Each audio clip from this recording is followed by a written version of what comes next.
Around Dodge City and in the territory on West, there's just one way to handle the killers and the spoilers, and that's with a U.S. Marshal and the smell of Gunsmoke.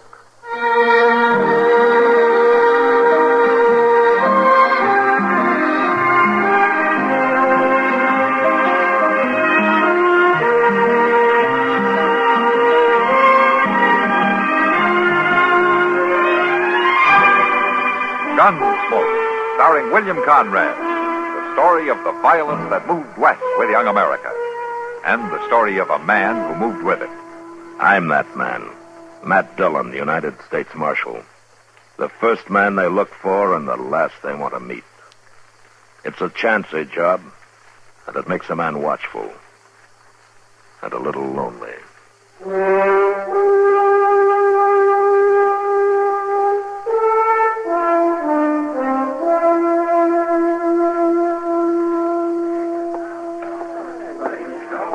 Evening, John.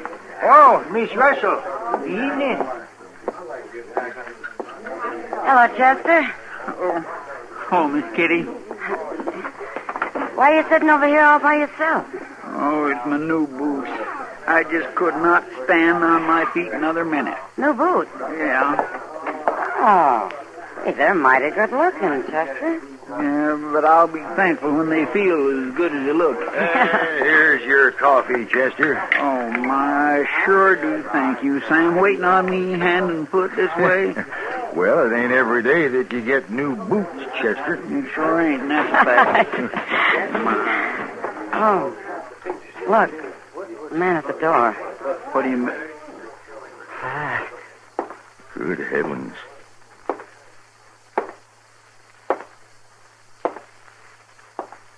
Did you see his face?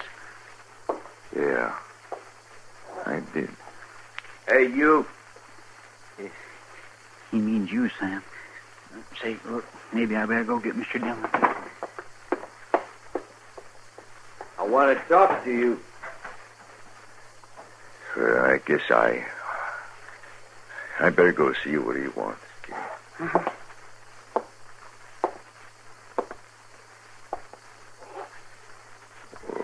What is it, mister?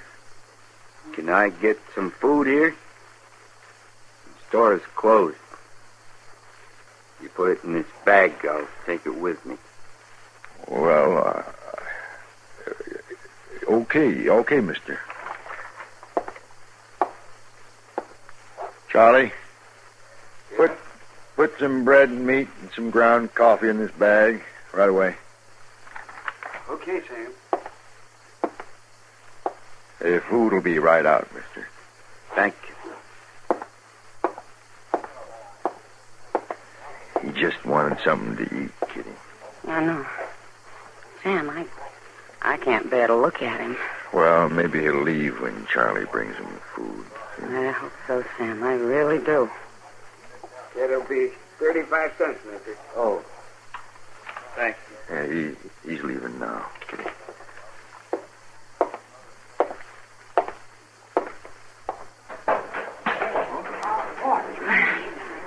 Sam, I need a drink. Oh, me too. I never seen nothing so frightful ugly in all my life. I don't know where he come from, but I'll tell you boys one thing. That critter ain't you. Matt? Hello, Kitty. Sam? Kitty, you're pale as a ghost. What's going on here? Well, didn't Chester tell you? Tell me what? I haven't seen Chester. A man was just in here, Matt. A man with his face that was horrible. Well, there are some faces still here that won't take any prizes, you know. Oh, no, it's no joke, Marshal. This was worse than anything I ever seen. That's true, Matt. Well, what'd this fella do? Nothing. He just bought some food and left us all. Marshal Dillon. Yeah. What is it, Frisbee? If you want some help to run that critter down, me and the boys are ready. Now, wait just a minute. As I get it, an ugly man walked in here and bought some food and left, and that's all. He was more animal than man, Marshal. Ask anybody. Now, hold it! Now, we don't arrest people around here for the shape of their faces. Matt, it wasn't a face. No, it was all twisted and slick-looking, like tallow that had commenced to melt. You mark my words. You leave that critter run loose in this territory, and you'll have trouble. Mr. Dillon? Mr. Dillon? Yeah, what is it, Chester? That ugly-looking man, he's after Doc. What? Yes, sir, I seen him. There was a light in Doc's office, and that man was sneaking up, and when he seen me, he busted right in on Doc. Well, Marshal? You stay out of this. All of you. I'll handle it.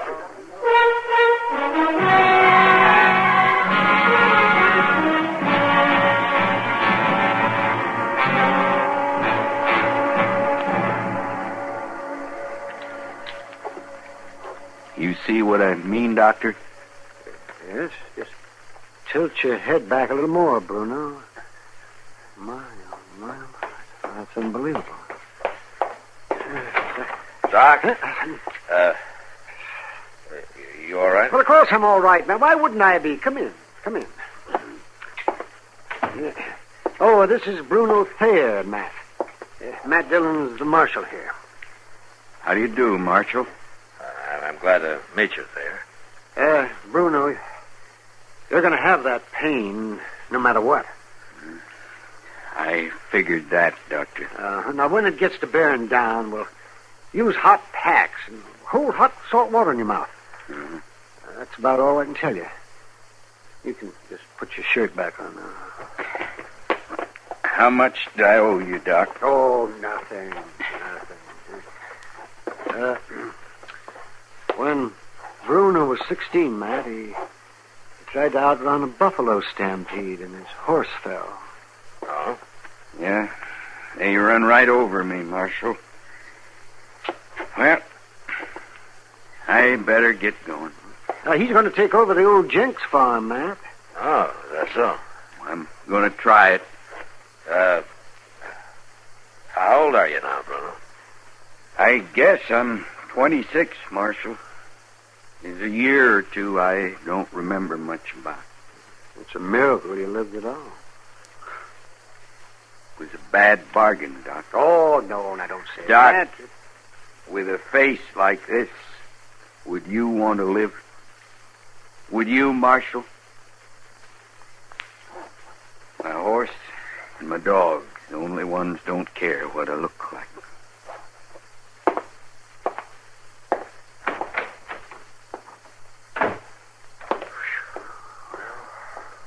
Well, man. I don't know about you, Doc, but I'm not sure that I would want to live.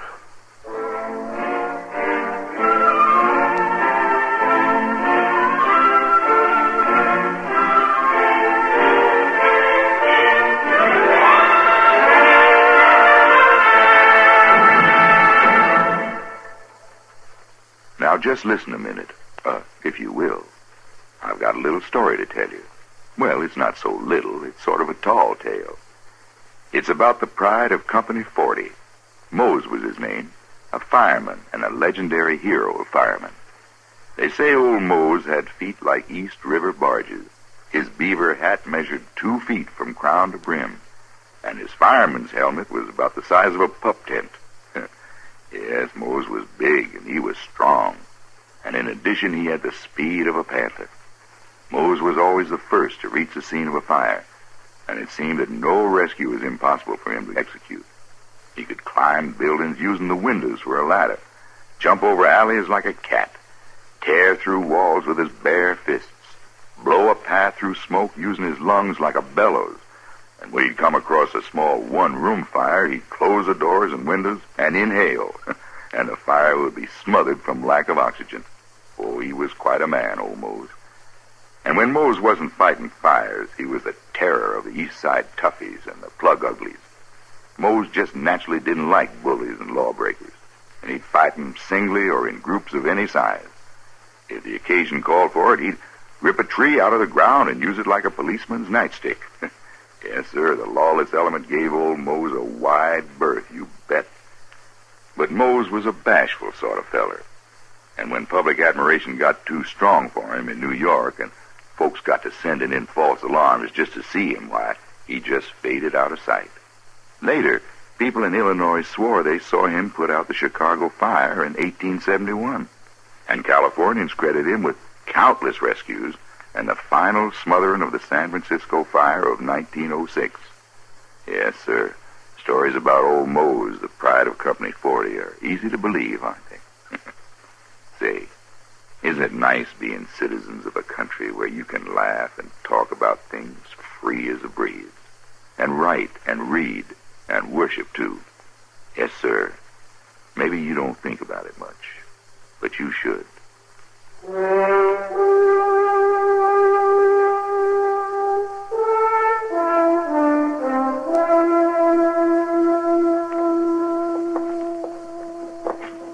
Warm sun, cool air makes for a nice day, doesn't it?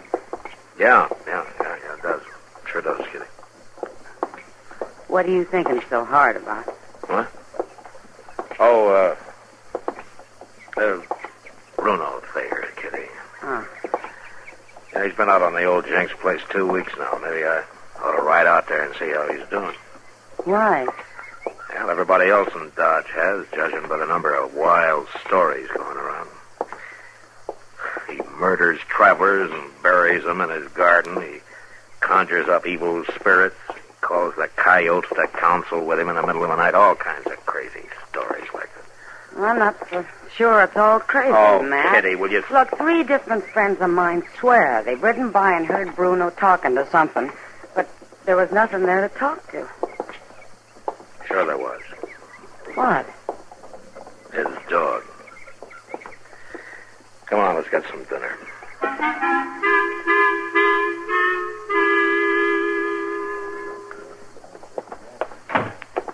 Hurry up, Doc. Come on, hurry up. I'm coming.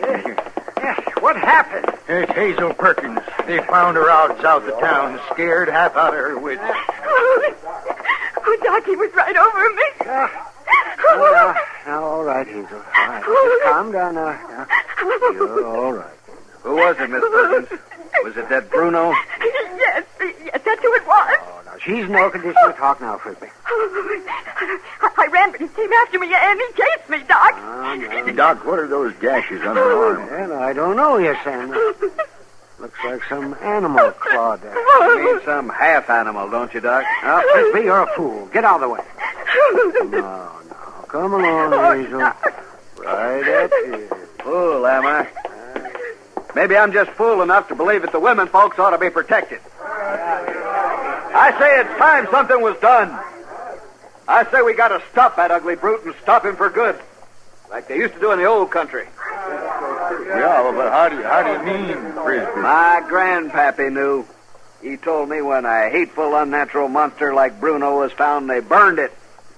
And they took what was left and drove an oak stake through it. Then they were safe. And not before. Well, I never heard of that. Seems to me the marshal... The marshal had his chance. My chance to do what, Frisbee?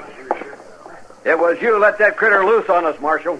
What happened to Hazel Perkins is your fault. Hazel Perkins? Bruno grabbed her, Marshal. She's all bit up and scared half to death. Where is she? She's up in Doc's office. What are you aiming to do, Marshal? I'm aiming to find out what really happened, Frisbee. We've had about enough talk. We want action. Just one more word out of you, and I'll give you more action than you can handle. After I've talked to Hazel, if Bruno Thayer needs bringing in, I'll go get him and I'll bring him in, but I'll do it without you or anybody else.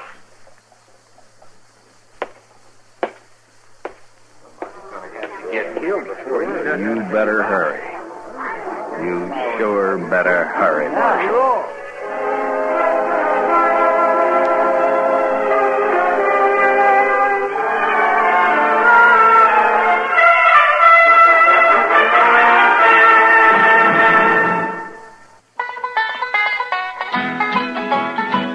This land is your land.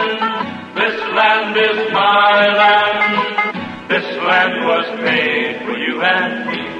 Stephen Foster came from Alabama, and Al Jolson was always Alabama bound.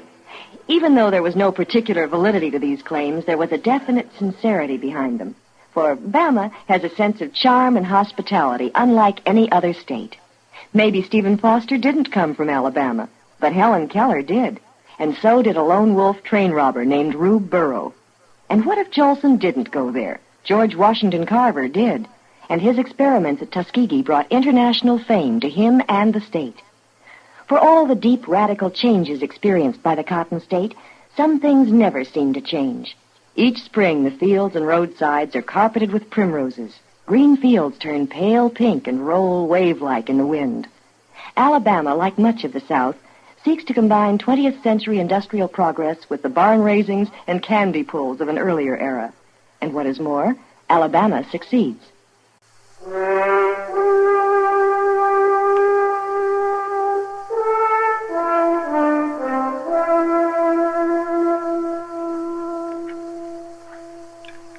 Hand me that bottle, will you, man? Yeah, sure, Doc. Just hold still now, Hazel. Oh. Well, that stings a little, doesn't it? But it's better than getting blood poisoning. Now, Hazel, I know you're still upset, but try to think clearly this time, huh? Now, just once more. Before you saw Bruno, what happened? Well, my horse shied and threw me. And what did your horse shy from? I don't know. But the next thing I remember is that hideous face bending over me. And then what? He grabbed me, and I felt his long nails sink into my arm. This arm here, where these scratches start? Well, yes, of course. And then? Well, then he began to laugh. To laugh? That's right. Oh, it was dreadful, just dreadful. I tried to fight him off, Marshal, but he was terrible strong. And, well, Hazel, why didn't Bruno laugh the last time? Well, what do you mean, Dr. Adams? Well, I mean that every time you tell this story, it gets better. You figure you're pretty important because you've been chased by Bruno Thayer. I think you're beginning to enjoy it. Enjoy it? Yes, enjoy it. Sure, he's ugly, and perhaps you were shocked by his face, but you're not entitled to tell lies about him, to be sopped up by some of the fools in this town. Oh, Doc, These scratches were made by a dog or a coyote or maybe a wolf, well, but not by a man. And the only reason that animal didn't kill you is because somebody killed it first. Bruno saved your life, didn't he? Didn't he? Oh, yes. Yes, he did. The wolf that made my horse shy came after me, and Bruno killed it. But he scared me half to death, Doc, with that face, that horrible face. And well, I didn't mean to. Marshal! Yeah, what is it, Sam? Frisbee and some others just left the Long Branch to get Bruno. I sent Chester after your horse. Oh, thanks, Sam. They was talking wild, Marshal. They're going to kill him, sure. Kill him? Oh, I didn't realize, Marshal. I'm sorry. It's not me you owe an apology to, Hazel. Oh, Bruno, I couldn't. But I'm sorry. I am sorry. Well, that's what I'll tell him, Hazel, if I get there in time.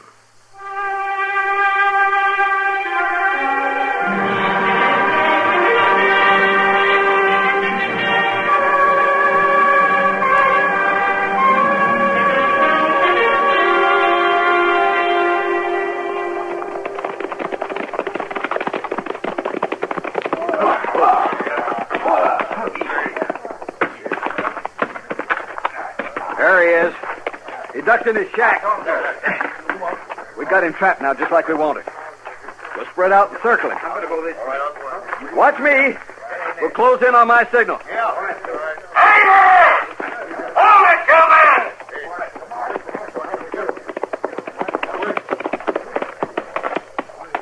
in! We're just saving you some trouble, Marshal. What are you planning to do with that wood stake, Frisbee? I'm going to nail down a monster with it, that's what. All right, Frisbee. Don't you try to get up or I'll splinter this piece of oak across your skull. Now, the rest of you men, get back on your horses and don't stop in Dodge City. If I see any one of you there again, I'll lock you up. Now, move!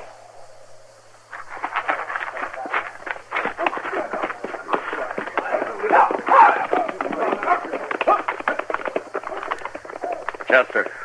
Yes, sir? You hold Frisbee right here. If he makes a move, you kill him. Yes, sir.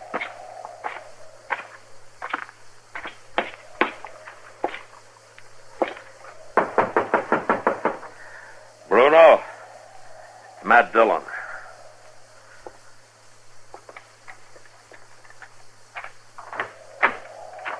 Can I come in? Sure.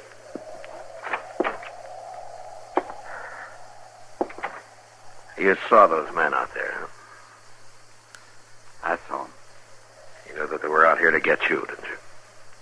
I figured somebody'd be coming out here. That girl got pretty scared of me. But there wasn't anybody else around to help her. Aren't you even going to defend yourself? I hadn't decided, Marshal. I saw what you did to them, though. I'm grateful. Grateful? For what? Well, for For saving your life? Yeah. Yeah, for saving my life. Well, it looks like you really wanted to live after all, doesn't it? Yeah, I guess it does. Hazel Perkins says to tell you that she's awful sorry for the way she acted. Oh? Yeah. Well, I'll see you, Bruno. Oh, here's a nice piece of oak wood for you. Make yourself a hat rack, huh? I think you'll be having some friendly callers one of these days. So long, Marshal. So long, Bruno.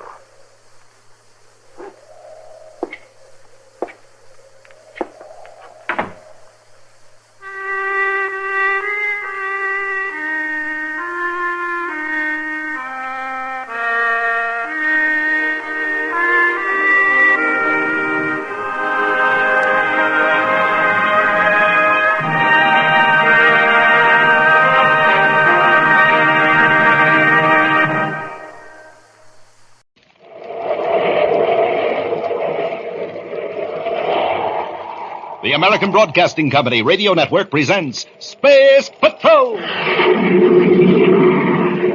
High adventure in the wild, vast reaches of space. Missions of daring in the name of interplanetary justice. Travel into the future with Buzz Corey, Commander-in-Chief of the Space Patrol! In today's transcribed Space Patrol adventure, Buzz and Happy have been locked in a laboratory on the planet Venus. Outside the heavy door, the criminal mastermind Ralph Dowager has shouted a weird threat. Commander, is Dowager kidding us? Can he really throw a bottle of acid through that solid door? I don't know, but if he does, try to catch it. He could on the vibration field. There's the bottle that came right through the door. Smoking rockets, the lab is on fire! Hit that door, Hap. The fire's spreading, sir! Fumes! If that door doesn't give pretty soon, we're finished. We'll be back in a moment with a thrilling story, The Invisible Enemy. The United States has seen many changes in the past dozen years, all pointing to a still better way of living. Millions more Americans are working, earning more, saving more.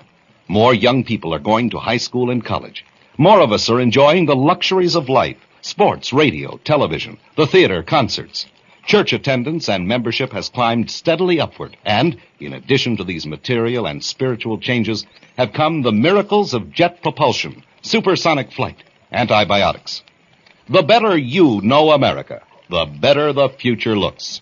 Write for the free booklet, The Future of America, Box 1776, Grand Central Station, New York, 17.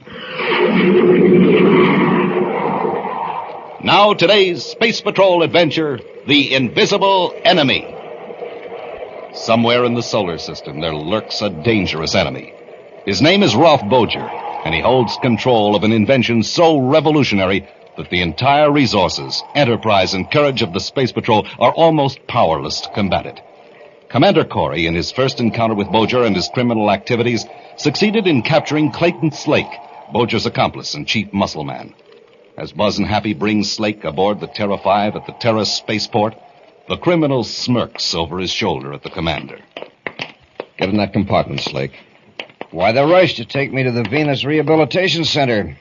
Are you afraid Dowager might rescue me? Is that it? Frankly, yes. We know that Dowager has an electronic device that enables him to walk through solid matter, through walls of buildings. Sure, Dowager can go anywhere he wants. He can help himself to anything he chooses. Money, government secrets, or, prisoners of the Space Patrol. We're going to be sure he won't get you, Slake.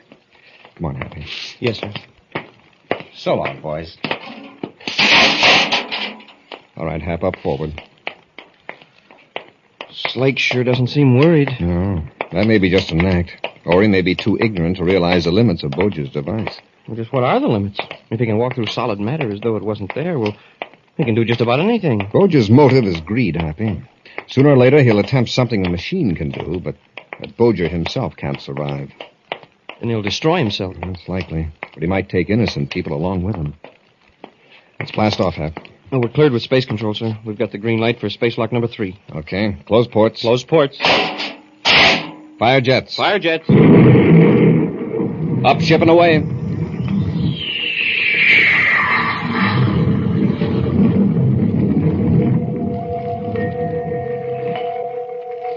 As the commander's ship blasts off from Terra and eases into its flight orbit to Venus, 2 men in another spaceship intently watch their viewscope screen. That's Corey's ship, Dowager.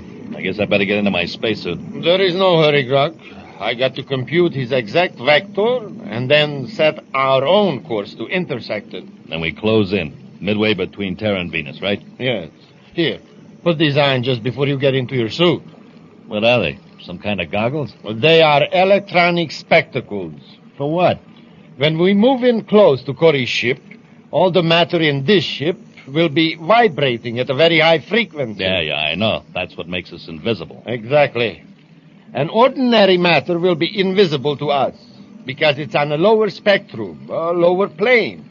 These electronic spectacles fix it so I can see to rescue Slake from Corey's ship, that it? That's right. How come Slake and I never used these goggles before? You have never been invisible before. You have walked through walls, but the field was at a low rate of vibration. You could be seen and you could see. You sure nothing will go wrong? I'll stay invisible? Just follow instructions. We'll go over it once more, just to make sure. Now, let's assume that this ship is now invisible, and I pulled alongside Corey's ship. Yeah, the signal from you, I stepped through the hull of this ship into the Terra 5. But first, turning your field control on your belt. Yeah, naturally. Inside the Terra 5, I search for Slake. I give him the extra spacesuit I brought along, then we go after Corey. You got it. When you have finished, Corey, spaceophone me, then come back aboard. All right, Druck, put your electronic spectacles in place. I'm going to make this entire ship invisible. All set. There. The ultra-vibration field is on. Our ship is invisible, even to Corey's view scope.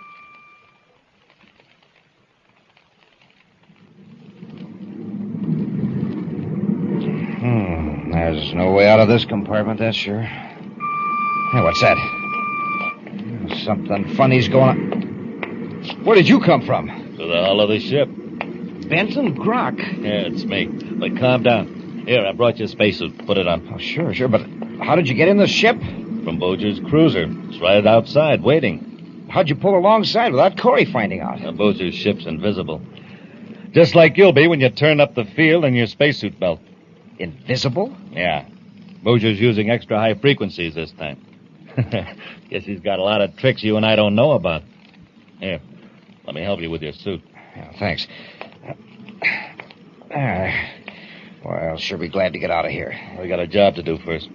We've got to finish Corey. Well, I don't know about that. Dowager's orders. How many are aboard? Just Corey and the cadet. The 2 of us can handle him. We'll take him by surprise. Yeah? I tried that once. That's why I'm here. This time there are 2 of us, and we'll be invisible. We can't attack Corey while we're invisible. We'll pass right through him like you would through a wall or the hull of a ship. Now, that's right.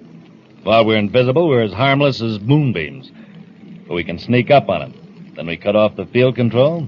That makes us solid. And then we take care of him. Fast and thorough. Come on, finish with that spacesuit. Oh, wait, I forgot your electronic goggles. The which? These things. You'll need them to see with when you're invisible. I'll show you how they work.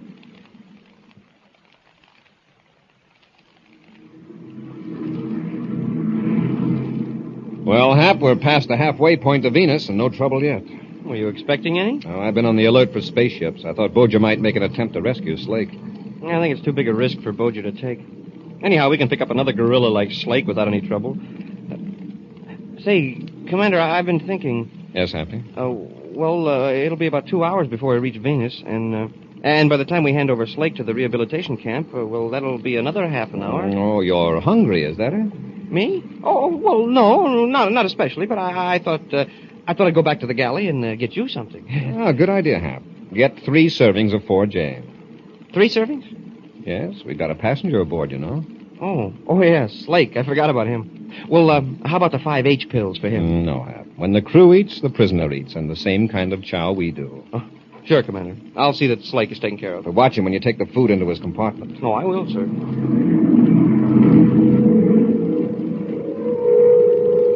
In the small galley amidships, Happy scans a row of buttons, then presses one marked 4J 3 times in succession. Within a few seconds, the concealed robot mechanism is releasing the electronically cooked foods on a tray. Happy is so fascinated in watching the process that he does not notice an even more remarkable occurrence in the galley. 2 figures in spacesuits suddenly materialize behind him. Each holds a ray gun. Get your hands up, Cadet. Turn around. What? Not a yip out of you either, Buster. Slake, how did you get out of the compartment? And you, how did you get aboard? We'll go into that later. Where's the commander? Well, I'll tell you. He was in a hurry to get where we're going, and it was so nice out. Well, he decided to get out and walk. Listen, Shorty, get cute with me, and I'll finish you right now. Now, let's have it. Where's Corey? Well, gee, he could be almost any place in the ship. Try the bowling alley on the lower deck. I'm giving you one more chance, Space Cloud. Cut it, Grok. Can't you see he's stalling? Corey's probably at the controls waiting for his lunch. If the cadet isn't up there pretty quick, Corey will come back here to investigate. Okay. Let's slug the comical cadet and go after Corey. Now, wait a minute. Look at that food. There's service for 3. Who's the extra lunch for? It was for you, Slake. And I punched the button with my own little hands. Now, aren't you ashamed? Now, listen, cadet. No more fooling. Take 2 trays and go up forward to the controls. Hey, Grok, listen. Quiet, Slake. I get this, cadet. Don't try to warn the commander. We'll be invisible and right behind you. Invisible? Shut up. Now pick up those trays and get moving.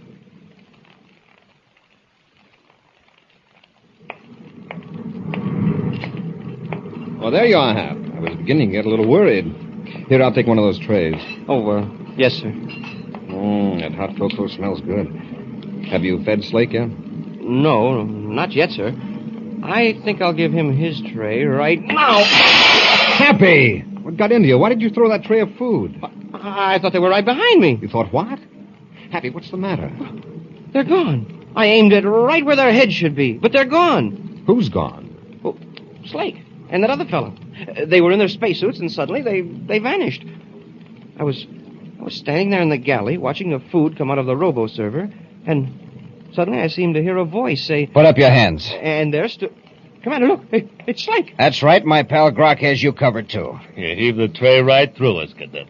Then you were here all the time. Right behind the cadet. But we're not hallucinations, Corey. We're real. And we're going to prove it to you. The hard way. We'll be back to Space Patrol in a moment. A big part of Christmas, especially a big part of our Christmas cards and packages, are Christmas seals. The seals that fight tuberculosis. TB strikes 1 American every 5 minutes. But progress in the fight against TB since the first Christmas seal was sold has met a saving of more than 7 million lives. The Christmas seals we use on our cards and packages help bring the greatest gift of all, the gift of good health, not only to our friends but to everyone. This year, use the new double Christmas seals. 1 red, 1 green, the colors of Christmas. Answer your Christmas seal letter. If you haven't received yours yet, mail your contribution to your Tuberculosis Association. They'll see that you get your Christmas seals. Remember, your contribution is the important one. Thank you. Now back to our Space Patrol adventure, The Invisible Enemy. Buzz and Happy aboard the Terra 5 are transporting the criminal Clayton Slake to Venus. Undetected by the space patrollers, Rolf Dowager maneuvered his own spaceship alongside the Terra 5, making it completely invisible by means of a special electronic field. The field also made it possible for Dowager's accomplice, Benton Gruck, to step through the solid hulls of the ships and liberate Slake. Grok and Slake suddenly materialized in the control cabin, taking Buzz and Happy completely by surprise. The two criminals, weapons in hand, are advancing on the space patrollers. Just stand where you are, Corey, till Slake and I figure out the easiest way to handle this. Who are you, and how did you get aboard? Not that the information is going to do you any good, but I'm Benton Grok. I got aboard from the ship that's alongside yours. So Boger can make an entire spaceship invisible, even to viewscope rays, huh? That's right. It's going to be a big mystery what happened to you, Corey. The Space Patrol will probably find your ship circling in space. They'll wonder how I escaped and how... Wait a minute, Slake. Better check with Boger. Yeah, maybe we'd better. Grok to Boger. Come in. Boger here. Did you get Corey? Yeah, we're holding our ray guns on Corey and the cadet now. How do you want to finish him? Put them to sleep with their ray guns. Then smash their spaceophone transmitter. And before you leave the Terra Phi, open the outer airlock. When the air escapes, well, that will take care of them. Okay, Boger. Hey, Corey, move away from those controls. I don't want you hitting them when you fall. Come on, move. All right, Grok, I guess you win this one. What's the matter, Corey? A little weak in the knees, huh? No, my foot slipped, that's all. I probably stepped in some of that food Happy tossed around. He's scared, Grok. The great Corey is scared. All right, have it your way. Hey, what's that? What's happening to the ship? Grok, Slate, what is wrong over there? I can't see the Terra 5. Grok, I'm blacking out. I don't know what's happening, Corey, but I'm gonna get... Grab Slake, Happy. Grok's folded. Yes, sir. Slake's blacked out too, Commander. I'll ease him onto the deck. I guess you must have hit the star drive control with your elbow when you slipped. Yes, Hap, I must have. What a lucky accident. Hey, you did it on purpose. Hey, imagine knowing those controls so well you can work them with your back turned and make it look like an accident. Now that we're in hyperspace, Boger can't find us. Yeah, and we've got two of his men. Get those spacesuits off of them before they revive. I don't want to have to search this ship for invisible men. Yes, sir.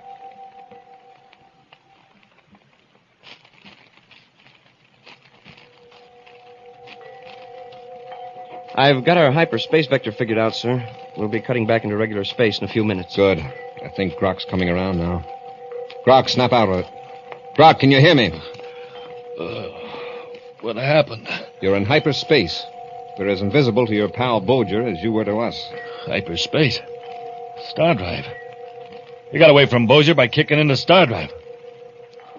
Where's Slake? He's locked up back aft. Yeah. Instead of losing a crook, now we've got two. And we're going to have three, Grok. You're going to help us. Where is Boger's hideout? I don't know. Don't give me that. If you've got the idea that Boger can rescue you, just forget it. Now, where's his hideout? He's probably got several. I found this map in your pocket. It's a chart of a section of Venus. Now, what does this mark here indicate? I don't know. You're carrying around a map of a desolate section of Venus, and you don't know what it is? Well, maybe I'm going prospecting someday. Oh? Well, I'm going to jump your claim. What do you mean? If this map had nothing to do with Boger, you wouldn't be so evasive. Hap, we're coming out of Star Drive. When we pull out, set a vector for Venus.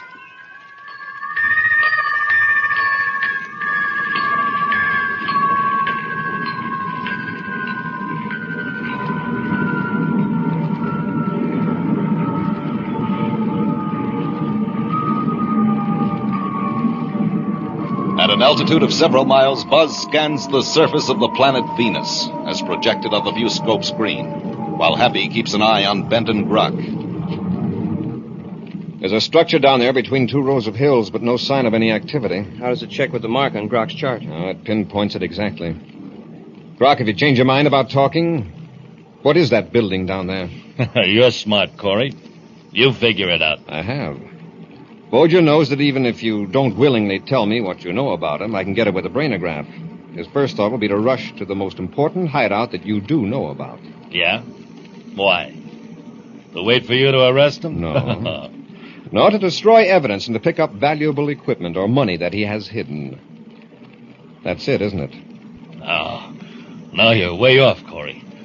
Way off. We'll see. Happy, lock Grok up in another compartment. I'll land the ship and we'll search that building.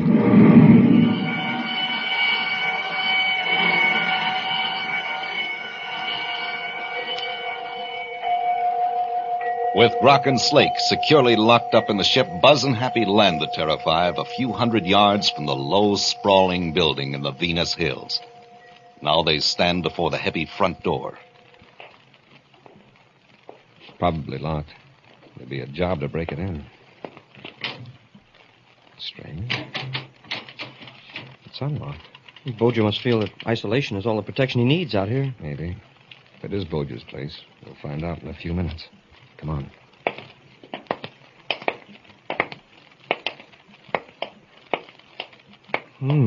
Sure seems deserted, all right.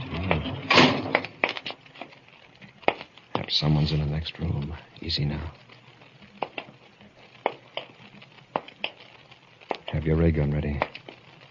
We're moving in fast. Yes, sir. Oh, it's empty. Just a bunch of filing cabinets. That's what we heard, a drawer closing. Whoever was here went through that other door. Come on.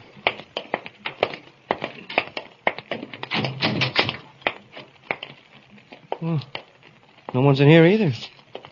Say, look, it's some sort of a lab. There's no other door. Whoever came into this room is still here. But, sir, there's no place to hide.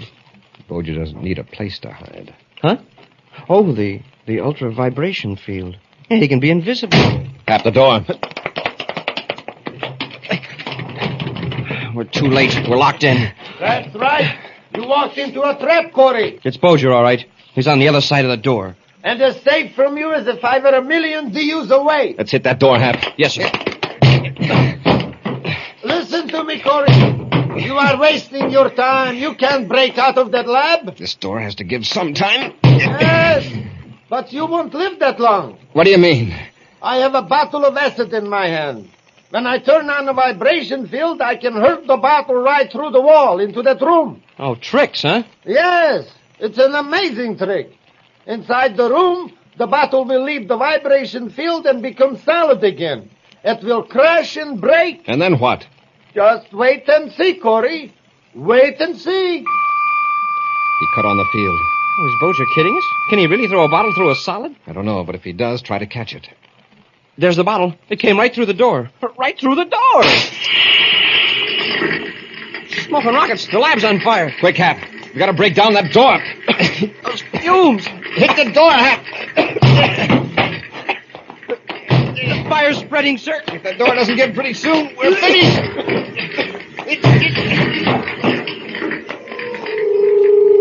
Back aboard the Terra 5, Benton Grock sits on his bunk in the locked compartment, moodily contemplating his fate. At a strange sound, he raises his head, then leaps to his feet in amazement as a figure materializes just inside the bulkhead. Bojo. Surprised, Ra? Hey, Bojo, listen. Coy and the cadet are searching your hideout. Yes, I know. They came in while I was finishing up a few details. But You were here? Well, where's your ship? We didn't see it. Of course not. I left the field down. It's invisible. What about Corey? I expect he and the cadet are having a rather hard time right now. Where's our friend, Slake? 2 compartments aft, I think. That's fine. Now, stand close to me. I'm going to turn on the field up high enough to include both of us. All right, Druck. Through the bulkhead. We release Slake, and then we get to my ship. In the burning laboratory, Buzz and Happy are exhausted from their efforts to break down the door. Nearly overcome by smoke from the flaming acid, they prepare for another effort. I'm only good for one more smash at the door, sir. Yeah. From the smell of that smoke, that's pyronectic acid. If we can find a chemical to neutralize it. I wouldn't know it if I saw it. I'll start looking through these cabinets. Well, nothing here that's any good. No chemicals at all in this one. Just belts. Maybe we'd better take one last try at the door. Hap, these belts, they're just like the one Grock was wearing. Put one on. They can get us out of here. Yeah, if Bojo hasn't cut off that field transmitter. We better work fast. I'm going to give my belt a trial. I'll turn the control knob until I can put my hand through this cabinet. Oh, you've got it, Commander. Turn yours number 4, Hap. Yes, sir. Got it. Okay, come on. Walk through the door. We made it. Cut the vibration control. you get to the front door, be careful. Dowager still may be around. Yes, sir.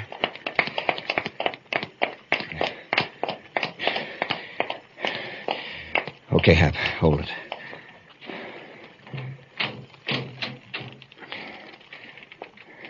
Looks clear, sir. Wait. Look over there toward our ship. It's them. Dowager, Slake, and Grok. Keep back inside the door. Don't let them see you. Doesn't look like they're coming here. But where are they headed? Probably to Dowager's ship. His ship? He sure must have landed a long way off. He's got the invisibility field on. That's why we didn't see it when we landed. Oh, sure. It's going to be tough to stop them before they get to the ship we can't see. Yeah, and when we don't want them to see us first. Hey, how about making ourselves invisible? We don't have those special electronic spectacles, Hap. Turning this belt control up a few notches would make us invisible, all right, but we'd be blind. How come? Probably because our optic nerves and the retinas of our eyes would be transparent to light. Without the goggles to rectify the light frequencies, we wouldn't gain anything by being invisible. Well, if we could get behind them and sneak up. That's our only chance, Hap. Look, they're going to pass behind that thick clump of trees. If we can make it to the trees, we'll be fairly close. Yeah, provided they don't change their direction. Come on, Hap. Let's go.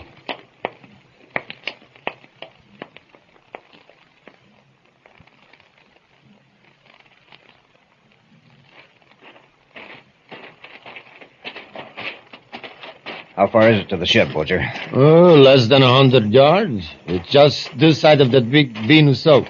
Imagine being that close to a spaceship and not being able to see it. Mm-hmm. You're seeing the oak right through the hull, Grok. One thing sure, Dowager. You really took care of Corey. Look at the smoke and flames shooting up over that clump of trees. Yes, the laboratory is in an inferno by now. In a few minutes, the entire building will collapse in flames. I gotta hand it to you, Dowager. Corey sure met his match this time. There is nothing in our way anymore, gentlemen.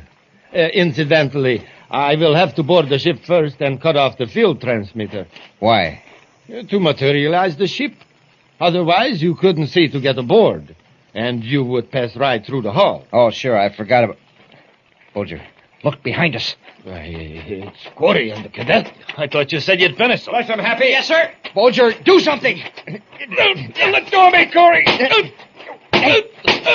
Dowager, help us. He's gone. Vanished.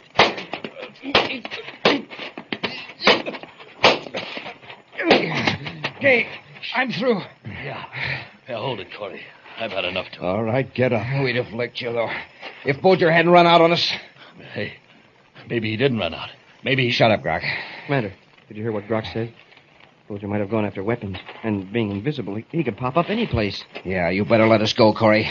Dowager will be back with a blaster any minute. It'll work just like that bottle of acid back in the lab. Yeah. Only this time he won't miss. He's probably aiming it at you right now, Corey. Point blank. What's that? It's your pal, Dowager. He's deserting you. Wow, an invisible spaceship blasting off. Well, that's the strangest sight I've ever seen. I mean, it's the strangest sight I never saw. We'll figure it out later, Hap. Let's get these men back to the ship. Then we'll work out a plan to trap Dowager. Yes, sir. And the next time he shows up invisible... if he's invisible the next time I see him... if I see him, I'll grab him. A preview of next week's Space Patrol adventure in just a moment. At this particular time in our history, millions of young men throughout the country are faced with military obligations. If you are a young man between 17 and 18 and a half, you can start fulfilling your military obligation right in your own hometown by joining the National Guard. You can go to school or hold down a job at the same time. You will go on active duty only if your outfit is needed in a national emergency.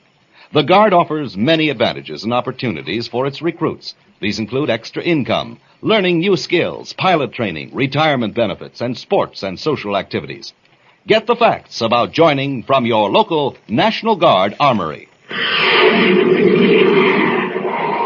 Now a preview of next week's exciting Space Patrol adventure. Buzz and Happy are in the Jupiter City atmosphere plant, searching for a powerful bomb hidden by the criminal Dowager.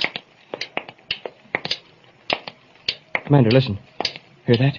It's a timing device. We're close to it. Here, this way. There it is. Now, if I can figure out how to deactivate this thing. 10 seconds, Commander. It's getting ready to go off. If this isn't the right control, Jupiter City will be blown off the planet. Be with us next week for the thrilling Space Patrol story, The City of Hidden Doom. Space Patrol, created by Mike Moser, starring Ed Kemmer as Commander Corey and Lynn Osborne as Cadet Happy, was written by Lou Houston, produced and directed by Larry Robertson, executive producer Helen Moser. Other players were Norm Jolly, Ken Mayer, and Bela Kovac. Lee Zimmer speaking. Don't forget to tune in next Saturday at the same time for exciting adventure on Space Patrol. This program is broadcast to our armed forces overseas through the worldwide facilities of the Armed Forces Radio Service. Space Patrol came to you transcribed from Hollywood. This is ABC Radio Network.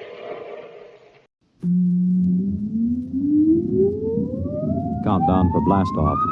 X minus 5, 4, 3, 2, X minus 1, fire.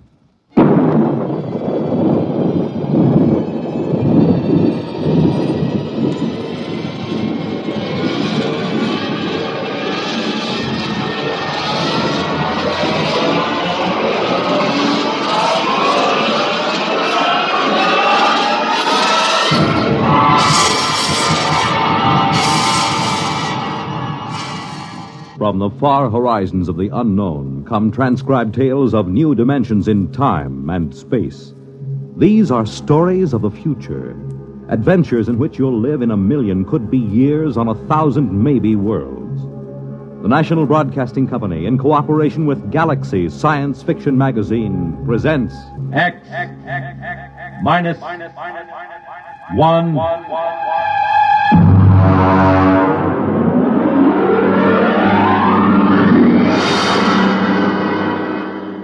Tonight, the Mark Clifton story, Star Bright.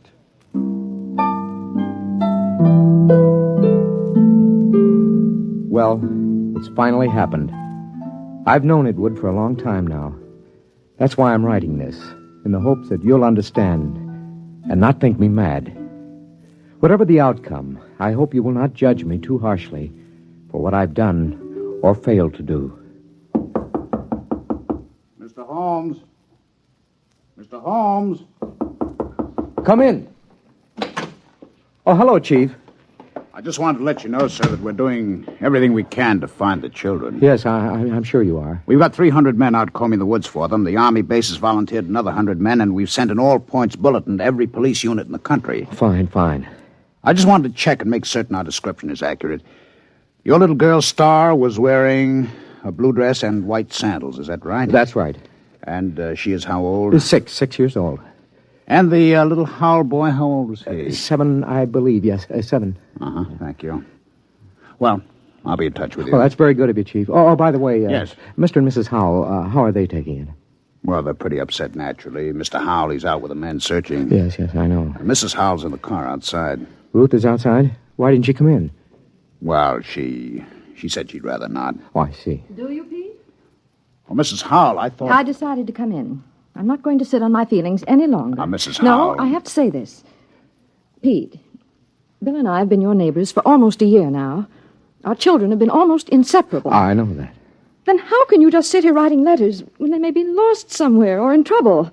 Why aren't you out with Bill and the rest of them searching? I can't. Ruth, I know how you feel. Please try to understand. I intend to help find Bobby and Star, but I must do this first. Why? What's so important about Ruth, it? I'm sorry. Sorry? Then why don't you act like a man? You're inhuman. Please. I don't ever want to see you or speak to you again. Ever.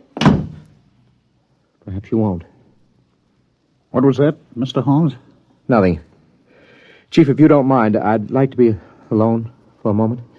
Okay, Mr. Holmes. I'll keep in touch.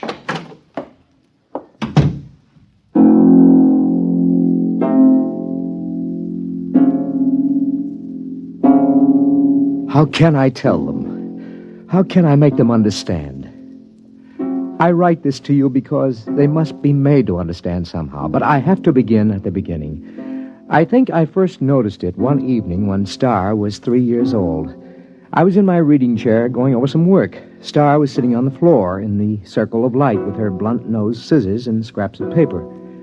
Her long silence made me glance down. And then we glue this together, put a line here and there. Star? Like that. Star? What is it, Daddy? Can I see what you've made? Uh-huh. Well. It's quite a coincidence. What? You know what they call a piece of paper joined together with a half-twist like this? Nope. It's called a Mobius strip. You mean somebody already made one? A man named Mobius, mathematician, long time ago. Did he know you can put a line on it like that so it has one side all joined? Yes, he did. Someday I'll tell you what it means. Now do it. What? Tell me about a Mobius strip. Very complicated. Then read me about it. Oh, you wouldn't understand, honey. Read me anyway. Okay, young lady. But I warn you, it'll be like one of those nonsense rhymes. At least, I hope it will.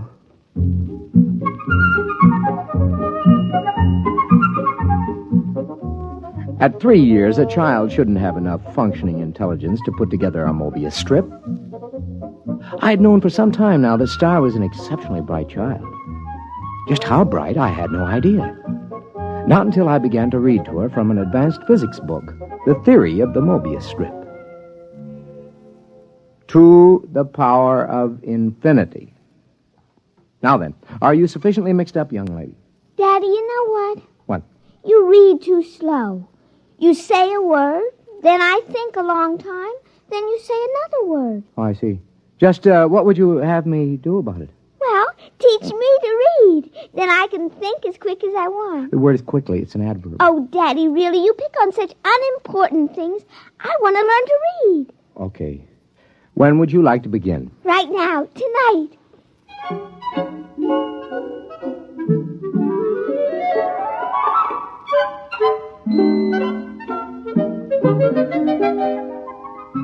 Before she went to bed that evening, my daughter was able to read.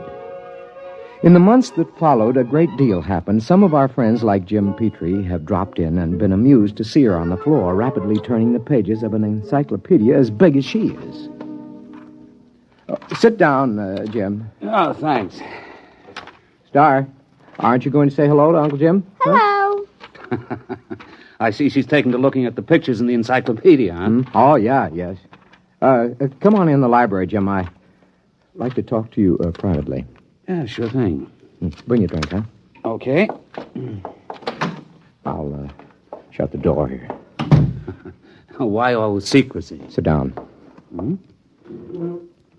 Now, Jim, we've been friends, you and I, ever since engineering school. So? Neither of us have ever mentioned it, but one of the reasons we were drawn together is because both of us have IQ somewhere up in the genius ratings. Oh, I think it was more than that. Well, that played a part. It isn't easy to be exceptional in a world which regards mediocrity as the only behavior above suspicion. Well, we all have to live with our afflictions. Yours and mine is a quick mind in a dull environment. What would you do, Jim, if you were a parent, as I am, whose wife had died, as Eleanor did, and you discovered that your only child was, well, afflicted with a fantastically brilliant mind? Star? Oh, come on, Pete. Any little girl who's content just to look at the pictures in the encyclopedia. Jim. I mean, after Jim, all. What? She wasn't looking at the pictures. Huh? She was reading the pages. What? But she was turning them as fast as humanly possible. She was reading them. What? I know. I've tested her. She not only remembers everything, she understands the concepts. She even gets impatient with them. Well, have you measured her? Well, I've given her IQ tests, aptitude tests, reaction tables, all the paraphernalia for measuring something we know nothing about. And? Tests don't work. How do you mean? Well, either the tables are screwy or Star's beyond all measurement. Pete, are you sure you're not projecting this? I mean, isn't it possible that a few accidental... Daddy? Yes, honey. I got lonely. Okay, come on in. Uncle Jim, would you read me a story? Why don't you read your own story? Because I'm only 3, And 3-year-olds can't read. And so she had found the answer to her affliction by herself. Conformity. She had already learned to conceal her intelligence. So many of us break our hearts before we learn that. When Star was 4 years old, according to state law, her mind had developed enough so she could attend nursery school. Hi, Daddy. Hi, honey. Did you, like nursery school? Oh, yes, it was fun. What'd you learn today? Not much. I tried to cut out paper dolls, but the scissors kept slipping. Now, look, Star, don't overdo it. That's as bad as being too quick. The idea is that everybody has to be just about standard average. That's the only thing people will tolerate. It's expected that a little girl of 4 should know how to cut out paper dolls properly. Oh. I guess that's the hard part, isn't it, Daddy? To know how much you ought to know. Yeah. That's the part I always found hard when I was young. It's really all right. I let one little girl show me how to cut them out, so now she likes me. She just took charge of me and told the other kids they should like me, too. So they did, because she's the leader, even if she is one of the stupids. What? The stupids. That's the trouble with you, Daddy. You don't grasp things right away. That's because you're only a tween. Between? I assume that means an in-between? That's right. You're in between a stupid and a bright. And you're a bright? Yes. I made those names up when I was very little. How little? Oh, about 6 months old.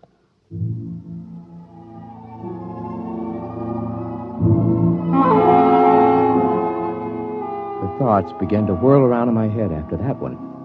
A small fear kept growing inside me. How profound was this little imp that was staring up at me? How much did she understand already?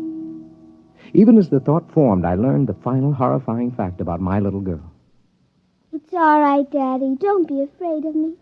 Well, how did you know that I was thinking anything like that? Well, I just figured it out. Star. Yes, Daddy? Now, I want you to answer me honestly when I ask you this next question, will you? Yes. Star. Can you read people's minds? Are you a telepath? Well? Yes, Daddy. I thought so. You read my mind just now, didn't you? Yes. Now, I'd like to know something else. All right. Can you teach me to do it? You're already learning it, Daddy. The trouble is you're so slow you didn't even know you were learning. Oh, I see. Daddy? Yeah? You know what I wish? What do you wish? Well, nothing.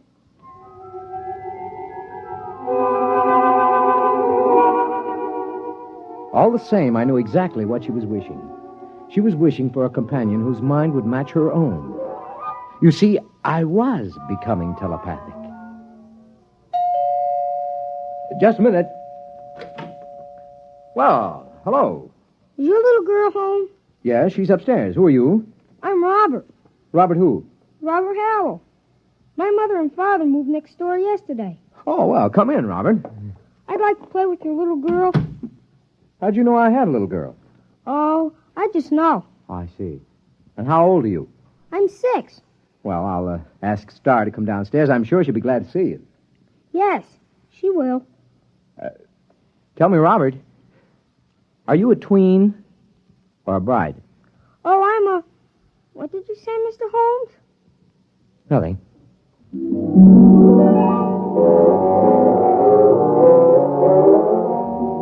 I didn't have to say it. I could read his thought.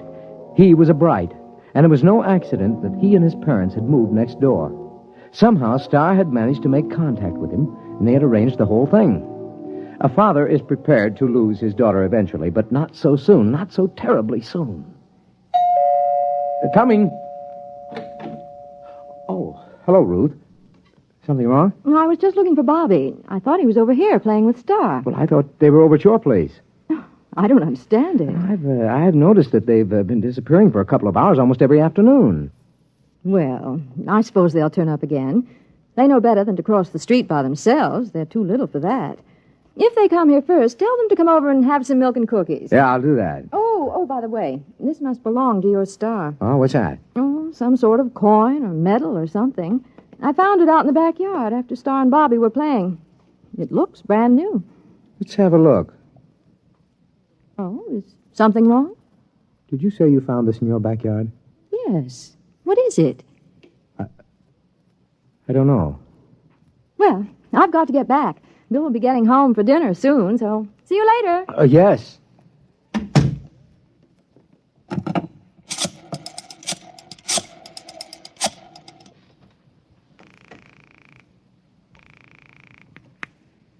Hello? Jim? Yes. Do you have a portable spectrophotometer? Well, sure. We've got a dozen here at the lab. Pack one up and get over here right away, will you? Well, Pete, I don't quit till 5. Look, do as I say, huh? It's important. Well, okay.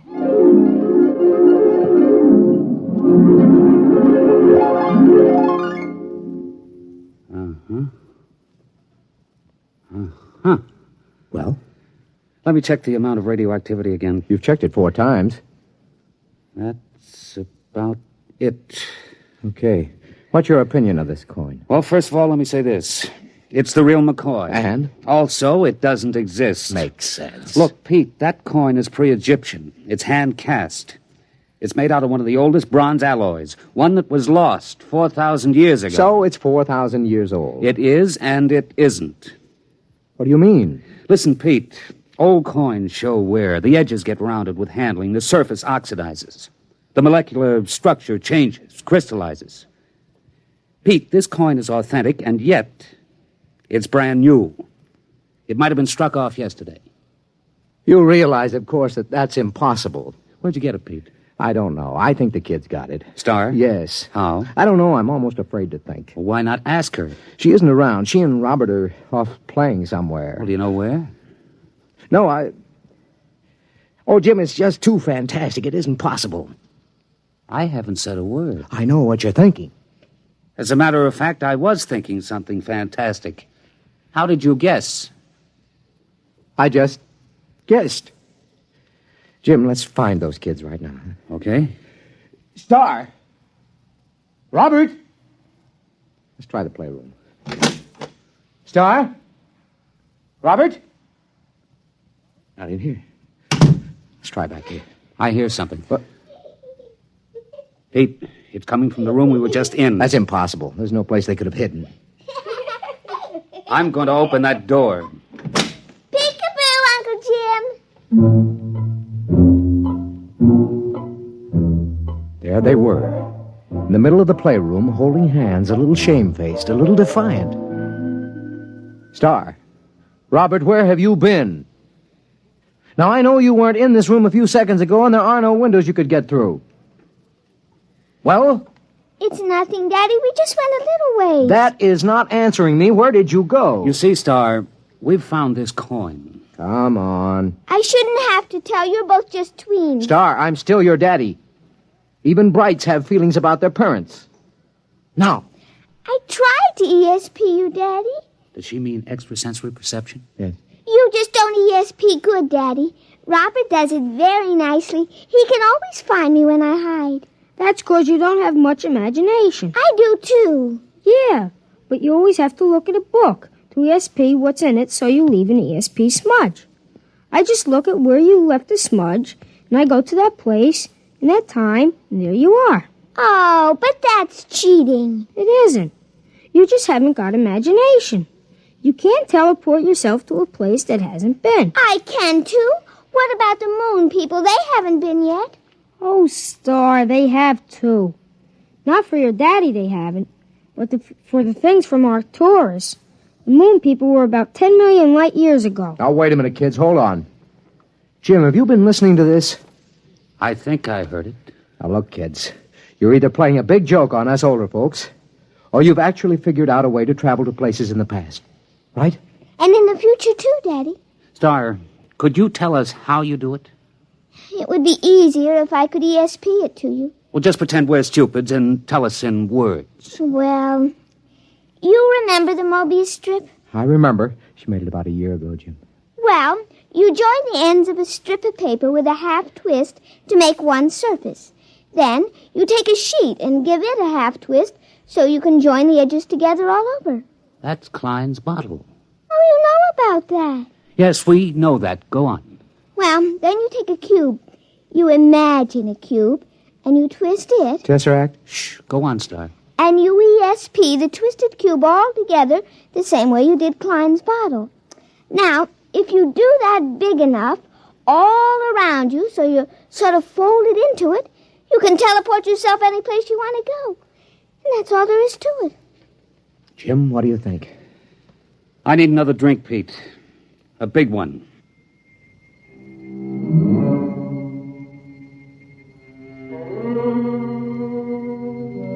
That's all there was to it. The line, the plane, the cube, those were Euclidean physics. The Mobius strip, the Klein bottle, the twisted cube, those were Einsteinian physics.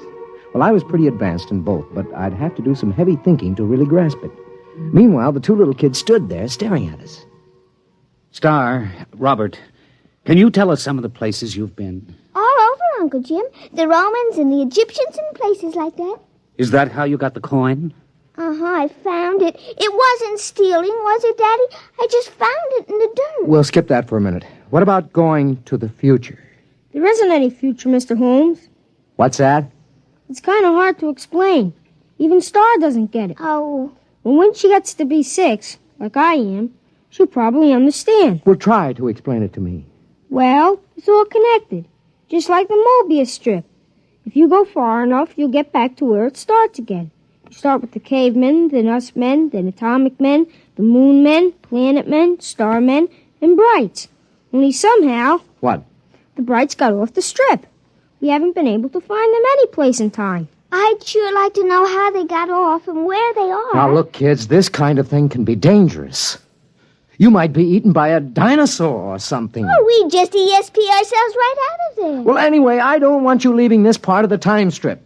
Not again. Daddy. Now, I may be just a tween, but I'm your father. I always mind you, Daddy. Yeah? What about going off the block? But, Daddy, we didn't cross a single street. Nevertheless... Pete, think of what you're doing. Pictures, specimens, recordings. Not only from the past, but from the future. Pete, I beg you. Jim, this is my daughter. But what a contribution. We could be ages ahead of ourselves. No. Star. Robert, I'd like your promise you won't leave present time again. Well? Okay. Okay. All right. Now run along. Robert's mother has some cookies and milk for you. Okay. See you later, Daddy. Beat you there. That was a moon man. Jim, I'm sorry. Well, I suppose if I had a daughter... Are you going to report this? And have everybody give me the horse laugh? I may be just a tween, Pete, but I'm not an utter fool. It took me almost 6 months to do it. I don't know how many times I visualized a cube and ESP'd it a half twist and tried to seal the edges around me. And then once there was a flash, just for an instant. I was concentrating on Caesar's triumphant march into Rome. And for the briefest instant, there it was. I was standing on a roadway watching, and then it vanished. Hey. Hi, Daddy. What are you two characters plotting? Nothing, Daddy. Well, I'm going to my study for a while. Star, Yes, Daddy. you remember your promise about not leaving present time, don't you? Yes, Daddy. You going to keep it? Yes, Daddy. Okay. I'm holding you to it.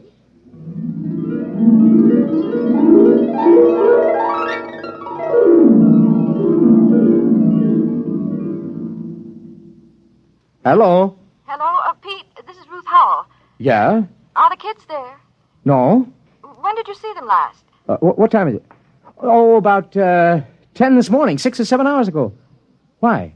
Pete, I'm worried. What's up? Well, they were upstairs in Bobby's room. I was in the living room. Now, I could swear they didn't come downstairs, and yet, when I went up there, they were gone. That was over 5 hours ago. Ruth, are you sure they didn't come down? I was in that living room every moment. Pete, I'm Now, Ruth, don't get panicky. I'm coming right over. Just don't get panicky.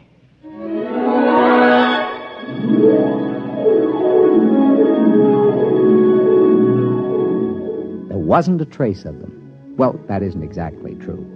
Remember what Robert had said about Star leaving an ESP smudge? Well, I was able to catch it in Robert's room. It had something to do with where the Brights went when they got off the time strip. That's it, of course. They wouldn't disobey by leaving present time. But isn't it possible that there is more than one present time? Isn't it possible that another now coexists with ours? That's the clue, of course. I'm going to call the police, Pete. I don't think it'll do any good. But we've got to find them. They'd have come back by now. Yes, if they could. What do you mean? Nothing. What are you going to do? I'm going back to my study to think. To think? Aren't you going to look for them? I have to figure out where to look. Well, I'm not going to sit around doing nothing. I'm calling the police.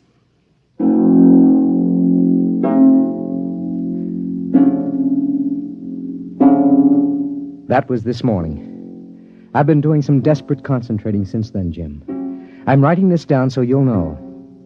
I've already managed to go back to the time of Cheops and ahead to the time when men were navigating to distant planets in a matter of days. But the big job remains.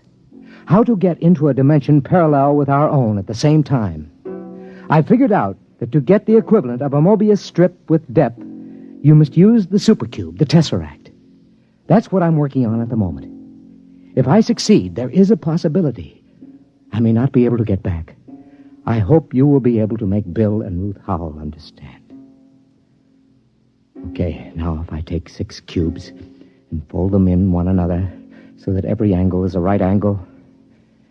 Yes, all right, I've got that. And now if in folding, I ESP the tesseract, a half twist around myself. Mr. Holmes? Mr. Holmes, are you in there? Mr. Holmes? We'll have to break in. It's locked from the inside. Mr. Holmes! Pete! Pete, where are you? Pete! That's funny. The door was locked from the inside, but here's his fountain pen with the ink still wet. But he's gone.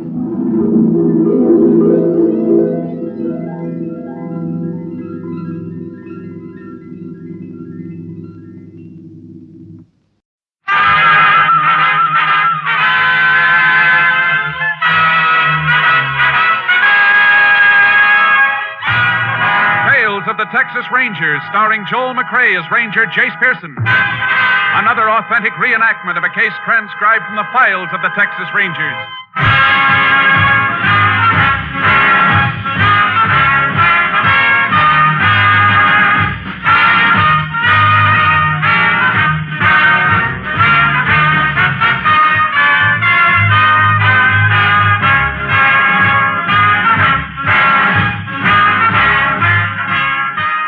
Dates and places in the following story are fictitious for obvious reasons. The events themselves are a matter of record.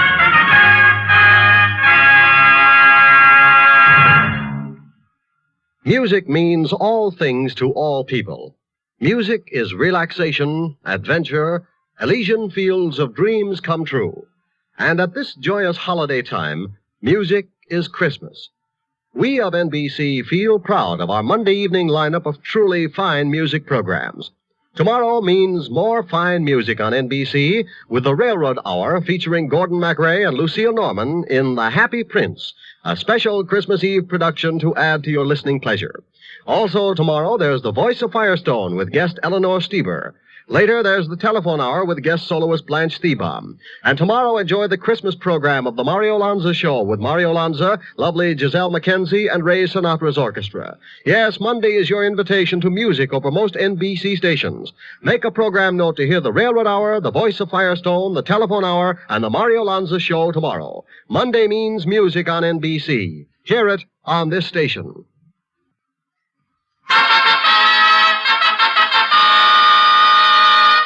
And now, from the files of the Texas Rangers, the case called Christmas Payoff.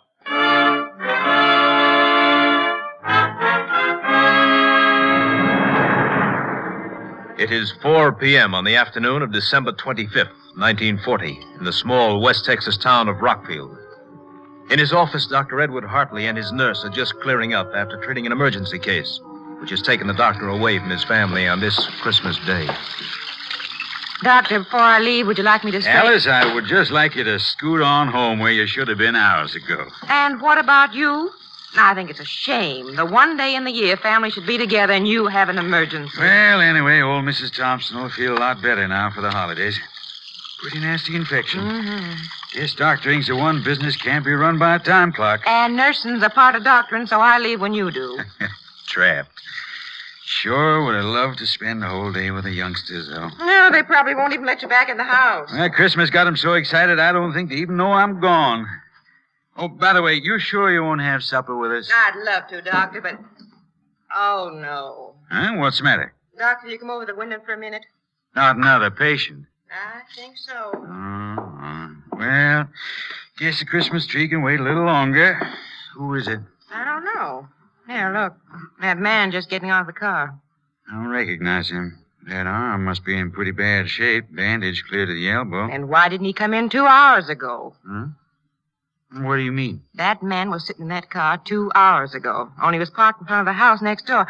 I wonder... Come away from there. What, Doctor, what... I don't want him to see you. Now, go on. What else?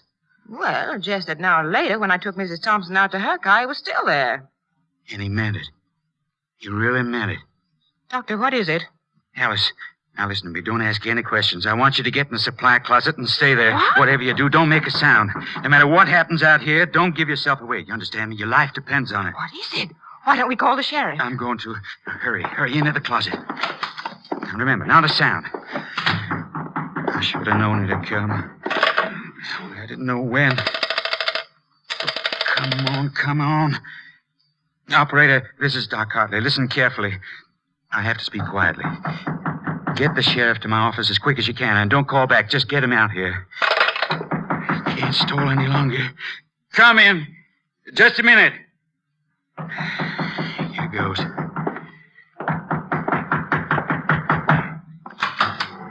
Yes? You Doc Hartley? That's right. Well, can I come in? Oh, of course, come in. No, that's the supply closet. My dispensary is this way. Now, if you'll just get up on the table. Would you like to lie down? More comfortable for that arm. I'll sit. That's a lot of bandaging. What did you do to that hand? I think maybe I sprained it. You're the doc. Suppose you tell me. Always work this slow, Doc? Oh, I'm sorry.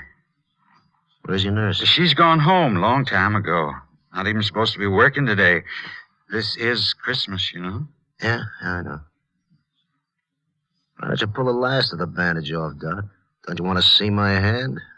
I know what's in it. Then I'll do it myself. Yeah. See? There's your Christmas present, Doc, in my fist. Nice 38. Don't you want it, Doc? Why are you doing this? Why? Maybe I shouldn't give it to you. You guessed what it was. Spoiled my surprise. Nah, you look like a nice guy. I'll give it to you anyway.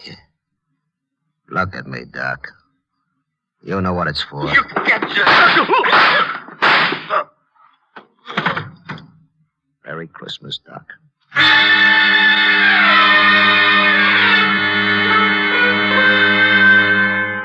Sheriff Lon McGill, on arriving at the scene of the crime, found Dr. Hartley dead and Nurse Alice Leonard in a state of physical collapse. He immediately asked for the help of the Texas Rangers. Ranger Jace Pearson was assigned, joining the sheriff at the doctor's office a short while later. Photographer will be out of your way in a minute, Jace. The nurse I told you about is in the other room. Maybe you want to talk to her first. Yeah, thanks, Sheriff. She's still as bad off as she was? Oh, she's some better now. It's a rough thing for a woman to have to go through. Yeah, plenty rough. In here, Jace. Alice. Alice, this is Ranger Pearson. It's Alice Leonard, Jace. Been Doc Hartley's nurse for 6 years. Howdy, ma'am. I'm sorry. I just can't seem to get a hold of myself. But it was so horrible. I know how you must feel, ma'am, but you'll be helping a lot by answering a few questions. I tried. Fine. Sheriff here has given me what you told him, so I won't put you through that again. Just want to clear up a few things. You know of anyone who might have wanted Doc dead? Oh, what sort of person would want that? Doctor was a wonderful man. Never had an enemy in his life. Sheriff, he'll tell you that. That's right, Jace. Doc was a real popular man in this town. I never heard a word against him. Friend didn't put him where he is now, Sheriff. Ma'am, you say you saw the killer's face? Yes, through the keyhole. You think you'd recognize him if you saw him again? Yes, I'm sure I would. Good. Now, from their conversation, would you say the doctor knew this man? No. Yet when he saw him through the window, he made you hide in the closet. Yes, that's right. He say anything at all about the man? No. Wait, I remember now. He said something about... He meant it. He meant it? Yes. What is it, ma'am? I just remembered something. A note. What note, Alice? A few weeks ago, the doctor got a letter. I opened it because I take care of his mail. Go on. Inside was just a piece of paper with words cut out from newspapers pasted to it. It said the payoff is soon. What did the doctor say when he saw it? Well, he just laughed, said it was some sort of joke. But I caught him sitting and staring at it a few times after that. You know where that letter is? Well, I think it's in his desk. Miss Leonard, you remember anything about the car this man drove? No, just that it was black, a sedan. Oh, and the front fender had a big dent in it. I remember I could see it from the office window. I think that'll do for now, ma'am. You go home and try and get some rest. Tell the deputy I said to drive you home, Alice. I will. I hope you find the man who did this. I hope you find him. Oh, poor woman. She was mighty fond of the doc, Jace. Must have spent some bad minutes in that closet. Yeah, the doc had a couple of bad minutes, too, Sheriff. The photographer must be finished in there by now. Let's take a look. Nothing's been touched in there, Jace. Everything's just the way we found it. Thought you'd want it that way. Thanks, Sheriff. Let's have a look at the doc. I'll just whip the sheet off him here.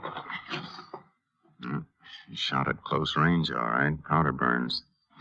The angle of the shot seemed to bear out the nurse's story. Ballistics will fill us in later.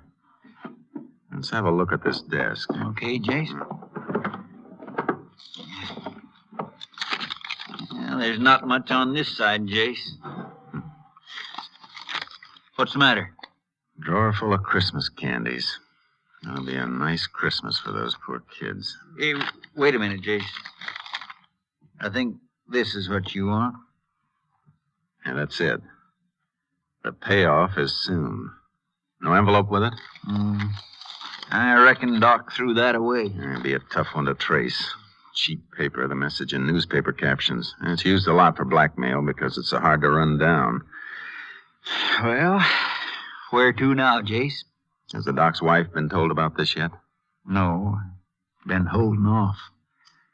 I sure don't relish it, none. Those kids and all. Let's tell her together then, Sheriff. It's a little easier that way. Thanks, Jace.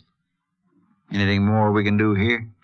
No, but before we go, I want to check on that black sedan with a smashed front fender. See if it's on the stolen car list. Sure thing. If you can spare a couple of deputies, Sheriff, I'd like them to do a house-to-house on this street. Maybe somebody else got a look at that car or the killer. It's a good idea, Jace. There's not much to go on, is there? There's enough. They always leave enough. This is one killer I want, Sheriff. I want him bad.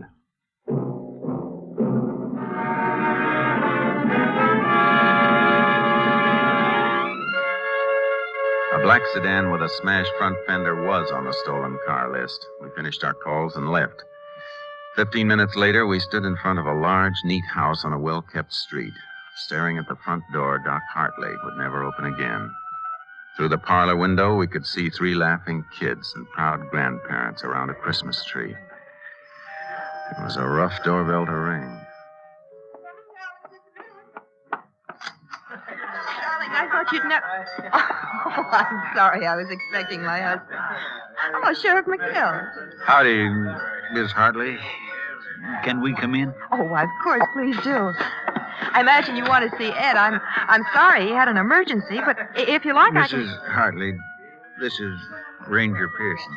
Howdy, ma'am. Hello, Ranger. Pleased to meet you. Ma'am, can we speak to you privately? I mean, in another room, away from them.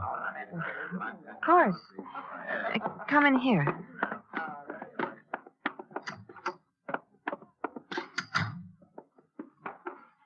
Well, what is it? Ma'am, it's best to say it quickly. Your husband, he's been killed. Oh, no. Here, you better sit down, Miss Hartley. I'm sorry, ma'am. How did it happen? He was shot, ma'am, by a man who came in asking for treatment. I want to find that man, Mrs. Hartley. I know how you feel at a time like this, but if you could answer a few questions, it'd help. I'll try. Has anyone threatened your husband that you know of? Did he seem worried lately?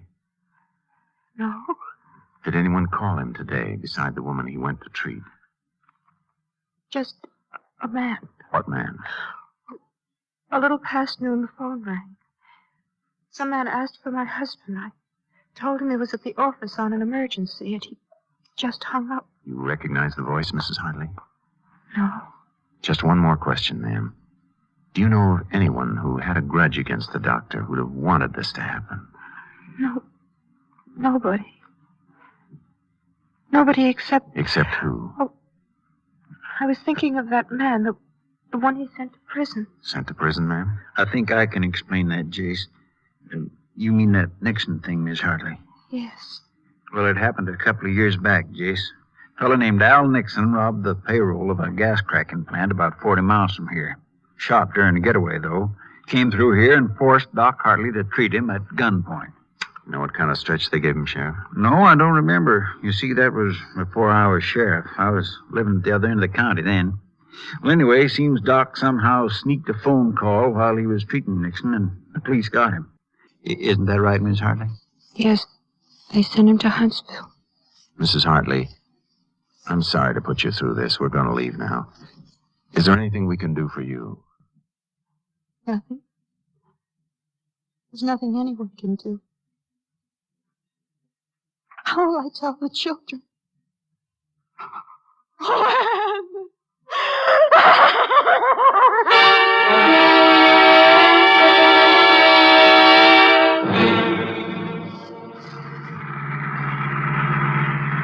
Call from KTXA ought to be in any minute now, Sheriff. I still don't see why you asked him for that rundown on Nixon, Jace. You thinking maybe he's out? I don't know, Sheriff, but I sure want to find out. Nixon's got a real good motive for this killing. Well, I got to go with you on that. But... KTXA hold it, to Sheriff. Unit 10. That's KTXA to Unit 10. Unit 10 to KTXA. Go ahead. Have information you requested.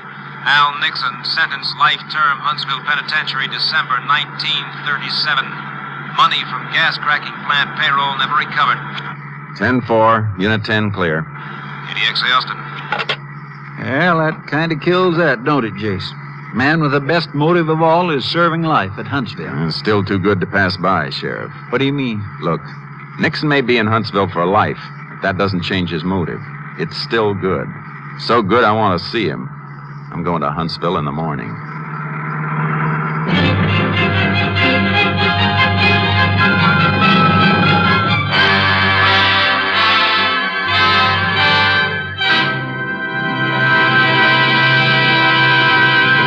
In a moment, we will continue with Tales of the Texas Rangers, starring Joel McCrea as Ranger Jace Pearson. Who catches tuberculosis? The young? Yes, but so do the old. And so do people of any race or nationality. 500,000 Americans are afflicted with TB. 40,000 a year die from it. Yet TB is preventable and curable. It can be controlled. How? One way is through Christmas seals. Christmas seals are the sole support of the 3,000 voluntary associations affiliated with the National Tuberculosis Association, which are fighting to wipe out TB in their communities. The greater the Christmas seal sale, the nearer we are to ending the scourge of tuberculosis. If you haven't already purchased your Christmas seals, you can still buy and use them. Be glad of this easy, inexpensive way to help others. Be grateful for the opportunity to help safeguard your own home against the dread white plague. And now back to Tales of the Texas Rangers, starring Joel McRae. We continue now with Tales of the Texas Rangers and our authentic story, Christmas Payoff.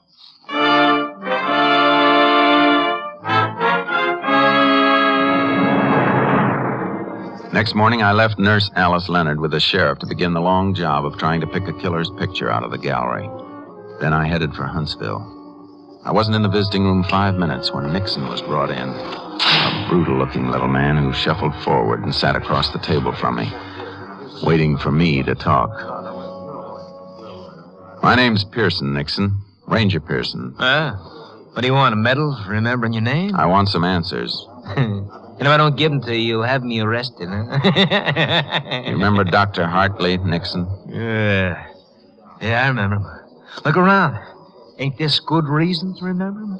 He didn't put you here. You put yourself here. Hartley put me here. Oh, but don't you worry a head about me, Ranger. I'll make out. Yeah, you worry about Hartley. Hartley's dead, Nixon. You mean that? He's dead. Shot to death.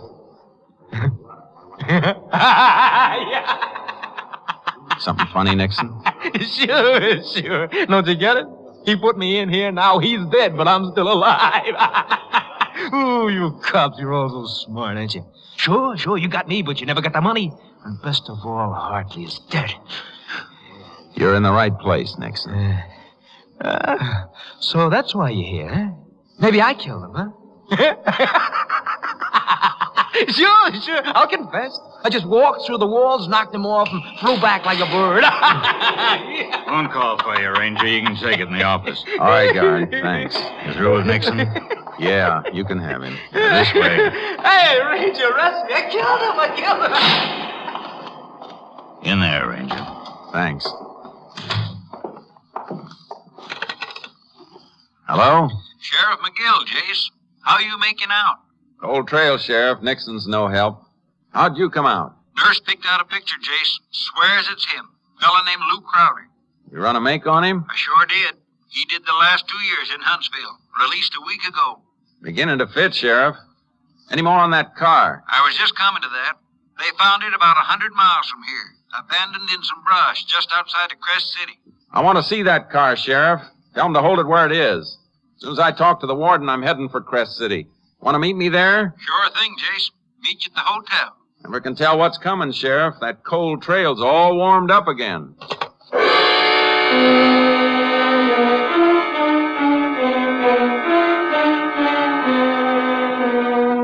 I had my talk with the warden and then met the sheriff in Crest City. As we headed for the spot where the abandoned car had been found, I kept thinking of Doc's wife and her 3 small kids. I was getting closer to a killer, and I liked it. Oh, I don't know, Jason. No matter how I figure it, there's always a couple of loose ends. Well, then try this, Sheriff. Al Nixon is doing life for a payroll robbery, and he's convinced it's Doc Hartley's fault. Now, that payroll was never found because Nixon hid it someplace before they got him. Yeah, I follow that far, Jason. In Huntsville with Nixon was Lou Crowder. Now, Nixon knew he wasn't ever going to get to use that money, so suppose he made a deal with Crowder. Crowder could have it if he killed Doc Hartley. But what was to stop Crowder from just digging up the money and not killing the doc? Well, Nixon's too smart for that, Sheriff. Probably set it up so he'd let Crowder know where the money is after he was sure of Doc's death. Yeah. It figures all right. But how would he let Crowder know? By letter, Sheriff. The warden told me Nixon's already written Crowder 3 times. What good would that do? All mail coming out of Huntsville is censored, Jay. I know, but the 2 men had plenty of time to rig a code when they were together in the pen. Then a letter could be the answer. That's right. Yeah, the highway patrol car up ahead must be where the car is. Yeah. Yeah, this is it. Howdy. Howdy, fellas. There's a car, Jace, just behind this brush. Jace, even if your figuring's right, what do you reckon this car is going to tell us? Just one thing, Sheriff.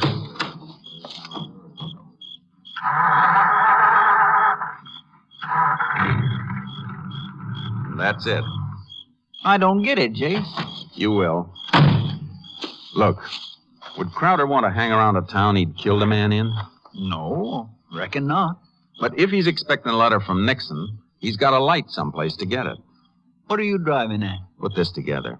This car's still in running order. Crowder didn't have to leave it. That makes Crest City a pretty good bet for the place the letter's going to be picked up.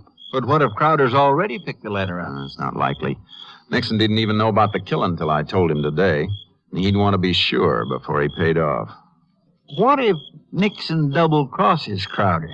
Suppose he don't send a letter telling where the money is. He'll send it, Sheriff. I got a good look at Nixon's face when I told him Doc was dead. He'll send it.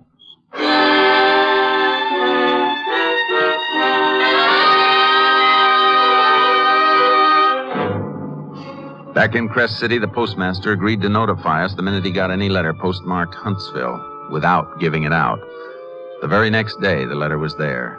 A man had come in for it, but was told it hadn't arrived. The postmaster noticed the man was driving a car with a horse trailer attached. I got my horse trailer, and we set the trap in the post office the next morning. That's Crowder, all right, Jace. He got the letter. Shall we take him? No. Hold it, Sheriff. What's the matter? I don't want to take a chance. He's probably armed. Some of these people may get hurt. Well, what are you going to do? Give him a lead and tail him. All right, let's move up the front door and see where he goes. I've been expecting a Cadillac if you want. The only thing is, he just got in that car, Jace. Yeah. The one with the trailer. He's pulling out. Come on. You reckon he'll head straight for that money? Yeah, there's no doubt about it. He's not pulling that horse trailer for nothing. He must be heading someplace he can't use a car. Yeah, it's all right with me. We'll get him, Sheriff. Wherever he goes, we'll get him.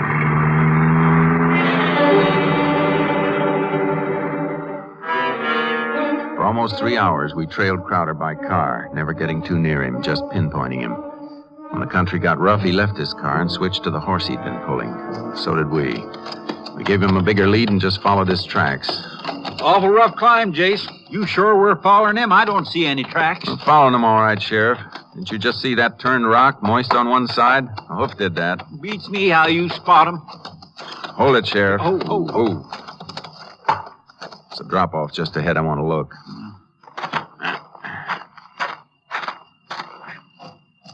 See anything, Jace? Shh. Hold it.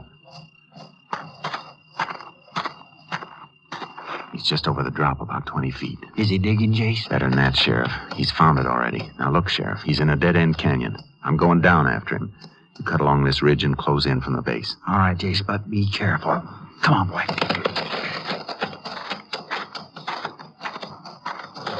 Crowder! Get your hands up. You'll never take me, copper! That's a warning, Crowder. Next one will be through your head. Now throw your gun away. All right, don't shoot.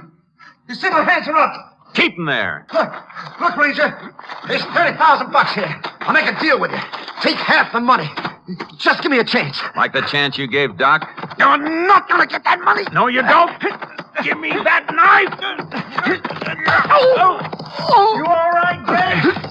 Yeah, I'm all right, Sheriff.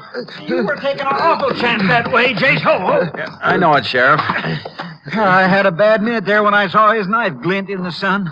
Thought you'd have to gun him for sure. I didn't want it that way. I had to take Crowder alive, Sheriff. He's my Christmas present to the warden at Huntsville.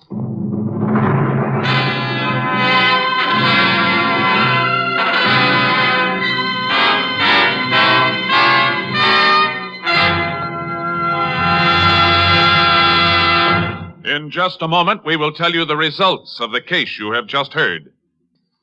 With Christmas just around the corner, we at NBC hope that you all will have a joyful, happy holiday season. With the program scheduled on the NBC Radio Network, we will try to add to your listening pleasure as you relax and tune for your favorite entertainers. Special programs are planned by all of our NBC shows, and we know that you will want to hear as many of them as you possibly can. To put it in musical form, here is a holiday wish from the NBC Chimes. Happy holiday, happy listening, happy holiday, happy listening. NBC wishes you a season of good cheer. A merry, merry Christmas and a happier New Year. Happy holiday, happy listening. Happy holiday, happy listening.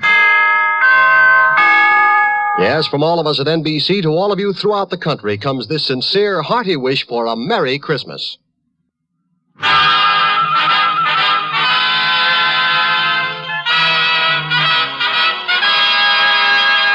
And now, here are the results of the case you have just heard. On February 3rd, 1941, Al Nixon was removed from Huntsville Penitentiary to stand trial along with Lou Crowder for the premeditated murder of Dr. Hartley. Both men were found guilty. The sentence, death in the electric chair.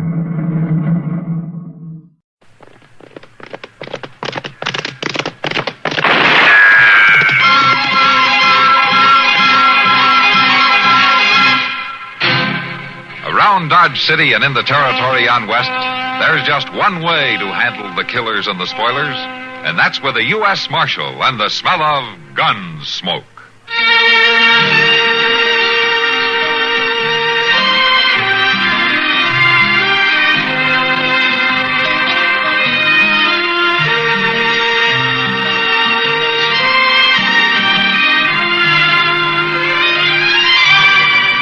Gunsmoke, starring William Conrad, the story of the violence that moved west with young America, and the story of a man who moved with it.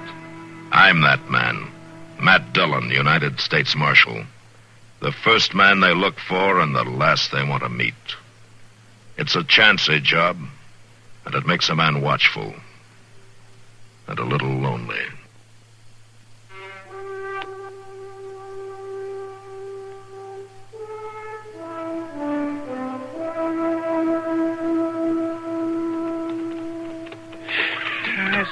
Goodness, Mr. Dillon, this trip down from Hayes City seems to get longer every time. And it's sure longer when it's hot, Chester. That's just what I was thinking. Hey, Mr. Dillon, Yeah. do you suppose the ground sort of stretches out like when the sun's burning down real strong? That's an interesting idea, Chester, but no, I don't suppose.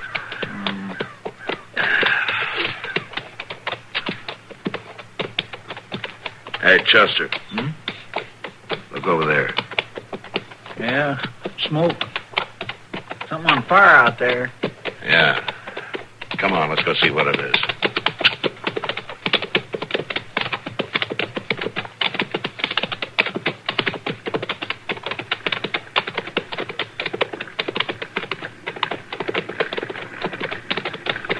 The wagon, Mr. Dillon, but there sure ain't much left of it. That's pretty far gone, all right. Get out, Chester.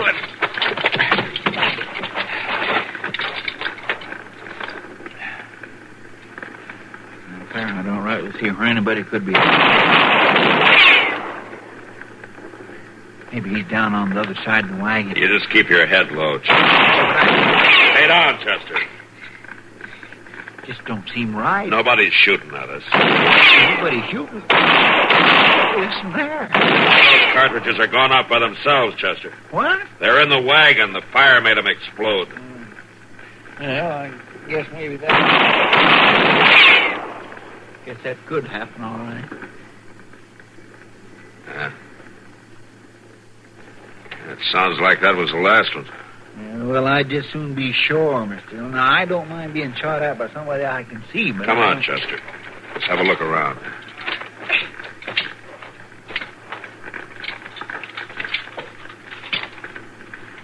Well, looky here, Mr. Dillon. What? One of them new carbines.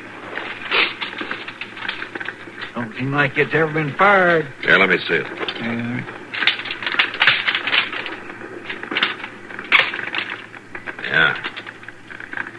That's a new Army model, Chester. Don't look like no Army wagon over there, though. No, it doesn't.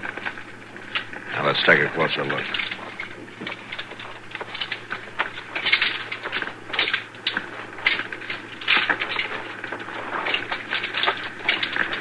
It sure is a mess, ain't it? Stuff thrown all around it. Gracious, don't it smell, though? You know what that is, Chester? That's whiskey. It must have exploded. Soaked everything. That sure is a terrible smell. Must have been terrible whiskey.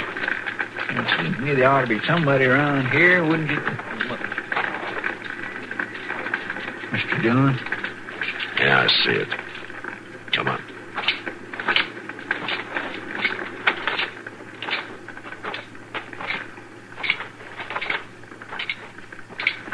He was half head. Just his boots sticking out.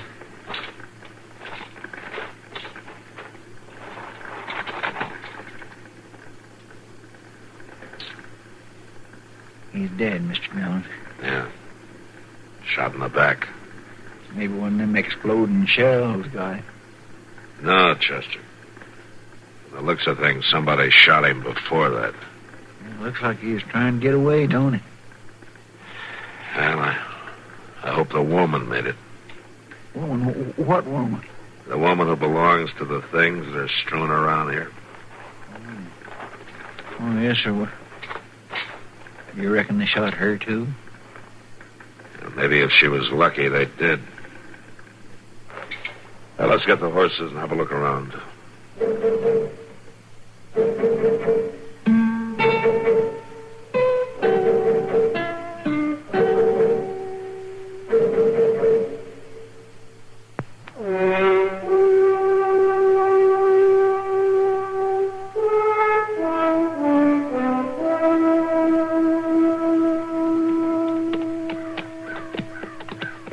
Ain't likely we'd find her now, is it, Mr. Dillon? It don't seem to me she could have wandered this far. No, I guess not. But we'll have a look along the creek before we turn back. The ladies I've knowed ain't been much good at walking very far, I'll tell you that. Of course, I ain't knowed them all. Wait a minute. Listen, Chester. What? Be quiet. Yeah. Come on.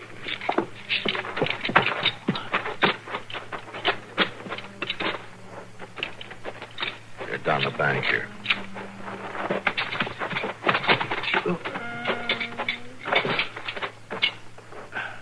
She's there, Mr. Dillon. Yeah. Gun. Fire. My boy. Ma'am? My boy. Ma'am, we've come to help you. Guns. My boy. Dead. Yeah. We know that, ma'am. Are you hurt? Running. To die. Die. You're not going to die, ma'am. She sure ain't making no sense. No. Here, help me turn her over, Chester. Take it easy.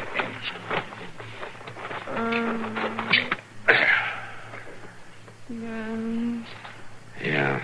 Guns. There's a gunshot across the back of her head. You sure bad? I can't tell, Chester. Boy. We better get her to Doc. Look, I'll tell you what. You go on in the Dodge and find a wagon, and I'll stay here till you get back, huh? Well, but what about the other? The man back there at the fire? Well, nothing's going to help him now. Go on. Hurry, will you?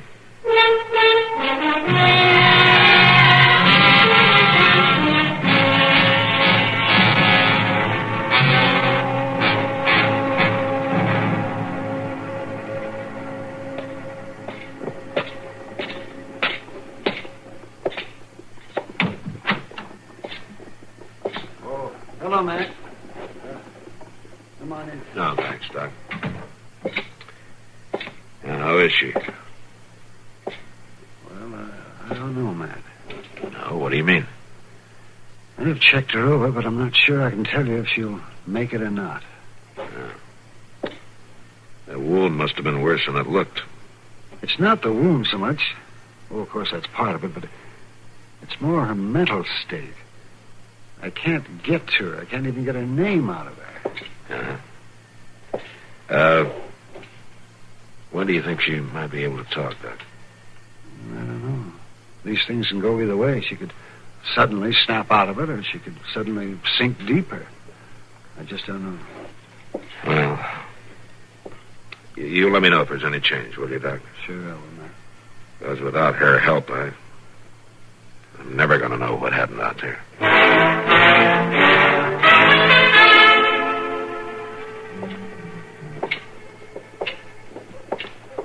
It sure is hard to understand women, ain't it, Mr. Dillon? Oh, what got you to thinking about that, Chester?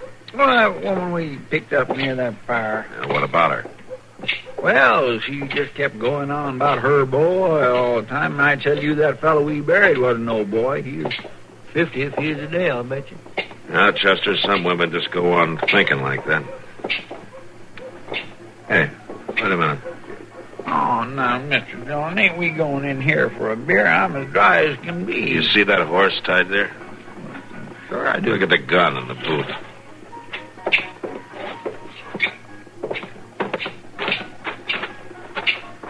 I declare, Mr. Dillon, it's carbine, a brand new Army carbine, just like the one we found out at that fire. Yeah. You know whose horse it is? No, sir, I sure don't. Looky here, there's some initials carved here in the saddle leather. I-R, or either L-R. No, it's J-R. Oh. J-R. All right, Chester, let's go in.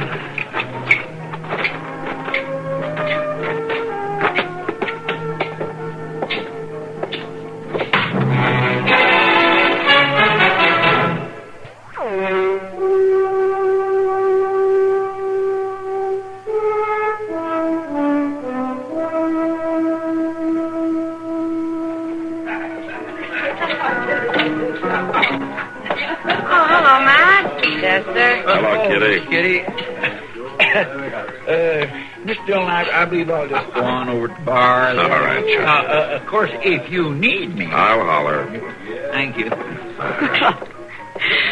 Well, Matt, your trip took a little longer than you planned, didn't it? Yeah, we ran into a little trouble on the prairie a few miles from town. Huh?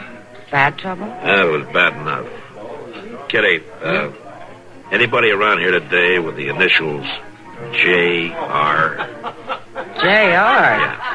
You're not looking for Johnny Ringo, are you? No, I hope not. Now, try again. J.R. Yeah. Oh, well, sure.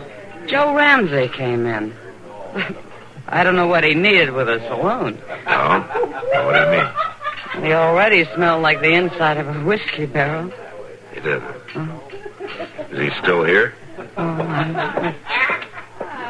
Yeah, way back there. What? Table near the end of the bar. You see? You know which one he is? I can tell. See you later, Kitty. All right.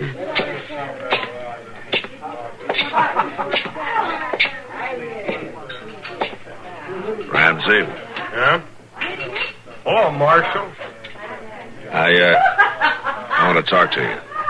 Well, sure, Marshal. Sit right down. No, I think you better stand up. Oh, I see now, Marshal. You got no call to talk rough to me. Come on, stand up.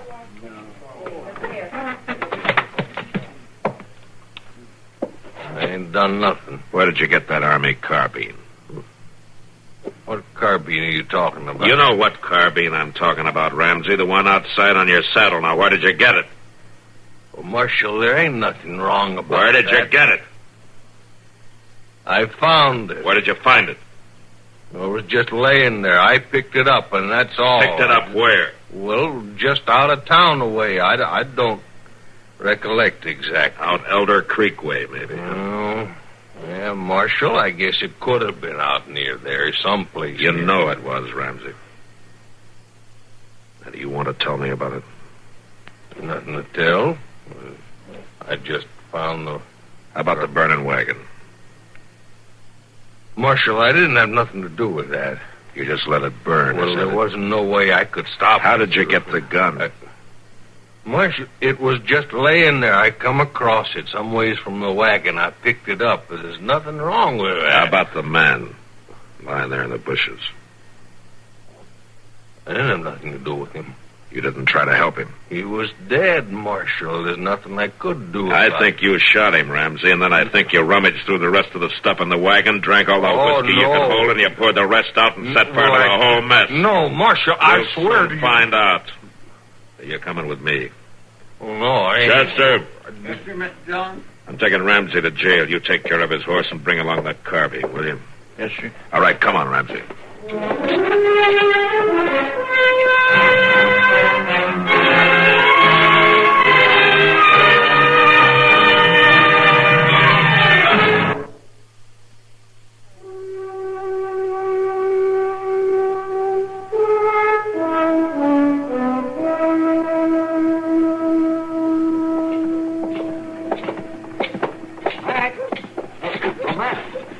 Yeah, what is it, Doc?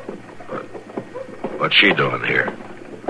She came out of it and insisted on seeing you. I'll bring her into the office. I gotta lock this man up. Come along, man. Marshal. I want to talk to the marshal. Why, you just come with us, ma'am. Right in here. You ain't taking me in. Oh, stop, Ramsey. Stop or I'll shoot!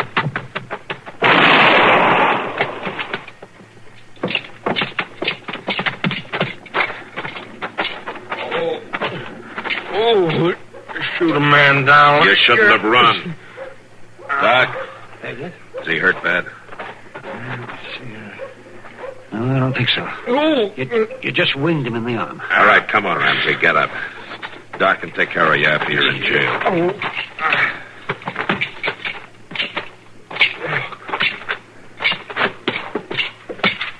Oh, I must talk to the marshal. Sure, ma'am. I'll be with you in just a minute. I gotta lock this man up. You should be glad we caught him. Not glad. He was out there when your wagon was burning. Looks like he's the one who did it. Oh, no, Marshal. There, Marshal, you see, I told you. Shut up, Ramsey. He didn't do it, Marshal. Did you see who did? Didn't have to see. I did it. Did it myself. You did it? What? Oh, for heaven's sake. Yes, Marshal. I killed him. I burned the wagon. I tried to kill myself, too, but I didn't hold the gun right. Doc, does she know what she's saying? I'm afraid she does, man. I know what I'm saying. And I know why I did it. Go on. He was selling things, Luther was. Selling them to the Indians. Little whiskey. A few bullets, some guns. He told me he'd packed my mother's china in that box. And it was guns. Guns for the Indians. And you killed him for it? Guns for the Indians. Same Indians who killed my boy. My straight young boy. Fighting with the troopers at Laramie. I see. I killed him. And I burned everything. And I tried to kill myself, too. Why couldn't I do that, Marshal? Why couldn't I put a finish to it? Well, I'm not the one to answer that, ma'am. Doc, take her inside, will you? I'll be right there. Sure, man. No finish. No end to it. You come along. All right, Ramsey. You can go on up to Doc's and wait there, I guess. Next time, maybe you won't be so quick to shoot an innocent man. Next time, you won't run maybe like a guilty one. I took care of the horse, Mr. Jones. Here's the carbine you want me to lock this fellow up. No, Chester, he didn't do it. The woman did. The woman did? Killed her husband? Set all that fire? Yeah, she did it all. Well, what are we going to do with her? I mean, what'll the judge do? I don't know, Chester. But I do know one thing. What's that? Whatever happens to her now, it won't matter to her at all.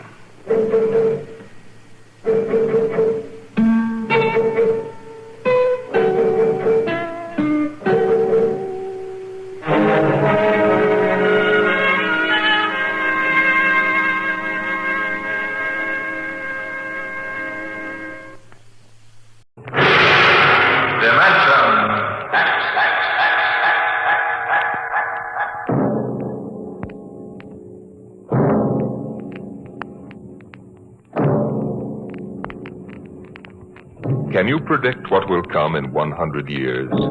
Or in 10? Or in the next minute? Some people think they can. Nuclear scientists, mathematicians, astronomers, biologists.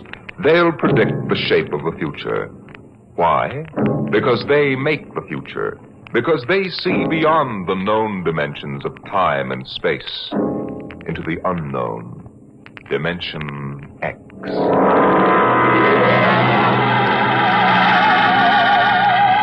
It was in the year of 1982 that spacemen first discovered the Great Galactic Barrier.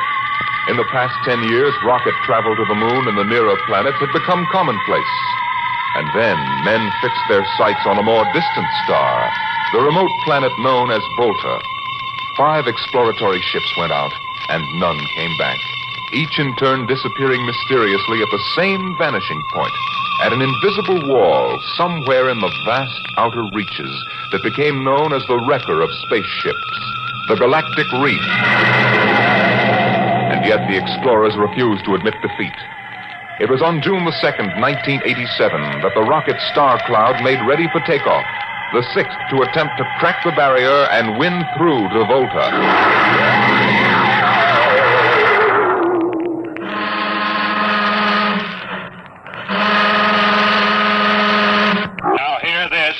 Condition green. 2 minutes. Captain, I don't suppose you'll want the ship's doctor up here on the bridge during blast off. I think not, Smitty. All right, then. I'll be in the sick bay, counting vitamin pills if you need me. Good luck, Lewis. Thank you, Smitty. Lieutenant Collier. Yes, sir. You're relieved. You better get down to navigation control and take over. Yes, sir. Oh, Lieutenant. Yes, sir. We've never flown together before. This is your first flight in a space vessel as big as the Star Cloud, isn't it? Yes, sir. But I was trained in oversized jobs at the Naval Academy. Well, if you're half as good a navigator as your father was, you'll do fine. Thank you, sir. You were old shipmates, weren't you? Old shipmates. I served under him in the first rocket that ever got back to its base in one piece.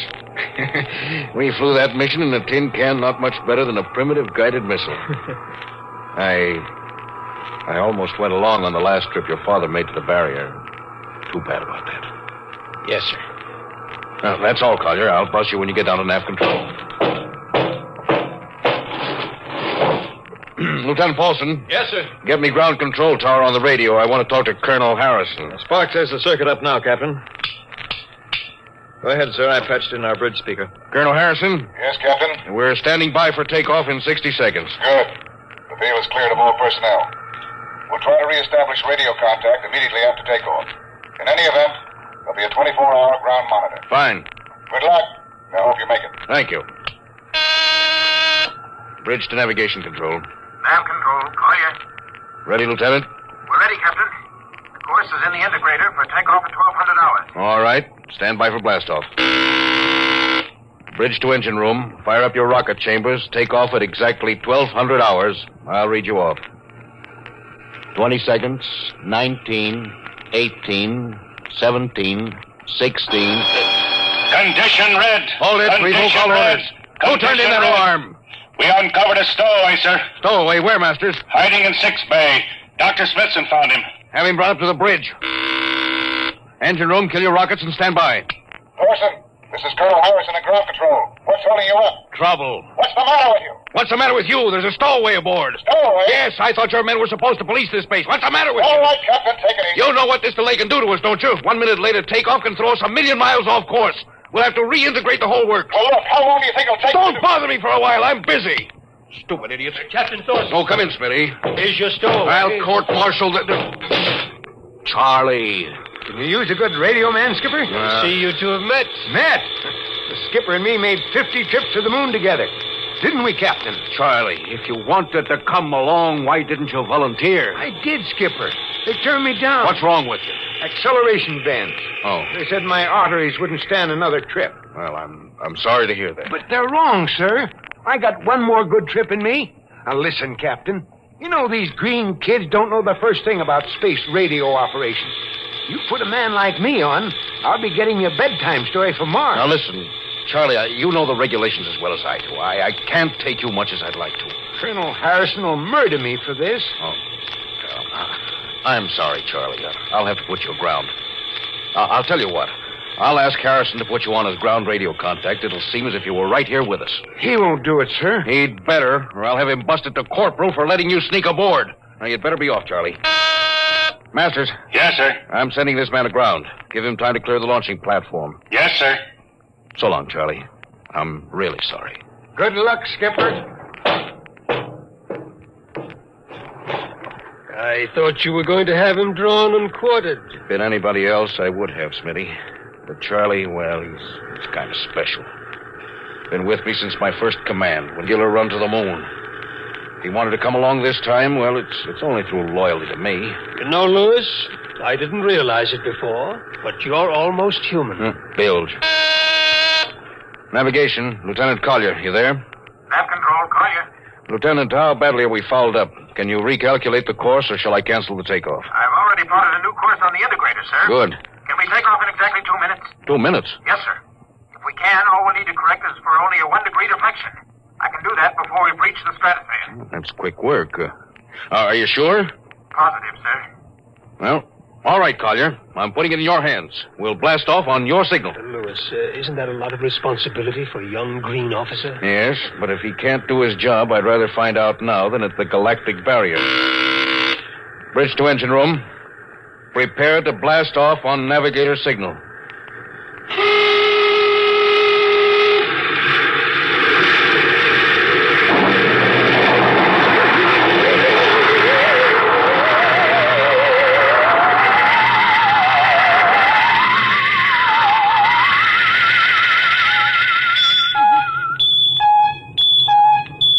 How are we doing, Collier? Coming on the bearings, sir. 4, 3, 2, 0. We've intersected the course vector. Good work, Collier. The course is corrected, sir. Ready to go into atomic overdrive anytime you say. All right, stand by. Now hear this. Now hear this. Prepare for maximum acceleration. Bridge to engine room. Kill your rockets. Rockets out. Fire up number 1 cyclotron. Number 1 ready. Fire up number 2. Number 2 ready. Withdraw your dampening rods. Aye. Fission chamber ready. Blast tubes cleared. All generators operating on capacity, sir. Right. Go into overdrive on the count of 0. 5 seconds, Captain. 3, 2, 2, 1, 1, 0. 0.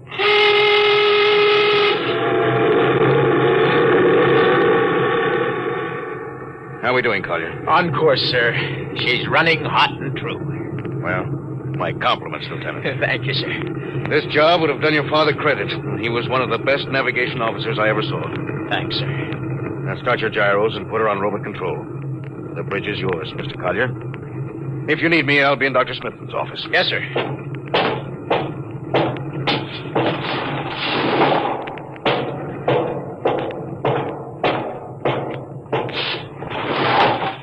I see you got us off the ground. You can thank young Collier for that. Chip off the old block. You knew his father? Matter of fact, I knew him very well. First-rate spaceman. Is he the one who, Yes. He was lost in the galactic barrier on the second ship we sent out to Volta. Lewis, just what do you think this galactic barrier is? Oh, your guess is as good as mine, Doc. All I know is that 5 ships have gone into it. None of them have come back out. How about Miss Struvik's theory that it's a time warp in space, that the ships reach it and slip into another dimension? Rubbish.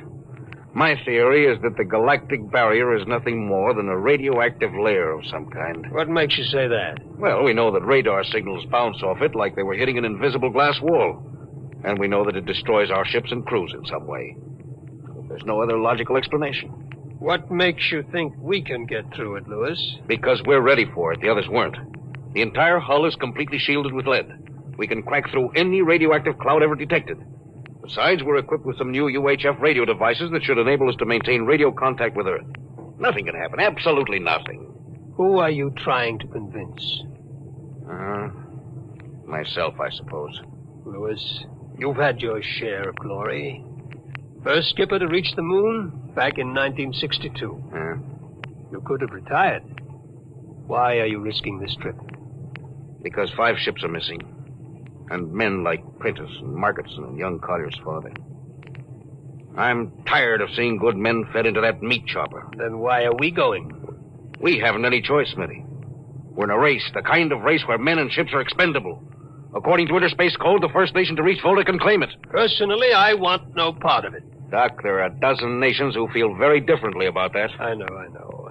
You're right, of course. Well, at least it won't be boring. I'll have to play physician morale builder and mother substitute for 112 slightly nervous men. Your morale doesn't sound too good, Doc. As morale officer, I can state without fear of contradiction, it is terrible. And something tells me that as we approach that galactic barrier, I'm not going to be alone.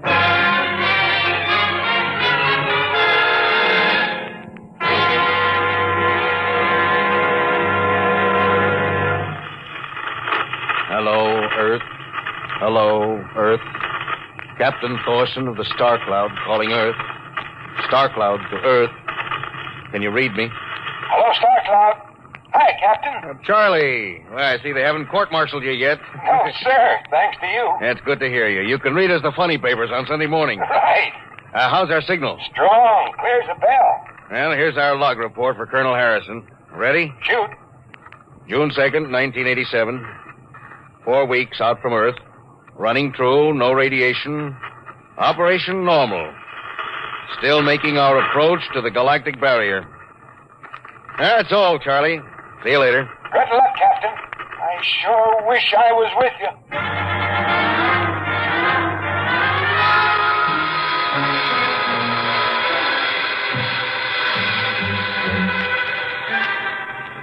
How's the morale, Smitty? Well, the men know we're getting closer to the barrier.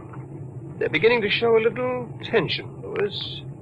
How's their physical condition? Any sickness? About half the crew has come down with space flu. I was afraid of that. Bad? Oh, same as usual. Lips and hands with a bluish cast. Eyes are sensitive to infrareds. I don't know. When I first started flying these tin cans, nobody ever heard of space blues. There's a theory it's caused by the terrific acceleration of the atomic overdrive. The change in gravity affects the circulation. What do you think? Oh, I think it's psychosomatic. I've noticed that the same men who get space blues under tension on a ship tend to get blue coloration back on Earth when they're upset. I guess it's an occupational disease of space navigators. You think it's just nerves, then? I don't know. Young Collier's got a bad case. Yes, I think it's tension from overwork. Well, maybe he needs some vitamins. Lewis, when will you realize that vitamins are not a panacea for all the troubles of mankind?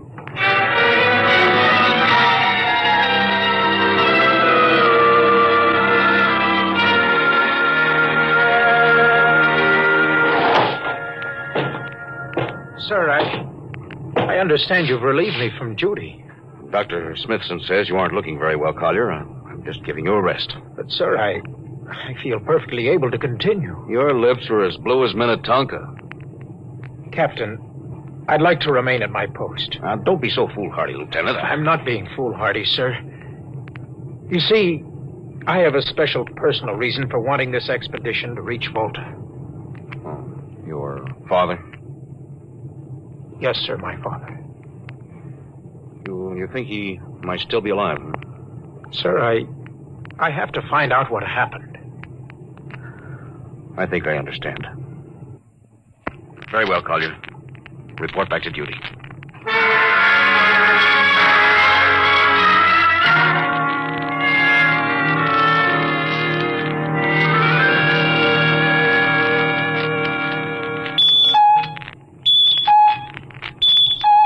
What's the reading, Paul? We're getting a Block 5 radar bounce now, sir. Coming off the barrier almost as fast as we sent it out. What's the interval? 0.3 of a second. Shortening steadily. This rate will hit the wall in the next few minutes. All right. Alert the crew. Sound general quarters. Now hear this. Condition red. We are now approaching the galactic barrier. All hands to stations. All radiation detectors to be fully manned. Full security will prevail until further notice. That is all. Paulson. Aye, sir. Radar bounce is up to +6. We better try to make final contact with Earth. Is Sparks still trying to raise the base? Yes, sir, but he's not having much luck. No? Seems to be some interference. Oh, that's the radio room now. Yes? You've got him? Well, cut in on the bridge speaker. The captain will take it from here. Hello, Star Cloud to Earth. Can you hear me, Earth? Hello, Skipper. I can barely read you. We're getting heavy static from sunspots. That's not sunspots. We're right on the galactic barrier. Getting a +7 radar bounce. Expect to hit the barrier almost any second now. Good luck, Skipper. Look, Charlie, stick with us, will you? We're switching to the automatic center now so you can track us in. Okay. If we crack the barrier and come through still in one piece, I'll try to get back to you on the high-frequency band. Gotcha, Skipper. Don't worry. I'll be waiting. So long, Charlie. So long, Star Cloud. We must be getting awfully close now, Captain. Echo's bouncing back so fast, it's almost beating the signal. Well, when they coincide, hold on to your hat. That's when we run into the wall. Any second. Hold on. Here goes nothing. Here it comes.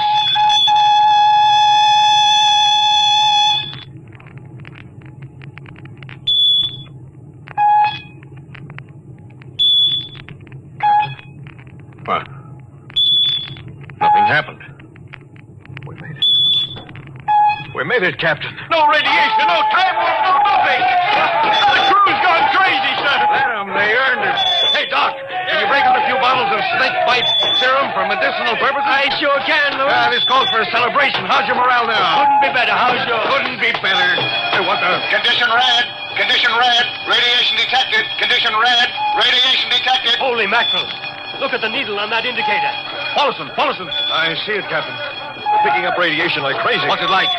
It's a strong impulse. What kind? I don't know, sir. It's too long for a cosmic ray and too short for UHF. The ship's lousy with it. Man your battle stations! Paulson, track it down. Triangulate it and make it fast. I want a directional fit. Yes, sir. Engine room. Yes, sir. We're picking up radioactivity. Is it the fission chambers? No leak here, sir. I'll check your gauges. Nothing here, Captain. Must be coming from outside.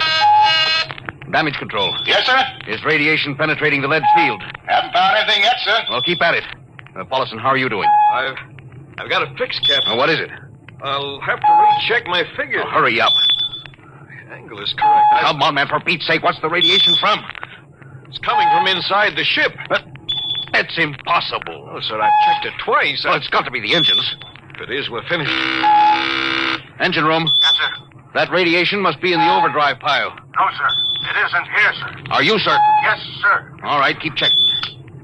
Well, only one thing left to do. Paulson, get a Geiger counter. We're going to start combing this ship inch by inch. Yes, sir. Turn it on. Yes, sir. Ready, Captain. We'll check the atomic guns first. Come on. We'll cut through the officers' quarters to ordnance. Yes, sir.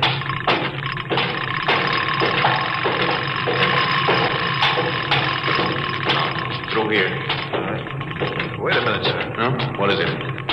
The signal's weaker now. Yeah. Let's go back.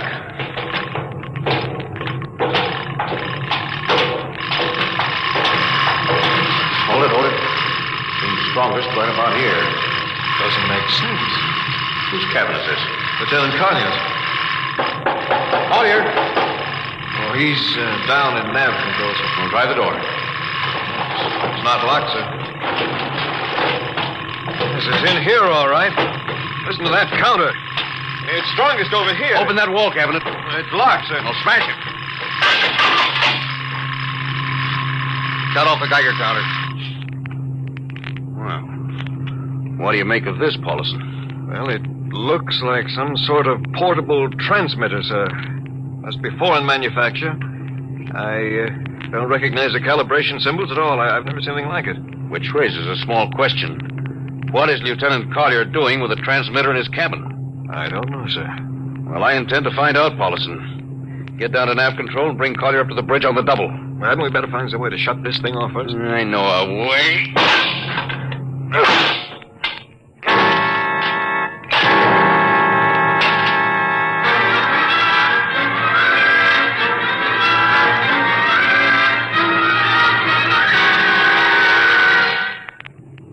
Lieutenant Collier, I'm going to ask a few simple questions.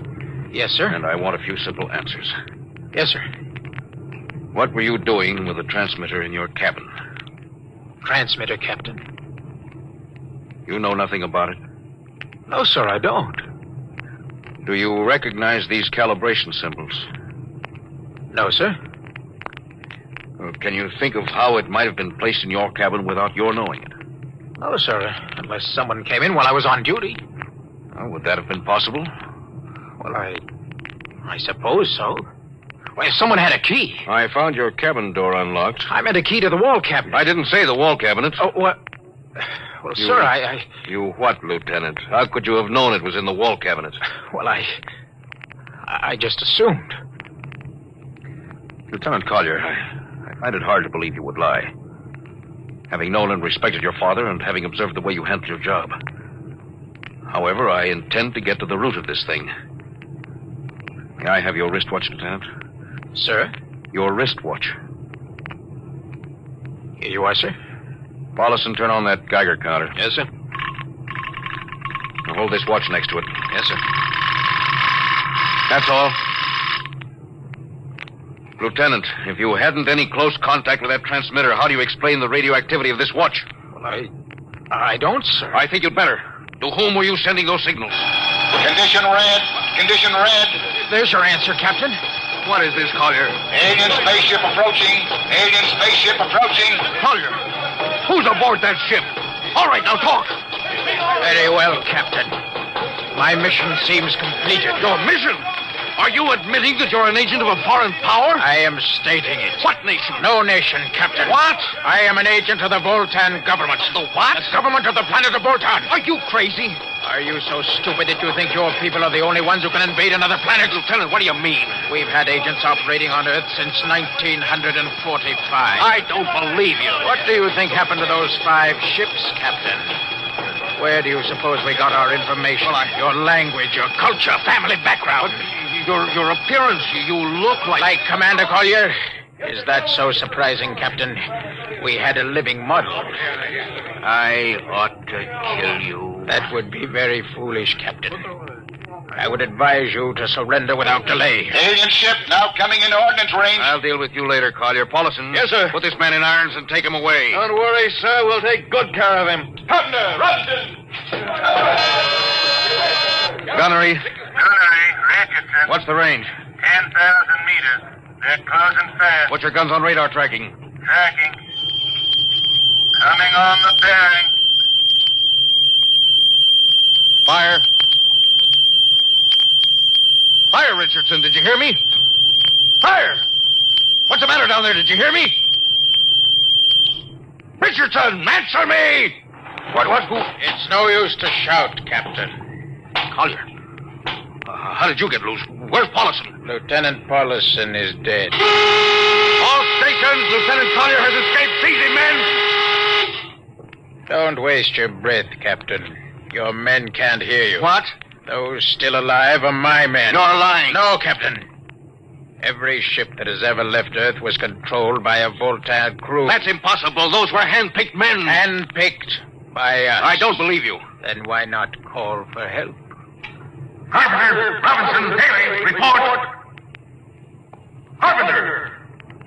Robinson! Haley!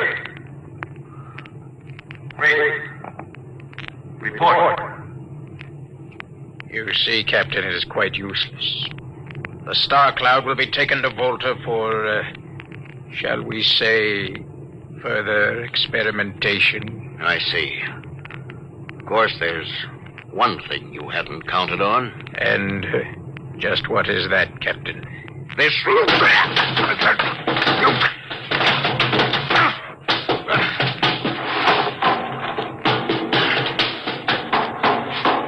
Carpenter! Are you in there, Lieutenant Carpenter? They can't all be dead. There must be one alive. Smitty! Dr. Smithson! Smitty! Oh, Smitty. What have they done to you? Lewis. Those dirty... don't talk. I must lean closer. Not much time. Lewis, Space blues. Space blues? What is it, Smitty? What are you trying to tell me? All men with space blues. Voltans. Here, let me help you. No, Lewis. Get message back to Earth. Voltan, 5th column. Watch out for space blues. Smitty. Smitty. Captain Thorson, you can't hide from us now. Come back to the bridge and surrender, or my men will come and get you. Oh, yeah? Captain Thorson, you can't come. Hello. Star Cloud calling Earth. Please, God, let me through before it's too late. Hello, Star Cloud to Earth. Come in, please. Come in, please.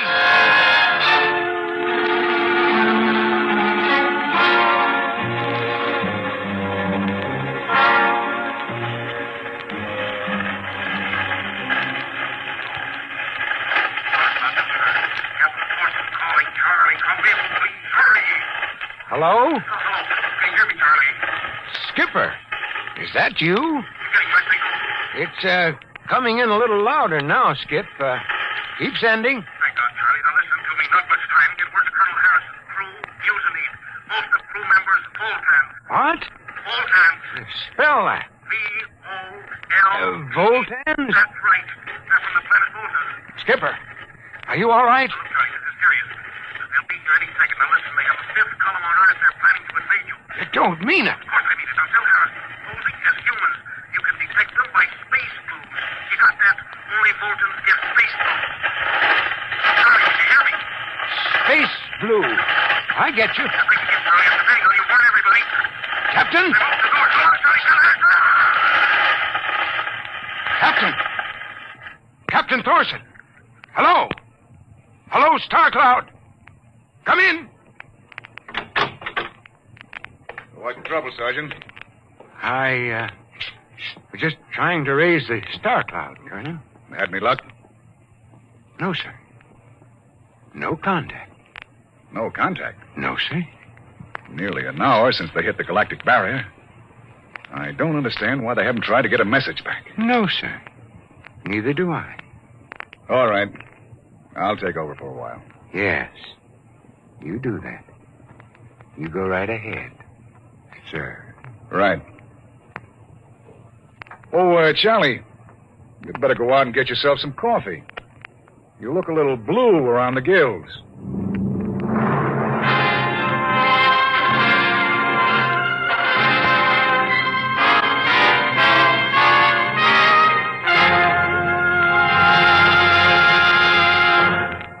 You have just heard No Contact, an adventure in time, space, and the unknown. The world of...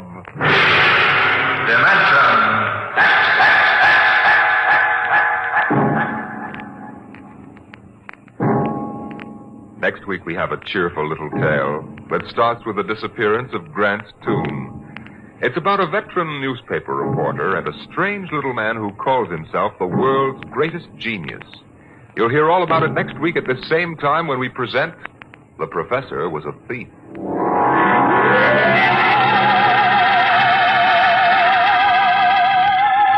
Dimension X has presented No Contact, an original story written by George Lefferts from a storyline by Lefferts and Ernest Kinoy.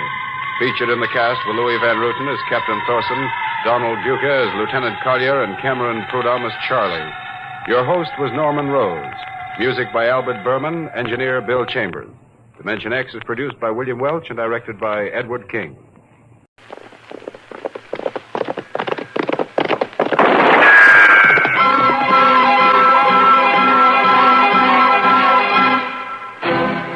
Around Dodge City and in the territory on West, there's just one way to handle the killers and the spoilers, and that's with a U.S. Marshal and the smell of Gunsmoke.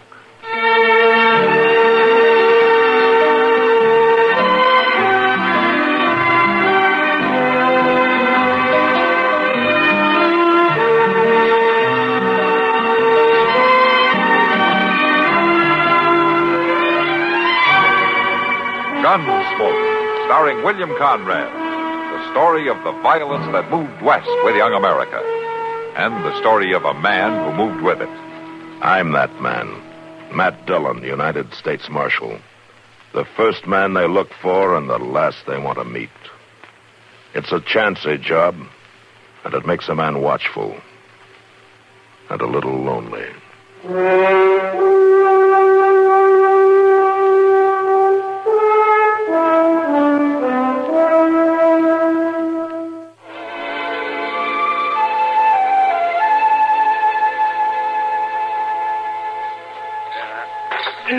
Come on now. In you go.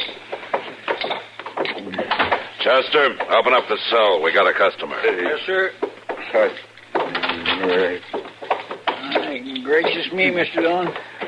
Don't look like he could sober up in a month of Sunday. Yeah, well, he's been working at it good and steady. There we are. All right, in you go. Go on. Know who he is, Mr. Dillon? No, I don't think I've ever seen him before. He wasn't in any shape to tell me his name. I ain't sure he'll ever remember it, the way he looks. Well, we'll give him time to recollect. Yeah, come on, Chester. Let's go get some breakfast.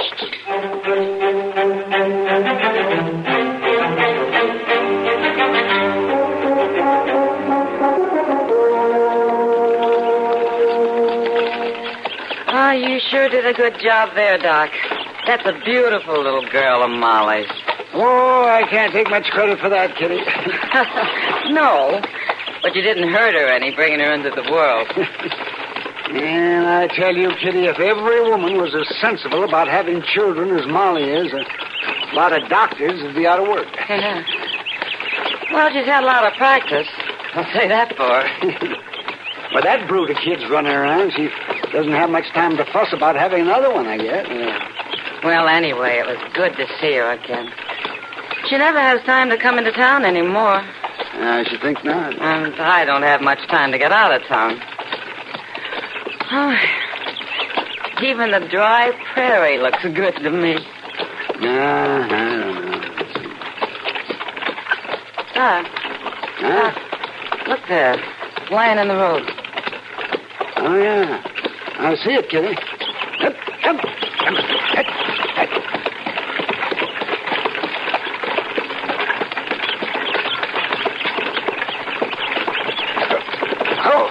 Oh, there. What? It's a woman.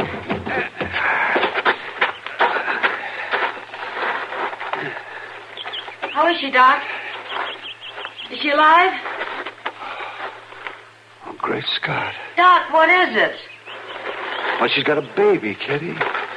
She was almost lying on top of a baby. A baby? That's what I said, a baby.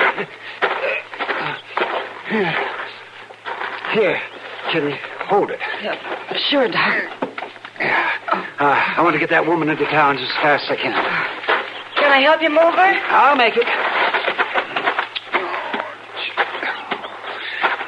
Poor thing, she's just skin and bones.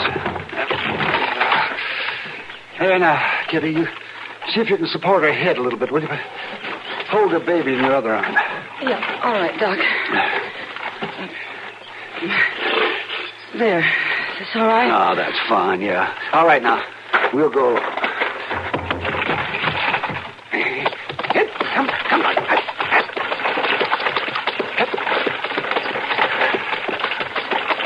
Doc. Yes, Kitty? Did you call this her baby?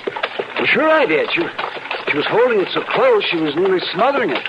I don't think the baby is hers. Oh, what kind of foolishness is that? She's a white woman, isn't she?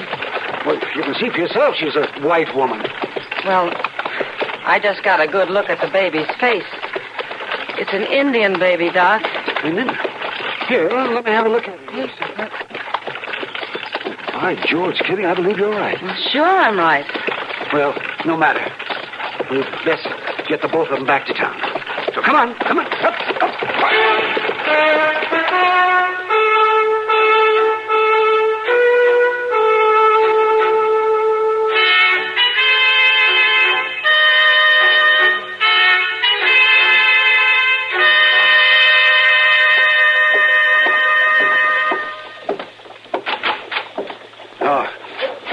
are, Matt. Where did you expect me to be? Well, I never expect to find you in your office, I'll tell you that.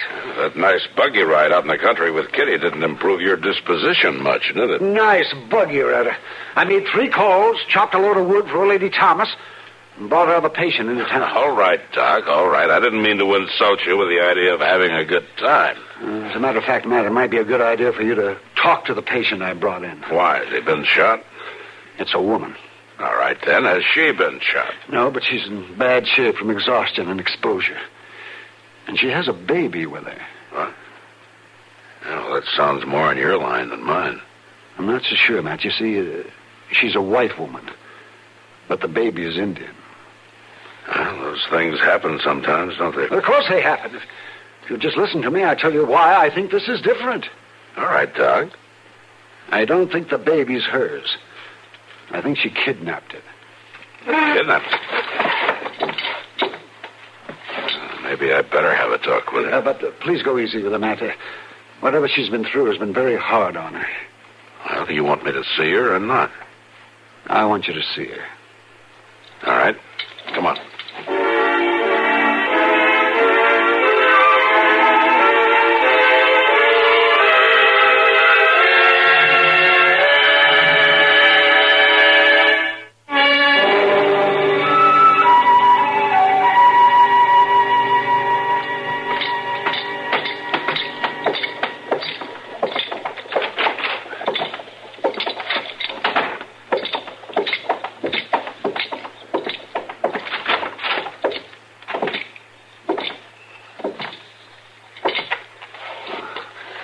Matt.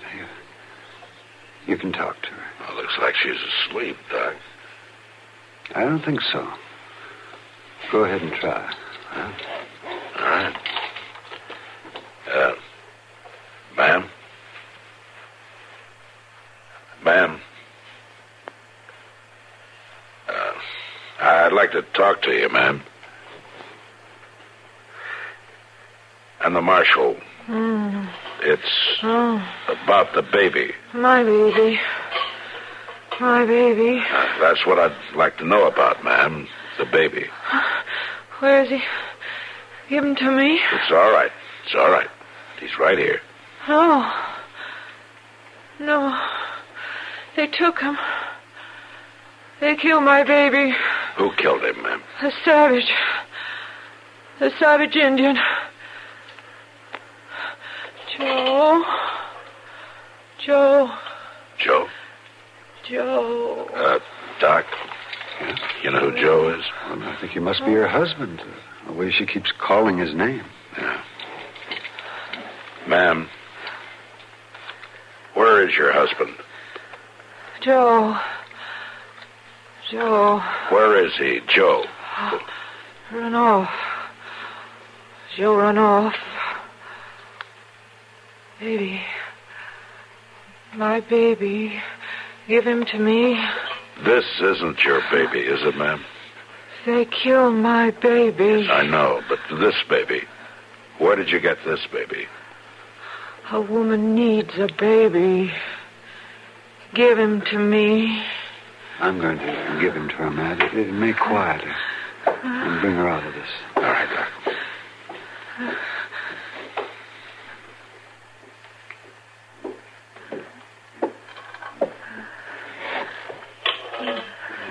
There you are. You just hold him there, quiet and gentle. Baby. Baby. Ma'am, he's an Indian baby. They took my baby. So you took this one? Baby.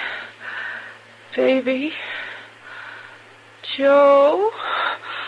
I guess there's no use talking to her anymore, Matt. Maybe later. Yeah. All right, Doc.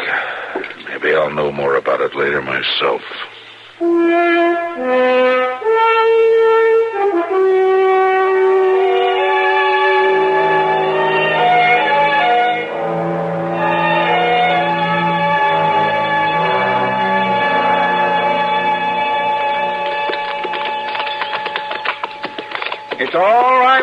Mr. Dillon, riding way out here and all that. I'm glad to hear that, Chester. But it don't seem to me that you can be sure of getting anywhere. It's just picking out any little old bunch of Indians and asking them about one little old baby. It's like that needle in a haystack the fellow was telling me about. Yeah, I'm not sure. No, sir, it just don't figure to prove out. It won't prove out if we don't start somewhere either. Well, yes, I guess you're right, but Do me a favor, will you, Chester? Well, sure I will, Mr. Dillon. I'd be proud to. Just keep your doubts to yourself until I get through here, will you? Yes, sir, I sure will. All right. Now, we'll leave the horses here. All right, sir.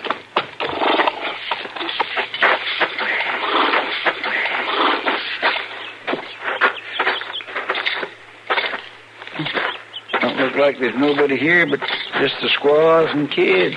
Yeah. Men are probably off hunting. Reckon so. Oh, there's one, Mr. Dillon. There's Brave. Yeah, it's old Hawkwing. You stay here, Chester. I'll go talk to him. All right, sir.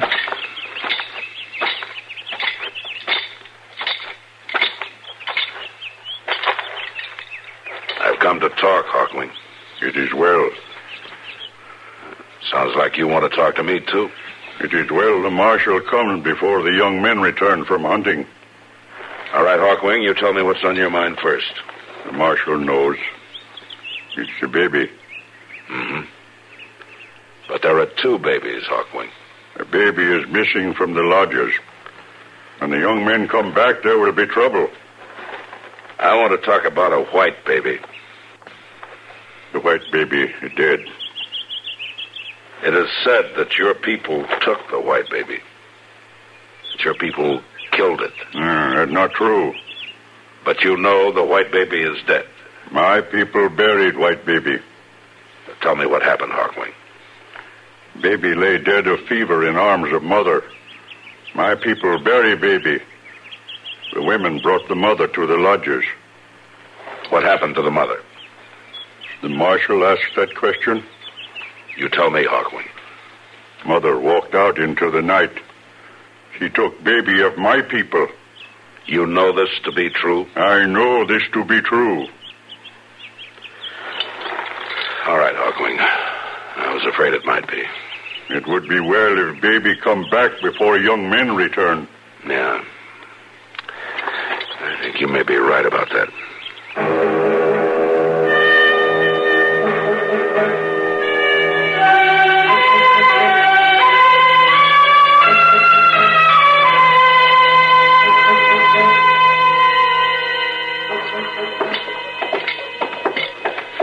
Well, sure, she's better, Matt.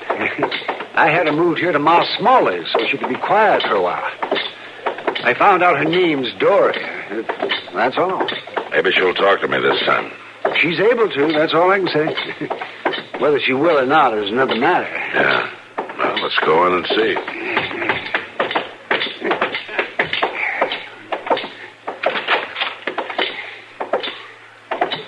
Ma put her in a room on the first floor. Here it is.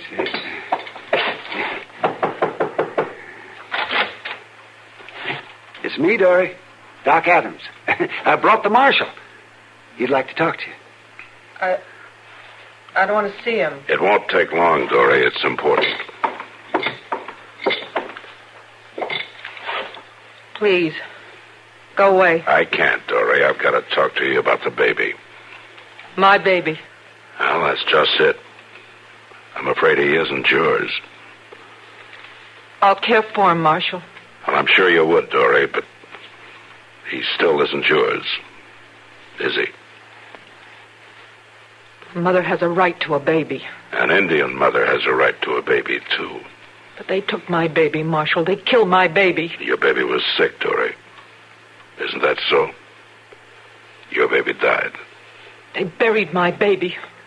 The savages buried my baby. The Indian women were trying to help you. They took my baby right out of my arms. Because he was dead, Dory.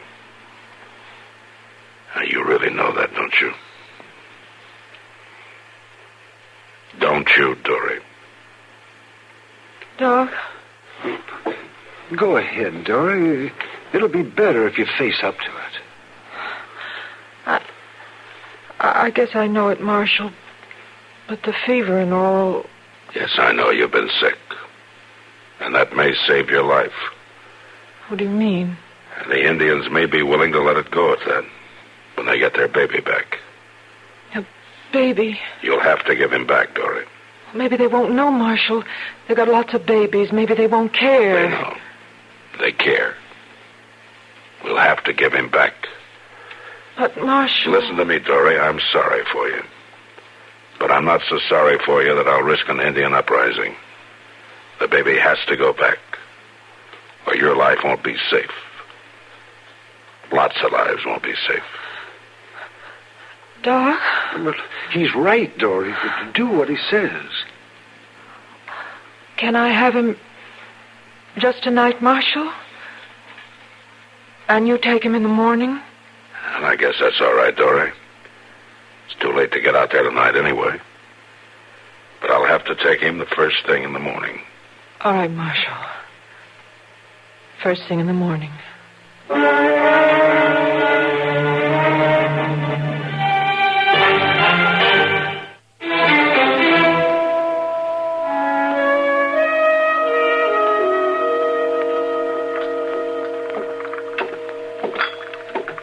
Here's your coffee.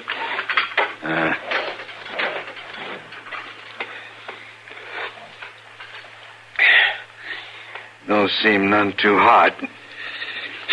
You're about as ungrateful of a prisoner as I've ever fed. Of course, it's mighty early, but the marshal and me has to ride out the Indian camp. You gonna let me out? Maybe he will at that. He's got an awful lot on his mind over that woman and her baby. I've been locked up long enough. What woman you talking about? Why, that woman that took a baby from the Indians, walked right out of their camp with it, nice as you please.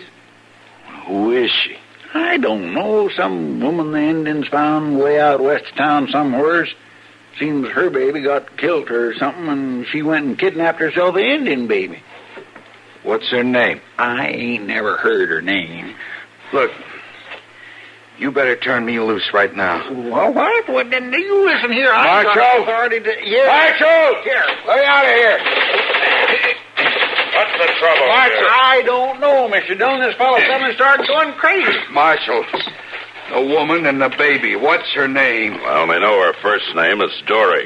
That's my wife. There you go. Now let me out. Let me out. Just wait a minute, will you? Wait a minute. You weren't doing her much good when she needed you before. I thought she was dead, Marshal. I thought they was both dead. I rode off to get help.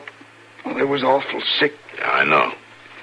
I got lost, Marshal. I didn't find nobody, and when I got back to Wagon, I seen the grave. I thought they was dead. I ain't cared about nothing since. I can believe that. All right, let him out, Chester. Yes, sir.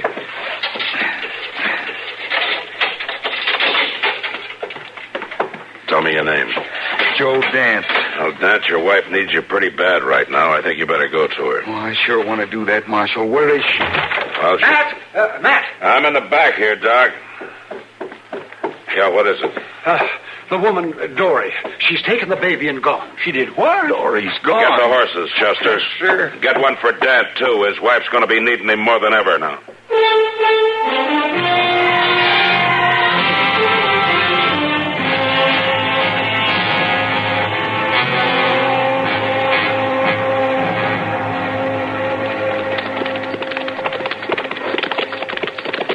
I'll say this for her. That woman can sure drive a buggy at a good clip. Dory can drive, all right. Let's just hope she can drive fast enough this time. You think she might be able to get away, Mr. Dillon? And if the Braves haven't come back from hunting, she might have a chance. Marshal? Yeah, Dan. If the Indians get her with that baby, what'll they do to her? I don't know. They have their own laws. I don't know what they'll do. Mr. Dillon, look yonder. The buggy. Yeah.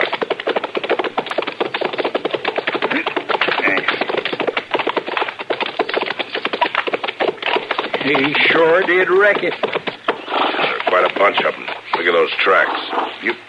You think they got her? Yeah. I think they got her. Come on.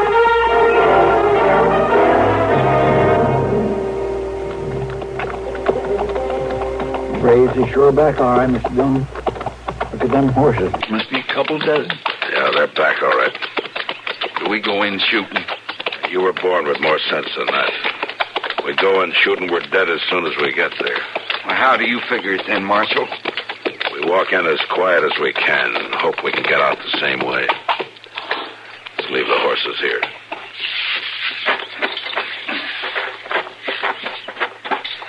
Just walk slow and easy and let me do the talking. She's my wife. You better hope it'll stay that way. Just don't start anything. The quieter we are, the better our chances are. Sure. Up there. They're lined up. Waiting for us. Yeah. Just walk easy. All right, just far enough. I've come to talk with Hawkwing. Send for him.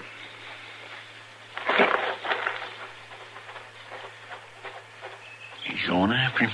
Yeah. Dory. I see Dory. Take She's it easy. there. Take it easy. Well, they got her tied up. Wait a minute, Dad. Wait a Get your minute. hands off me.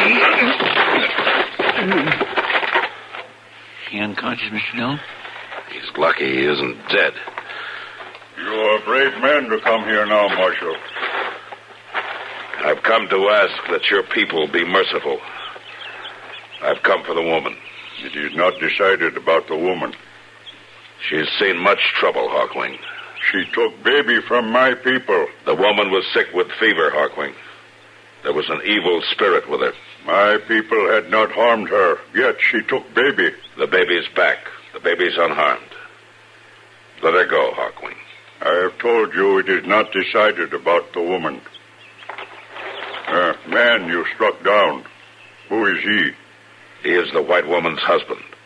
When she was found, the white woman and baby, there was no husband.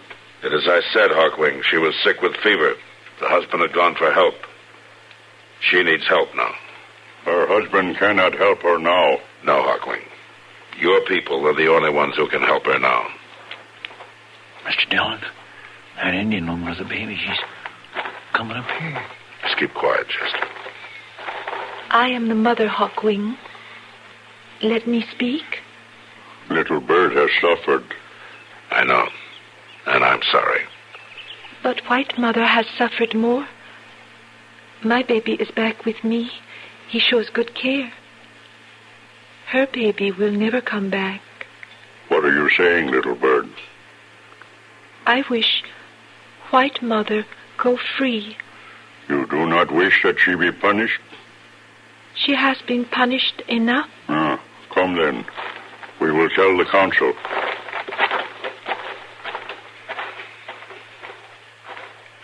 You think they will set her free, Mr. Dillon? I think they will, Chester. Indians think pretty straight. And I have an idea that Dory and Joe will be able to start all over again.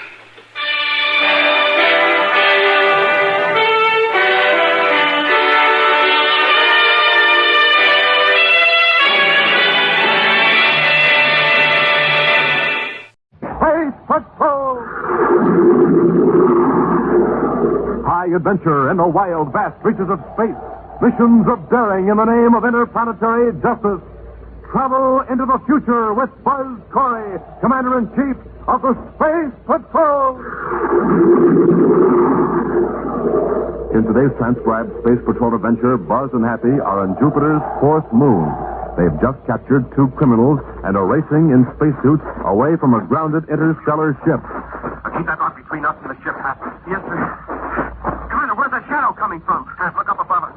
Oh, the rocket is a big crate right over our heads. Ben's holding it in the gravity beam. Sir, there's an explosive in that crate. Keep running, Hap. If Ben cuts that beam off, the crate will fall and will be scattered all over Jupiter's fourth moon.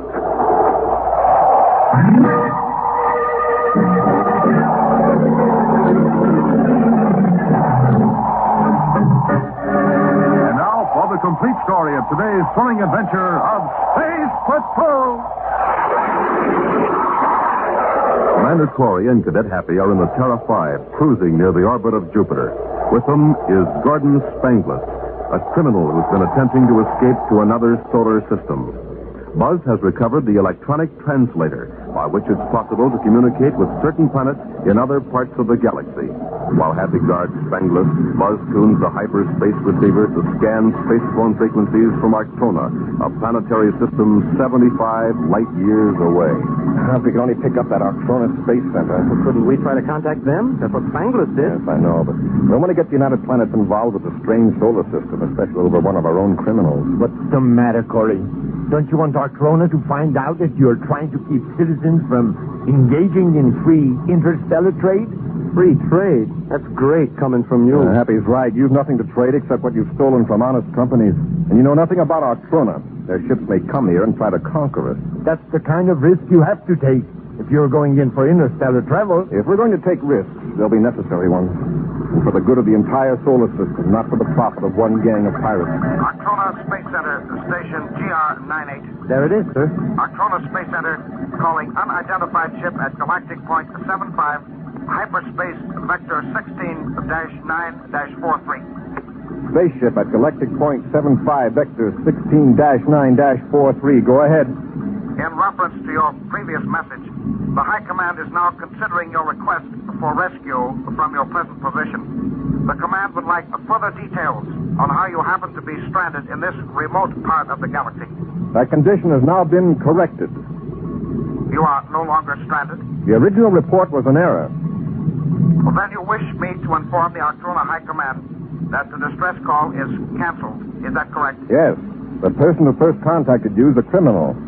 He's a citizen of the United Planets of this solar system. I see.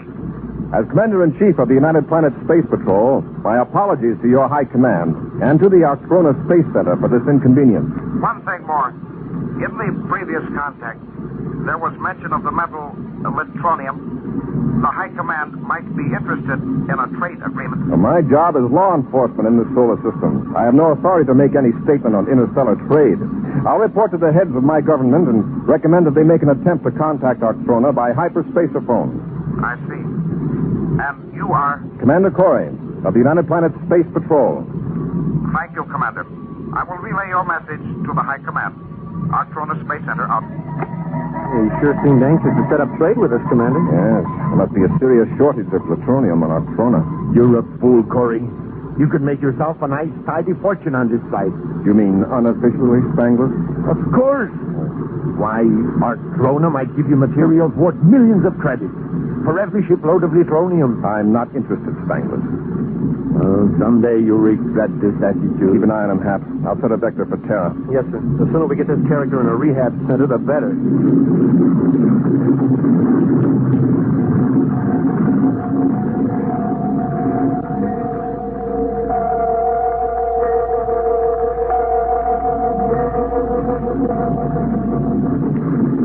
Hap. Yes, sir? I'll dodge Spangless for a while if you want to get in a little time at the controls. Yes, sir. Couldn't we lock Spangless up in a compartment? I'm not taking any chances, Hap. One of us is going to be watching him all the time. You flatter me, Commander. No, it's not flattery, believe me. It's just that we know that a rat can gnaw his way out of almost anything. Okay, Hap, take over. Thank you, sir. Boy, this new rocket cockpit is one sweet hunk of engineering. Yes, Hap, and after we put Spangless where he belongs, we'll give it a real tryout in interstellar space. You know where I'd like to go? To one of those double stars, like Algol or Spica. I'd like to see where the... Smoking rockets, where did that come from? Stay right where you are, Spangless. The spaceship. Look at the size of it. From another solar system, huh? It must have come out of hyperspace just this instant. Oh, according to the reading on the viewscope, it's twice the size of our largest cargo ship. Turn the space phone scanner, Hap, see if they can pick up a signal. Yes, sir. Commander, don't take any chances. Fire at them first. And just a minute ago, you were giving us a brave pep talk about interstellar trade. Come on, get back at it. Attention. This is Captain Dowager of the Artrona Merchant Fleet. Commander, that's from Artrona. Hold it, Spangless. This ship was dispatched from Artrona in answer to your distress call. Watch your pal, Hap. Yes, sir. Commander Corey aboard Terra 5, the Captain Dowager aboard Artrona merchant ship. This ship is not in distress. But a distress call was picked up from this approximate position. Yes. We've already explained the situation to Artrona Space Center. The call was an error.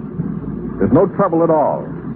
It was my understanding that a shipload of latronium would be paid for rescue. Your space center has the full details. I suggest you check with them. According to the Galactic Code, any ship answering a distress call is entitled to salvage privileges. Well, as you can see, there's nothing to salvage. Not yet. However, a promise of a cargo was made. A cargo of latronium. As I suggested before, contact Artrona Space Center. When I last talked to them, there was no mention that a ship had been sent here. No, we were not sent. We came voluntarily. On what we thought was a mission of mercy. We acted in good faith. Well, you certainly have a point. In all honor, you shouldn't go back empty-handed. Then we get the latronium? Well, the man who promised you the latronium is a thief. It isn't his to give. That may be. But we didn't hesitate to fill our part of the bargain. I realize that. All I'm saying is wait till I contact the leaders of my government. They'll contact Artrona and work out something to your advantage. Give me 5 minutes. Is that your final decision? Captain Dowager, please try to understand. I'm trying to help you. I'll contact you again in 5 minutes. Corey out. Ah, these Artronians are certainly persistent. I'm going to call the Secretary General on his private frequency hat. Corey, listen. I don't like the looks of their ship. They aren't going to wait around for a lot of red tape. Just remember, you started this. Yes, and I'm offering you a way out. I know where there is some latronium. Give it to them and let them go. I can't. Commander Corey aboard Terra 5, calling the Secretary General at Terra headquarters. Commander Corey calling the Secretary General. Excuse me, Commander. Something's wrong with the transmitter. I don't think the signal's getting out. Oh, you're right, Hap. The output current has dropped nearly to zero. Yeah. That Artrona ship is closing in. Brace yourself for about 6 Gs. We're going to blast away from here. I told you not to trust them. Shut up, Spangless. Hap, if that ship comes after us, give them a warning blast with the atom cannon. Yes, sir. No, they're coming in fast. When we cut loose, they'll get their nose scorched by our rockets. Commander, what's wrong? Our power's gone. We're in free fall. And that ship's right on top of us. I'll give them a warning shot with the atom cannon. It won't fire. I warned you, Commander. Captain Dowager to Commander Corey. Your ship is completely helpless. All your power has been neutralized by a beam from my ship. However, your spaceophone will operate over the short distance between us. Do you hear me? All right, Dowager. What do you want? I'm going to join airlocks with your ship, and I'm coming aboard to talk business. You're not going to gain anything by these tactics. I assure you I won't lose anything, Commander. If anything happens to me while I'm aboard your ship, my crew will destroy you. They've joined airlocks, sir. Now see what you done, Corey. You played right into the hands of these outsiders. We're helpless. Utterly helpless. Well, our weapons might not work, but we've still got our fists. Yes, but you've never seen an Artronian. They might be 8 feet tall. True. On the other hand, they may be only 3 feet tall. Here's where we find out. Well, you're wrong as usual, Spangless. He's not over 6 feet. Which one of you is Commander Corey? I am. I thought so. I am Captain Dowager. And if you're thinking of using those weapons, remember what I told you. Commander, do what he says. They'll destroy this whole ship. Now, this man is quite sensible. That's another subject we disagree on. How does it happen we can understand each other without the translator? I'm wearing a small device under my clothing. It reproduces my voice in your quaint language. Also, it transmits the beating of my heart to a receiver in my ship. And if that heartbeat should stop, well, gentlemen, so will yours. All right, Hap. Put up the ray gun. We'd better not risk it. Paralyzer ray might prove fatal to an Artronian. Yes, sir. All right, Captain, what do you want? 1 shipload of latronium. I told you before I'd try to get it for you. Corey, don't argue. I can get him all the latronium he can load in his ship. Well, perhaps I should deal with this fellow. He's a criminal, an outlaw. If we handle this right, Captain, we can set up friendly trade agreements between your government and mine. Why not let me contact Artrona? Sometimes I get very impatient with my government. And with all governments. No, Commander. If you were to contact Artrona and tell them you were dealing with Captain Dowager, they would be far from pleased. Oh, then you're a crook by your own planet's laws, just like Spangless here. Not quite like Spangless. I have never been captured. There's always a first time, Dowager, and this is it. Let go of me, you fool. Remember what I told you. If anything happens to me... Struggling and you won't get hurt. Now listen. Order your crew to cut off that inhibitor beam. I'm going to contact Artrona. My crew, I warn you, if my heart stops... Don't worry, nothing's going to happen to your heart. All right. Stand back. Commander, look out. It's too late. Corey. Stay where you are today. I got Curry's ray gun. Spangles, what's the idea? A moment ago, you wanted the commander to protect you from Dowager. Yes, but I discovered Dowager and I speak the same language. Captain, what shall we do with these meddlers? Take them aboard my ship. Then you and I will get down to business.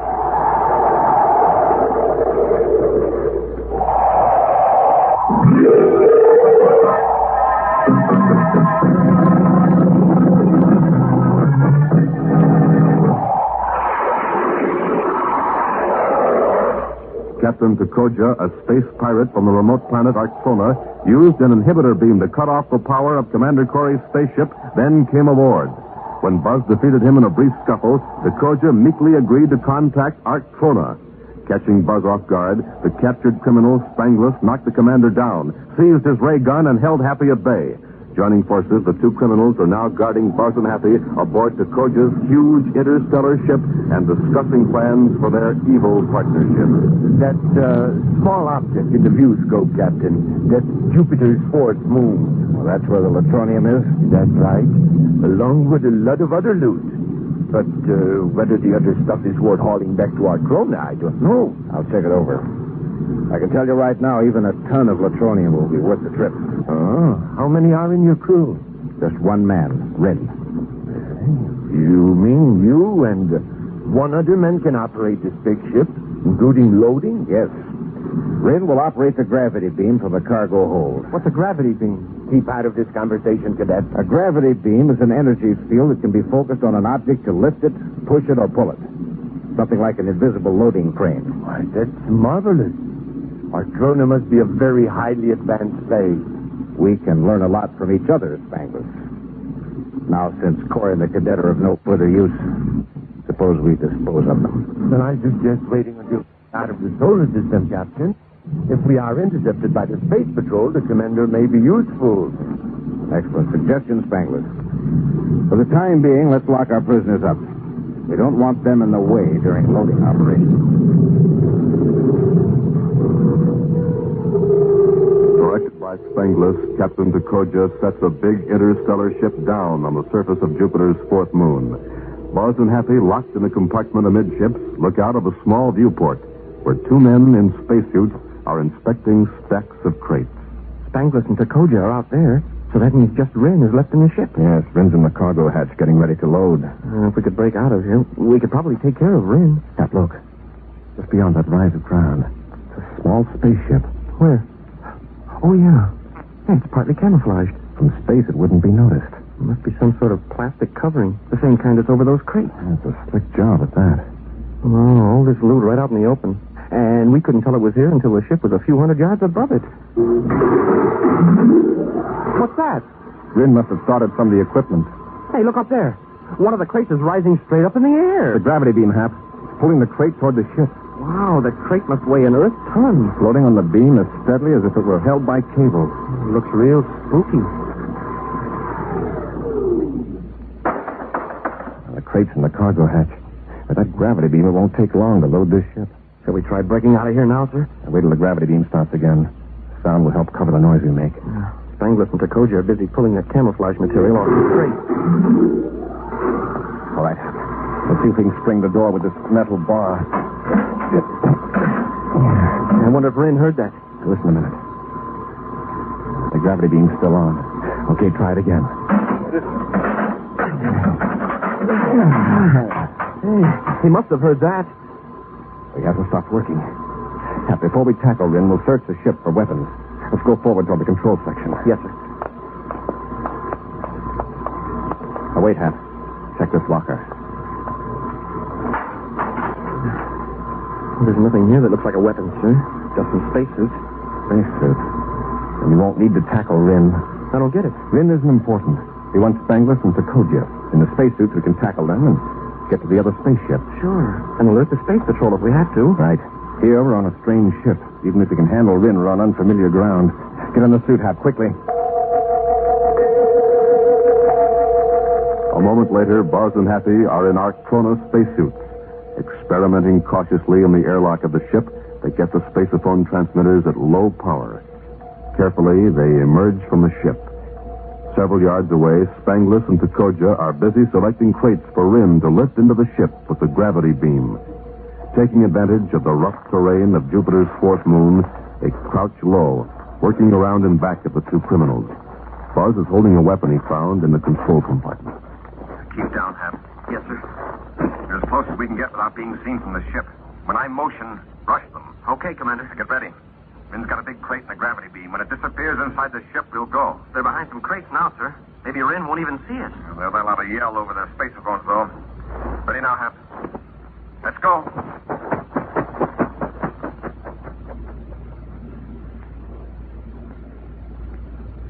Tokoja. Look.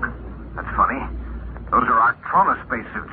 I thought you said no one was aboard your ship except Rin. It's Corey the cadet. They got loose. Rin, our prisoners are loose. Do something. That's enough, Dowager. Just shut up and get moving toward that other spaceship. He's got a gun. Corey, be careful with that. You don't know how to operate it? By the way you're acting, it might be pretty dangerous. Keep me from experimenting. Do what I tell you. Spangless, do as he says. If he pulls that trigger a certain way, we're finished. All right, Corey. We'll go with you. Just be careful.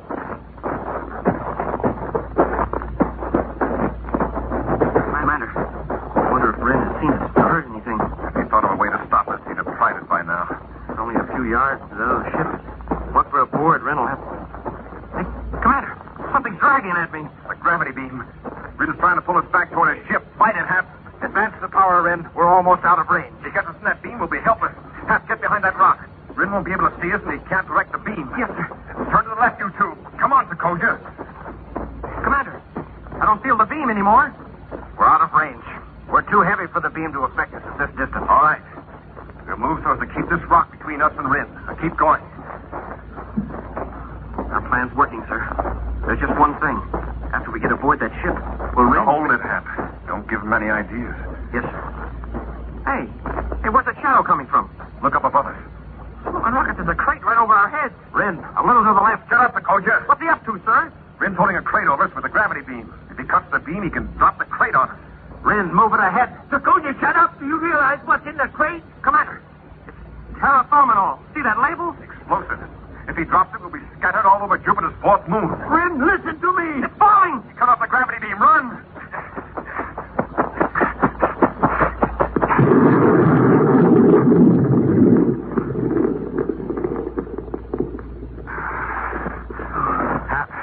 Hap, you all right? Yes, sir. But I can't see. That explosion kicked up a lot of dust. Good. That'll hide us from them while we make a break for the ship. All right, Dowager. On your feet. Hap, where's Spangless? We was here a second ago. There he goes. After him, Hap. I'll watch Dowager. Don't let Spangless escape. I'll get him, sir. Spangless, come back here. You can't get away. Commander, he's up in the air. He got back in the gravity beam. Rin's pulling him toward the ship. And we're lucky he didn't get one of us. Come on, Hap. We'll get Dowager into that other ship and blast off. Get moving, Dowager.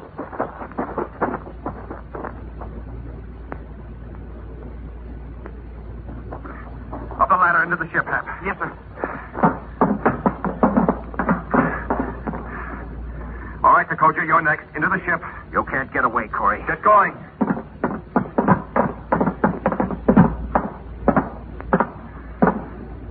Close the hatch, Hap.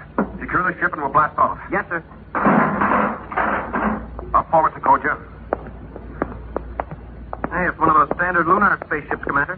Spangless must have had it stashed here for an emergency. And this is it. Corey, if you blast off, Rin can bring you down with the inhibitor beam. He can cut your power and you'll crash. We're taking that chance. A tangent blast off might keep us out of beam range. I've checked the control panel, sir. The ship's secured. Now take this weapon and watch Dowager. We can raise our face pieces now. Yes, sir. Now we'll head back to the sector of the Jupiter orbit where Dowager left our star drive ship. How about contacting Space Patrol, sir? Spangless might intercept the signal. Our best bet with this little lunar job is to keep out of sight. Ready, Hap? Yes, sir. Close port. Fire jets. Fire jets. Up, ship it away.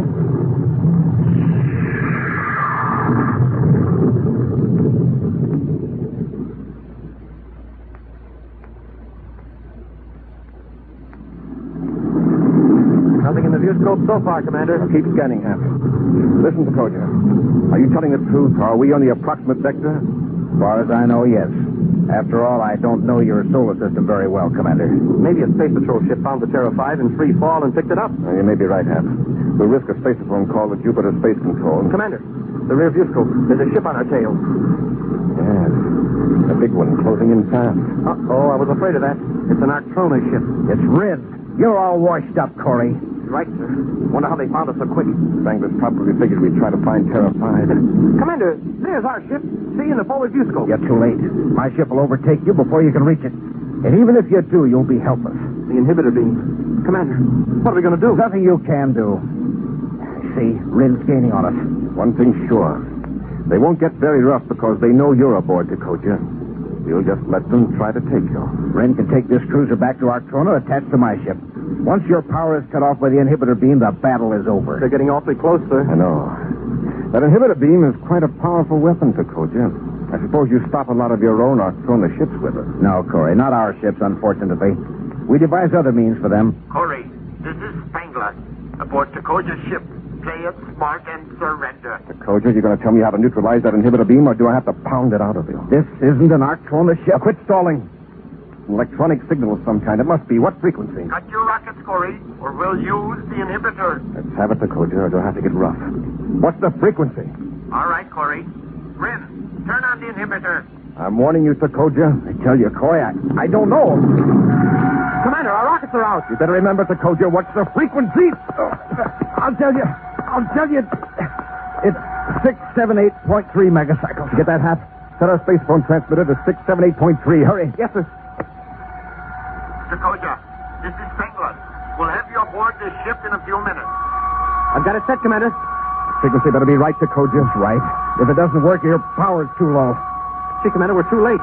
The inhibitor beam cut our power down. There's no energy to fight back with. There's only a spark. It might build up. Oh, that ship's getting awfully close. It's working. It's working. Our rockets are firing. Wow, we're leaving that other ship behind. Hap, watch Dowager. I'm going to contact Jupiter Space Control.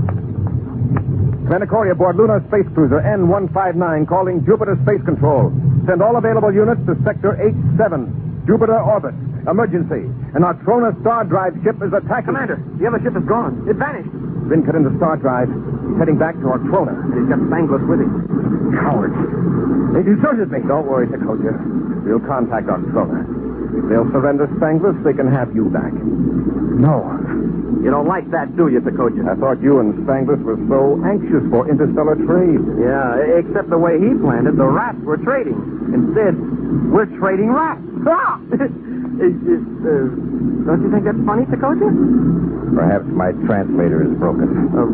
Well, maybe it's just as well. Huh, Commander? Yes, Hap, it's just as well.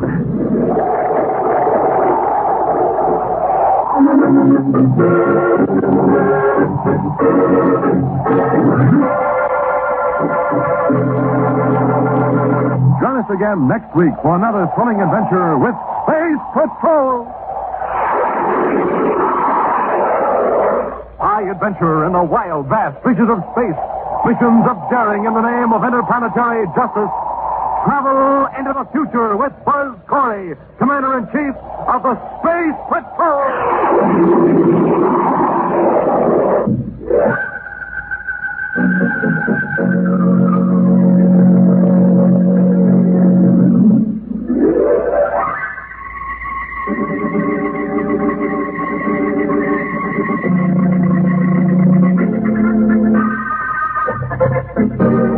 Patrol, created by Mike Moser, starring Ed Kemmer as Commander Corey and Lynn Osborne as Cadet Happy, was written by Lou Houston, produced and directed by Larry Robertson.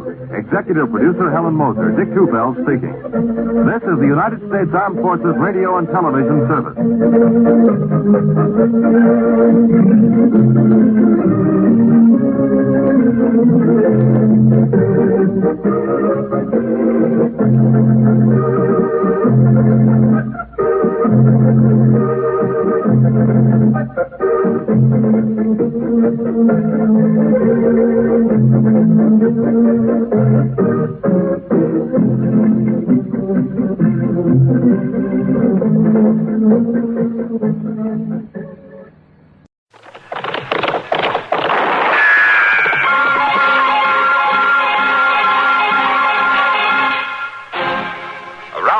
City and in the territory on West, there's just one way to handle the killers and the spoilers, and that's with a U.S. Marshal and the smell of Gunsmoke.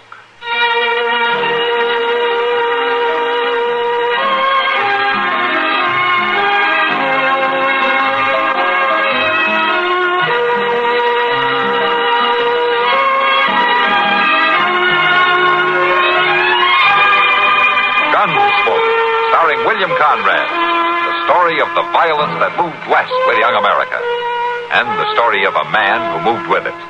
I'm that man, Matt Dillon, United States Marshal. The first man they look for and the last they want to meet. It's a chancy job, and it makes a man watchful and a little lonely.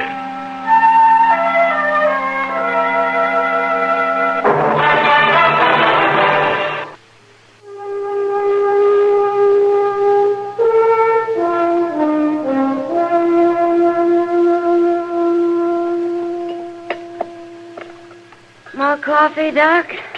Oh, no thanks, Kitty. You mind if I have some?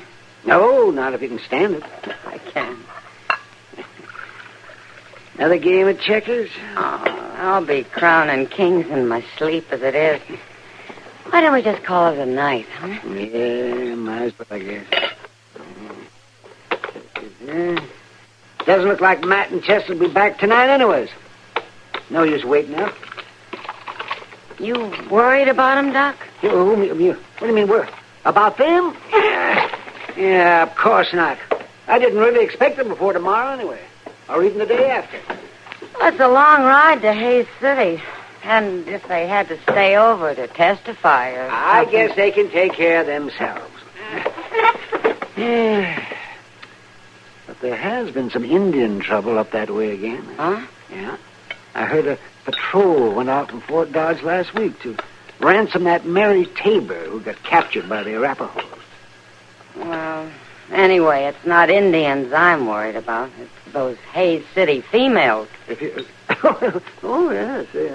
I heard about them myself. You think that's what's holding them up? It had better not be. Yeah. Oh, here we are worrying about them, and they're probably enjoying themselves in some honky-tonk saloon. Girls and liquor, singing and dancing, and... Oh, yeah. Oh, my. We'll say they're having fun, all right.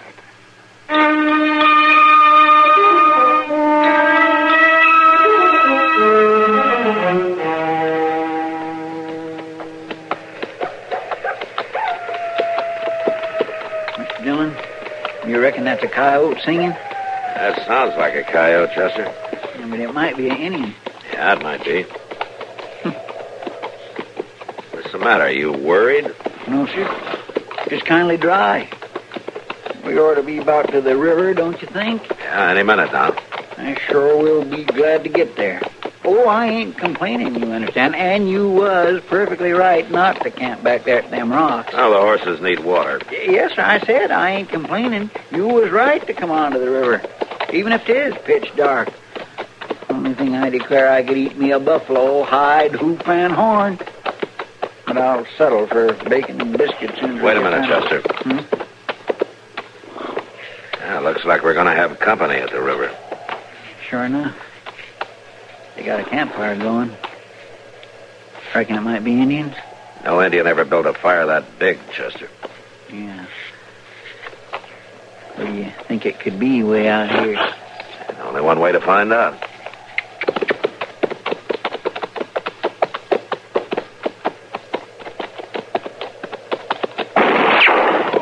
Hey in there, hold your fire! Advance and be recognized. All right. Why? It's a cavalry outfit. Yeah. Come on, let's go on in.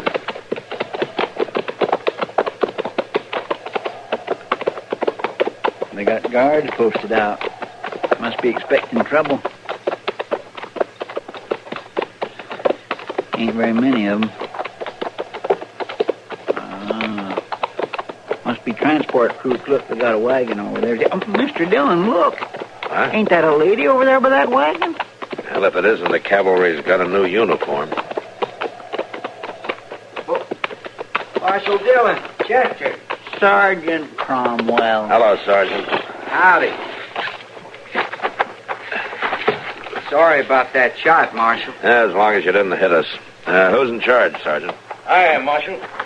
Lieutenant Dick. Lieutenant, I'm Matt Dillon. This is Chester Proudfoot. And you?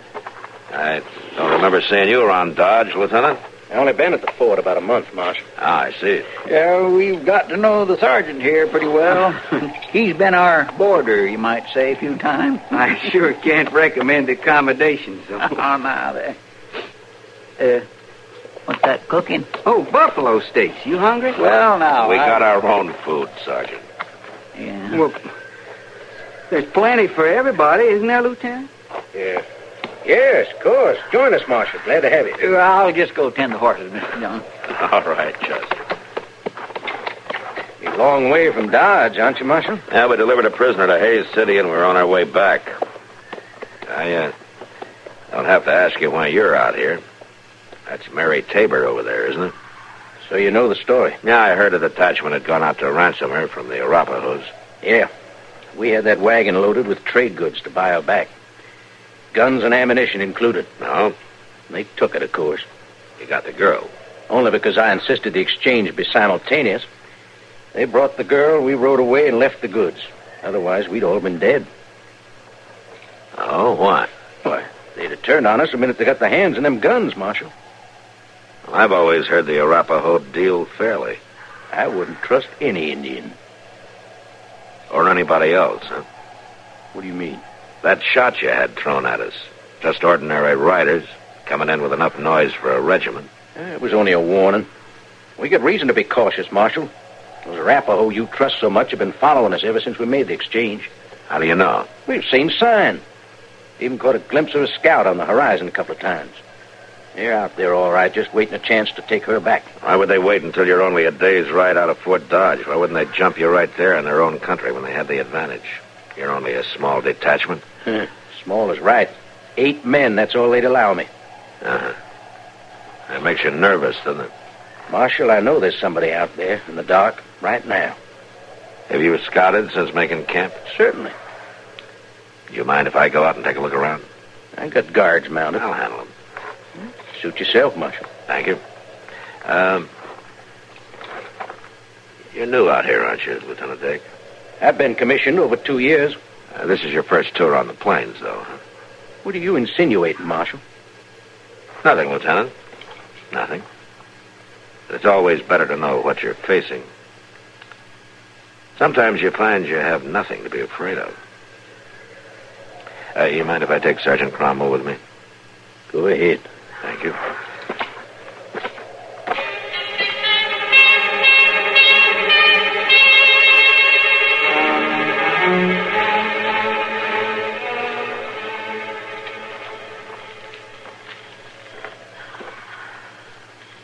There, Marshal.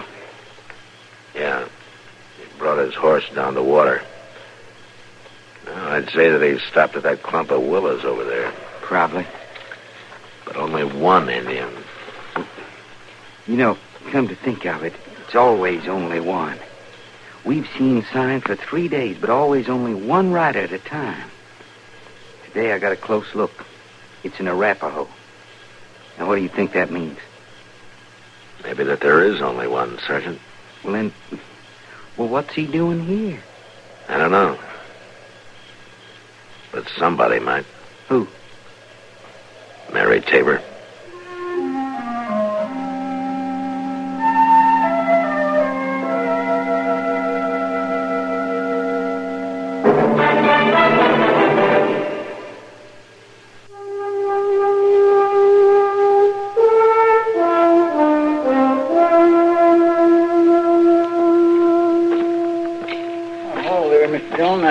Saved some of this buffalo steak. It's mighty good. Thanks, Chester. In a minute, huh? Well, Marshal? You were right, Lieutenant. At least there's one Arapaho out there. A scout, of course. Maybe. Anyway, I don't think one man will try to attack 8, now 10 of us. Nevertheless, I'll keep my guards posted. Sure. Lieutenant, I'd like to talk to Mary Tabor, if you don't mind. Yeah, go ahead, if she'll talk to you. She won't to any of us. Of course, I suppose she's been through a lot. Go ahead, try. Thanks.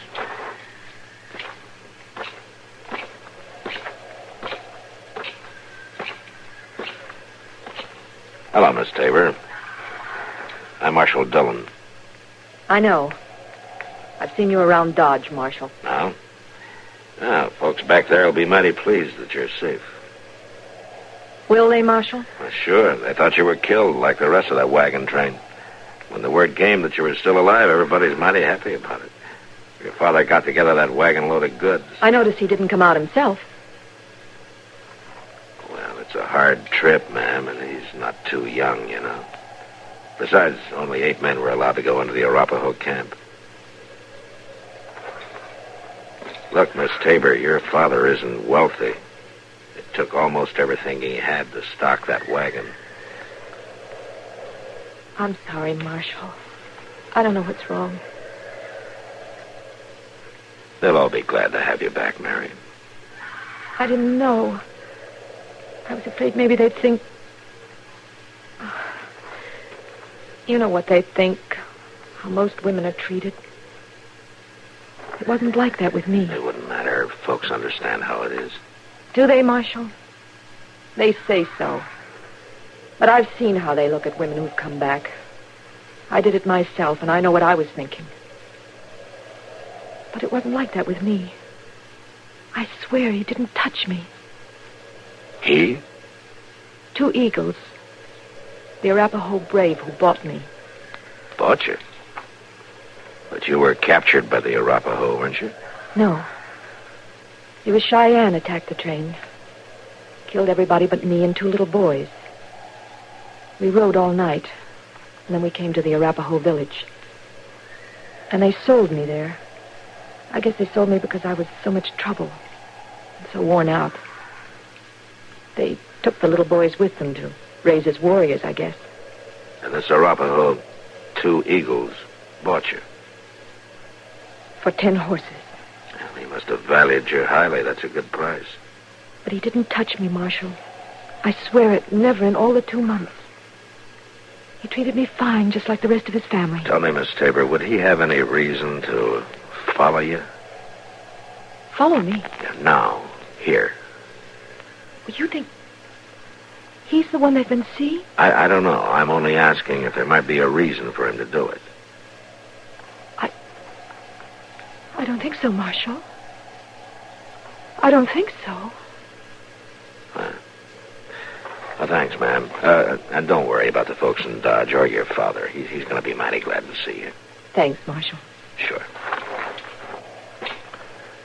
Marshal? Yes, ma'am? That Indian out there, they won't hurt him.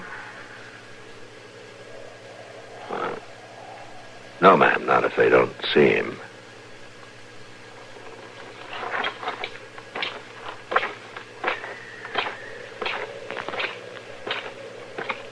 Dillon, your buffalo steak's getting cold. All right, Chester. Sergeant Cromwell says you found sign. Mm-hmm. Oh, well. One Indian can't make too much trouble, can he? Well, that depends on the Indian, Chester. And why he's here.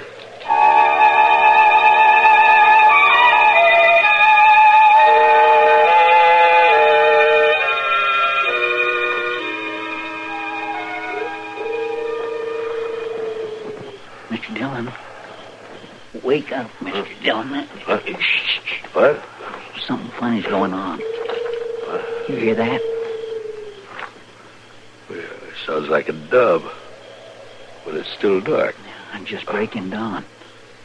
Only ones to notice it, though, is me and her. Her? You mean Mary Tabor?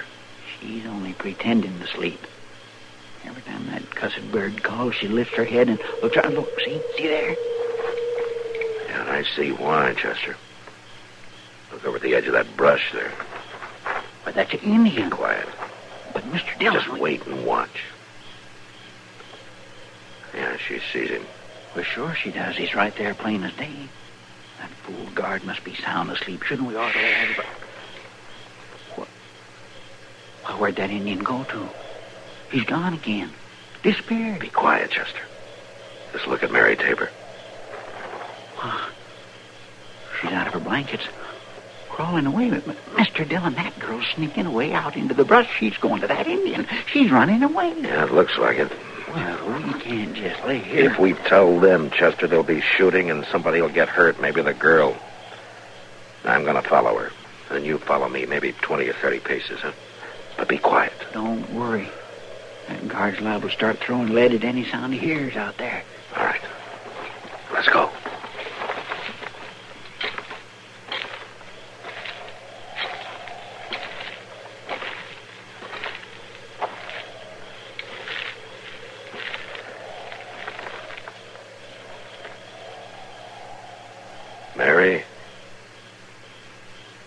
Mary Tabor.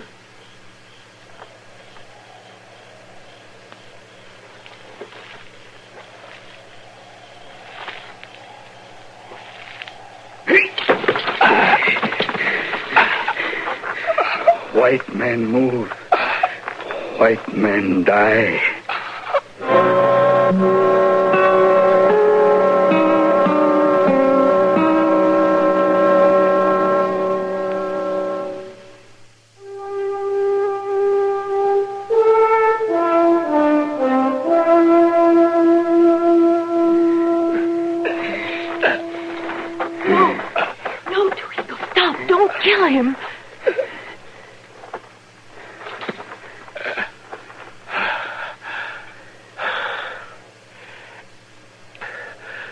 Thanks, Mary.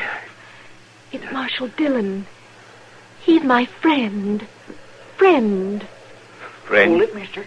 I'm right behind you. You let him go or you're a dead Indian. No, please, don't shoot. Then tell him to drop that knife and leave Mr. Dillon loose. Two eagles.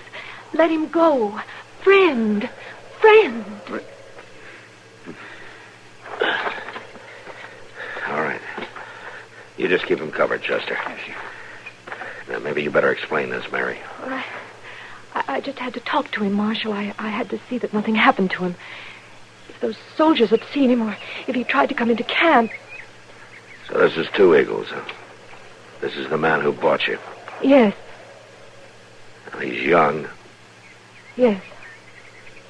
And he's handsome. Yes. And he's come to claim his property. It's not like that. I told you it was never like that. I know you probably won't believe it. I know the lieutenant never could, but he's a good man, Marshal, gentle and kind and good. Do you believe that? Maybe. What do you mean? He's an Arapaho. An Indian. No. You mean he's only a savage? I'm sorry, Marshal, and you're right. There were times when I almost forgot it. And then something would remind me. Something that would turn my stomach. That's the only reason why... You didn't become his wife. Yes. Any of the others would simply have taken me. Especially after they'd paid 10 horses. That made me his to do with just as he liked. But he courted me, Marshal. Stood in his blanket outside the teepee and sang to me. It was frightening, but it was lovely, too. Do you understand, Marshal? It was lovely, and I listened. I listened. I understand, Mary. And I'm not ashamed. When you tell them back in Dodge, tell them that, too. I'm not ashamed. Mary, how much of what we're saying does he understand? Not much.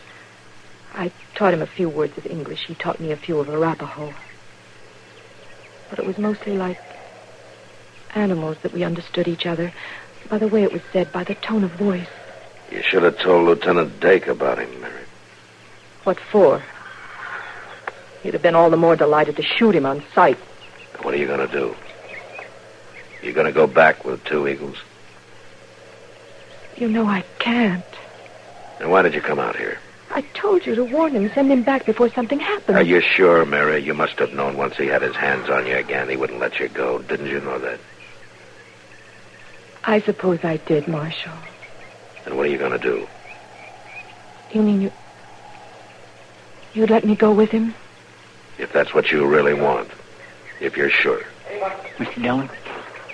Yeah, I hear him, Chester. Oh, they've discovered you're gone, Miss Tabor. There's not much time. Go?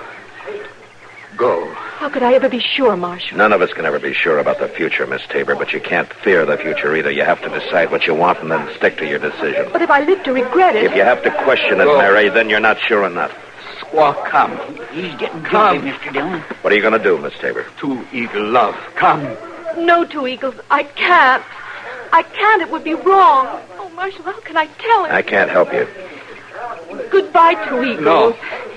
Goodbye and thank you. Love. I'll never forget you. No. All right, come on. Chester, hold him. I'll take her.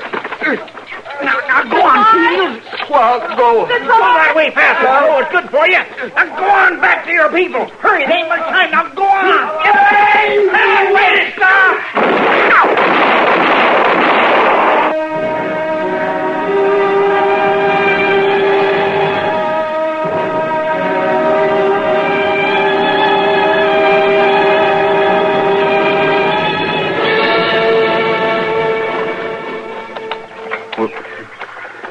Ran right at us, man. I don't know what he thought he could do against 8 men, though. It's almost like he wanted to die. I understand, Sergeant. He must have been crazy to follow you all this way. But you never know about Indians. Don't you worry, miss. There's nothing more to fear. Your ordeal is over. We'll be in Dodge by nightfall. Thank you, Lieutenant. Here, let me help you on the wagon.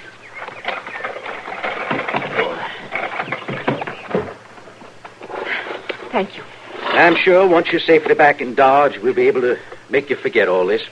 I'll make it my personal project to help. Before long, the whole thing will be just an unpleasant nightmare. Will it, Lieutenant? Why, well, yes, of course. Excuse me. All right, men, ready to move out? Yes, sir, Lieutenant. We're ready to move out in just a minute, Marshal. All right, Lieutenant. Get your gear together.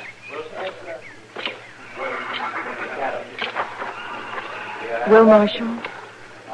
We buried him up on the hill overlooking the river, Mary. I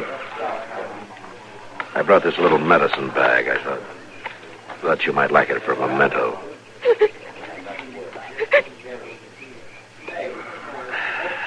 Maybe it all happened for the best, Mary. Someday it'll be forgotten. Will it, Marshal?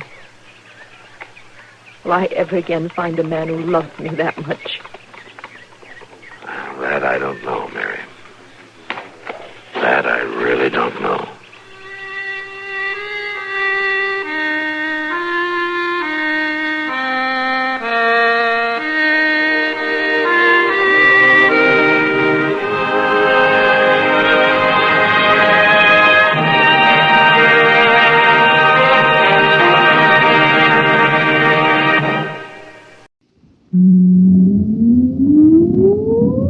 Countdown for blast off.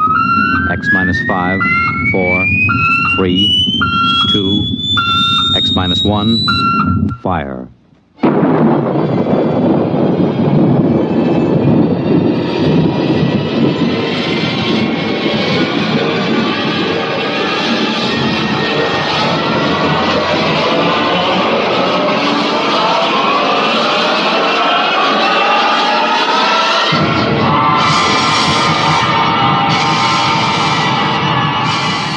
From the far horizons of the unknown come transcribed tales of new dimensions in time and space. These are stories of the future, adventures in which you'll live in a million, could be years, on 1,000 maybe worlds. The National Broadcasting Company, in cooperation with Galaxy Science Fiction Magazine, presents X minus 1.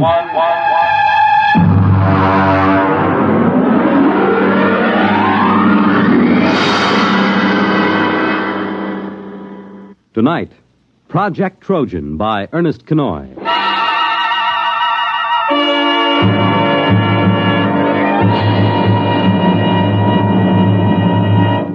Most of the greatest contributions and biggest messes in history have been made by two kinds of brains, the devious and the literal. We quote from the monthly column written for Galaxy by its editor, H.L. Gold. For our story tonight has been inspired by one of his recent columns, discussing the exceedingly thin line that sometimes lies between science fiction and science fact. and of the strange use that both Allied and German intelligence made of science fiction during the recent World War II. Our report, of course, is entirely fictional, but similar schemes are known to have been attempted by both sides. And now, here is Project Trojan.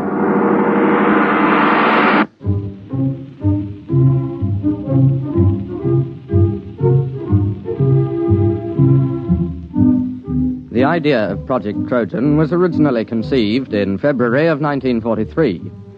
The Intelligence Plans Commission, an adjunct to Joint Army and Naval Intelligence, was under the command of Colonel Sir Harold Bostwick. The first antecedent of Project Trojan occurred on an afternoon in February. Corporal Arthur Muggeridge was serving tea to Lieutenant Maurice Withering and Captain Amos Mackenzie. Here you are, sir. That's real butter on the bread. I won 5 pounds of it from one of those Yank mess sergeants over at the Crown and Lance. Oh, butter, eh? Aye, sir. Mackenzie. Well, confounded man, you might show some interest. Here Muggeridge tangles with the 8th Air Force to improve your tea, and you sit there reading. What the devil is so engrossing? No, never mind. If it's me you're worrying about, you needn't, sir. I was cleared for most confidential and top secret before I set foot in the pantry. What is it, Mackenzie? Well, I was reading about a fascinating notion. It's a machine, you see, dreadfully ingenious. It's a method of setting up a reverse polarization field about a given metallic surface, say the plates on a submarine or a tank. Makes them 5 times as strong. A little more cream, Muggeridge. It's powdered milk, sir. Hush, leave me to my illusions. Well, Mackenzie, how can you be so calm? Don't you realize what this means? Tanks 5 times as strong? Is it in production? I mean, when do the first models go into combat? But it's certainly been a well-kept secret. I wouldn't say that. There's about 50,000 people who know all about it here in England. And, of course, a great many more in America. Oh, that's impossible. But I doubt if it will ever be used in combat. You're stark raving crackers. A secret like... Where did you find this? Now, let me see that. There you are. Incredible science fiction. It's an American magazine. You mean this is a story, one of those Jules Verne things? You've been pulling my leg. Aye? Well, I mean, after all... Well, Captain Mackenzie, I hardly think that... Well... Now, don't get stuffy, man. After all, to chaff me before the ranks. I don't mind, sir. But it did have you going, didn't it? Well, it sounded plausible. I don't know a confounded thing about electrical fields. Even if you did, it might take you in, huh? You see, the trick these science fiction lads do is to take something that's solid as a rock and then to push it just a wee bit forward till you simply can't tell where the science ends and the fiction begins. Still, I wish you'd exercise your ingenuity in deceiving Jerry rather than me. Good Lord. That's a fine idea. What is? If an intelligent, brilliant officer and gentleman like yourself might be taken in by a wild tale like this, whom else's leg might we pull? Huh? Muggeridge, another bread and butter sandwich, if you please, and take one yourself.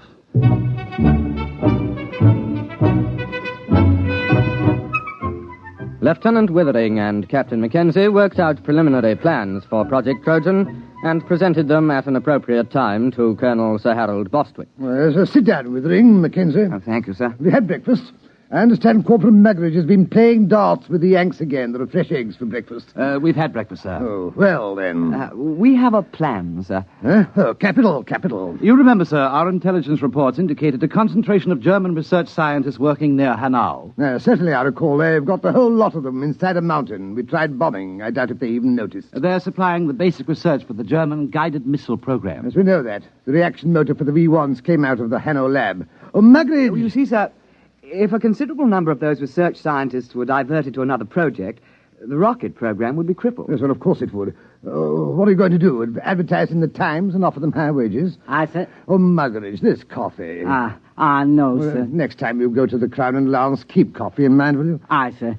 Only the Yanks are getting fair dives at darts. It was touch and go with the Yanks. Oh, we can only expect you to do your best. I'll try, sir. Well, now, come to the point, gentlemen. Suppose the Germans got hold of one of our top new development weapons. Something so completely overwhelming that they'd have to pull almost every man off rockets to work on it. Now, look here, Mackenzie. Those Jerry scientists are not exactly playing about with small boys' chemistry sets. They're a cut above our own chaps in several fields. What makes you think you could plant something on them? Science fiction, sir. I beg your pardon? Do you see this magazine? Yes. Incredible science fiction. Oh, what's that chasing that girl there? That's a Martian, sir. You can tell by his tentacles. Mackenzie, are you stringing this along preliminary to applying for compassionate leave on the grounds that you're overworked? No, sir. It's a good plan. We invent a weapon that might exist but doesn't. And we leave it lying about where the Germans can snaffle it. And then they take most of the scientist fellows off the rocket program to work on our weapon. And that's the most preposterous nonsense I've ever heard. But, sir... I don't want to hear anything more about it.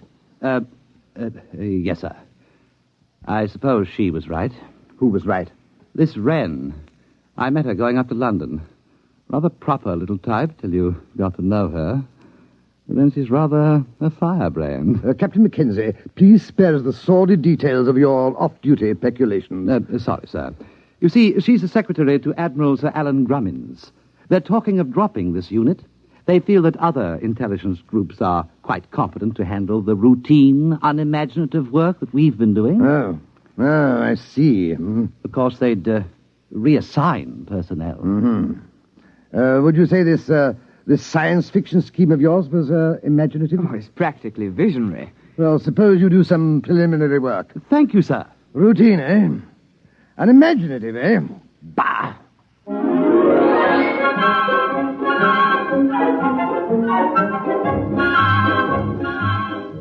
On the 14th of February, preliminary work was begun on Project Trojan. At first, Lieutenant Withering and Captain Mackenzie worked alone, researching the source material of the project. Slamming the firing keys, brick blasted down on the Krull warship. Bright beams of crisp destruction lanced out from the giant dreadnought and licked along the plates of Brick's one-man scout. Nothing in that one. What have you got? It's a story about two robots who fall in love. What's the name of that Johnny who came closest? Herman. Jad Herman. He got half a dozen ideas that are close. Where do you suppose he is? Somewhere in the States, I suppose. That's no use, then. Why? Look, man, perhaps we can put a query through Central Chafe Intelligence. The Yanks ought to be able to dig up this Herman chap for us. No. It's worth a try.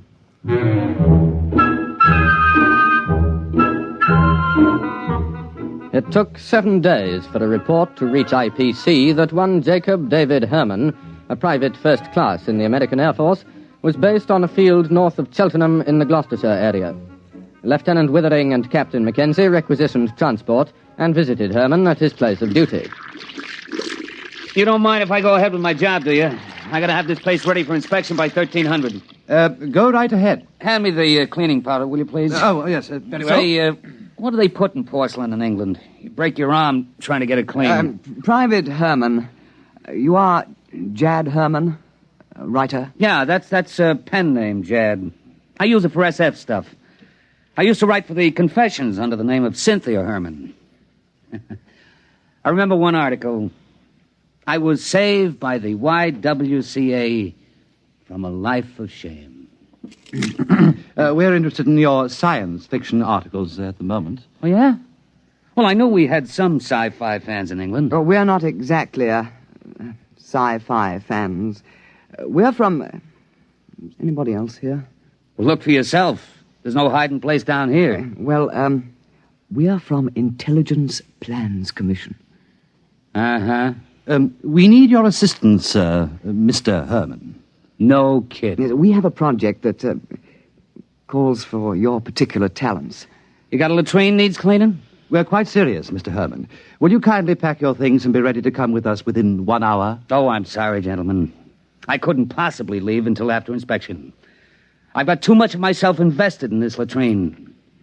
But after that, I'm at your service.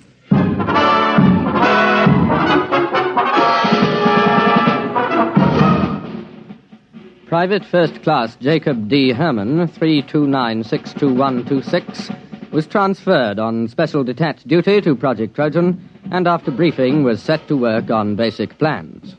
Oh, look, Mac, here's the way I see it. If you want to con a scientist, you got to be pretty straight all the way. You can't get away with more than one phony step in the process. Precisely. Now, here's the way I see it.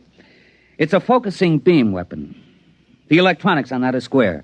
I used it in a story about 2 years ago. Feinschreiber at MIT and Temple and Westover at the Bell Telephone Laboratories worked out the basic field formulas. Oh, you mean it's real? Well, up to a point. Everything's on the level till you get to the catalytic action on the grid. Now, that just won't work. It's a basic problem in physics, and it makes the whole thing impossible. But don't the Germans know that? Oh, sure. You see, you make up plans for the weapon, call it a death ray. You let the Germans steal everything but the catalyst formula. They'll think we've got it licked, and they'll break their necks trying to duplicate it before we put the weapon in production. I see. But we can't call it a death ray. Well, how about projector, electronic grid deflecting, type 3? That is a braw ring to it, my lad. I've got the basic idea of the thing, but you'll have to get some of your science boys to work it out. Oh, we'll put a requisition into the Manpower Commission in the morning.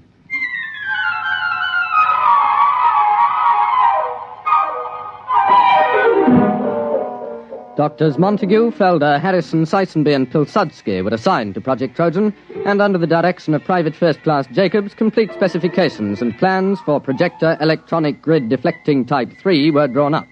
Project Trojan was ready for Phase 2. Have we got everything? Blueprints? Check. Specifications? Check. Machine tool inventories? Check. Letter rejecting the plans from the War Office? Check.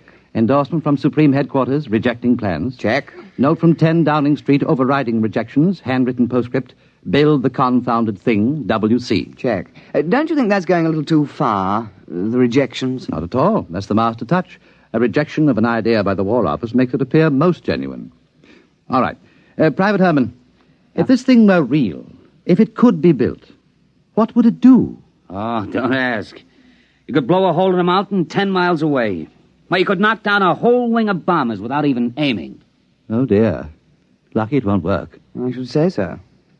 Oh, well, now to get this lovely thing into Jerry's hands.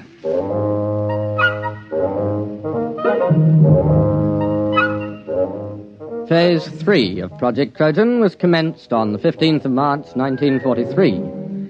Central Counterintelligence Agency had discovered the infiltration of a German agent, a Belfast Irishman named Gogarty, into the blueprint division of Clark and Porchester, a printing firm doing some subcontract work for the Air Ministry. Gogarty, the German agent, presumably microfilmed the plans because shortly thereafter he received word that his sister, living in the Irish Free State, was to be married to a bus conductor. British agents attending the wedding disguised as farm labourers lost track of Gogarty for several hours due to circumstances beyond their control. Then we have no way of knowing whether Gogarty delivered the Project Trojan plans. Well, sir, there was a submarine sighted a day before off the coast. It's likely he made contact. Well, keep me informed. That's all we need now, another disaster. Did something else go wrong? You're jolly well right. Muggeridge has been playing darts with the Yanks again. Oh? What have we got this time? Butter or beefsteak? Nothing. The blight has lost my whole month's whiskey ration.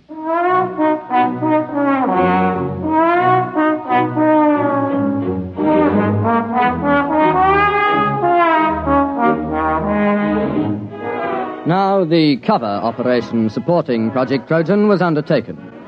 A battalion of the Royal Engineers was detailed to practice at secret installations with wooden mock-ups of the projector. A lance corporal in this detachment, a volunteer afterwards awarded the George Medal, was court-martialed and sentenced to 7 years' hard labor for revealing information about the project while drunk on a 3-day leave to Tynecastle. This particular aspect of Project Trojan has been in the news recently, inasmuch as several backbench Labour members of Parliament have asked questions in the House, as it came out that the corporal served the full 7 years and wasn't released until 1951. The Home Secretary explained that this was an unfortunate oversight, and there were jeers from the opposition, with Mr. Honorin Bevan taking the occasion to call for the resignation of the government. At the time, March and April 1943, the Intelligence Plans Commission awaited reports from British operatives. Sir, there's been a shift in assignment at the research laboratories at Hanau. Professor Schlickmann and Doctors Hirsch, Van Sulau, and Grishman have been transferred from rocket research to another project. Trojan? We must assume so. Well, that's only 4 men. But they're the top experts in electronics, chemistry, and metallurgy. If they're really working on Trojan, we've set the German rocket program back a year, while their scientists go yelping off after a red herring. Well, let's hope so. Bring me any further reports as soon as received.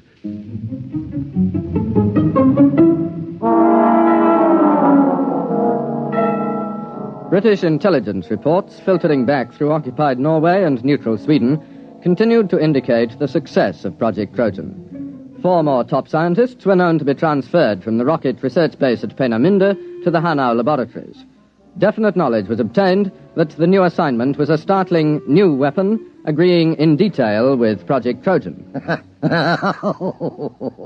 What a sally, Mackenzie. What a stunt. Yes, sir. We shall have to have a little party to celebrate. We'll have that Herman chap in for a drink. I'm sending Muggeridge off to play darts with some of the Free French over at Germain Manor. He ought to be back soon with the champagne.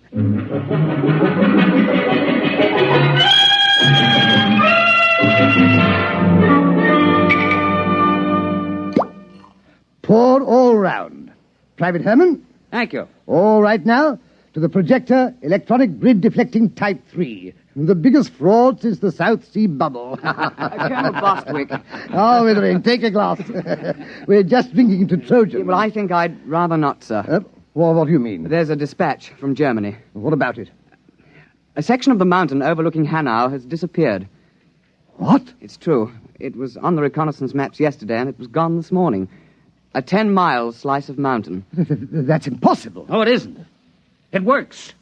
Trojan works. But it can't. There's no catalyst. It's impossible. All our scientists said so. Well, I guess they were wrong. It works. They must have found the catalyst. I suppose we should have foreseen that. All those scientists working on it. They must have built the model and tried it out. It won't take them more than 3 months to put it into production. Well, there goes the war. Muggeridge. Aye, sir. Fill the glasses up again.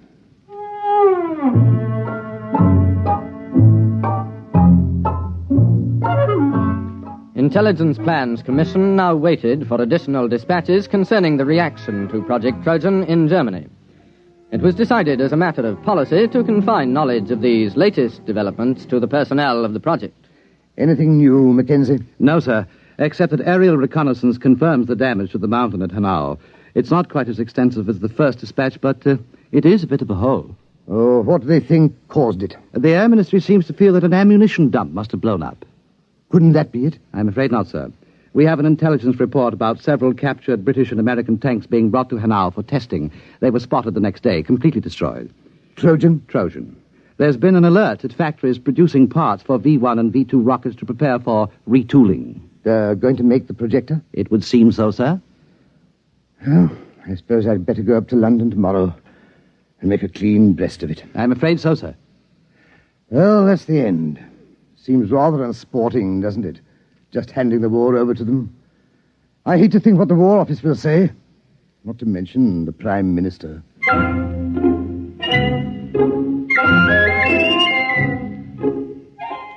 Project Trojan was nearing its closing phase.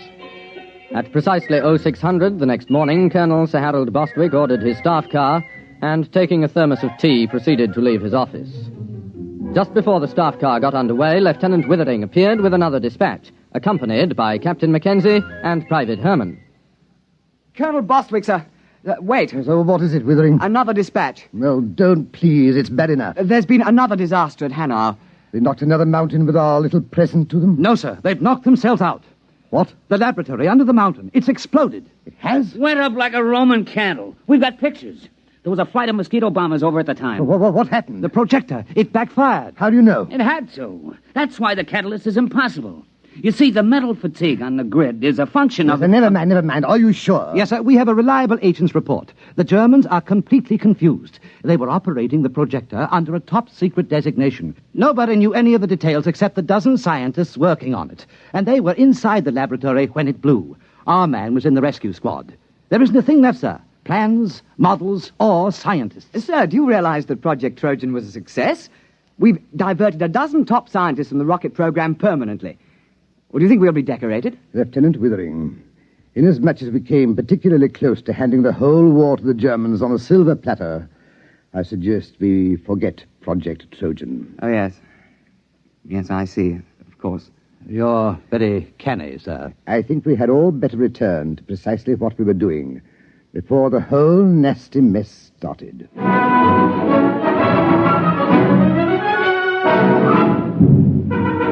The final phase of Project Trojan was completed on the 22nd of March, 1943. The file, through some inadvertent error, was lost before the Intelligence Plans Commission had a chance to report to the War Office. All personnel returned to their previous assignment. All right. No splashing on the floor. I gotta get this latrine ready for inspection by 1300. Adventures in time and space, told in future tense. Dimension.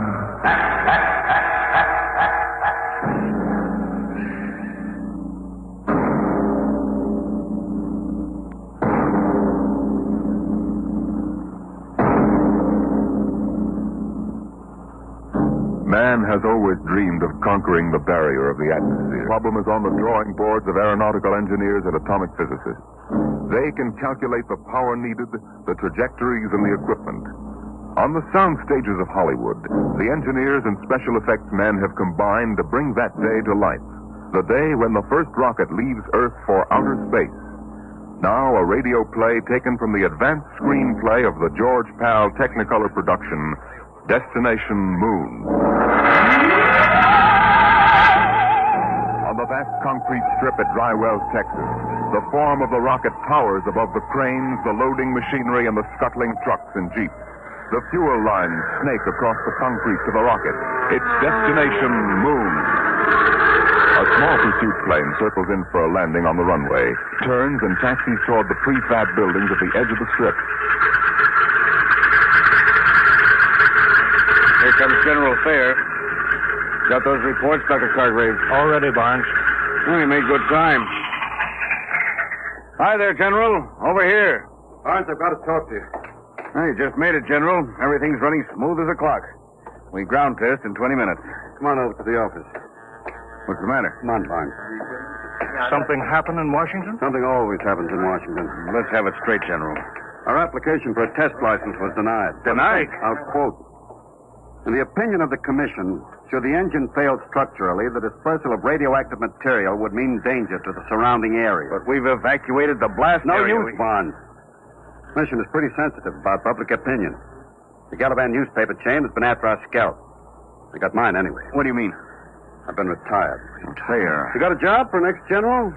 Pretty handy with a lug wrench. I can't do that. Where would the Air Force be if you hadn't kicked them into using the jet fuel jet engine on pursuits? It's not as simple as all that. One-star generals can't go into the Department of Defense and pound desks. I did. Some of those old mossbacks would still be using horse cavalry if they could get away with it. Now, this ship will work. I know. I built it. I don't suppose we'll ever know. The mission won't reverse itself. Wait a minute. Cargraves, ship's all ready, isn't it? Except for minor installations, yes. General, I've been building and flying ships by the seat of my pants since they had piano wire between the wings. Now, this baby either works the first time, or she doesn't. What do you mean, Bond? The commission refused permission to ground test, right? Yeah? All right. We won't ground test. Cargraves, what's the next astronomical optimum? 3:47 tomorrow morning. We better get busy then. You've got just 17 hours to get that ship ready. And then we take off for the moon.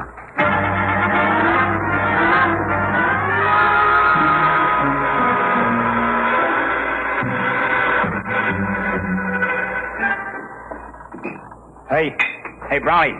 What do you want, Sweeney? What color is the skin temperature lead wire on the chart? Orange with a black stripe. This stuff looks like insulated macaroni. I got it. Hurry up, will you? We're running behind. What's your rush? You're going along on this clam bake, aren't you? Can't you wait to break your neck? Hey, look out for the starter. Come on, move. We got to take off before somebody flaps a writ on us. Brownie, you really going? Sure. Beats me. What do you want to go to the moon for?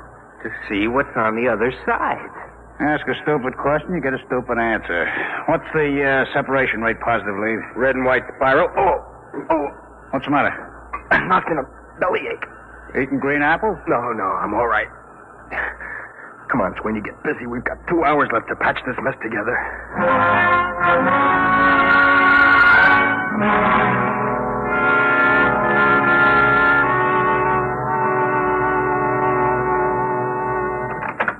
Mr. Bond. Oh, what is it, Sweeney? Brown. They just took him to the hospital. They what? Well, is he all right? He will be after they cut out his appendix. There goes our radio, man. There's no chance of finding a substitute? No, it's special equipment. Brown installed it himself. I've got it. Barnes here. What? Well, we'll have to delay the takeoff a month. Okay, goodbye. We can't, General. That was Hastings at Dry Wells. There's a United States Marshal driving over. Something leaked, and he's got a court order forbidding the takeoff. We were so close. Yeah. $1 million gone up the flue. You want me to give a standby, Mr. Barnes? I suppose. Wait a minute. Sweeney. Yeah. You installed that communication equipment with Brown, didn't you? Yeah, but... Then you must know the operation. You could go in Brown's place. The moon? Oh, no, not me. It's an important project, Sweeney. The scientific advance... There's the military aspect, Sweeney. I had 4 years of the military aspect, General. That's enough. Afraid? You're darn tootin'. That ship is safe. Maybe, maybe not. But, Sweeney... Look, you guys aren't going to get anywhere pressuring me. Maybe you got reasons to go to the moon. You, Mr. Barnes, you got $1 million tied up in the ship. It's your scientific baby, Doc, and the General's out on a limb in Washington. Well, what's in it for me? Now, that's no way to talk, Sweeney. It's an important advance for the whole world. You'll pardon the expression, baloney. Sweeney. I work on a scientific theory, too, General. Hooray for me, you look out for yourself. I ain't going. I don't like to say this, but this isn't the time to consider yourself, Sweeney. This country's defense hangs on being the first to develop space travel. Somebody else, not me. There's nothing I want on the moon. All right. We'll take care of that. Sweeney, I'll offer you $10,000 bonus and a 10% royalty on the ship patents out of my cut. Barnes. It's no use to me unless we get off before that marshal gets here from Dry Wells. Well, Sweeney, you'd be rich enough to retire. You could take it easy the rest of your life. Well, now you're talking my language, Mr. Barnes. Okay. When do we leave?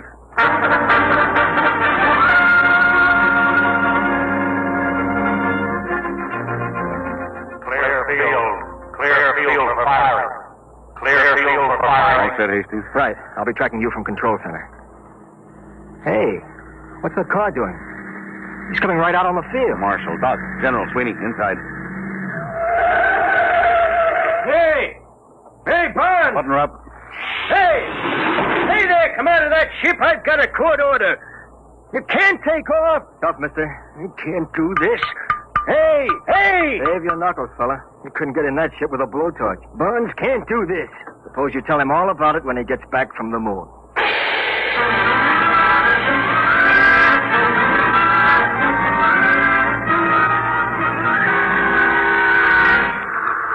Sweeney, warm up your communication circuit. Yes, sir.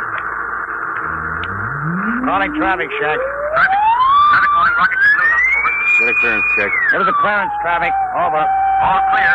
Dry Wells is ready for tracking. Over. Power. Power ready. Communications? Yeah. Co-pilot? Automatics ready. Give the warning signal. Give me a time check on the computer. 03:47:58. Stand by for count-off and firing. Stand by for count-off and firing. Roger. For check. 2. 48. 10. Check. Coming up 30 seconds. 29. 28. I'll lie back on the acceleration 7, couches. Worst pressures 6, will be over in 4 minutes. 5. Barnes. General. I don't like having a man along who isn't with it. Sweeney, it's too late now.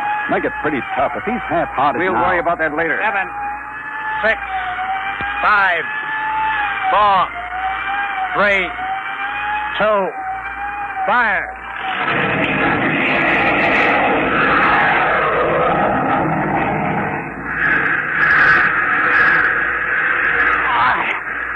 What happened? Noise. All gone. Past speed of sound. Switch on televiewer aft. I can't. Can't move. Pressure. Switch is right under your finger. Go on. That's it. Time. 3:50:12. Altitude 2 miles. Get your sun goggles on. It'll be coming through in a minute. There's the dawn line. And the sun. It works. This thing really works. Now, look in the viewer. There's the Earth down there. Yeah. Time. 3:51:10. Altitude 20 miles.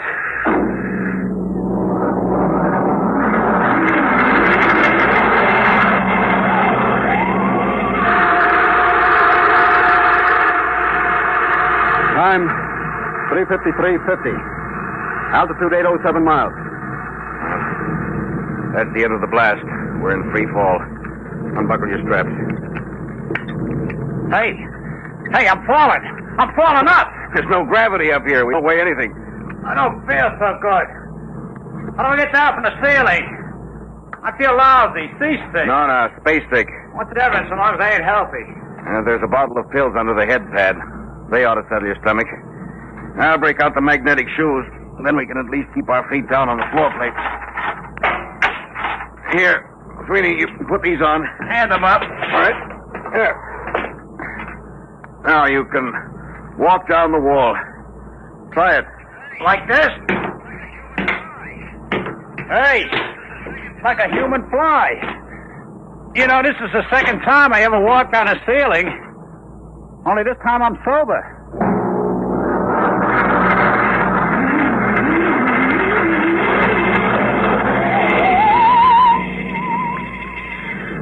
Hey, Jedro, would you mind tapping that ham sandwich back and float it away from me? Feeling better, Sweeney? Yeah, I guess so. It's a heck of a note when your meal floats away from me before you eat it. Sweeney. Yeah, Mr. Barnes. I tried to crank out the radar antenna. She's stuck. Well, let me see. All right. Stuck all right. I don't understand it. I greased it good. Grease? Well, no wonder it's stuck.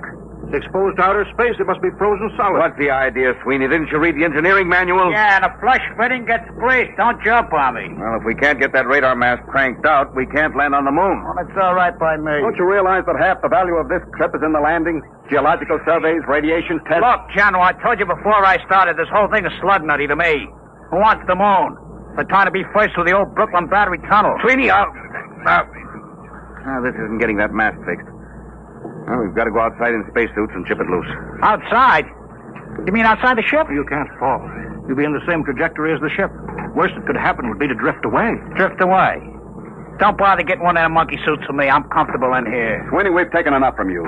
We can't let one man endanger the whole project. You get out there in a spacesuit, or we shove you out without one. All right. Oh, that's settled. You got us into this mess, you're going to help get us out. General, break out the spacesuits.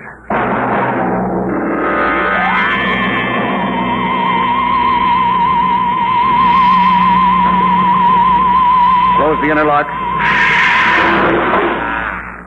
Now, let's get this straight. Keep your magnetic shoes on the hull plates. Your safety line's hooked. If you break loose, we won't be able to go after you. You'll hit the moon at 20,000 miles per hour and squash. Hey, wait a minute. How come General Thayer don't go? That's right. He doesn't go. He's co-pilot. Okay. I just asked. All right. Now, let's make sure our intercom walkie-talkies are warmed up. All set. Check. All right. Fasten helmets. Hello, Doc. I hear you, Barnes. I'm okay. Check instruments. I'm going to pump out the lock.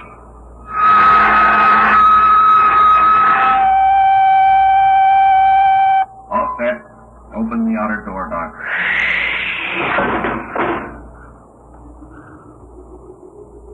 Look at that, will you? 1,000,000 stars. 20,000 miles an hour free fall and no breeze. That's right. No air. And we haven't got time for the scenery. Let's get to work. Can you two handle it? I want to go aft to see how the firing tube's held up. All right, Doc. Come on, sweetie. Let's get to work.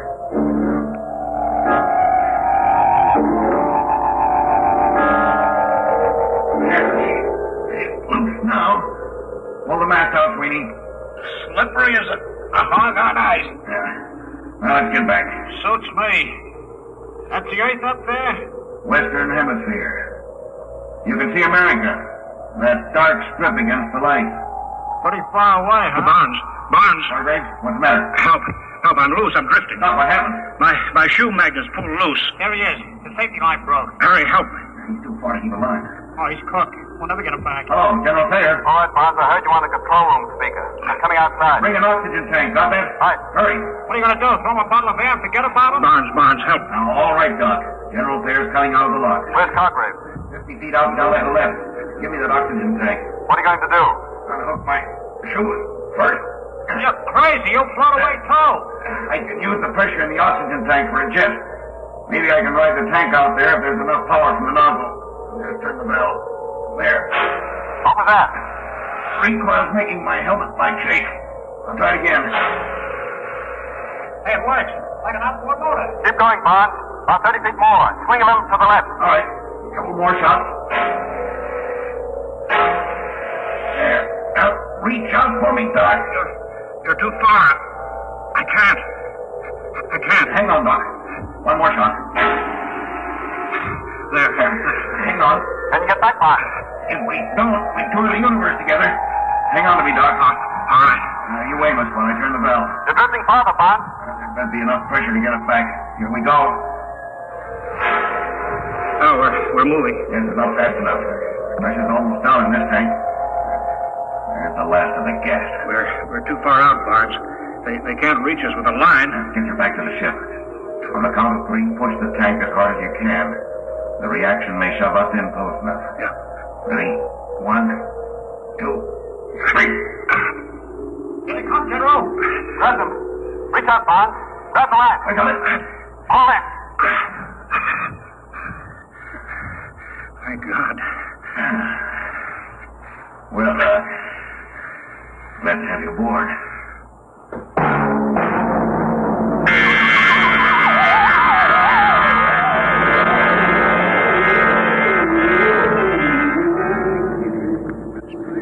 There she is. Come on. Stand by for landing procedure. That's pretty rugged country down there. Stand by to turn ship. Fasten straps. Altitude clear. 27.3. All right. Turning ship. Hey, you're leveling off. You're turning too far. We'll go backwards. We land backwards.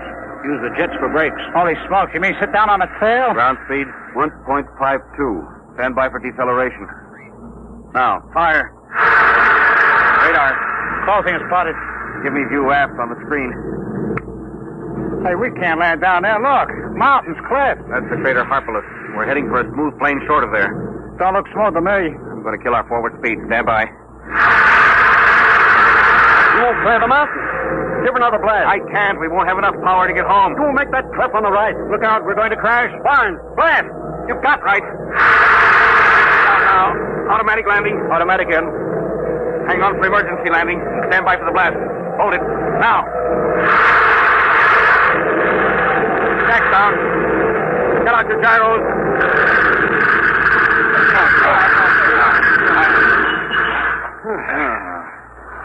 That was a lousy landing. Darn safe.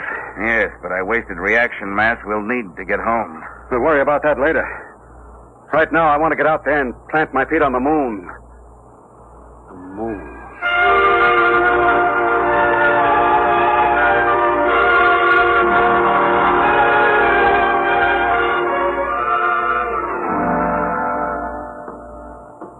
Ready to open the decompression lock? Check. I'm set. And you're inside control, Barnes? Yeah. Sure you don't want to leave the ship? I'll be out later. I've got to contact Earth. All right, let's go. Open the outer door. All right, be sure you don't fall. You puncture your suits on the rocks, you're done. And look out for the low gravity. You'll weigh 1/6 what you did on Earth. All right, let's go. Hey, what is this stuff? Dust? Pilot, Rob. Go ahead, Doctor. Explain it officially. Oh, yes. In the name of the United States of America, I take possession of the planet Moon of and for the benefit of mankind. Well, let's now get down to business. Sweetie, you set up the astronomical camera. Barnes, what's the matter? Get back here, all of you, right away. We were just starting work. You've got to get back. I've been talking to Earth. We may not get off. We may be stuck on the moon for good.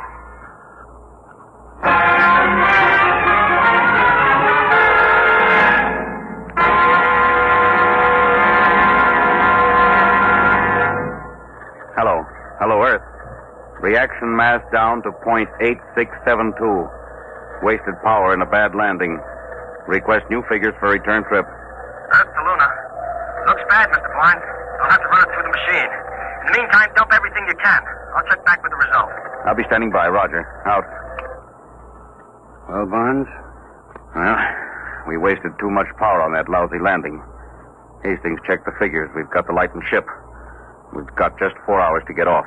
If we miss that, we don't get another chance to hit the Earth for another month. But we don't have more than 10 days' oxygen supply. Exactly.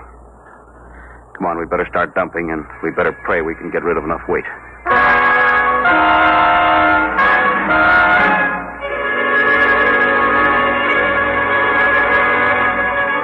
Acceleration pad 4, serial 706, schedule B, 14 pounds. Check.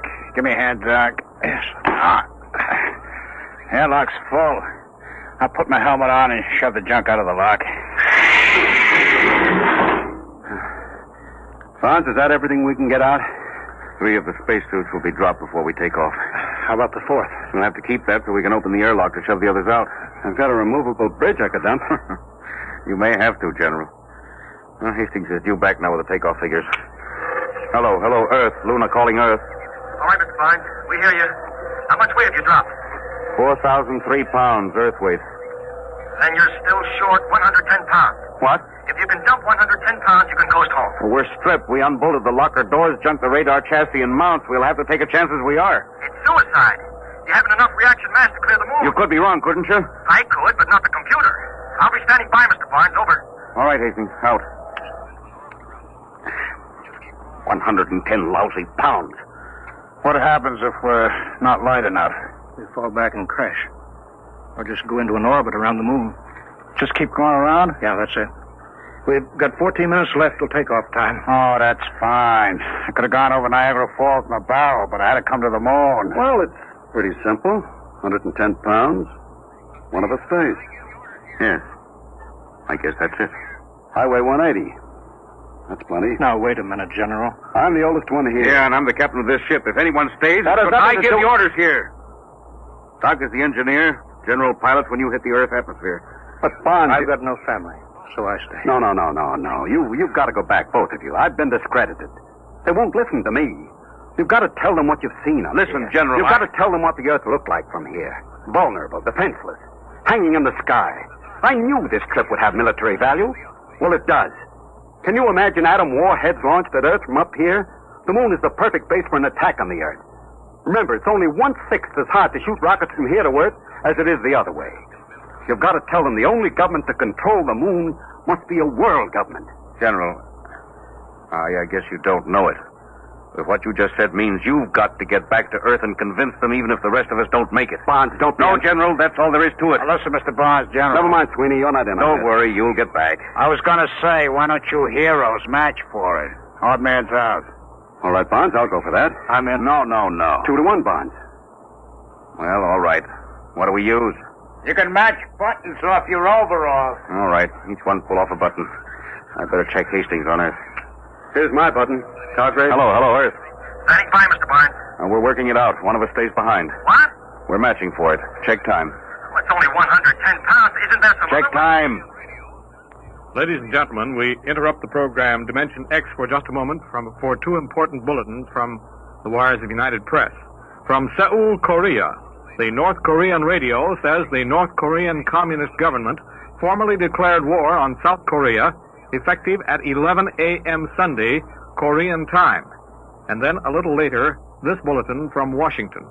State Department officials say they will hold Russia responsible for the North Korean attack against the independent South Korean Republic, which this country and the United Nations brought into being and have supported.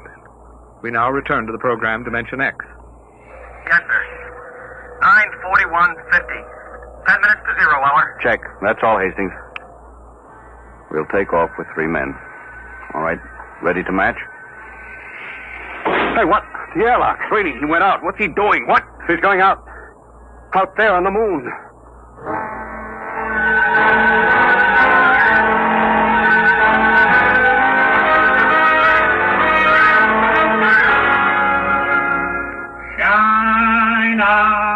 Shine on, Harvest. Hello, Sweeney. Can you hear me? Yeah, sure, Bud. Hiya. Oh, come back in here, you fool. Blow it. It's nice out here. Come back, Sweeney. You're going home.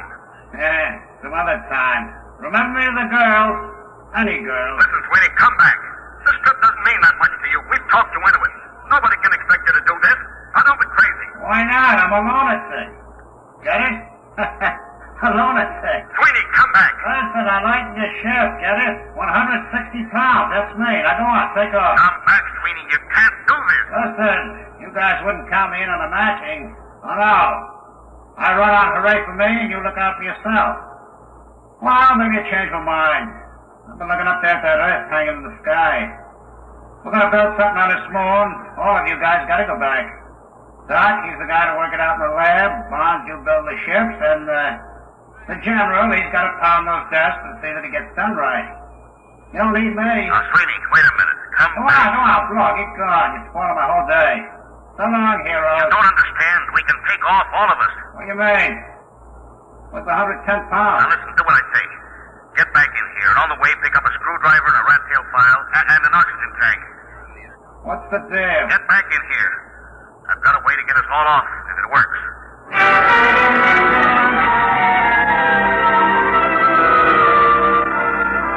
Now, Sweeney, we're reading you clear on the intercom speaker. You in the airlock yet? Yeah. Now, your spacesuit weighs around 70 pounds. The radio weighs 50. Yeah, but I can't open the outside door of the airlock without my suit. What are you trying to pull, Bonds? After you chuck the radio out, you file a hole in the gasket on the outer door. Got that? Then you tie your safety line to the oxygen tank, pass it through the hole. It hangs outside. You got that? Yeah. Then you close the outside door, get out of your suit, come in here. We close up, decompress, and open the outside door again. Oh, I get it. The tank pulls the suit out of the lock. Right. And if it works, we all get home. Now, hurry now, Sweeney. 8 minutes to calculated takeoff time. 8 minutes.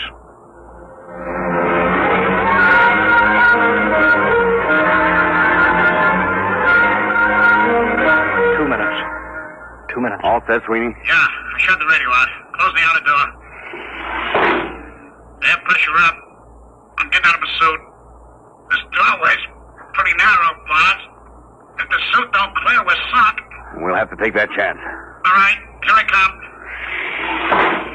All set. Close the inner door. Decompress. Now the outer door. It ain't moving. I can see it through the floor. Coming up 1 minute. 1 minute to take off. Foot of the suit caught on the intake. No. It's flattened out. Get clear of that door, brother. Get clear. There it goes. We're in. 40 seconds. Close the outer door, Sweeney. Stand by for takeoff, everybody. 30 seconds. 29. Sweeney, 28. I don't think I could have done that. 26. Just walk out. Oh, baloney. I haven't got that kind of courage. 23. I'd have had to make a speech. 22, A big, 28, heroic speech. 20. 19. I didn't have the guts 18, to just walk out. 17, No, it's... 16. All right, 15, stand by. 14. Communications? 13, fine. Just 12, handy. Co-pilot. 11, Automatic set. 10, 9. Stand by. 8, 7, 6, 5, 4, 3, 2. Fire. All right, we're clear. Son of a gun! We're clear. We're heading home. Time 2:50:36. Destination Earth.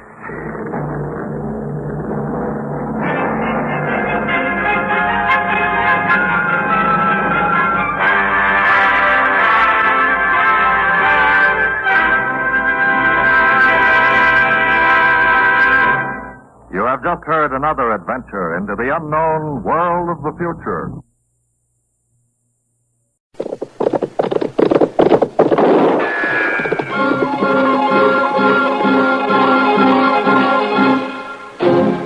Around Dodge City and in the territory on West, there's just one way to handle the killers and the spoilers, and that's with a U.S. Marshal and the smell of Gunsmoke.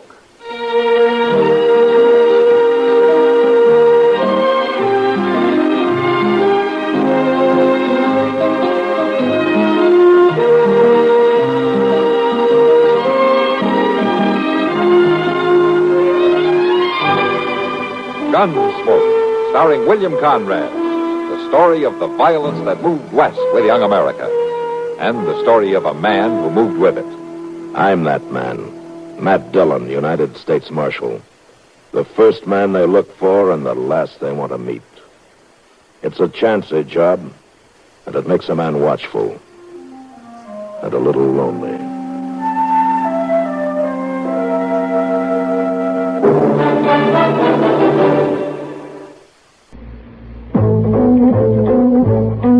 What do you need? You need lots of dollars during sicknesses. You need lots of dollars for an accident.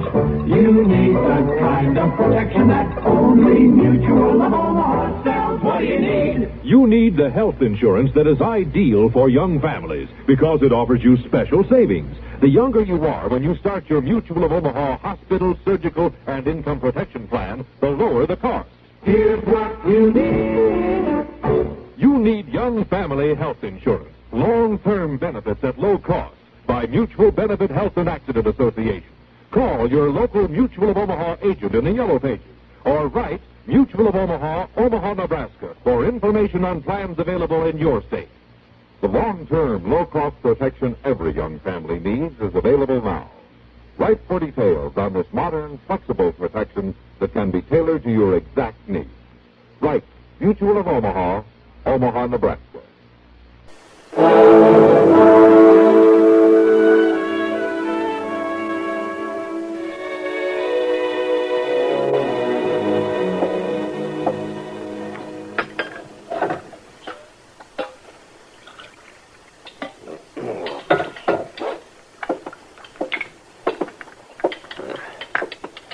Here, Ben.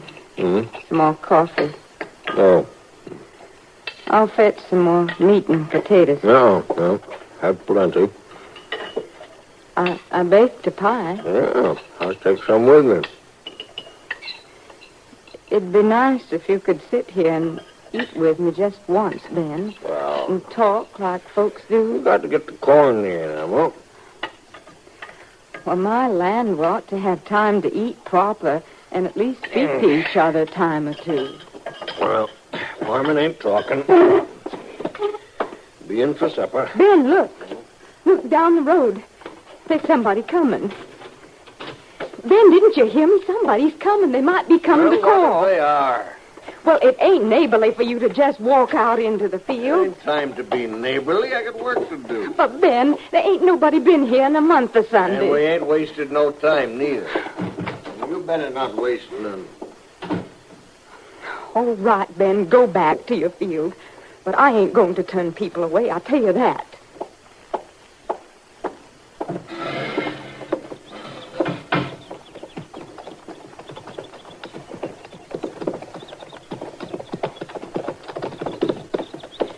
Good day to you. Hello, ma'am. How do? You're welcome to come right in. We're just passing through, ma'am. We wondered if we could trouble you for a little water. Oh, no trouble at all. But I can do better than that. I've got some fresh baked pie. Well, we don't need to bother you, ma'am. Just a little water. Oh, sure. It ain't no bother. Peach pie go down my good, Mr. Jones? Why, sure it would. You just leave your horses there and come on in. Well, all right. Just for a little while, though.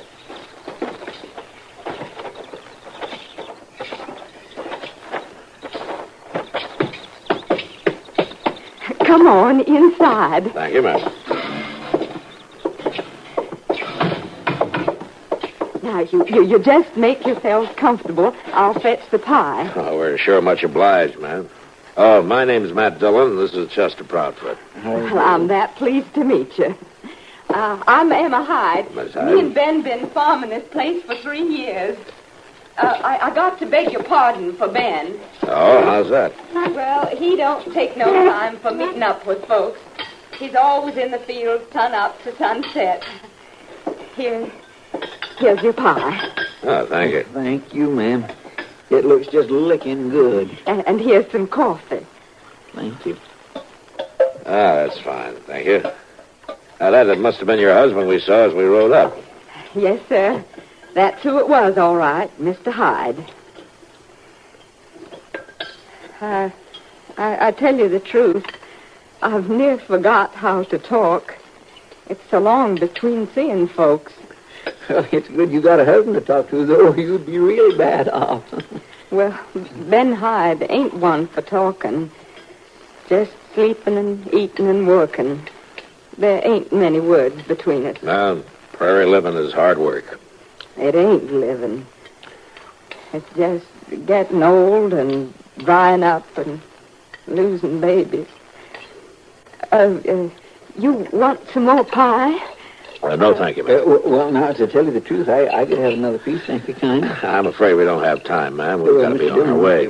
Well, now, there ain't no sense in hurrying off right in the heat of the day. Why don't you just sit here and rest till supper time and go on in the cool? Well, that's very kind of you, Miss Hyde, but we can't do that. Oh, you got business? We're on our way to pick up a prisoner. Oh, I see. So we've got to go, Miss Hyde. Thank you again. Come on, Chester. Yes, sir. Will you be coming back this way? Well, chances are we will in a day or two. Yes, ma'am. Well, then, you stop in, you hear? Maybe you can stay for a meal. Well, I don't know, Miss Hyde. You better not count on us. No, I won't. It's been a long time since I could count on anything.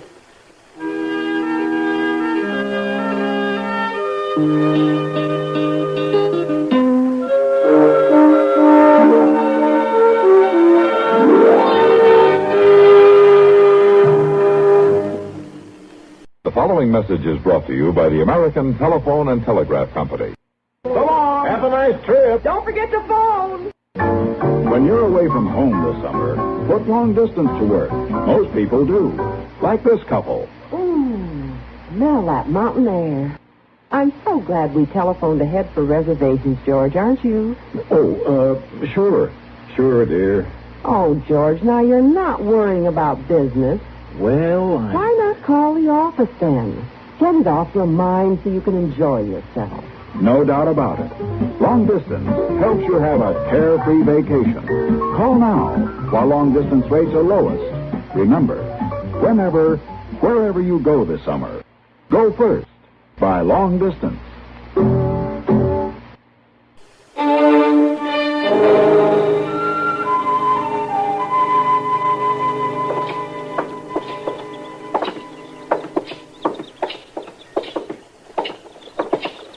Where are we going?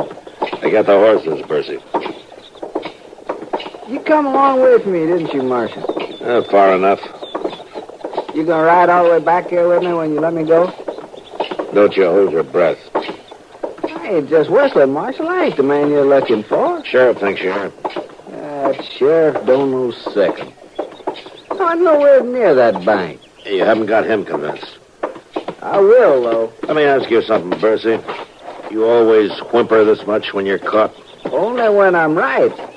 All I gotta do is wait, Marshal. As soon as my brother and his wife get to Dalhart, they'll tell you. Now, tell me what. That I was out to their place all that day. 5 miles out of town. Where are these horses, anyway? Down the street at the livery stable. I didn't know you were going to be in such a hurry to get to Dodge, Percy. I ain't no hurry about getting nowhere, Marshal. I'm just in a hurry to stop walking. You ought to get along just fine in jail. You don't walk much there.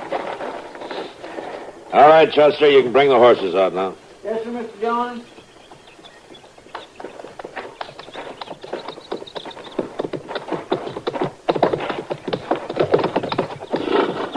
By jing, I won't be sorry to get shut of this place. All right, Percy, come on, mount up. We got a long ride to Dodge.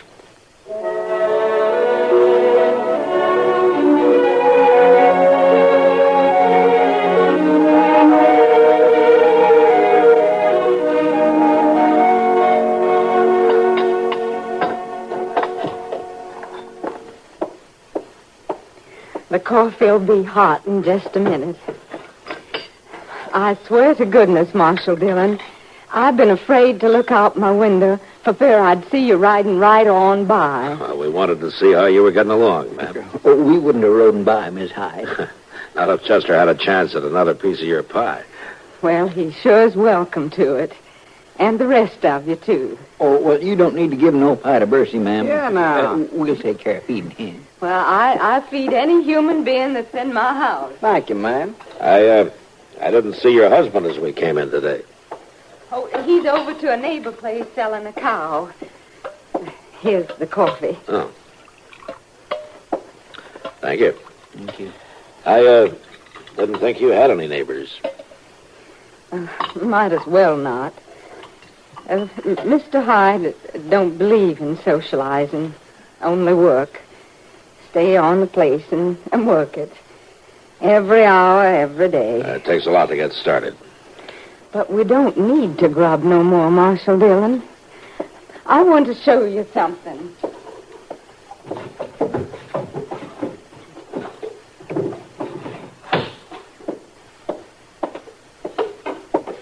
Look in this box. My gracious alive, Miss Dillon, it's full of money. Yeah. There's plenty there for us to live like folks ought to live. There's even enough to send me back to Philadelphia. Oh, I begged him to send me back to Philadelphia just for a little while. Just so as I could have people around me again. Well, it's a long way off, ma'am. There ain't a place on earth that's as far off as it is right here, Marshal Dillon. Right here on the prairie. It ain't near to nothing.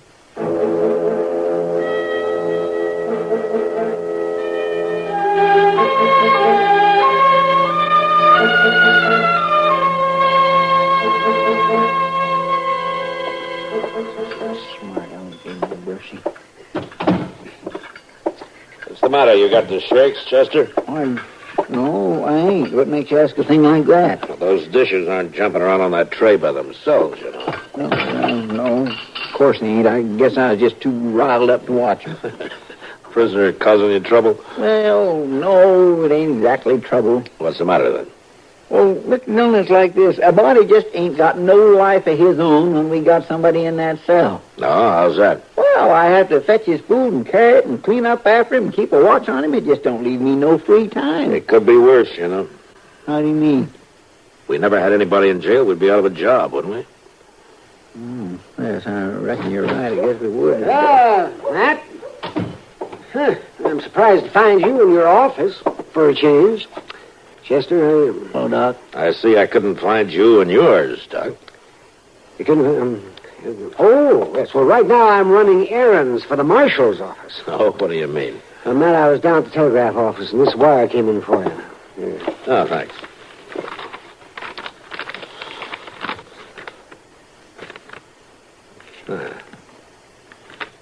All the trouble, Mr. Dillon? Yeah, it sounds like trouble to me, Chester. What is it, man? Our prisoner, Joe Bursey. Bursey? Well, what about him? I gotta let him go. Let him go? After all the care I've took of him? Well, he can prove he wasn't in town the day of that holdup. Well, now, Matt, you wouldn't want to hold an innocent man, would you? No, Doc, I wouldn't.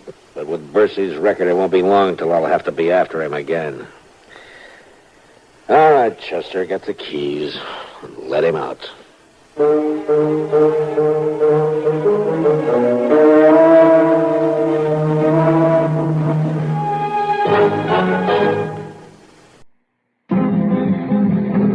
It happened at Valley in the blazing desert sun. No others dared to do it, so there could be only one.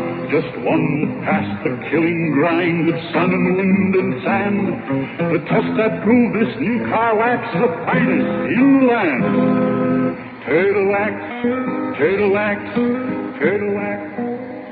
Reader's Digest ad tells the story of amazing Turtle Wax protective power that kept cars' colors shining bright even in fiery Death Valley sun. Just one waxing of Turtle Wax with new Sunstop gives your car a beautiful hard shell finish guaranteed to last up to 1 full year. It's quick and easy to Turtle Wax your car yourself. Remember, just one waxing of Turtle Wax with Sunstop lasts up to 1 full year. Turtle Wax gives a hard shell finish. Turtle Wax gives a hard shell finish. Turtle Wax.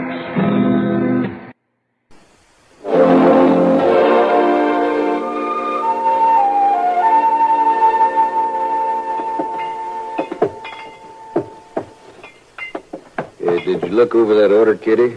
The whiskey drummer's due in here any time now. Oh, looks all right to me, Sam. Ought to hold us through a few more cattle drives. If you think it's good whiskey. It's plenty good enough for them fellas to get liquored up on.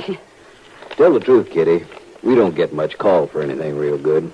Sometimes I wonder if those wild trail hands would behave any better if they were drinking the expensive stuff. I doubt it. Hello, Kitty. Sam. Oh, Matt. Want a drink? No, thanks, Kitty. I was on my way to Delmonico's to eat. I thought maybe you might want to go with me. Well, that's as good an offer as I've had. All right, let's go then. All right. I'll be back in a little while, Sam. Sure.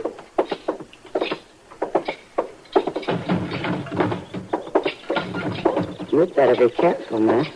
What do you mean? I'll be getting used to having you around.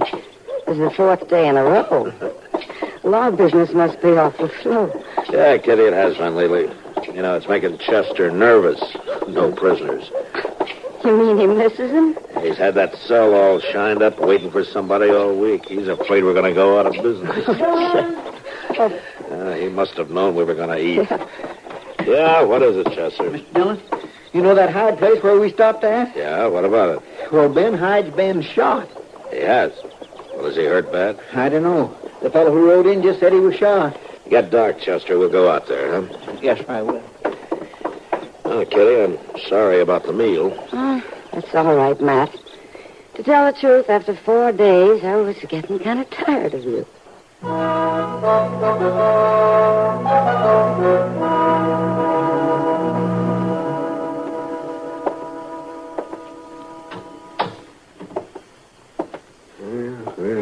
We're much too late, Matt. He's been dead for a couple of days, at least. I knowed he was dead. I'm sorry, Miss Hyde. Everything dies out here. Oh, would you like me to mix your powder, Mrs. Hyde? To kind of help your nerves, maybe? I ain't got no nerves. They died, too. Miss Hyde, do you have any idea who might have done it? Ben's dead. It's over. Yeah. But if you saw anything... Ben's dead. Gone. Miss Hyde, do you still have that box? The one with the money in it? It isn't there. Or the box? Money isn't there. Yeah. Won't do much good to question you now, Matt. Even if she did see anything, she's not likely to remember. The shock has her days. Yeah, I guess you're right, Doc. Will she come out of it? Oh, yes. I expect she'll be all right. The money isn't there. Yeah, that sure cinches it, don't it, Mr. Dillon? You're talking about Joe Bercy? Well, he was here with it and seen the money, wasn't he? He was let out of jail just in time to get out here, wasn't he? Yeah. When he could be halfway to Texas by now, ain't that right? Yeah, it could be right. I declare, Mr. Dillon, I sure am sorry you let that fella go. Yeah, Chester, so am I.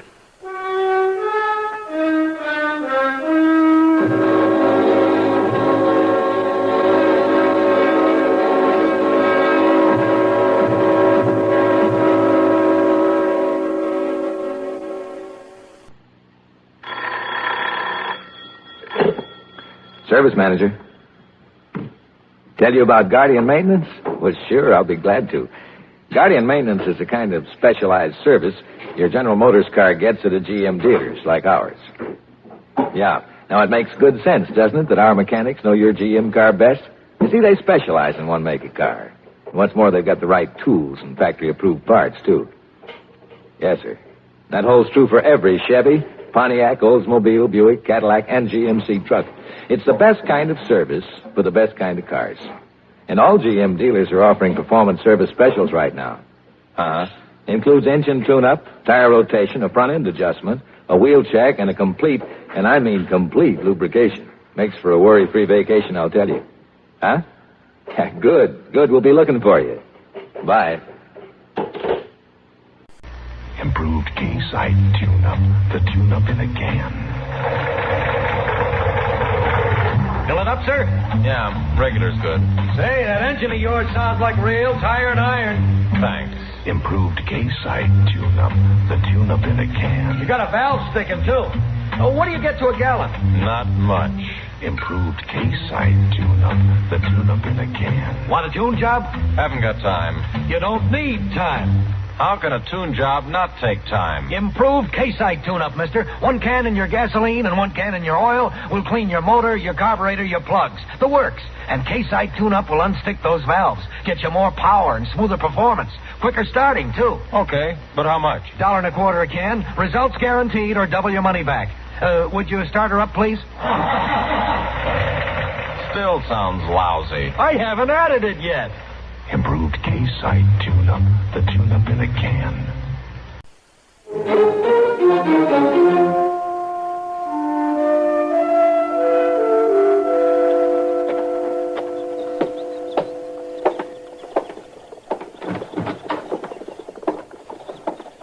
Mr. Dillon sent that telegraph you wrote out on peace officers around the country to be on the lookout for Joe Bercy. Oh, well, thanks, Chester. Sure do wish I had him back in that cell again. And I bet I wouldn't feed him so good this time. I declare, I sure do wish you wouldn't have let him go, Mr. Dillon. Then there wasn't nothing else to do, was there? No. Sure does seem a shame, though, after seeing what all's happened. If we only kept it... Yes, sir? I don't want to hear any more about it. Yes, sir.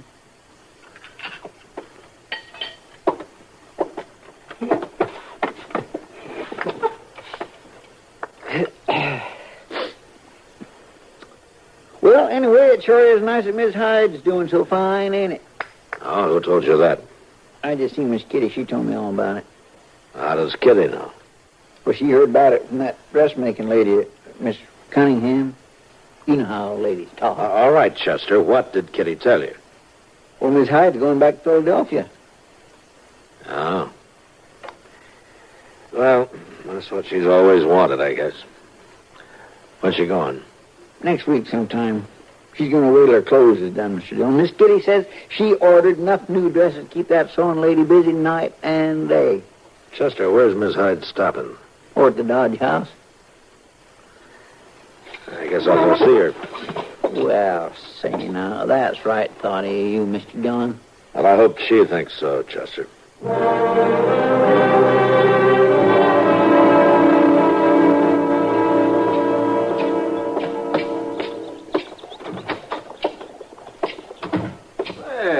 Hello, Marshal Dillon. Mrs. Dobie, is there a Miss Hyde staying here? Emma Oh, Hyde? certainly is. She's got her best room, Marshal. That one right at the top of the stairs. Oh, is she in now? Yes, she is. She just come in from the dressmaker. Good, thank you. Marshal, you want me to ask Miss Hyde to come down to the parlor? No, thanks, Dobie. I'll go up. If you think it's right. Yeah, I think it's right.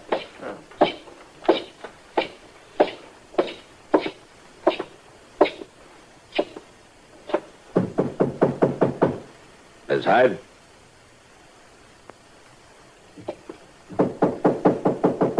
Miss Hyde? Well, hello, Marshal Dillon. Why, it's right nice of you to come to call. May I come in? Why, sure, you come right on in. Thank you. Sit down, Marshal. Just sit down. If you can find a place. I got so much stuff lying around. Oh, this is fine, right here. Chester tells me that you're going back to Philadelphia. It's a fact, Marshal. After all these years, I'm going home. I just can't hardly believe it. I understand you'll be here for a few days, though. Yes, Marshal, I'm getting myself turned out nice. Real nice. I don't want no one to know I was wearing my last dress when Ben Hyde was took. I should think most ladies would rather buy their clothes in Philadelphia, though. Oh, I'll buy some there, too, Marshal. I've been waiting a long time for this. I'll buy me lots more. But I ain't going back with no empty trunk, neither. Yeah. Did you sell the farm? I just walked away from it. I don't want nothing more out of it. It can go right back to weeds and prairie dogs and coyotes. That's all it's fit for. Yeah, but your husband put a lot of his life into that place, ma'am. And my life, too. I don't even want to think of it again. I was wondering about the money. The money? Yeah, it seems like you would need the money from the place to pay for all these things. And this room, and the train fare. Well, now... And they told me around town that you've been paying straight cash. Well, I had a bit put by. In the black box, Miss Hyde? I didn't bring that old box, Marshal. The money that was in it, though, did you bring that? Well, Joe Bursey must have took the money. Everybody said so. Yeah, that's what they said. And you let them say it, didn't you? Marshal, Bursey didn't come back, did he? I never said I saw You know him. he didn't take the money, Miss Hyde. You also know that he didn't kill your husband. Marshal, please. You know who did kill him, though. Yes, Marshal. I know. I'm sorry, ma'am. It didn't hurt him none. I didn't want to hurt him none. I'm a good shot, Marshal. Yeah, I saw him. It was just a quicker killing. That's all it was. A quicker killing? A prairie. That was killing the both of us. Eating away at us, a bit at a time. Every day taking its toll. Ben's free of it now. Yeah. It's just too bad that you can't be free, too.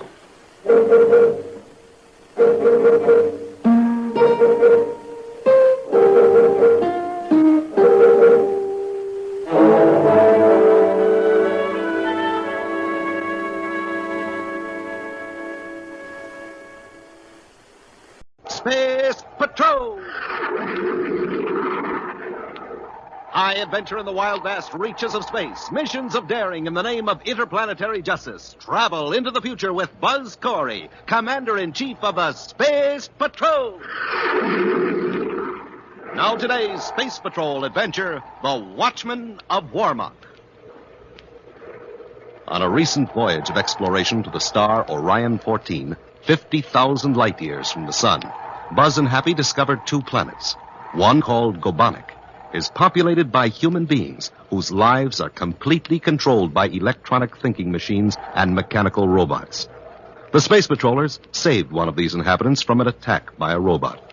Now, after a brief flight back to Terra for supplies, Buzz and Happy have returned to Gobonic with their passenger, Mono. The Terra 5 settles down in a valley hundreds of miles from the nearest city. Stand by for landing. Cut rockets. Hit repeller ray. Yes, sir.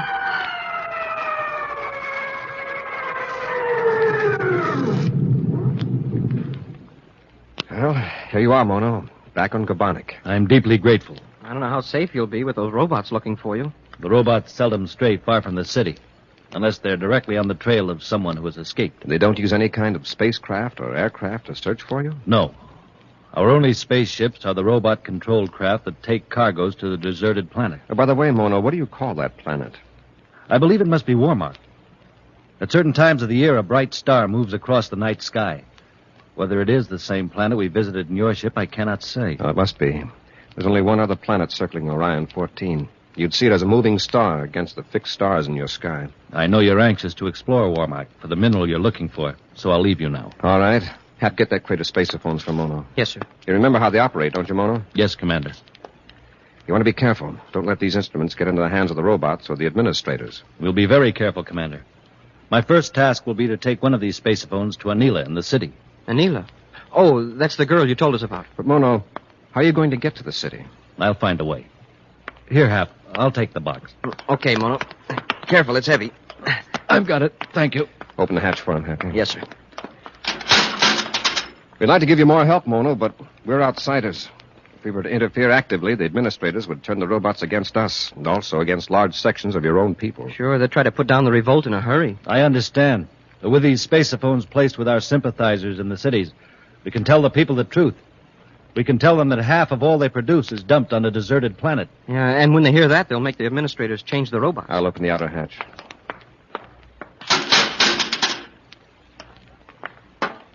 Goodbye, Mono, and good luck. Goodbye, Commander. Goodbye, Happy. And thank you for everything. So long, Mono. Let's get ready to blast off, Hap. Yes, sir. I hope we've done the right thing. You mean about the spacephones? Yes. The Gobonic administrators, like that fellow Roknar, aren't going to give up a good thing without a struggle.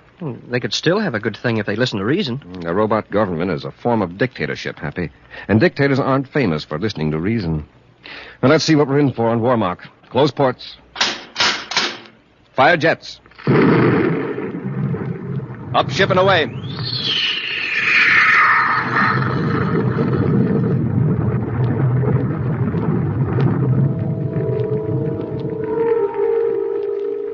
In the chief city of the planet Gobonic, a girl sits at a crude table in a small room writing.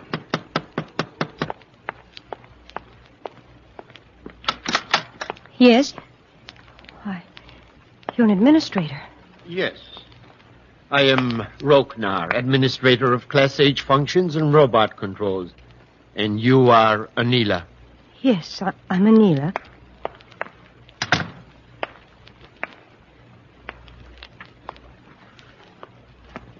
Where is Mono?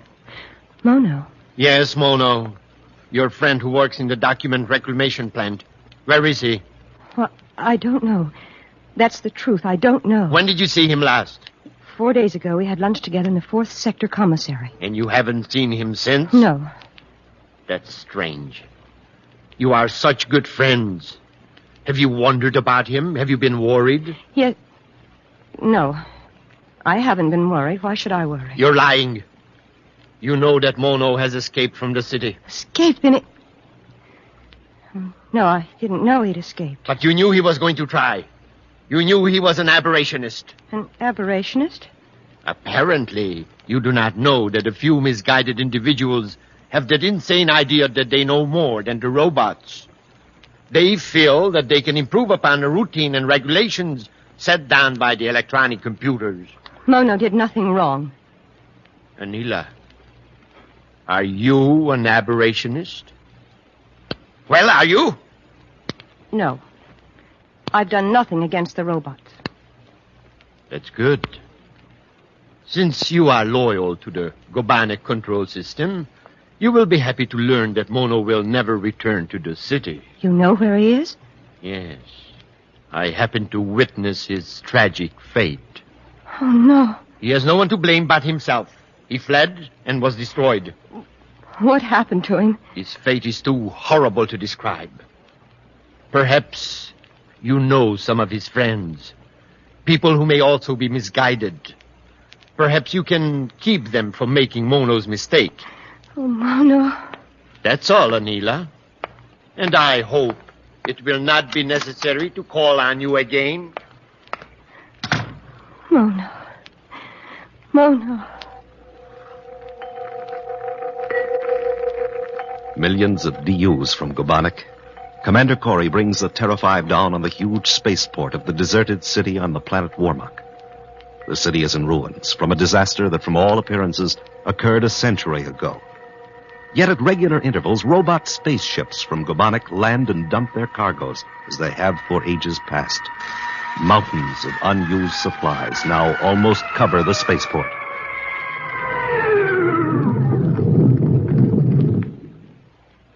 Landing secured, sir. Okay, Hap. We'll stay in the ship till we make a thorough instrument check by spaceophone, viewscope, and periscope. Oh, that city must be deserted, sir. There's no sign of life. Whatever or whoever wrecked the city sure did a thorough job. It looks that way. But if we're going to bring ships here from our solar system to mine super uranium, we want to be sure that Warmuck is completely safe. Well, on our way back to Terra the last time, you said you thought robots might still be controlling Warmuck. That's right. But, sir, the city was destroyed years ago. What would keep the robots running? And if they're operating, where are they? Somewhere underground or in a partly wrecked building. Perhaps they're harmless. Perhaps they're not. It's our job to find out. Commander, there's a ship in the viewscope. It's one of the robot ships from Gobonic coming in with another cargo. It makes me sick just to think of it. The people of Gobonic working like slaves, producing goods to dump here on Warmuck. If Mona's successful, it'll be different, Hap. Empty ships will arrive from Gobonic and haul this stuff back to where it belongs. Well, I hope that'll be soon. Let's check the instruments, Hap. If you don't pick up any robot probe rays, we'll get out and look around after that robot ship takes off.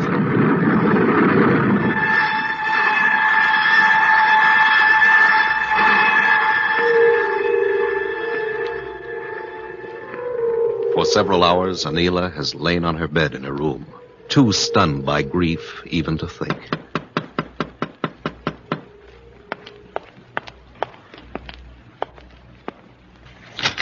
Yes. Oh, no. Shh. Anila. Oh, you're alive. Oh, no, you're alive. Of course I'm alive. He told me something terrible had happened to you, that no one would ever see you again. Who told you? The administrator, Roknar. The administrator was here? Yes, but it doesn't matter. Now he's gone and you're safe. You've come back. Yes, but I can't stay. Listen, something wonderful has happened. I've got news that will free all of Gabonik from the robots. I've got proof that the robot control system is all wrong. With this little instrument here, we can broadcast that proof all over Gabonik. Oh, no, I've never seen you like this. So excited. Your eyes, they're... Mono, you've been through a terrible experience. Lie down and rest, and I'll... Listen to me, please. See this? It's a spaceophone. I can talk to our friends out on the farms hundreds of miles away, and they can talk to me here in the city. And the robots and the administrators will never know it. Watch. I'll show you how it works. Commander Corey and Cadet Happy have emerged from the spaceship and are working their way around the vast heaps of supplies toward the ruined city. Each is armed with a blast gun and carries a miniature spaceophone equipped with a translator. Well, so far, Warmock seems perfectly safe. No electronic control signals, no harmful radiation. Hap, hold it. Look up there, at the end of that big stack of supplies. It's an opening in the ground. Yes, but was it there a minute ago? Gee, sir, I don't know. I don't think so. Smoking rockets. Look what's coming out of that hole.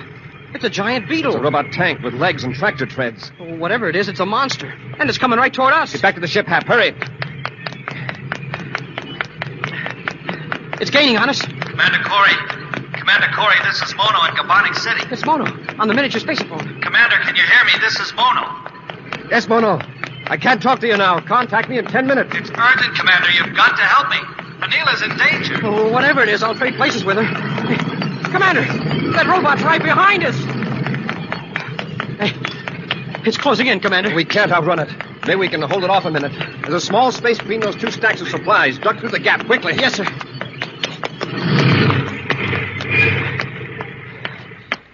We stopped it, sir. It can't get through the opening. Keep running, Hap. There may be other robots around. Hap, here comes one of those robot ships from Gabonik. Hey, we're right in its landing pad. Get away from this stack of supplies. It's probably going to dump its cargo right here. Commander, that'll smash us. Hit the dirt, Hap.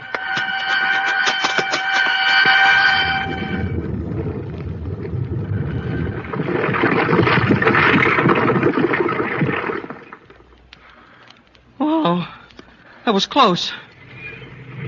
Look, beetle-shaped robots plowing through that stack of supplies. Oh, it's on our trail again, sir. They'll never make it to our ship. It'll mow us down before we can get 100 yards. Hap, run for the other ship. Hurry. Great. The robot will attack that. Into the cargo hatch, quick, before it closes. Yes, sir.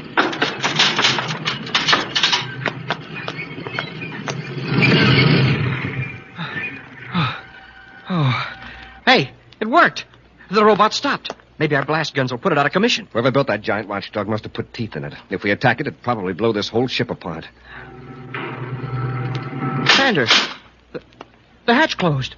We're trapped. Well, at least we're safe from that elephant-sized beetle. Oh, we're out of one jam, and we're in another. This ship will take us back to Gabonik. Well, here we go, Hap. Relax and enjoy the trip.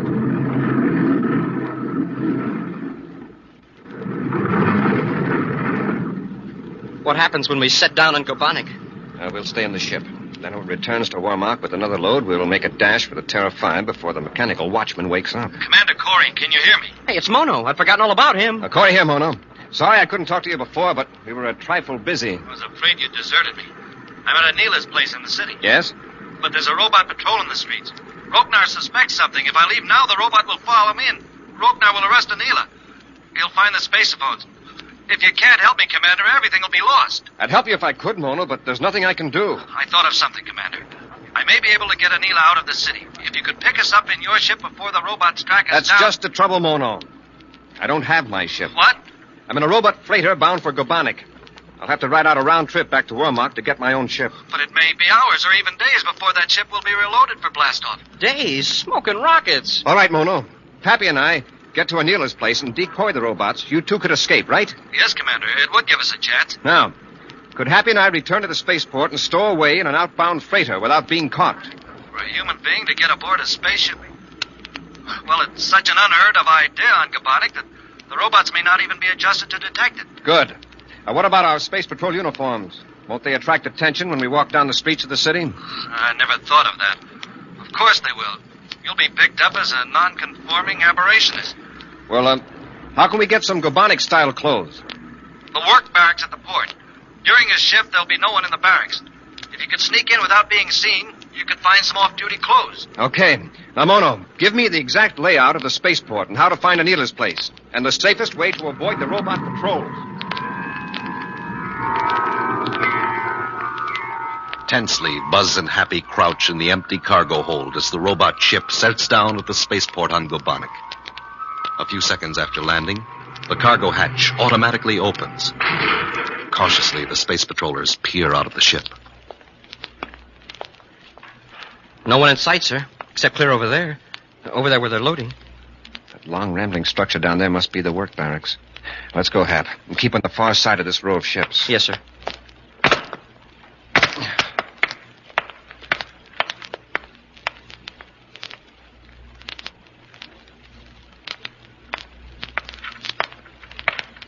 Here's our first real test, Hap. The barracks. I sure hope there's nobody in there goofing off. Have your ray gun ready. Right.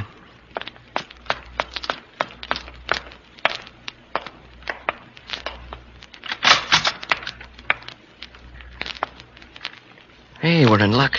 It's deserted. There along the wall, Hap. Those racks of clothing. Yeah, with the numbers over them. I guess they're numbers. Find a pair large enough to go over uniform, Hap. These look about right. Hey, is that an alarm? Maybe the signal for change of shift. Hurry, get into your outfit. This barracks will be swarming in a minute. In Anila's dimly lighted room some distance from the spaceport, the girl and Mono wait in anxious silence for a message from Commander Corey. The moments drag on. Then finally Mono speaks. I should never have tried to involve the commander in our troubles. I was a fool to think they could make it. Mona, come to the window. What is it? They're gone. The robot patrol's gone. The street's deserted. Ropenar must have given up, at least for the time being. If I hadn't involved the commander in this, we could escape, but at least out of the city. Shh. I heard steps outside. In the hall. Hide those space phones quickly. I'll put them under the bed. I'll help you. There. It might just be the woman from down the hall. She sometimes comes. All right, Mono. Don't move. Ropenar. Administrator Ropenar, if you please. Both of you. You are coming with me. No. No, not Anila. She hasn't done anything wrong. She's shielding an aberrationist. An escapee. Now, stand over there and by the wall so I can keep an eye on you while I search this room. You won't find anything here, Ropenar. Better get a couple of your robot bodyguards to help you. By the way, where are they? They are waiting around the corner near my surface car. You'll see them when we go to the discipline center. Discipline center? You can't take Anila there. I tell you, she hasn't done anything. Shut up and get over by the wall as I told you. Don't argue with him, Mono. It doesn't matter. If he takes you, I want to go too. You shall, Anila, you shall. Now, let me see. Where would the twisted mind of an aberrationist attempt to hide something? Oh, yes. Under the bed, of course. Commander Corey. Pull that gun, Ropenar. Wow, what a punch. Nice going, Commander. Hap, get Ropenar's weapon. Yes, sir. You gave very clear directions, Mono. Oh, the young lady, I suppose, is your friend, Anila. Oh, yes. Excuse me. Anila, this is Commander Corey and Cadet Happy. How do you do? Here's Ropenar's gun, Commander, and this other thing. I don't know what it is, but it was fastened to his belt. Thanks, Hap. What is this thing, Mono? Do you know? Be careful. Don't touch any of those buttons. That's a robot control unit. Oh, how does it work? I've never seen one up close before. Only administrators have them. There's some lettering over the switches. Perhaps I could figure it out. I'm sorry. It's not in regular Gobonic. It's administrative code. Perhaps I can decipher it. I've operated computers that use this code. Good. Here, Anila. Well, this control unit is for Z-type ARG robots. Oh, the Zargs. Yeah, the robots that look like human beings. Yes. This switch is a zone alarm control. Bring all Z-type robots toward the unit if it's pressed. Uh-oh. We don't need that one. The second switch cuts in the command circuit to give specific orders to individual robots. Could either of you give orders to a robot? No. There are certain key words only the administrators know. And this third button, that's a proximity nullifier switch. A which switch? It cancels the impulses that are causing a robot to act. If the robot is near, it'll stop. Could we get by any robot patrol or robot guard with that gadget? Well, most of them. Except perhaps those at the higher levels at the administrative headquarters. Good. Hap, see if you can revive Roknar. We'll make him drive all of us to the spaceport. All of us? Yes, we can control Roknar with his own gun. And the robots with this gadget. I think Roknar's waking up, sir. Okay, get him on his feet. You and Mono keep his gun in his ribs, and I'll handle the robot control. Anila, the space phones. Yes, I'll get them. Come on, Roknar, get up. You're going for a ride. Feeling the gun pressed against his back, Roknar, the administrator, meekly accompanies Buzz and his friends down the stairs to the street and around the corner where 3 human-looking robots stand motionless by a surface car. Buzz presses the third button on the control unit, and the robots remain rigid as Happy forces Roknar behind the wheel. The others get in, then Buzz orders... All right, Roknar, to the spaceport. Let's get going. You won't get away with this, Corey. Don't try any tricks, and drive carefully. Yeah, Roknar. The life you saved may be your own.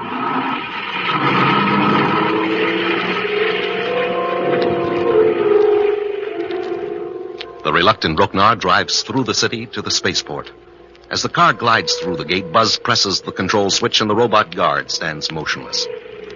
Buzz forces Roknar to halt the surface car in the dark shadow of a stack of supplies. A few yards away loom the dim hulks of empty spaceships waiting to be moved to the loading area. It's all clear, Commander. No one's in sight. All right. Everybody out and get aboard the nearest ship. You too, Roknar.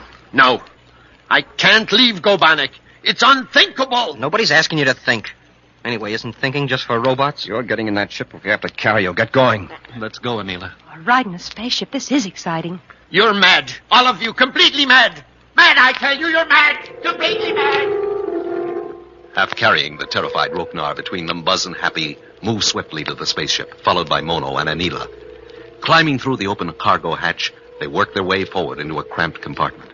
After a seeming eternity, the ship is towed to the loading platform, and the cargo hold is crammed with supplies. As the hatch clangs shut, Buzz and Happy instinctively brace themselves for the shock of blastoff.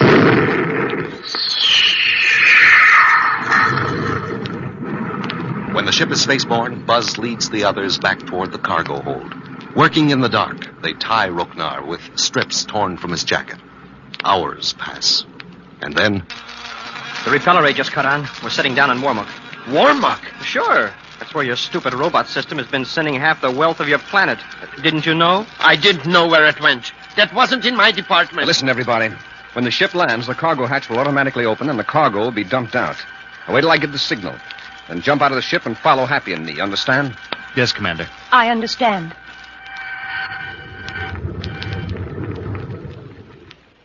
Remember, when I give the word, move fast. Yes, sir.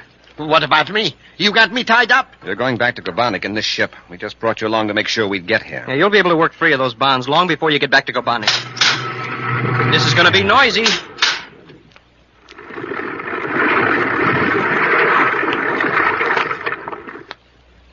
What did I tell you? All right, let's go before that hatch closes. Give me your hand, Anila. There's Terra 5 right over there. Let's go. Bon voyage, Roknar. Hey, Commander, there it comes. Old Beetlepuss again. What is it? It's a robot. It looks like some giant insect. Now, don't look back. Just keep running. We're nearly to the ship. Commander, it's gaining on us. Get him aboard, Hap. Be ready to blast off. Quick, Anila. Up the ladder. You're next, Mono. Into the ship. That monster, it's big enough to crush the ship. Get aboard, Hap. We're going to try to hold this robot off with a blaster. Commander, if you miss it, it'll go for you. Cadet, you've got passengers aboard. Prepare to blast off. That's an order.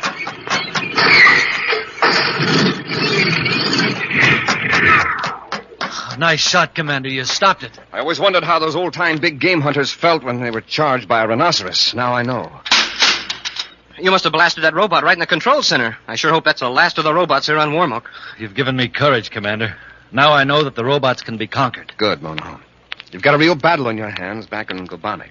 The other ship with Roknar in is gone. Yeah, it blasted off while we were being chased by that iron beetle. Let's get back to Gobanek. I think Mono wants to get to work and show those robots who's boss. Join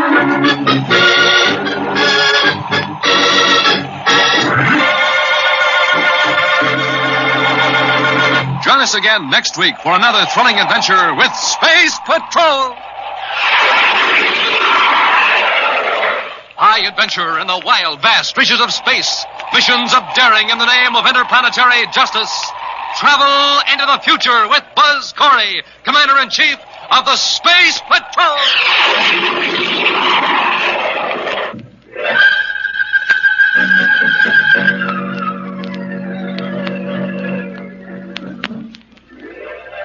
This is the United States Armed Forces Radio and Television Service.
Countdown for blast off.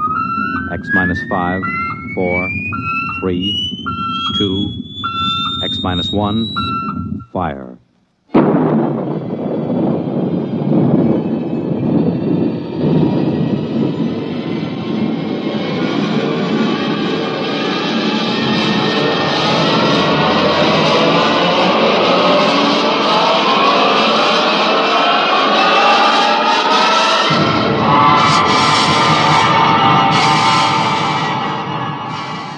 From the far horizons of the unknown come tales of new dimensions in time and space.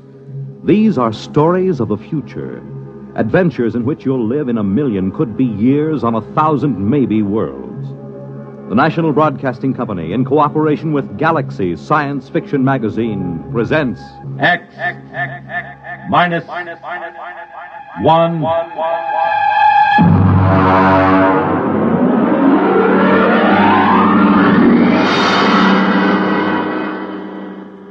Tonight, Caretaker by James A. Schmitz.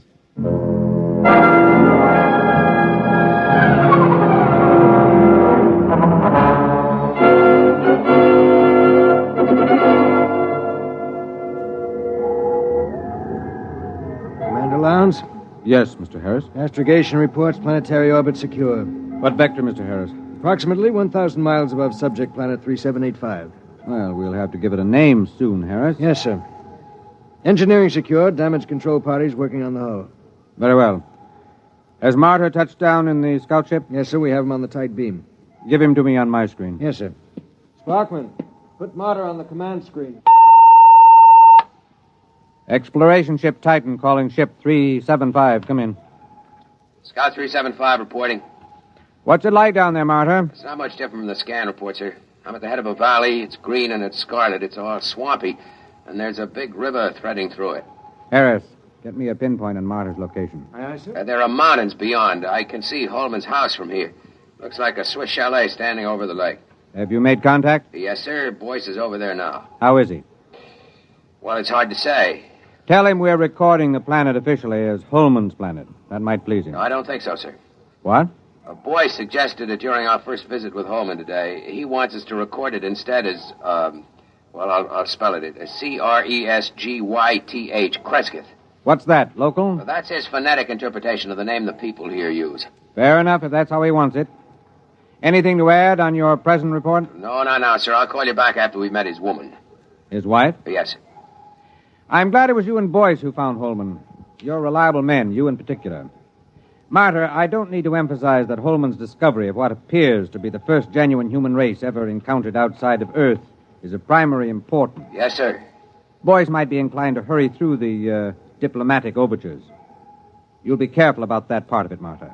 Yes, very careful, sir. On the 2 continents we've scanned before, we've found no traces of human inhabitants, present or past. Yes, I know, sir, but Holman's... It's possible Holman's acquaintances are the sole survivors of humanity here. If we frighten the tribe into hiding, there may never be another contact. Yes, I understand, sir. Fine. Now then, what about these other creatures? What did Holman have to say about them? Well, in the 20 years he's been marooned in this valley, he's had only 3 or 4 actual encounters with them, sir. Rather violent encounters on his side. Apparently they learned to avoid him after that. They're called Zares. He seems to have an almost psychopathic hatred for them. That's not very surprising. We pulled up a scout drag a little while ago, bagged a couple of specimens. The description checks with Holman's description of the Zares, the worm-like, slimy, blue body with a set of arms, legs, and head. Out of the water, they seem to wear some kind of clothes, presumably to conserve body moisture. Yes, that's what he said. All right now, Martyr. I want you to continue according to the plan. And remember, be careful of Holman. He's been alone on this planet for 22 years. He deserves a lot from us. Yes, sir. But he hasn't been alone. He has his wife.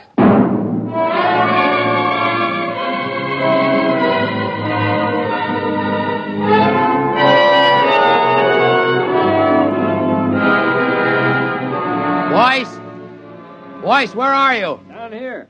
I'm with Holman. Check in with the exploration ship? Yes, it's all right. Holman, they say they'll name the planet the way you want it. That's good. Celia will like that. Celia? My wife. I called her Celia from the start. She likes the name. I see. Where's she now? Oh, she's out somewhere. She's very timid. She'll show up sometime in the night, and I'm leaving the doors open for her. I'll talk to her a little first to reassure her, and you can meet her then. Meanwhile, would you like to see her picture? Why, have you got photographs? No, I painted it. I used to do a little bit before I went into service. It's over here. I've done about 50 or so paintings over the years. I paint a lot of them over, you know. Here. I grind my own pigments and cut brushes from the swamp grass. I'd give my arm for a good camel's hair brush. Here she is. Beautiful. Real good looking.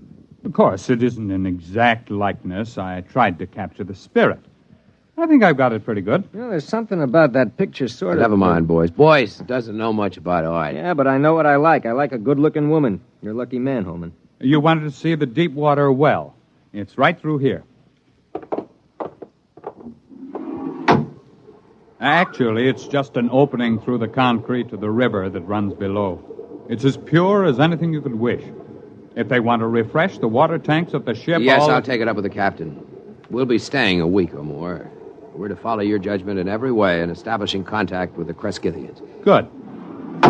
We can't do anything till Celia comes in, and we'll have to be very tactful then. But I'm sure it won't take a week. Well, what makes them so shy of us? Oh, it's not you, it's me. Or it's an impression I gave them of the Earth kind of human beings. Come on upstairs and I'll tell you.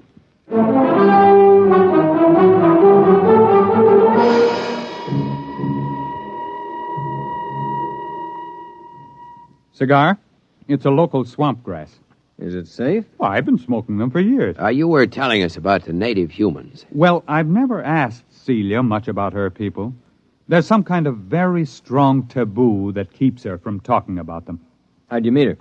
Well, our ship crashed into the valley originally. I was the only man left in the original crew of 4. Manning went insane 2 days before we made a planetfall and killed Nichols and Dawson. And so I killed Manning before he could wreck the ship completely. Have you got a light, Marta? Thanks, I'm all right.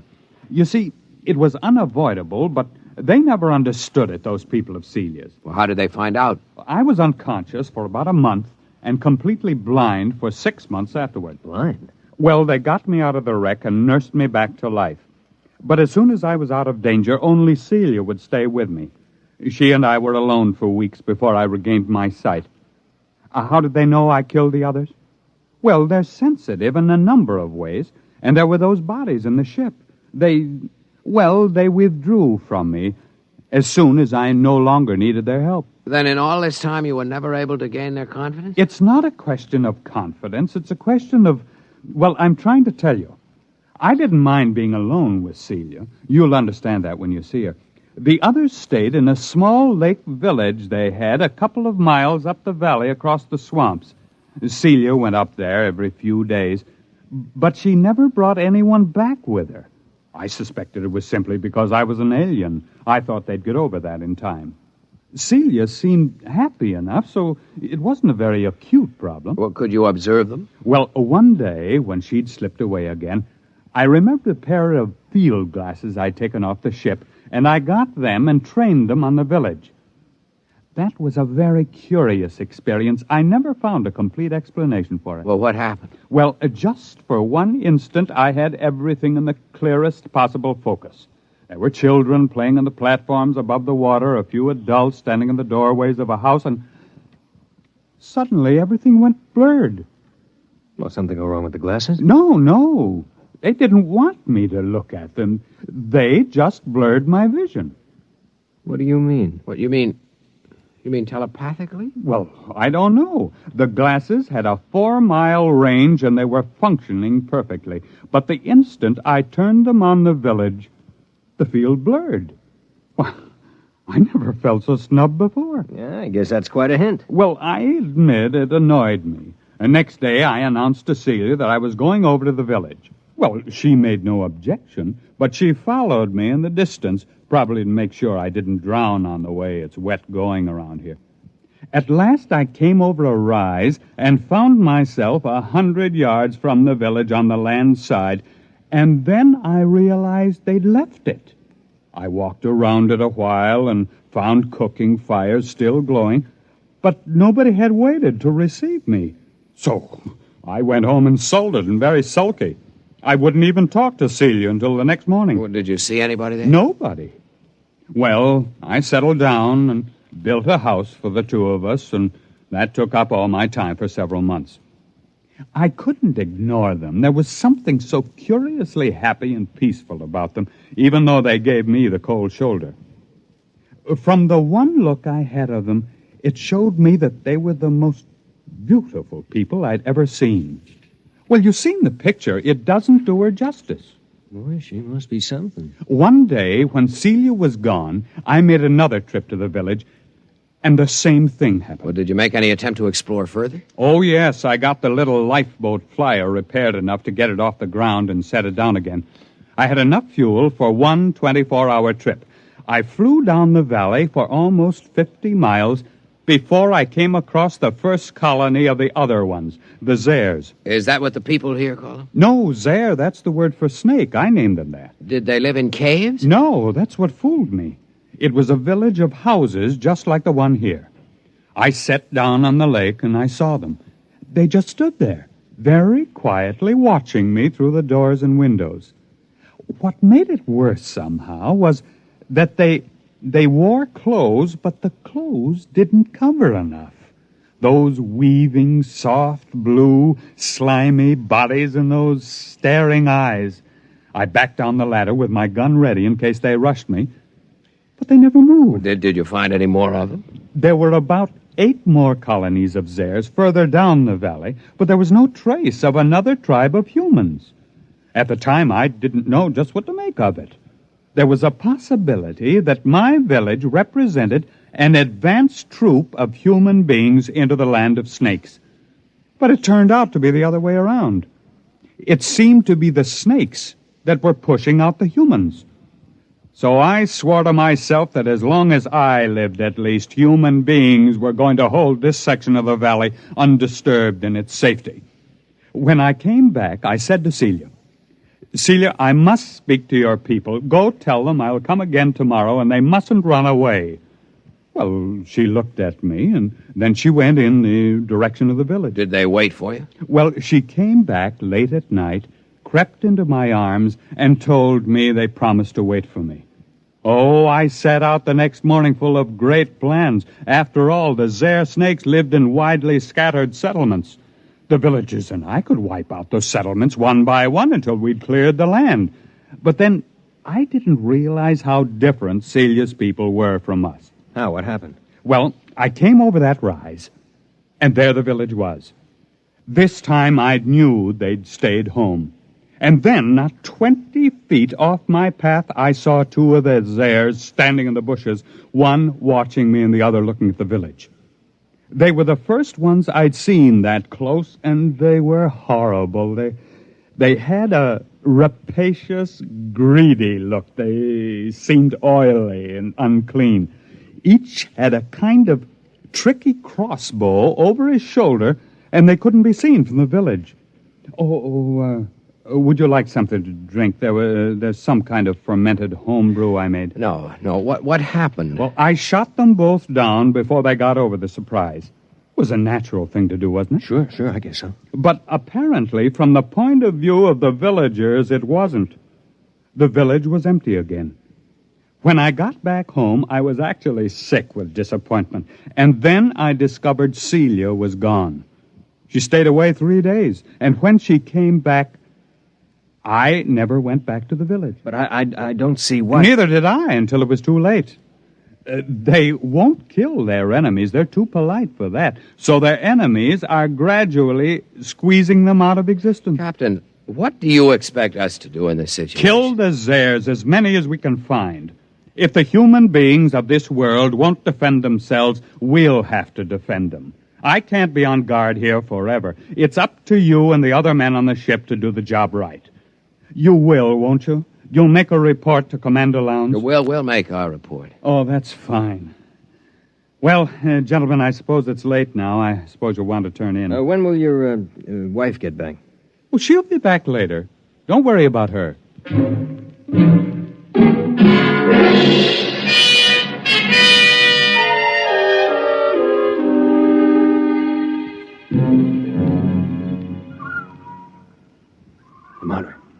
Marta, you awake? Why, what do you want? Listen. What? Somebody moving in the house. Listen. Holman? No. Listen to those steps. Now, hear him? That's no man. Slow, dragging. Yeah, come on. Wait a minute. Sidearms. Right there, come on. Quiet, it's coming from downstairs. Stop. Listen. Wait till I get the safety catch off. Look. No firing unless I tell you. Look, Marta, I'll take care of myself. Maybe it's one of those Zares. I'd like to get a shot at them. Come on. Downstairs, all right. There's a light. What's that? A missile gun. Holman had a number of obsolete weapons down there. Hurry up. Look out, there goes the light. I've got my torch. It came from the well room. Oh, it's the door. Stand back. Turn your light in there. It's Holman. They've got Holman. There it goes. Stand clear. I'll blast it. Wait a minute. Get out of the way. It's one of those Zares. Give me a clear shot. Hold it. Can't get out of here while we've got the well covered. Now keep your blaster ready while I look at Holman. I hear it moving back there in the shadows. He's dead. Come on, make a break for it, you rotten, slimy snake. Come on. Shot through the head with his own gun. Who's that Zare, that snake? You got a good look at it? No, it jumped for the shadows. There it is. Marta, swing your torch around. I'll roast it with one blast. Listen. Who's that? You who are his friends, will you listen to me? Who are you? He called me his wife. What? How'd she get in here? If that Zare gets a hold of her... Quiet. Don't move. I won't. Why did you kill him? But I thought you understood. What do you mean she killed him? It was that Zare, the snake. There are medical men who'd say he'd been insane for 20 years as he counted time. They would have forced him back into sanity. I could not bear the thought he should suffer that. Suffer what? Are you all fools? He was a fool, though I loved him. He could not see beyond the shape of things. So here among us, he saw shapes he could bear to see. And those moments when sanity came to him and he saw what was really there, then he killed. Are you all like that? What's she talking about? Is the snake there with her? Go upstairs, boys. Wait for me outside. You're going to kill that snake? Yes, I'll kill the snake. All right, take my blast. Now be careful. Get it between the eyes, Marta. Roast that Zare to a crisp. Now go on outside. Are you still there? Yes. Is there any way you can get out? I can leave by the river that flows under the well if you do not shoot at me. I won't shoot at you. May I take his body? Yes. And you will all leave with your ship? I loved him. Although my people thought it strange, almost beyond their tolerance, they are foolish too, yet not as foolish as you are. They saw what was in his mind, and not beyond that, and so they were afraid of him. But he is dead now, and there is nothing that your people and mine could share. We are too different. Will you leave? We'll leave. What did you see that was beyond his mind? A brave spirit, though very frightened. He ventured far, far, far into the dark, of which he was afraid. I loved him for that. I am coming now. I think you had better look away.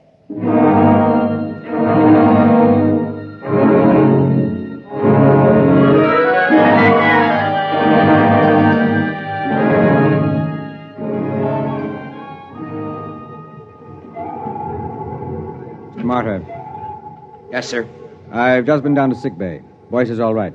He's in shock. Well, I gave him a shot of sedative on my way up here. Oh, the medics say he'll be all right. They're giving him a reconstructive psychotherapy fix. He won't remember much of it. If you had looked squarely at that thing, we might have had to give you the same treatment. Our pickled specimens of the Zare are pretty hideous. I suppose it's all the way you look at it. Yes, I suppose so. Holman had his own way of looking at it. Selective hysterical blindness maintained for 22 years, with his own type of artistic hallucinations thrown in. I can't help wishing it hadn't happened to Holman. He didn't maintain it throughout. When he was hallucinating, he saw them as beautiful. He saw her as beautiful. But when he saw them clearly, the way they really were, he killed them. Who wouldn't? I almost feel like getting out of space and staying out for good. Well, it's time to file a report and wrap up. What are you reporting? That Holman died here quite peacefully about a year before we found him, leaving a diary of inspiring courage and devotion to space exploration behind him. We'll have time enough to work up the diary. That should keep everybody happy. All secure, sir. Shall I close down the ports? Just a minute. Martyr, look down there. The whole galaxy. Do you think there actually are people out there somewhere? I hope so. Do you think we'll ever find them? I don't know. They've never found us.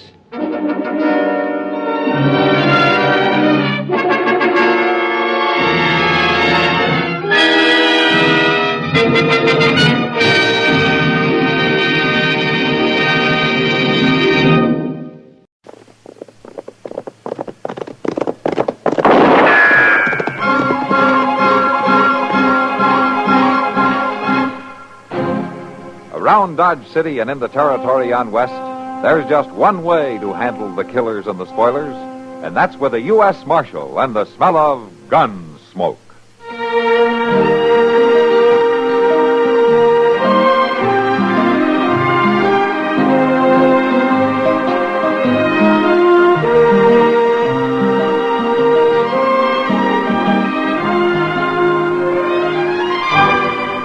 Gunsmoke, starring William Conrad, the story of the violence that moved west with young America, and the story of a man who moved with it.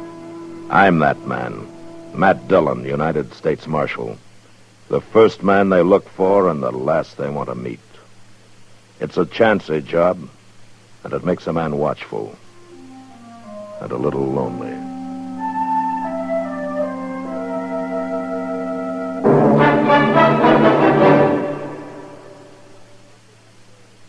This is Frank Knight speaking for the world's most honored watch, Longines. When the West was being won, Longines was there. Old records show sales of Longines watches in the silver mining towns of Colorado and Nevada, the gold mining areas of California. A fine gold watch, preferably a Longines, was one of the first luxuries purchased by a lucky prospector, for then as now the name Longines identified the world's most honored watch.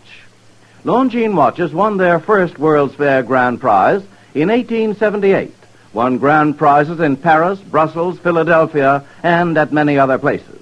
Right now, Longines watches are winning comparable successes in the accuracy competitions in European national observatories.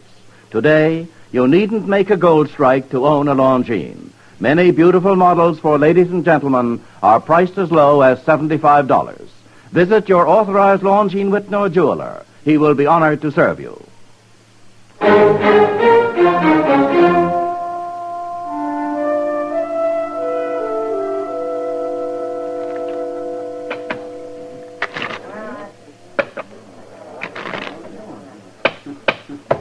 All right, cut the cards. There. All right, get it up, young fella. Get your money on the table. Look, mister, You're holding up that game. You want cards or don't you? Yes, I want them. Well, let's see your money. Well, there. Hey, what's that thing? It's a solid gold fob. Yeah, it don't look like much to me. What do you think, Joe? Let me see it. I don't know, Stoll.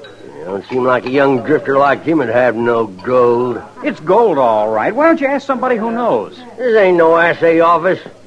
Go on, kid. You get some money, we'll deal you a hand. Now, wait a minute. Ask her. Kitty? Well, she'd know. Ask her. I guess she'd know about gold, all right. Hey, Kitty, come here a minute, will you? Sure, Stoll. What's on your mind? Hey, look at this thing, will you, Kitty? It's a watch fob. Yeah, but, is it gold? Feels like gold to me. Who says it isn't? What'd I tell you? Shut up. The kid wants to use it for a poker stick, Kitty. Just wanted to be sure it was worth something. Well, it's probably worth too much to be lost in a poker game. There, I told you. Come on, Stoll. Deal up the cards. Yeah, I'm gonna. I'm beginning to feel lucky all at once. Mr.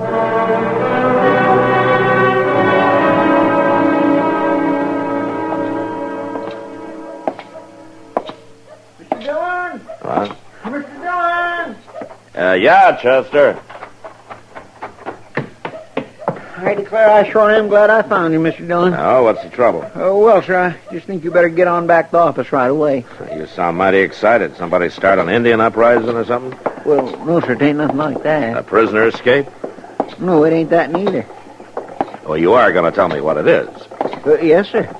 It's that lady. What lady? Well, that lady sitting there waiting for you in the office. Well, who is she, Chester? She wouldn't tell me, Mr. Dillon. She wouldn't tell me nothing.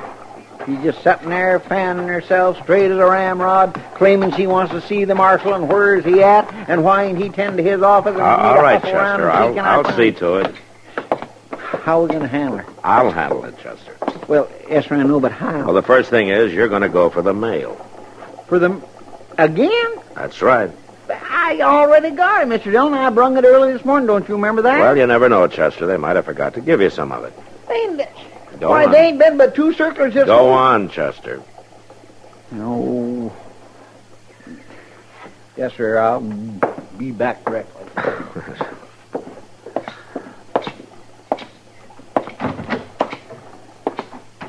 Good morning, ma'am. Yes, are you the marshal? Yes, ma'am. Matt Dillon. What can I do for you? Well, for one thing, young man, you can be here when you're needed. I do not think this is the proper way to run a United States Marshal's office, even in this forsaken country. Well, even United States Marshals have to eat sometimes, ma'am. That's so. Yes, now, do you know who I am? No, ma'am, I don't. Is there any reason why I should? Most people do. I am Mrs. Junius Chamberlain. My husband was the late Senator Chamberlain. Well, I'm glad to meet you, Miss Chamberlain. I require your assistance. Oh, how's that? I have come to Dodge City in search of my grandson. I want you to find him. Well, maybe you better tell me a little more about it, Miss Chamberlain. Has he done anything? Done anything? What do you mean, has he done anything? I mean, is he wanted? Why, of course he's wanted. That's what I'm telling you. I want him to come home and forget this nonsense about the West. He is wanted back at Yale College, where he belongs. Oh, I guess we're talking about different things, ma'am. What I want to know is, has he broken the law? Certainly not. Chamberlains don't break the law, Marshal Dillon. And Junius is a Chamberlain. Junius Chamberlain III. I don't think you need a U.S. Marshal, ma'am. What do you mean? Well, if your grandson hasn't broken the law... You often find people, do you not? Yes, ma'am, I do. You have men and horses at your disposal. You have the authority to organize a search party. I have the authority, all Well, right. I want you to use it. I want you to organize a search at once. Miss Chamberlain... I want you to find my grandson. I see no need to say more. Well, there's a need for me to say more. I can't organize the kind of a search that you're talking about. Why? Why not? You are the marshal, are you not? I'm the marshal, all right, ma'am, and you may find it hard to believe, but my job has a lot more to it than riding off after a boy wanted by Yale College. Why, how dare you? Now, the marshal's office can't close down to look for ever stray, Miss Chamberlain. I have great influence in Washington. Well, it's too bad, ma'am, that you don't have more influence with your grandson. You refuse to help me, then? I'll keep an eye out for him, and I'll let you know if I hear anything about him, but that's about the best I can do. I believe I have a right to expect more, Marshal Dillon. I'm sorry, Miss Chamberlain. I wouldn't worry too much. He'll probably turn up in Dodge one of these days, and I'll see if I can't send him home to you. That won't be necessary, Marshal. I intend to stay here until I find him. And I'll take him home myself.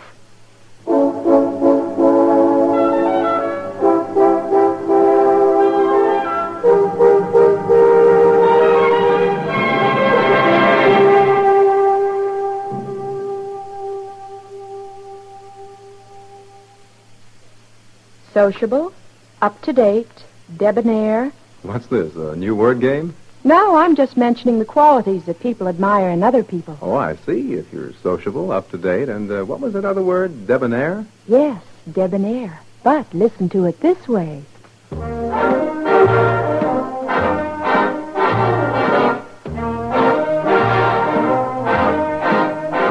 Be sociable, look smart, keep up to date with Pepsi, drink light, refreshing Pepsi, stay young and fair and debonair, be sociable, have a Pepsi. Notice how many of your friends are serving Pepsi-Cola these days. It's the up-to-date refreshment. Be sociable, serve Pepsi.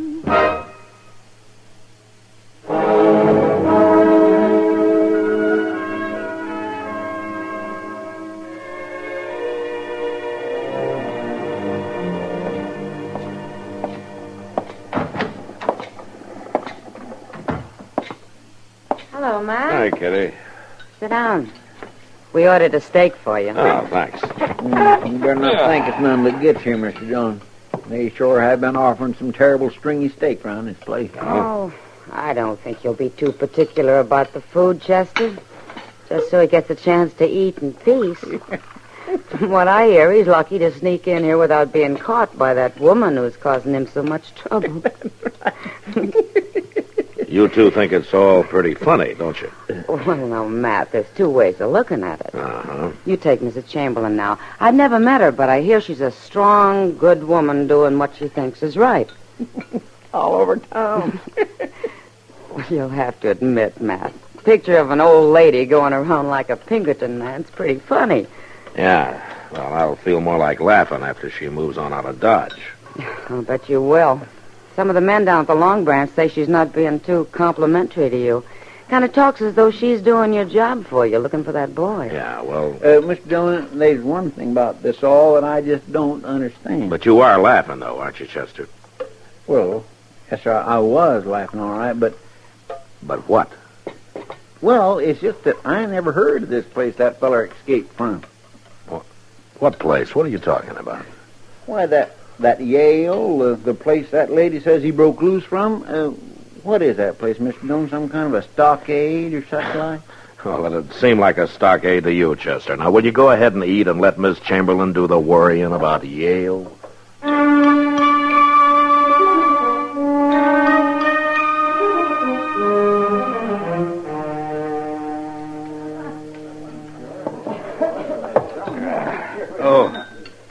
It ain't so.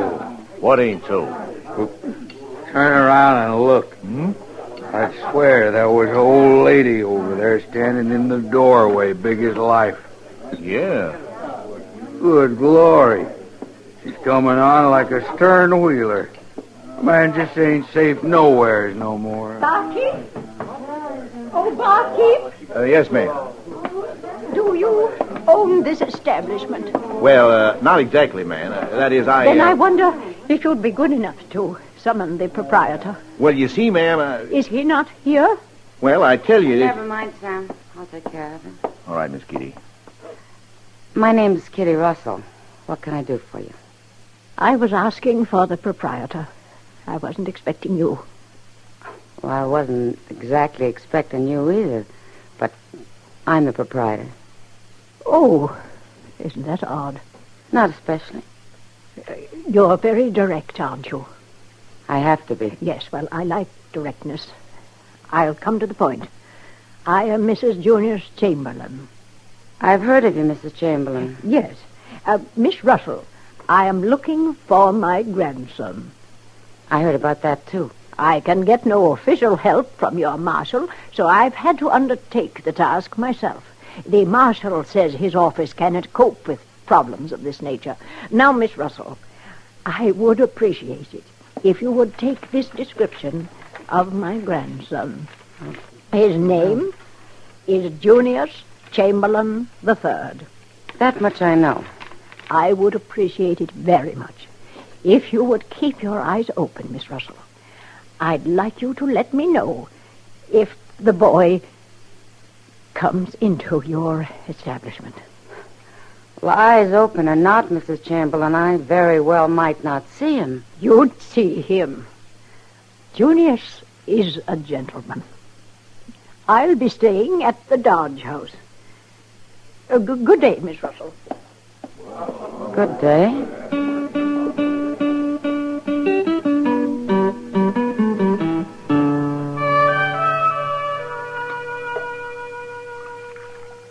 You want some more coffee, Kitty? Yeah, thanks. Well, go on. What did she say then? Well, nothing. She just swept out, proud as you please, as though she'd been in the governor's mansion instead of a saloon. I tell you, Matt, she had me kind of flabbergasted. Yeah, well, you've got a lot of company. Matt, I'm not sure, of course, but I think I did see her grandson. Oh? When was this? About a week ago. What, did he tell you his name? No, he didn't, Matt, and that's why I didn't say anything to the woman about it. Anyway, I don't know where the boy is now. Well, what makes you think it was young Chamberlain? You remember me telling you about Lou Stoll calling me over to a poker game to tell him whether a watch fob was pure gold or not? Yeah. You told him you thought it was. Well, since I saw Mrs. Chamberlain, I haven't been able to get that watch fob out of my mind. Well, why is that? It had a design on it, Matt. A family crest or something like that. And Mrs. Chamberlain was wearing a pin with the same design on it. I could swear to it. Well, I'm glad you didn't. Huh? Why? Miss Chamberlain would probably have had the cavalry out looking for the boy by now. Oh, Matt, the boy means a great deal to his grandmother. I don't think you should joke about it. I'm not joking, Kitty. I don't see anything funny about the whole thing.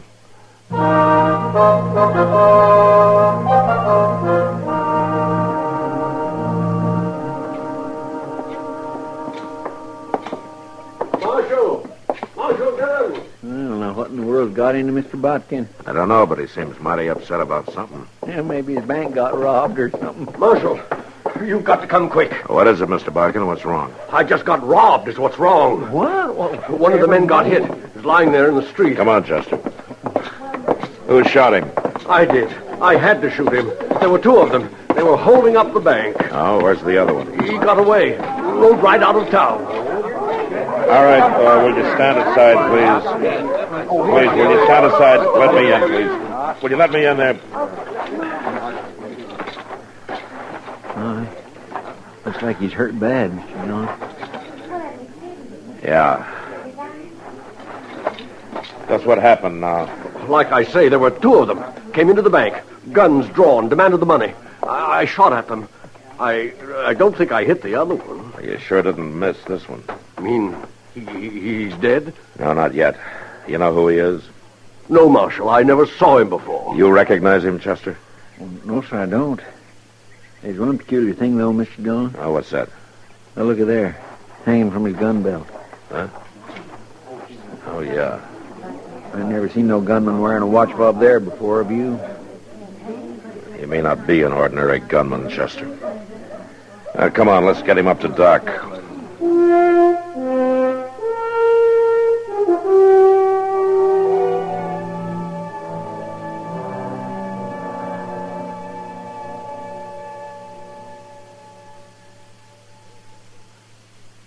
There have been some mighty interesting developments in recent chapters of CBS Radio's Ma Perkins, but this is not news to her fans.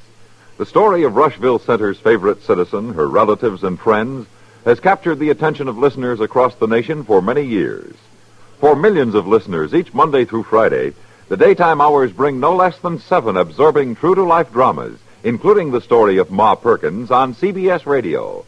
Besides Ma, you can enjoy such longtime favorites as The Romance of Helen Trent, Young Dr. Malone, The Right to Happiness, The Couple Next Door, Whispering Streets, and The Second Mrs. Burton. There are good habits and bad, but one that recommends itself highly is that of listening while you work. Listening to this winning 7 combination for daytime drama each Monday through Friday. Work won't evaporate like magic, but it will go along at a higher momentum when keeping company with CBS Radio's winning 7 combination of entertaining serial dramas. Exclusively yours on this station in your area.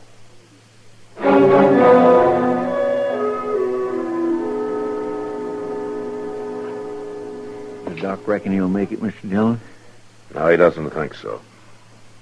Are you going to try talking to him? Yeah, I guess I'd better. Well, maybe we ought to wait till Doc gets back. Yeah, we probably should, but I don't know how long he's going to be conscious.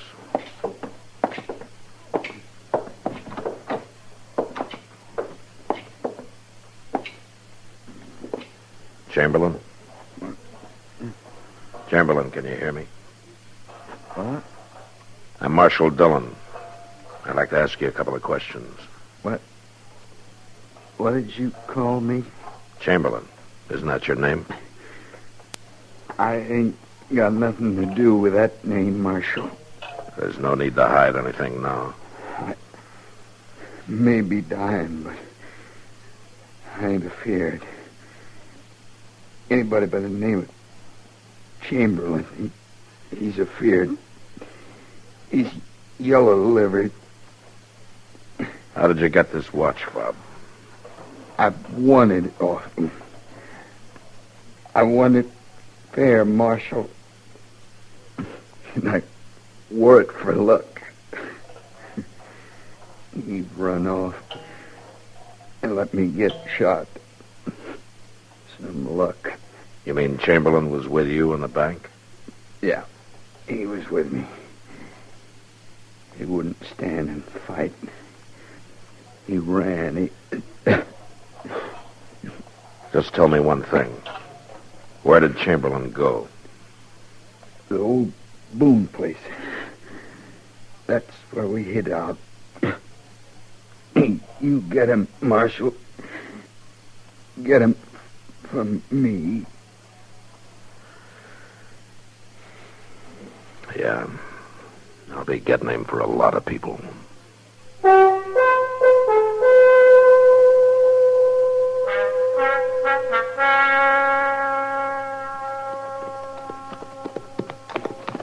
Mr. Dillon?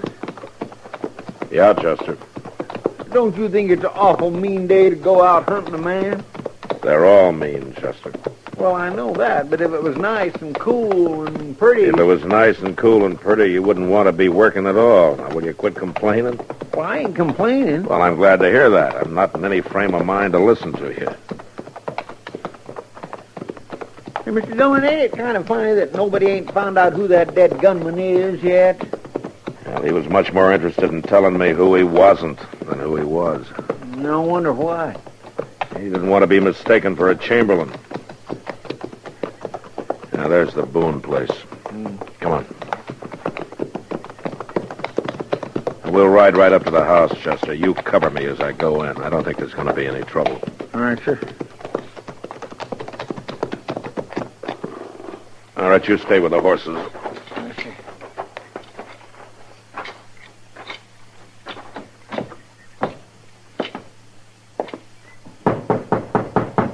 Chamberlain. It's Matt Dillon. Come on out. Come on out. Or I'll come in after you right now. Don't shoot, Marshal. Don't shoot. All right, come on out then.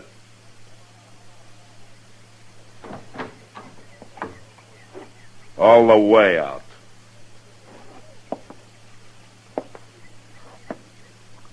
I don't know what you want me for, Marshal. Where's your gun? I don't wear a gun, Marshal. You were wearing one in the bank this morning. But I didn't use it, Marshal. I didn't use it. I didn't steal anything. I didn't hurt anybody. I just rode right out of town. Now you can ride right back in again. But you haven't any right to do this to me, Marshal. I didn't do anything. That's just what your partner said. Now come on, Chamberlain. Get on your horse.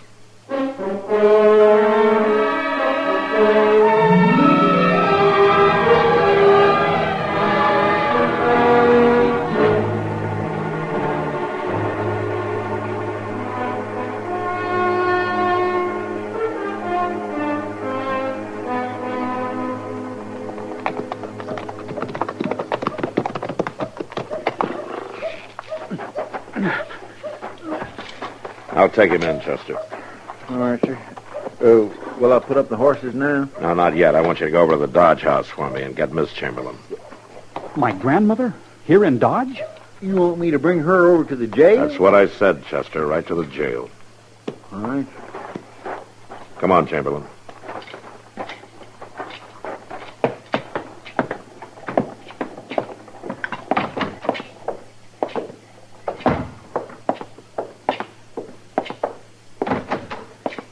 My grandmother's a determined woman.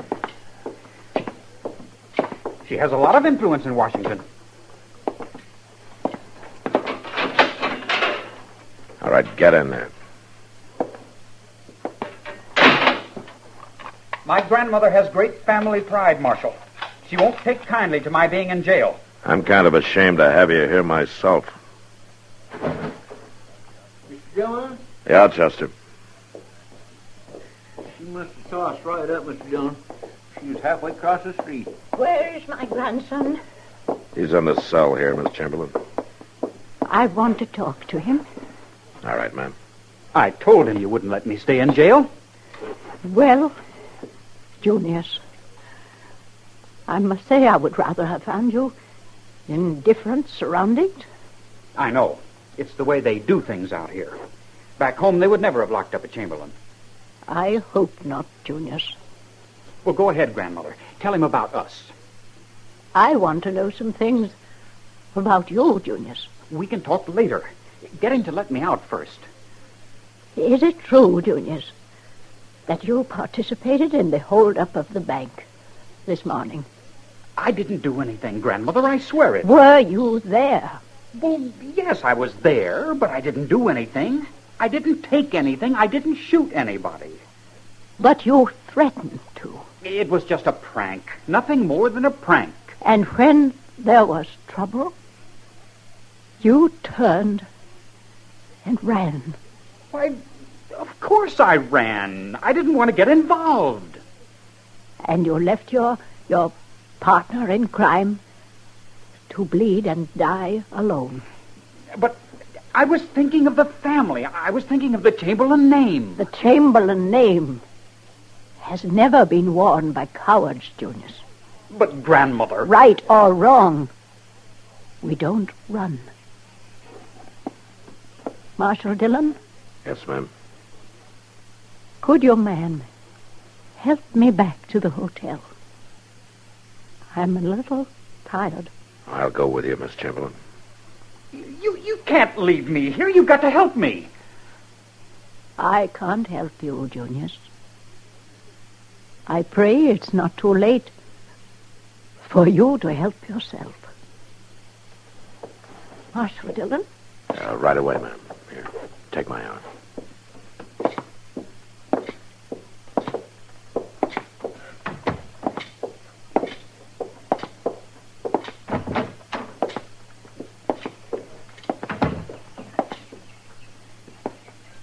Marshal, will they be severe with him?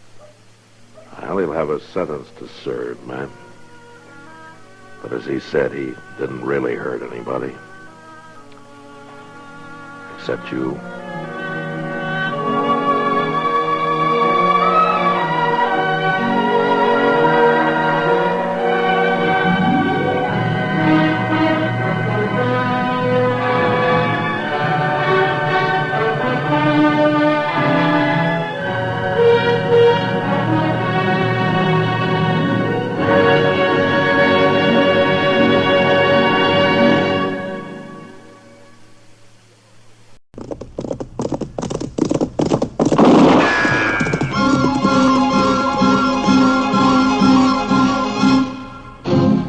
Around Dodge City and in the territory on West, there's just one way to handle the killers and the spoilers, and that's with a U.S. Marshal and the smell of Gunsmoke.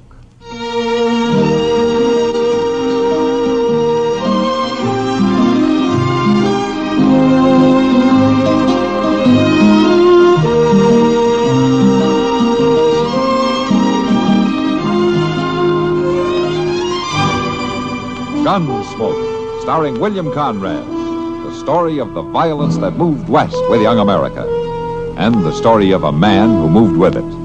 I'm that man, Matt Dillon, United States Marshal. The first man they look for and the last they want to meet. It's a chancy job, and it makes a man watchful and a little lonely.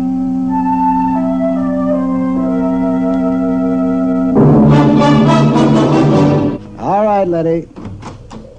You mind what I say now? You stay down on that bed. I'll look in on you in a day or so.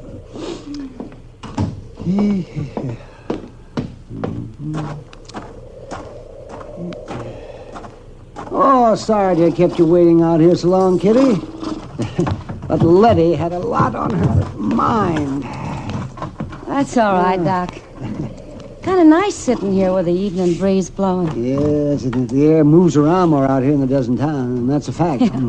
Come on. Is Letty going to be all right? No, Kitty, she isn't. Oh, I'm sorry. It's her own fault. That sounds kind of heartless, Doc. No, I mean it. She calls me out here to tend to her when she feels bad enough, and then she never pays any attention to what I say. What do you mean? Well, sure as I'm driving this buggy, she's up on her feet right now. Oh, yes, doing some hard chore around the place. Wearing herself right down into another spell. Oh, I'm telling you, I just do not know how women do it. Well, they'll tell you the work won't get done by itself. Oh, yes, they tell me that, all right, but there's not a bit of sense to it. Waiting a day or two to scrub a floor wouldn't matter, not at all. It would to a woman. Oh, now you see. Oh, you're all alike. Oh, come on, Doc. Let's not argue our way back to Dodge. I don't get a chance to ride out on your calls with you very often. I don't want to spoil it by having to defend womankind, or mankind either, for that matter. All right, Kitty. I'm kind of sorry we can't stay out a little longer. Yeah, I am too. It's not exactly refreshing in the Long Branch these hot nights. Yeah, I didn't think so. Well, if it weren't for that fool Hud Perkins, we wouldn't have to hurry back. Something the matter with Hud? No, I doubt it. I doubt if there's anything wrong with him that a little less whiskey wouldn't cure. But I promised him I'd look him over when I got back to town. He sure does a lot of talking about how good your doctoring is. You better take good care of him, Doc. He'll drum you up a lot of business. Nah, he just needs somebody to tell him every so often that he hasn't got a fatal disease. Yet. And that makes him real good and friendly. Till the next time. Well, he's your friend, that's for certain. Doc, look, there's somebody standing in the road up ahead. Doc, it's an Indian. I see him, Kitty. Just sit quiet. He's not going to move out of the road. He wants us to stop. He's got a gun. No, don't be frightened, Kitty. Just sit still. Yeah.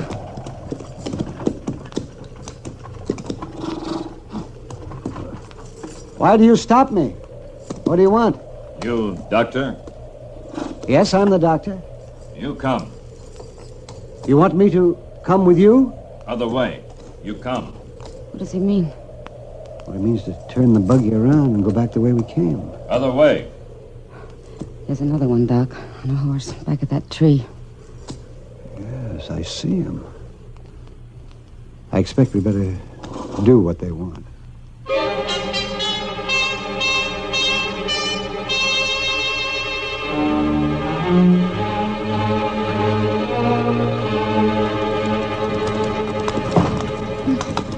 Sorry it's so rough, Kitty. It's mighty uneven ground. I'll make it fine, Doc. I wish I knew where we were going. How far?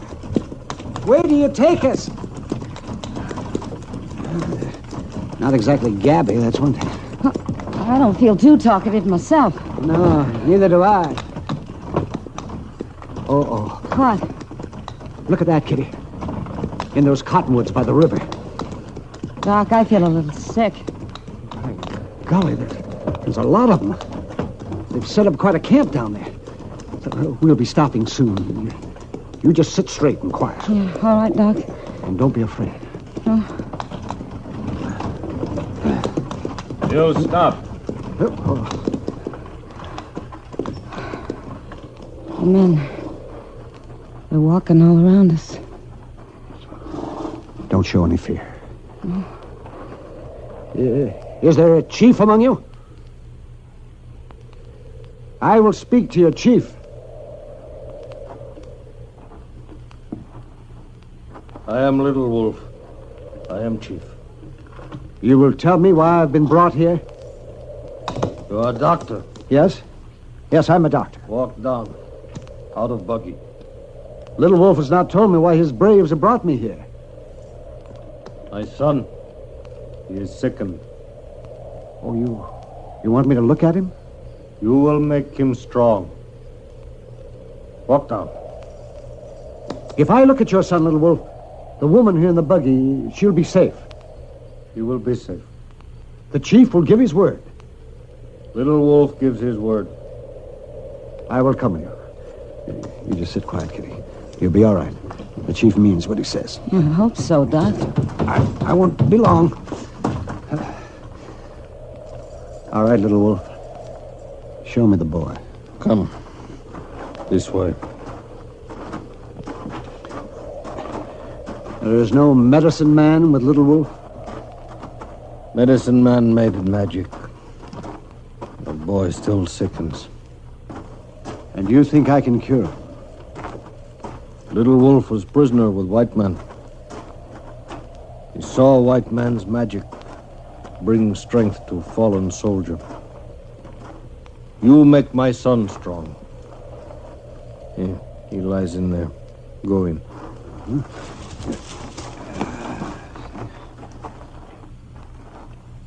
Yes. I see. All right, Little Wolf. I'll have a look at him. Let me get down so I can see him.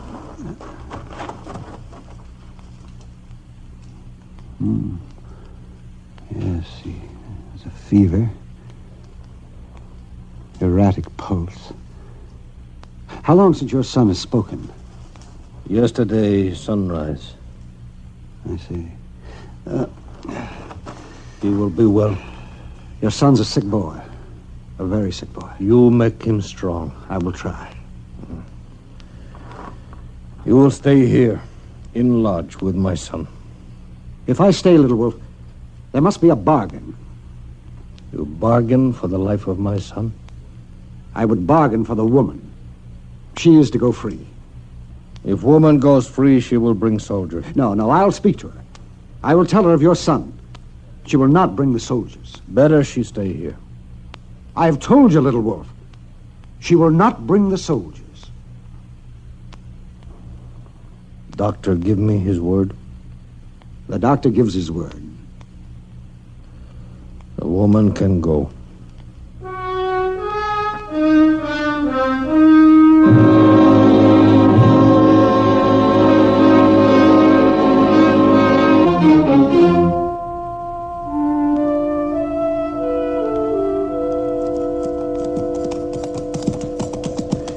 You know, Mr. Dillon, the prairie ain't half ugly this time of the morning, is it?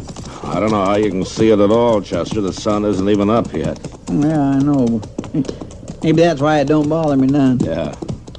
Only trouble is, I always get hungry long about sunup. Hungry? You ate just an hour ago. Well, yes, sir, I know that. I don't know how you ever made out in the Army, Chester. Oh, it wasn't too bad. Not working around the supply wagons like I done. Mr. Dillon, what do you reckon Mort Huggins wants with us? I mean, you figure it's important enough that we have to ride a full day out to his place and back? You didn't have to come, you know. Well, I know. There ain't nothing to do in Dodge except whittle and spit. Well, you could have found Doc and told each other lies for a while. That ornery old cuss won't stir out of bed till midday. Oh? Yes, sir, he took Miss Kitty with him in the buggy yesterday, and while he paid some calls, they wasn't even back when I went to bed. Wasn't no lamp burning in his place, and Miss Kitty wasn't at the Long Branch. Yeah, I know. Well, I even off won't hurt either one of them. They work pretty hard, you know. Yes, sir, I suppose they do.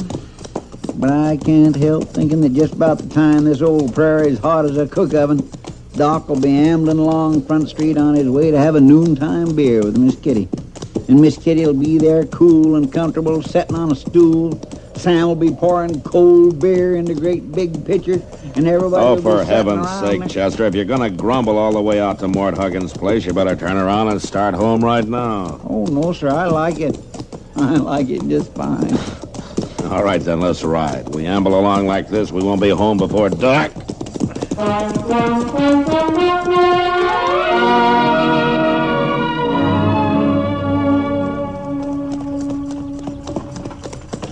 Whoa.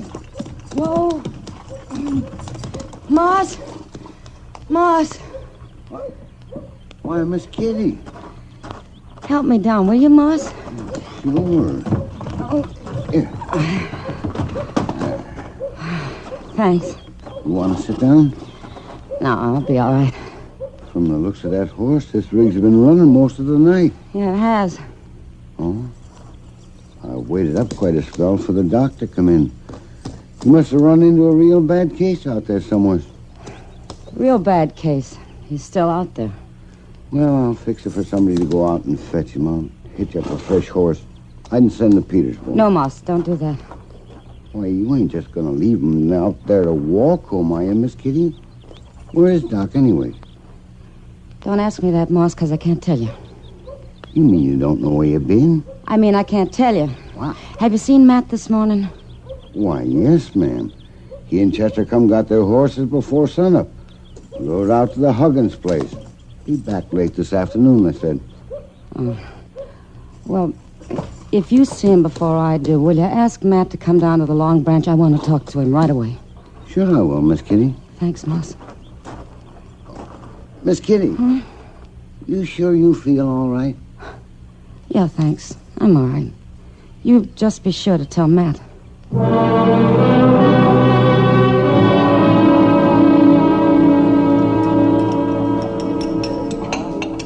You sure you don't want me to fetch you some dinner, Kitty? It's way past noontime. No, thanks, Sam. I don't feel like eating just yet. This coffee's fine. Body should keep her strength up. Oh, no, not him again. Who's that, Sam? Hud Perkins. He's been asking after you all morning. Huh?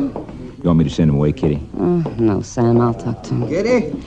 Yeah, Hud. Well, I've been in here looking for you on and off all morning. What's on your mind? I want to know where Doc is. That's what's on my mind. He was supposed to doctor me last night. Well, he had to stay with somebody sicker than you are, Hud. Letty Green? Why, there ain't nothing wrong with her to amount to anything. Lim told me she's up and around already. Not Letty Green. He give me his word he'd be here. He ain't got no right to go back on his word like Hud, that. for heaven's sake. Besides, there's something mighty strange going on. Moss Grimmick says you brung Doc's buggy in yourself. Now, why would Doc want to go and let you take his buggy? I didn't steal it, Hud. It don't make no sense.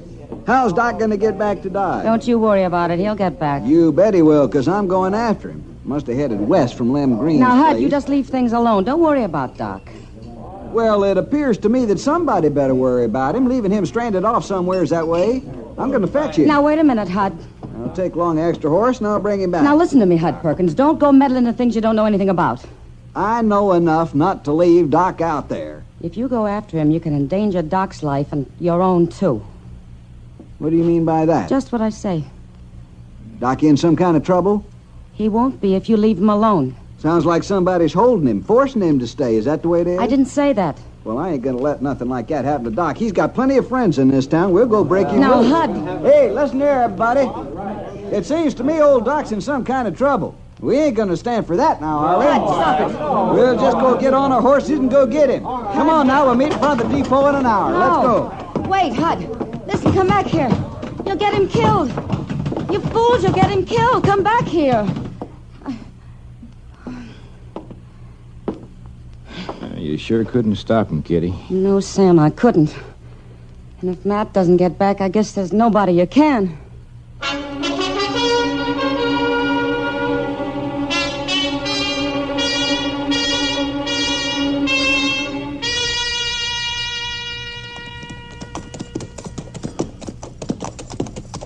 I declare, Mr. Dillon, a day like today could drive a man to take a midweek bath. Yeah, Chester, it did get pretty dirty out there, didn't it? Pretty dirty.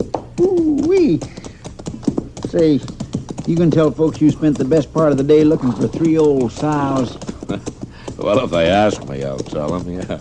That's a fine thing for a U.S. Marshal to be doing. You really think Mort Huggins thought them old sows was stole? Sure he thought so, Chester. Mort Huggins is a good man. He wouldn't get us out there on On a wild sow chase? Did you hear that, Mr. Dillon? A wild sow I heard chase. it, Chester.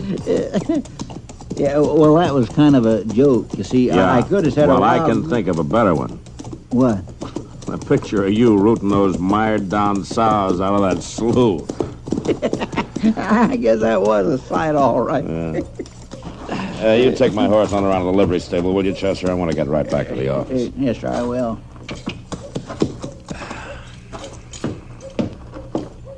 Matt! What?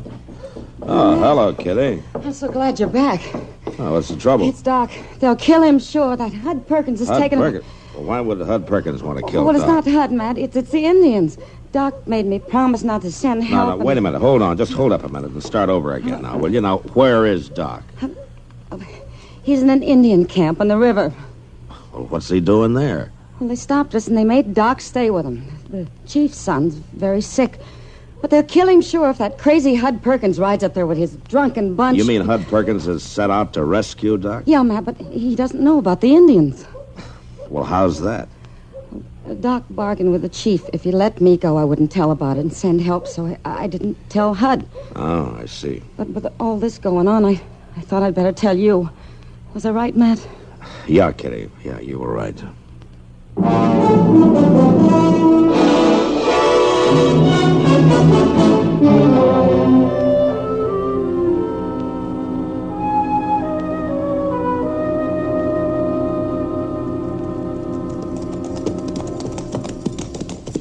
Mr. Dillon, you don't think Hud Perkins would be fool enough to ride all night, do you? Well, I don't know, Chester. He's not the kind to stop and figure things out. He sure ain't.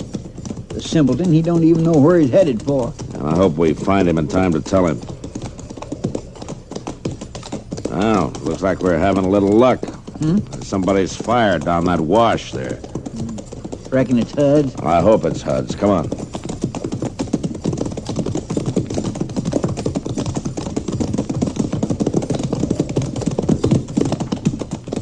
Hey, the Marshal.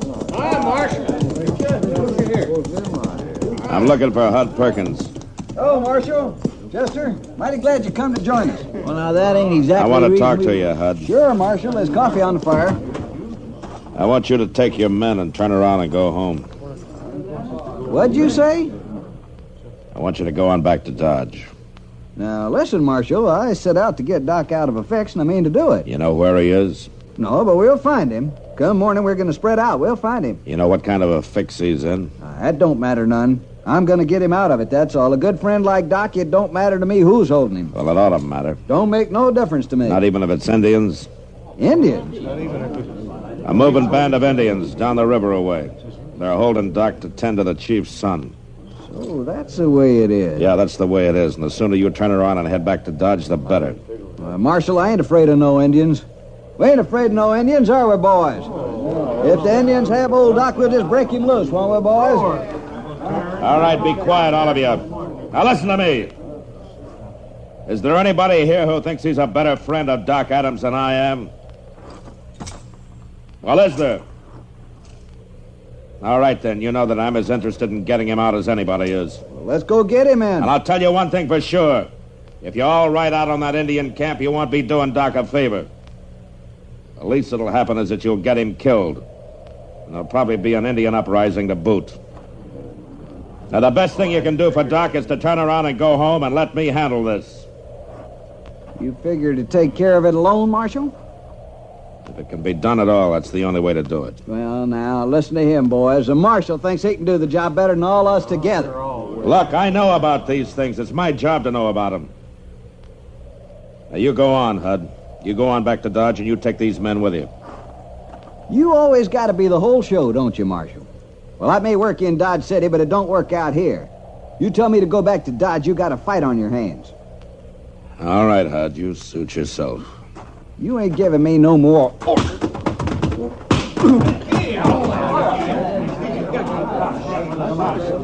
Want me to get his gun, Mr. Dillon? No, Chester, I think he's through. Now, any of the rest of you set on riding out of that camp? Because if you are, you're going to have to fight me before you fight any Indians. All right, then. Pick up Hud and get him back to Dodge. Come on, Chester. Let's see what we can do for Doc.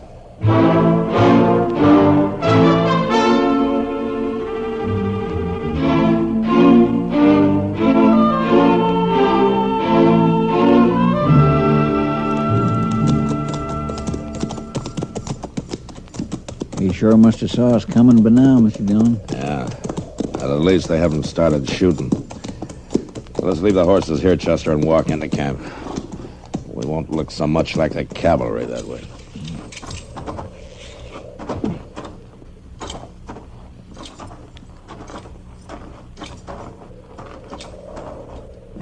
White men stopped. They've saw us now, all right. All around us. You just stand steady. We come in peace. White men wear guns. Our guns stay covered. Indian guns not covered. You reckon they're going to shoot? I don't know, Chester. Just don't make any fast moves. It's all right. It's all right. They're friends of mine.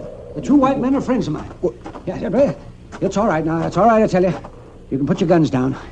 My gracious alive, Mr. Dillon, them Indians is doing just what he says to do. Hello, Matt and Chester. Well, you can be thankful that I was here. Well, I am, Doc. But you don't seem very glad to see us. And I told Kitty not to send anybody after me. That's a long story, Doc. I'm not interested in any long stories, Matt. Now that you've come, how do you figure to get me back to Dodge? Riding behind one of you two? Well, to tell you the truth, Doc, we figured to get you out the best way we could. Well, it's a good thing I didn't rely on you to work things out. Oh, you there, bring me my horse. Doc, you mean they give you your very own horse to keep? Why, certainly, Chester. That was part of the bargain. If I cured the boy, I got a horse and my freedom. What about the other part of the bargain, Doc? What if you hadn't cured the boy? Well, that's pretty simple, man. I wouldn't have needed the horse.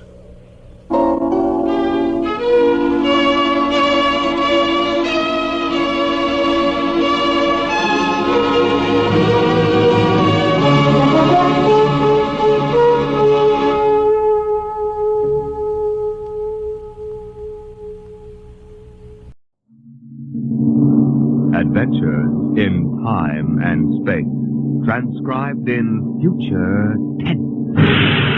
Dimension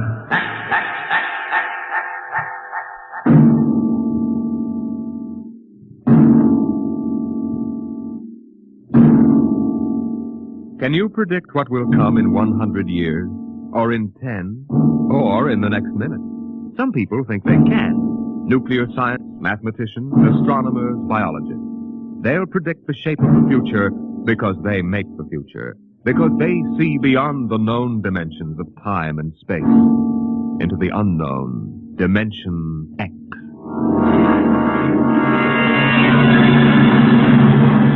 We go ahead now in time to 1965.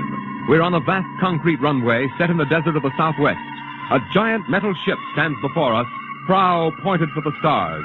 And in 5 minutes, the signal will flash, and it will tear up through the atmosphere to the outer limits.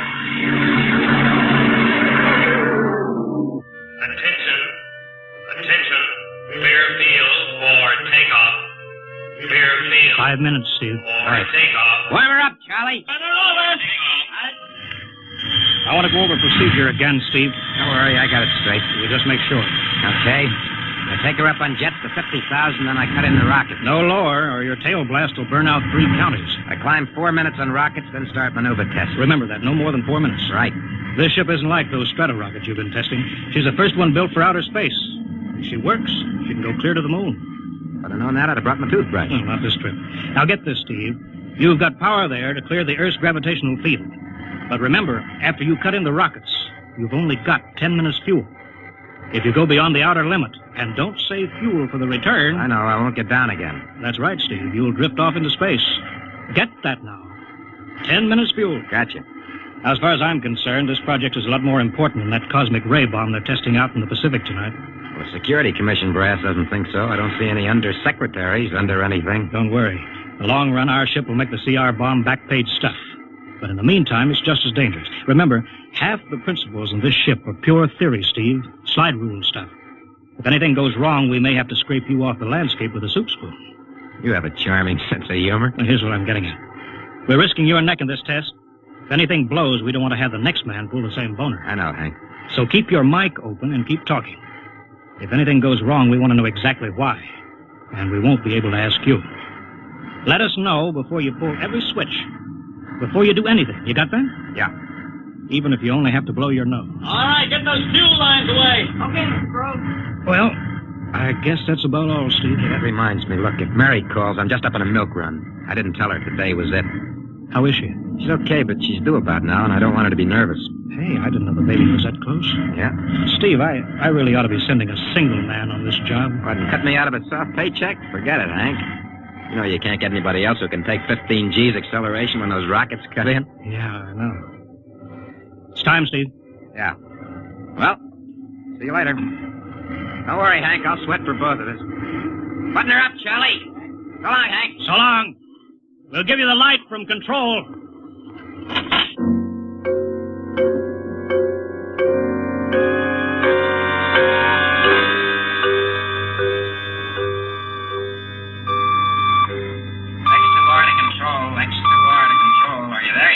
Okay, Steve. Got you on the speaker. I'm ready to go. Mr. Hanson. Ready on radar, Sergeant? Mr. Hanson, you better see this. What is it, Elsa? Message center for Steve. Mrs. Weston just left for the hospital. What? Hello, Steve. Yeah. Stand by a minute. Shall we hold the takeoff, Mr. Hanson? What? Oh, yes. No, wait just a minute. It's too late now. You going to tell him? Maybe he's got enough to worry about. Hey, what's holding us up, Hank? Something on your mind? No, it's nothing, Steve. I just wanted to say good luck. Clear for takeoff, Charlie? Right. Okay. Give him the light.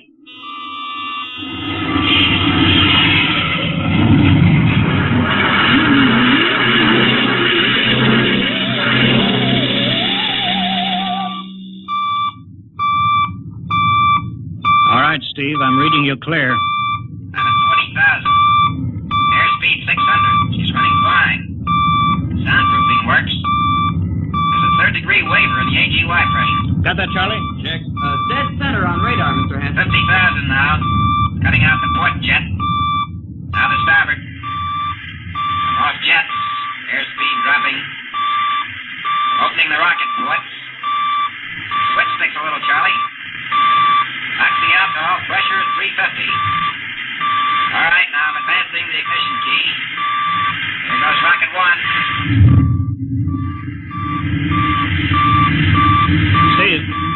Steve, you all right?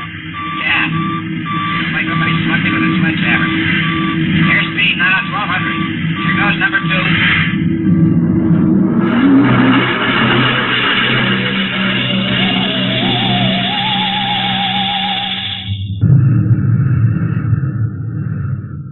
Hello, Steve. Elapsed rocket time is now 4 minutes. What's your altitude? Over to you. Speed 4,400. Still climbing. Altitude 297 miles. All right, you're at the outer limit. Level off for maneuver test. You've got exactly 6 minutes fuel left. Okay. Starting a 3-degree left bank. a little sluggish. It's all right now. There's a low vibration someplace. Maybe the cockpit hatch.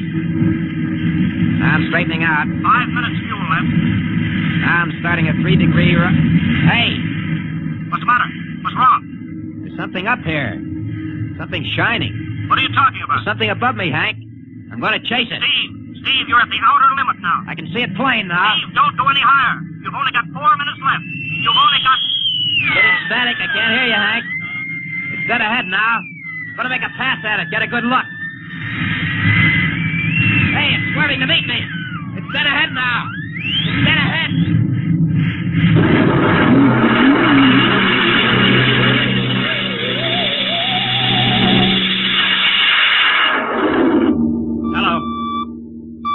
Hello, Steve.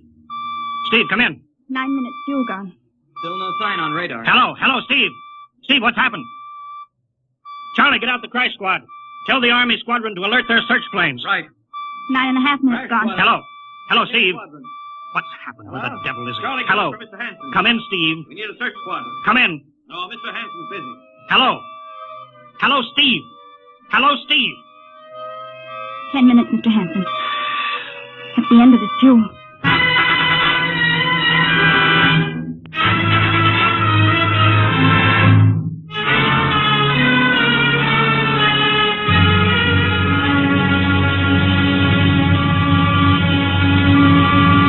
How long's it been now? 10 hours, Mr. Hanson. Nothing more on radar, Sergeant? Screen's blank. Colonel Corelli called in. Search planes are back. They didn't find anything. Should be some trace. Couldn't have bailed out, could he? You don't hit the silk at 4,400 miles an hour. Either went past the outer limit, ran out of fuel. Something blew, and we'll find the pieces scattered from here to the coast. Why does it have to be the best man? Always the best man. I'll get it. Charlie, we've got to figure out what was wrong. All right, I'll tell him. Something must have blown. Yeah?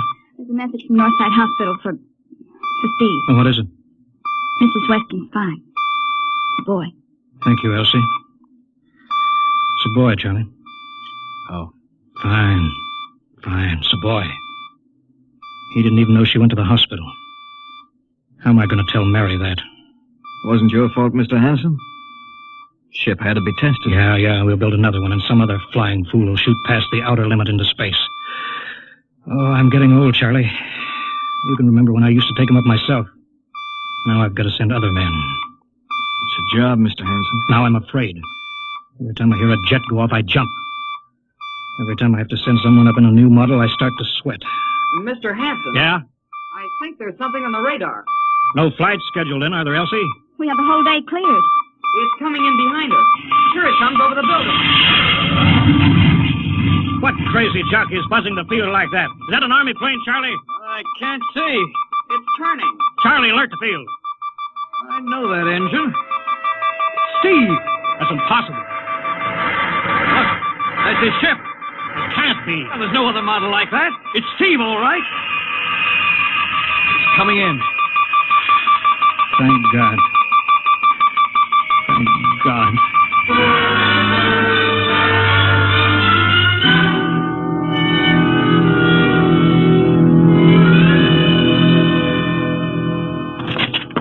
All right, sit down, Steve. The quicker we get this done, the quicker you get over to see Mary and the baby. Hank. Elsie, give the order to check and refuel the rockets. I don't want anybody in here till I get Steve's reports. Bury any calls. All right, let's have it. What the devil happened to you? Hank, does that cosmic ray bomb still go off tonight? What are you talking about? Straighten out, Steve. Where you been for the last 10 hours? Listen, Hank, there's something more Come important. on. I've got to get a report on the screen to Washington, so let's have it. I've got to know how you stretched 10 minutes fuel to keep you in the air for 10 hours. Now, one thing before I talk. Look, Have the Steve. Geiger men run over the ship before they refuel.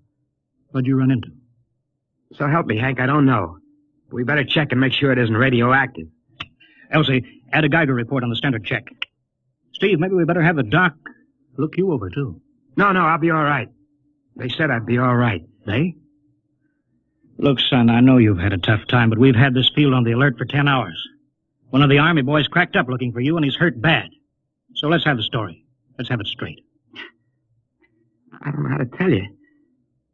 Hank, I saw something up there. At 300 miles? I chased something up there, Hank, and I caught it. Now, don't hand me that, Listen. Steve. I was cruising along, just starting the right bank, when I spotted something. It must have been going about half my speed. It was egg-shaped and smooth. I made a pass at it, and I was coming back for another, and then there was a humming sound. Humming? A sort of vibration. And I blacked out. I was headed straight for it at 4,400 miles an hour. I thought it was going to be the biggest smash since Hiroshima, and I guess they were drinking that bottle. Never mind that, Steve. What happened? I came to inside their ship. Uh-huh. Steve, this whole thing has been a devil of a strain on you. I'm going to call Major Donaldson from the Army base. Ask him to sit in. A psychiatrist? Yeah, that's a good idea. Let him run his tests. He'll tell you I'm not kidding. Because, Hank, unless I miss my guess, I've just been tipped off to the way the world ends.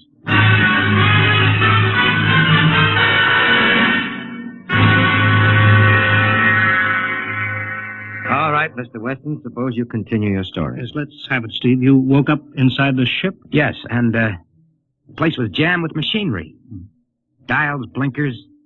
I couldn't recognize anything. And you were surrounded by these men from Mars? I didn't say anything about men from Mars. I didn't even say they were men. I couldn't see them clearly. They were just there. Where did they come from, then? Another galaxy. Millions of miles outside of our solar system. That's all I know. You figure out where they came from. And they came all that distance to find the Earth? Yes. Did they tell you that? Yes. You mean they spoke English to you? No, they didn't. It's funny. I hadn't thought. They didn't really speak to me at all. They just planted the thoughts in my mind. You mean thought transference, telepathy? Yes, that's right. Well, Steve, what brought them here? We did, Hank. We rang their bell. We brought them in. How? With our atomic explosions. Hank, that's why you've got to stop that bomb test tonight. I'll give up. Look, you've got to believe me, Hank. Oh, how can I make you understand? Maybe I can help, Mr. West. Would you submit to narcopsychometry? What's that? Under proper drugs, I can put you back in this, ship. By suggestion. Then we can get a playback record of your memory pattern on the audio circuit. And how long will that take? Half an hour. We'll have to go over to the lab. Will you believe me if it checks? It will give us an accurate memory picture of what your mind reports. All right, let's go. Hank, you gotta believe me. We haven't got much time.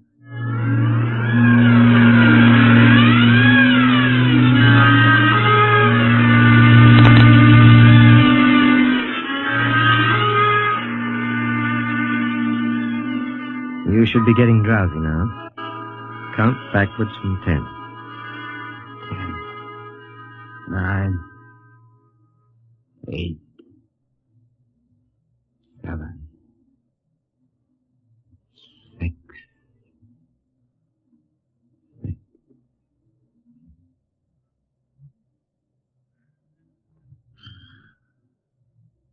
He's under. Now we attach the head plate electrode. The cortical pickup. Look out for that wire, Mr. Henson. 3-0 setting. 31.3. Now throw that switch, Mr. Henson. I have to start him off by suggestion. All right, Steve. You're in your ship now. You're in the rocket. You're in the rocket. You're in the rocket. And you've just sighted something strange. Now I'm starting at 3-degree right. What's that? Hey, there's something up here. Something shiny. His memory pattern. We're picking it up electronically. There's something above me, Hank. I'm going to chase it. It's piped through the audio circuit. I'm getting static. I can't hear you, Hank. This is where we lost contact with him. I'm going to make a pass at it and... Hey, it's swerving to meet me. It's dead ahead now. It's dead ahead. Now what? This is where he blacked out. There's no telling how long, minutes or hours. What's that noise? I don't know, quiet. Where? How did I get in here? What? Who are you? Is he seeing things? Intergalactic Patrol. What's that? What are they saying, Steve? What are they saying? It's about nuclear fission.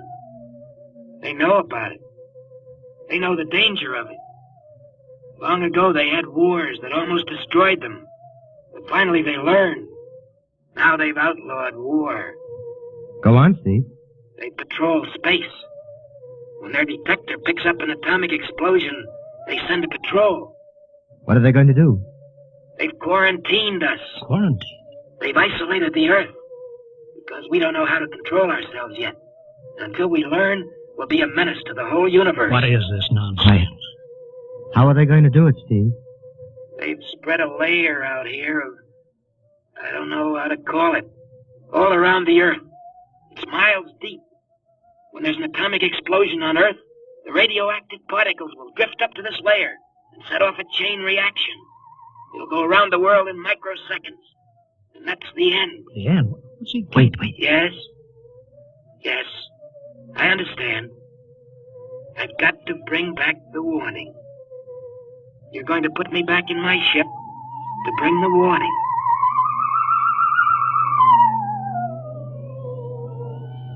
Now what? Blacked out again. I guess that's all. What does all that mean? It's what he remembers. You don't think that really happened? No. Narcopsychometry circuits produce what he remembers. It just means that Steve believes this happened. I don't like to see this. I've seen too many top pilots snap. Steve is the best I've known. How bad do you think he is? Frankly, outside of the presence of this well-organized hallucination, there's no sign of unbalance. May not be too serious. If he had a more plausible story, I'd be inclined to believe him. Warning. Hank. It's all right, boy. Did you hear it, Hank? You understand? Sure. We've been quarantined. Let me give you something to make you sleep, Steve. Don't you understand? They fixed it so that if we set off one more nuclear explosion, that'll be it. Of course. Don't roll your sleep down. You don't believe me. Now, take it easy, Steve. For the test tonight. They're setting off the CR bomb. Hank, what time is it? 11:20.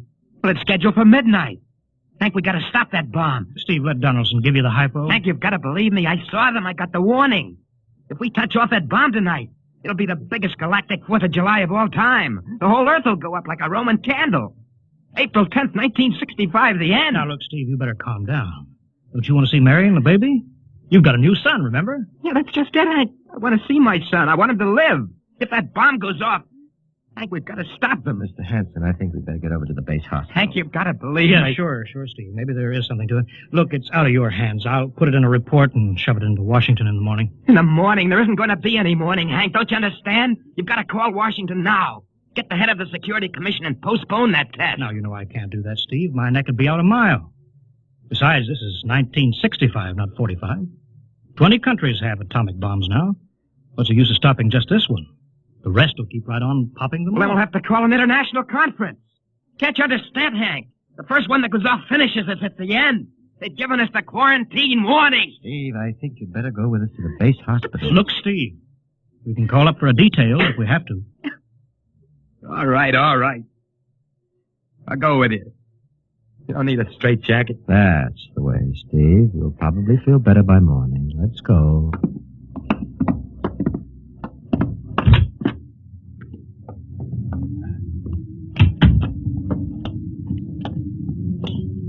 Well, Steve, tomorrow I'll drive you over to the hospital to see Mary and the kid. Sure. Look at the ship under the floodlights. Pretty, huh? You'll be flying her again soon, don't you worry. Yeah, I guess so. What you doing out in the line? They fuel her? Yeah, we got Clausewitz coming in tomorrow from Denver for another test. Figured we'd give you a day off. That's good. That's Why? Steve, come back! Come on, Donaldson. Steve, wait! He's heading for the rocket. Look, there he goes up. That crazy fool. We can't get at him now. That covers armor glass. He's waving. Yeah, towards control. It's the radio. He needs the radio. Come on. I should have gotten help. Oh, the radio's still hooked up here. Hello, Steve. Listen to me, Hank. You gotta call Washington now. Come out of that rocket, Steve. I'll call my men. Don't try anything, Hank. They've refueled the rocket for tomorrow. Take it easy, Steve. Listen, you know what'll happen when I fire the rocket tubes down here? Steve, don't. It'll burn out every building for 5 miles. All of us in one big blast. Steve, what do you want? You've gotta stop that bomb. You gotta call Washington right now. They won't believe me. You make that call or I cut in the rocket. Now, I mean it, Hank. Now, hook my screen to yours in parallel. I want to see exactly what you're doing. All right. Just don't fire those rockets. Get going, Hank. You got 12 minutes to make that call and stop that bomb. All right, I'm making the parallel hookup right now. Donaldson, you think he'll really blast? I don't know. Up to now, I'd almost say it was normal, but now he's liable to do anything, Hanson. Steve, there, you getting it on your screen? Now put that call through. All right. Operator. Visit screen to Washington. The visit screen circuits are busy, sir. If you'll try again in half an hour. This is Security Commission priority. Break in, get me a line. Yes, sir. Just a moment, please. 10 minutes, Hank. Listen, Steve, I'm trying. We're ready to take your call, sir. Washington, Security Commission 3. This is urgent. I want Undersecretary Herbert Ames. Washington 3. 1 moment, please. Hurry, will you? 1 moment, please.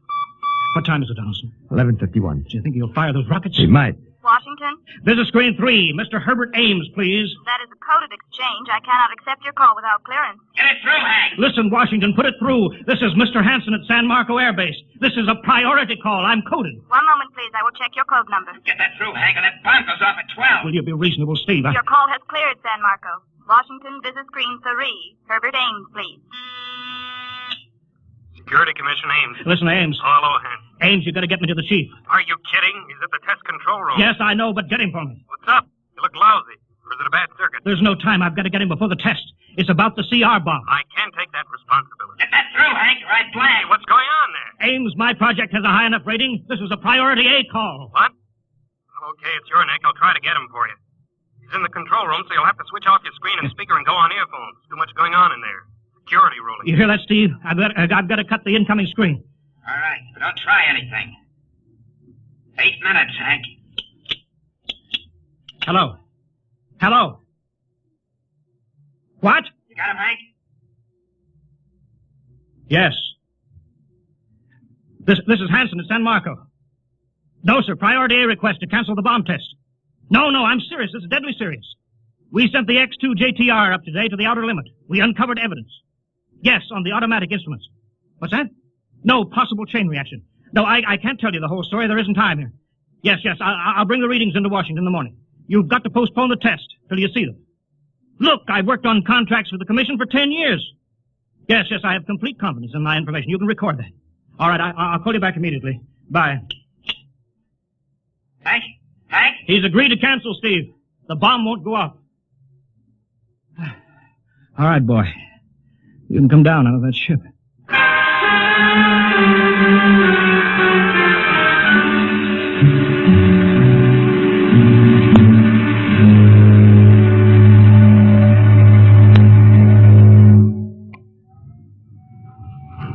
He's opening up.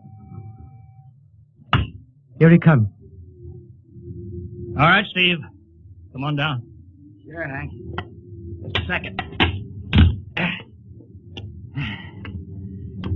Hank, I was scared. I was plain scared. Easy now. It's all over. The bomb won't go off. Thank God. Look, I want to see Mary and the baby. Can you get me transportation now? Oh, wait a minute. It's almost 12. They won't let you in the hospital now. I want to see the baby. Sure you do, but you've been under the strain. I've got a shot for you here, Steve. Give you a good night's sleep. All right. Roll up your sleeve. Yeah, here. There, that'll make you sleep. Sergeant will find you a bed. Yes, sir. Come on, Mr. Weston. Okay. Good night, Hank. I'm kind of beat. It's been a tough night.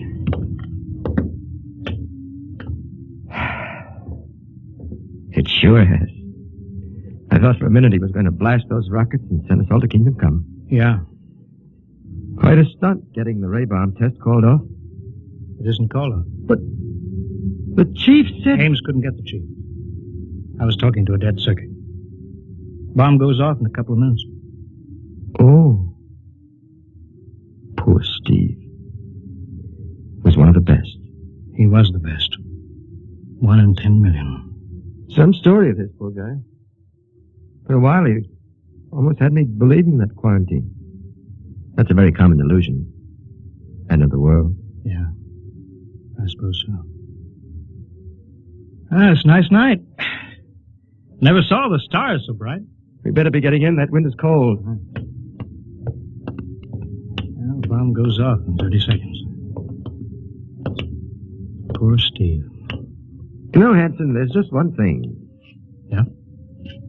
It's outside my field, but I'm curious.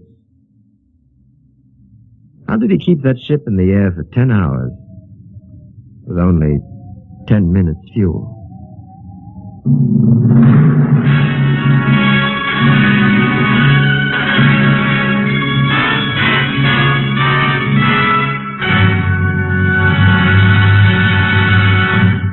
You have just heard another adventure in time, space, and the unknown world of the future. The world of Dimension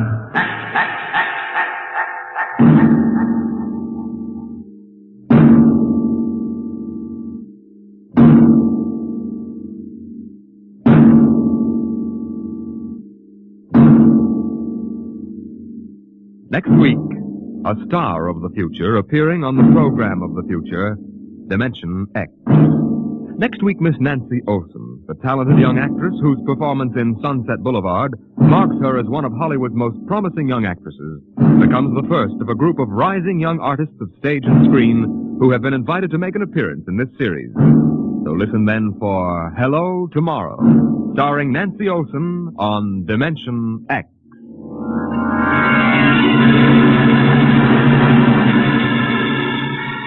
Tonight, Dimension X has transcribed The Outer Limits, written by Graham Dorr and adapted for radio by Ernest Kenoy. Featured in the cast were Wendell Holmes as Hanson, Joseph Julian as Steve, and Joe DeSantis as Donaldson. Your host was Norman Rose. Music by Albert Berman, engineer Bill Chambers. Dimension X is produced by Van Woodward and directed by Edward King. Countdown for blast off. X minus 5, 4, 3, 2, X minus 1, fire.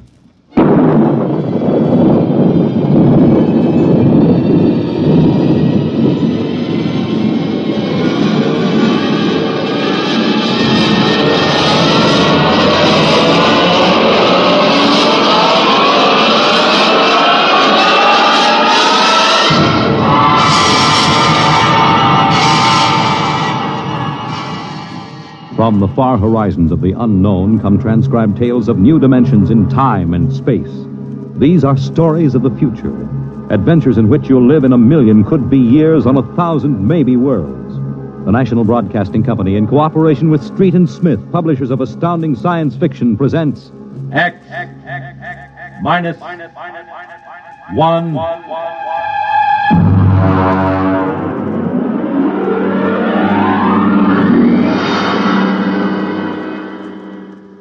Tonight, a Ray Bradbury story, Marionettes Incorporated.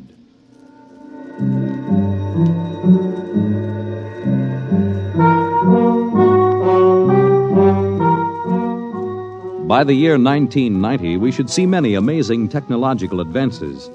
And yet, in many ways, life will be very much the same. A husband will stop off at a bar on his way home and perhaps unburden himself a little to a friendly bartender. Well, that's good. Almost feel as if I could go home and face Nettie now. Wife trouble, Mr. Smith? Wife trouble, Sam. If only she'd relax a little bit. Look, you see this bruise on my lip? She kisses me. For an hour every night when I come home. Can you do anything for it? Well, I try, Sam. You can't figure them out. Well, I guess I'll go home and feed myself to the lioness. I tell you, Sam, when Nettie gets finished demonstrating how much she's missed me, I feel like a man who's been stuffed into an electronic washing machine with the dial set at rinse dry. How much do I owe you? Well, if it isn't Henry Smith. Huh? Brayling! Well, as I live and breathe. Walter Bray, what are you doing here? We're having the night out. Say, does Gloria know about this? Things have changed, Henry. I thought she kept you chained to the bedpost most of the time. Not anymore, Henry, not anymore. So you aren't divorced, are you? Oh, no. Gloria's home. What did you do, put sleeping powder in her coffee? Oh, goodness, no. That would be highly unethical. Well, now, look, I can't believe you just walked out on her. 10 years of marriage, Henry, and I never had a night to myself. But it will be different from now on. By the way, what time is it? 10 o'clock. Well, I guess I better be going. Scared? Don't want to crowd my luck. Oh. Although, really, there's nothing to worry about. Well, I'd sure like to know how you do it, Walter. Would you really? Yes, I would. All right, Henry. Since you've always been a friend of mine, I'll let you in on it. Come on, my car's outside. I'll drive you home and let you see how it's done. Well, now, that's nice of you, Walter. No, not at all. We fellas have to stick together.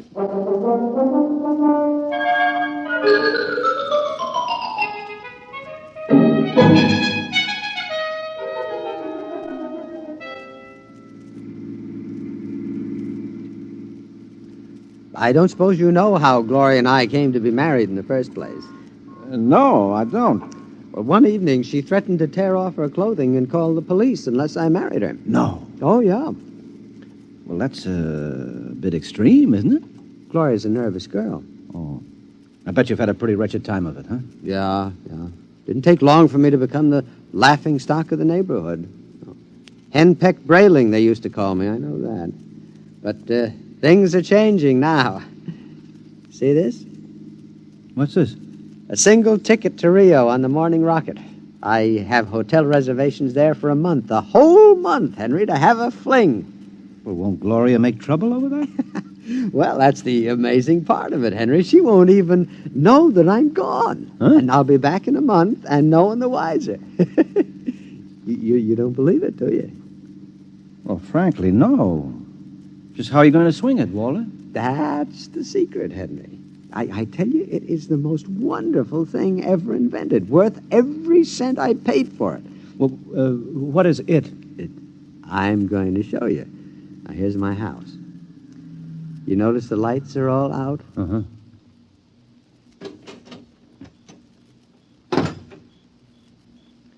Shh. Now, we'll wait here on the front porch. Say, Walter, you haven't gone off your rocker, have you? Shh. Let me see. I meow twice. That's it. Meow. Meow. Now watch the window in my bedroom. It looks as if somebody's... Hey! There's a man up there. He's looking out. Good. He sees me. Now he'll be down directly. Oh, now look, isn't this a bit embarrassing for you, Walter? No, not at all. You'll find out. Here he comes. Hello, B2. Good evening, Mr. Brayling. Either I'm going out of my mind or there are two of you. You never told me you had a twin brother. I don't. Look, if this fellow were in pajamas, I couldn't tell you apart. Well, that's the secret, Henry. Everything go all right, B2? Just fine, Mr. Brayling. I suppose my wife was in her usual good form this evening? Well, as a matter of fact, we spent the evening playing gin. No screaming, shouting, accusations? No, sir. No, it was a very quiet evening. Well, but this is even better than I thought. Marionettes Incorporated aims to satisfy, sir. Did he say Marionettes Incorporated? That's right, Henry. Now look him over. Isn't he excellently fashioned? You wouldn't dream he was a robot, a marionette. No, I don't believe it.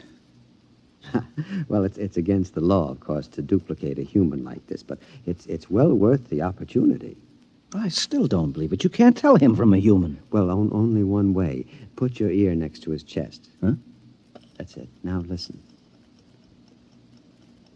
It's machinery. Walter, old man, how long has this been going on? Well, I've had him a month. I keep him in the cellar in my toolbox. And tonight I told Gloria that I'd like to be excused for 5 minutes to run down to the cigar store. Huh? She agreed. I went down the cellar, took out Brayling, too, and sent him back upstairs to sit with my wife till I got home. That's miraculous. Of course, Walter, it doesn't seem quite ethical somehow. Oh, nonsense. Highly ethical. Hmm? I've been home all evening. I shall be home with her for the next month. In the meantime, another gentleman named Walter Brayling will be in Rio having the time of his life. Well, can he walk around without fuel for a month? He refuels himself. Oh. He's built to do everything. Eat, drink, sleep. You'll take good care of my wife, won't you, B2? Well, your wife is rather nice. I've grown quite fond of her. There, you see? Yeah, Walter, man, how long has this Marionettes Incorporated outfit been in business? Secretly for 2 years now. Why? Well, I wonder, you suppose there's a possibility that I might get in touch with him? You? Hmm.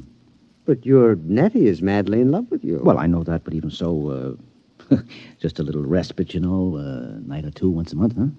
But she loves you dearly. Yeah. So much she can't bear me to leave her for half an hour. You know that lately she's taken to calling me up at work 10 or 12 times a day, talking baby talk? Your Nettie? My Nettie. So now what do you say, old man, huh? As a favor to an old buddy, huh? A fellow lodge member? Well, I could put you in touch with the man who makes them. Of course, you'd be pledged to secrecy once you learned where he's located. Oh, well, naturally. Very well, then. Here's his card. Marionettes Incorporated. W. Zeig, proprietor and owner. New humanoid plastic 1990 models guaranteed against wear. Our motto, no strings attached. Address, the Jumble Shop, 43 South Wesley Drive. Yeah. Mr. Zeig will take care of you. He's a charming fellow. Real craftsman. Say, that's wonderful, Walt. I'll see him first thing tomorrow. Well, I better be getting home now. Nettie is probably splitting a gasket. Well, see you around, old man, after I get back from Rio. While I'm gone, you might drop around regularly, just as you always have. Treat Brayling, too, here, as if he were me. Otherwise, Gloria might be suspicious. Yes, fine, I'll do that. Oh, before I go, these marionettes, they're safe, aren't they? Oh, absolutely. Tell him, B2. Oh, we're guaranteed. Well, that's fine. Well, good night, Walter. Good night, B2. Good night, Mr. Smith. Good night, Henry. Well, I'm glad someone else will have a chance at a little happiness and freedom. All right, Brayling 2. It's back into the cellar box for you. Come on, down the steps. That's it.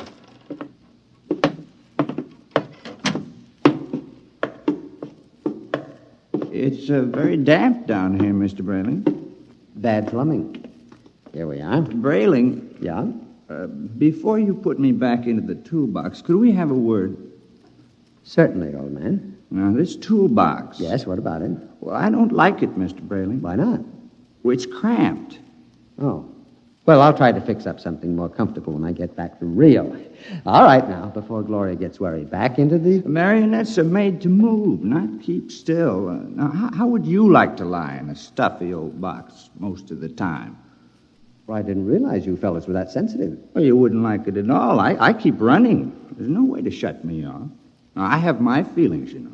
Well, a day after tomorrow, I'll be off to Rio, and you won't have to stay in the box for a whole month. You can move upstairs. But when you come back from Rio, I'll go back into the box. Mr. Zeig didn't tell me at Marionettes Incorporated that it was possible to get a difficult specimen. Oh, well, there's a lot he doesn't know about us. Look here, B2. This has gone far enough. I'll never get to Rio. Come on now, into the box. And another thing. Well? Your wife. Yes, what about my wife? I've grown quite fond of her. I'm glad that you enjoy your employment. You'll have the whole month. I'm afraid you don't quite understand, Brayling. I've fallen in love with her. Yes, well, all... You what? Well, you see, you just don't appreciate it. Maybe if you hadn't acted so meek and apologetic about everything, well, she'd have a little more respect for you as a man. You aren't supposed to behave like this, you know. I think I could be very happy if I were married to Gloria. Aren't you forgetting that you are nothing but a big, overgrown puppet? Now, careful, Brayling. I'm sensitive. I'm sorry. Look, you wouldn't mind waiting here a moment, would you? I have to go upstairs and make a phone call. To whom? Nobody important. I have to call Henry Smith about something. You're lying. Now, you're going to call Marionettes Incorporated and tell Mr. Zeig to come and get me. No, really, I'm not. I was... B2, stay away. Now, stand where you are, Brayling. B2, take your hand off my arm. No, Brayling. What are you going to do? Nothing much. I'm just going to put you in the toolbox, lock it, and lose the key. Then I'll buy another ticket to Rio, and Gloria and I can have a wonderful vacation. You're insane. Oh, am I? Now, wait a minute. Hold on, B2. Don't be rash. Now, let's talk this over. Goodbye, Brayling. Now, B2, stop it. Don't. Let go. Into the box, Brayling. There. Let me out. Let me out. Walter! Yes, Gloria? Well, what in the world are you doing down there at this time of night? Well, nothing, lover. The pipes were knocking, and I'm just making sure the boiler hasn't exploded. Now, you go to bed, and I'll be up soon. Hurry, won't you? We had such a nice evening. I'm lonesome for you. You won't ever be lonesome again, darling. Never again.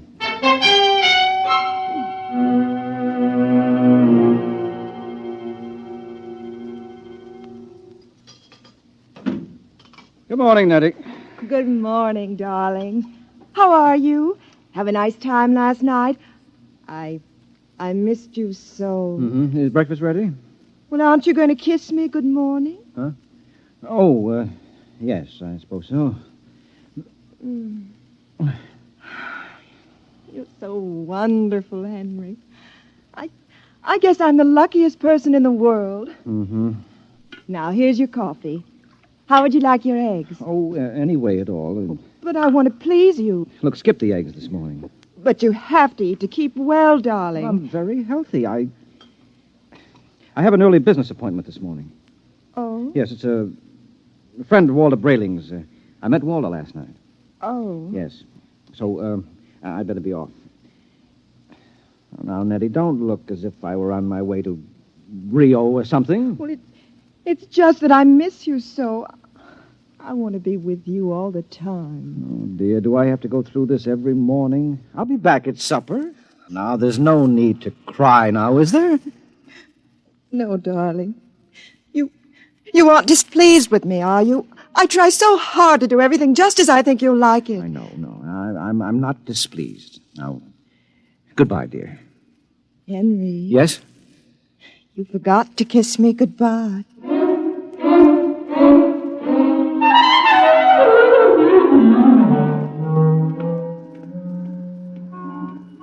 No strings attached, no strings attached. A very nice puppet with no strings attached. Let's see now. Jumble Shop, 43 South Wesley. Well, that should be about...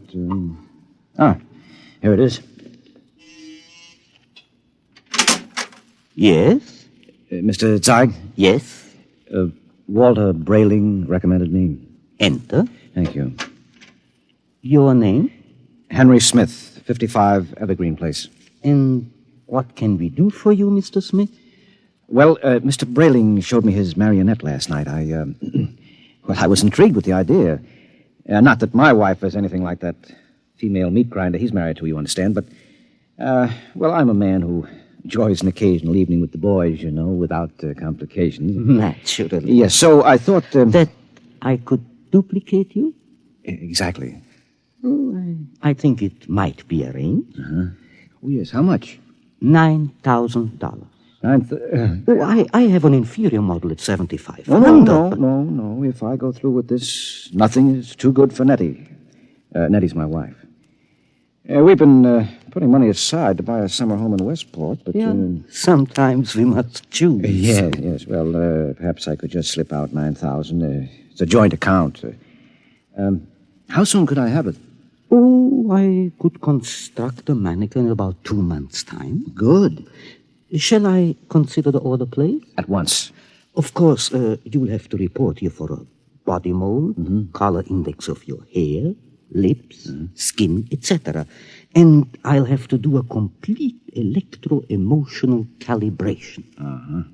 Now, you guarantee that these models are foolproof? As foolproof as I can make them, Mr. Smithson.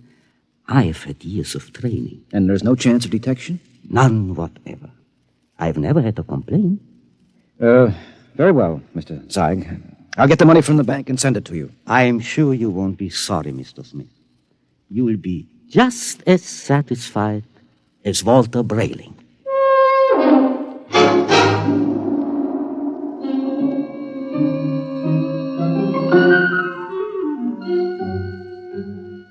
Teller. Yes, Mr. Smith? I'd like to cash this draft on my joint account, please. Yes, sir. $9,000, sir? That's right. Oh, I'm afraid that's impossible, Mr. Smith. Impossible? My wife and I have a good $15,000 in our account. You're mistaken, Mr. Smith. Well, I know. Here's your card, sir. You see, Mrs. Smith withdrew $10,000 recently. $10,000? Without even telling me? I remember it distinctly, Mr. Smith. She said it was for a surprise for you. Oh, good Lord, she's bought that house in Connecticut. My birthday is next week. Oh, no. I've got to borrow it somewhere. I've already contracted... Yes, sir. Quite a surprise for you. Mr. Smith?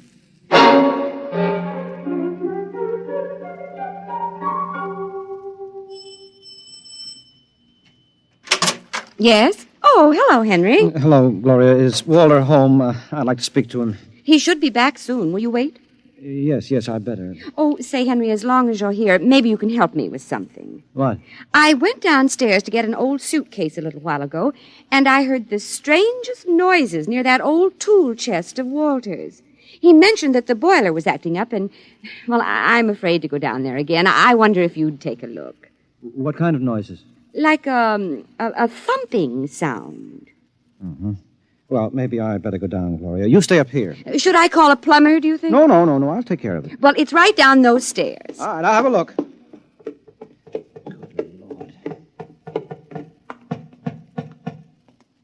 Hello? Hello in there. Let me out! Let me out! Shh, just a minute. Keep quiet, for goodness sake. Let me out! I'll have to smash the lock. Now, what? Henry, thank God you've come. What's the meat? I've been in there all night. I thought I'd suffocate. He tried to kill me. He tried to murder me. Who? Which one are you? No, don't be an idiot. I'm Walter. Well, what happened? B2, the marionette. He stuffed me in a toolbox and left me to suffocate. What? Fortunately, I found an old file in there, managed to get an air hole through the wood. Good Lord. He's taking Gloria with him to Rio. Have they left yet? No, he's gone downtown for the tickets. Good. We may have time. For what? To get down to Marionettes Incorporated and tell Mr. Zeig to stop him. You're in no condition. So don't worry about me. We can't waste any time. Now, come on. Yes, but what about Gloria? I'll sneak out. Tell her that you fixed the plumbing. Tell her anything. I'll meet you outside. All right. What a fool I've been. Oh, what a fool I almost was. I went down and ordered one of those things today.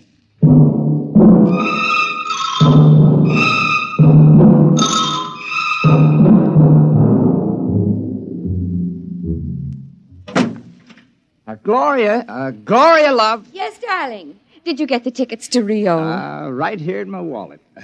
A honeymoon for two under the Pampas moon. Oh, Walter, it's so nice to have you like this. Oh, you like the change? I don't know what did it, but whatever it is, I'm in favor of it. I hope it's permanent. Well, I intend to see that it is. By the way, darling, do you happen to remember where that old pistol of mine is? Pistol? Yeah, I just thought, since we're going to be traveling in strange countries, well, it wouldn't hurt to bring it along. Well, I think it's here in the sideboard. There. You know how frightened I am of these things. Well, I'll be very careful of it. Now, in fact, I think I'll go down to the basement and practice. Not really shooting it, of course, just to make sure it's in good working order. Well, now, do be careful, darling. Oh, I will. If you should hear a shot, now, don't be frightened. I may fire it into a block of wood just to test it. Perhaps I'll fire it into that old tool chest of mine. That should absorb it. Oh, speaking of that tool chest... What about it? It reminds me that Henry Smith was here. Oh? Yes, I heard some noises downstairs, and he went to fix the plumbing. Oh, is he still down there? No, he left. I really don't understand it. He seemed so anxious to see you before he went down to the cellar. And then he just left. Did he stop the noises? Well, he must have. I don't hear them. Yeah, I see. What is it, dear? Well, I have to go out for a while, darling. But, Walter, we have to pack if we're leaving. Well, I'll be back soon. There's something very important I have to attend to. What is it? Well, just some personal business with Henry Smith. Now, please excuse me, darling. And now, don't worry. When I get back, everything will be fixed once and for all. Oh, we can enjoy the rest of our lives just as though the old Walter Brayling never existed.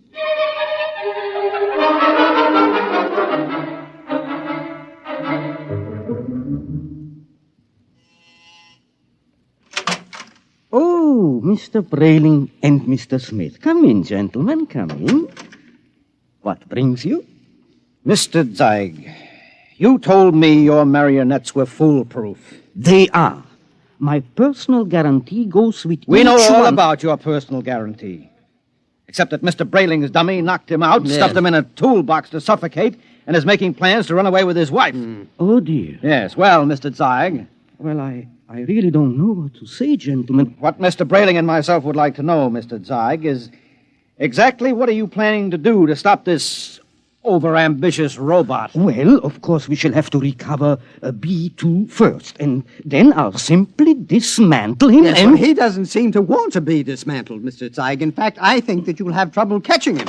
Maybe I can save you the trouble, gentlemen. Yeah, me too. Look out, he's got a gun. I thought I'd find you here when I discovered the tool chest empty. Now, you look, B2. Whatever you're planning, you won't get away with it. Oh, I think I will. Mr. Tsai, can't you do something? I'm afraid I can't think of anything. I'll save you the trouble because I'm going to kill the three of you. No, you won't get away with it. No, you forget that Gloria and I will be on a plane to Rio in a few hours. All right, Mr. Syke, you first. Now, see here. This isn't fair. I created you. You can't. You grab him. I've got him. Look, quick, that hammer. Look out! Oh, well, that's the end of Brayling, too. But he got Zeig, though. Yeah. Right through the...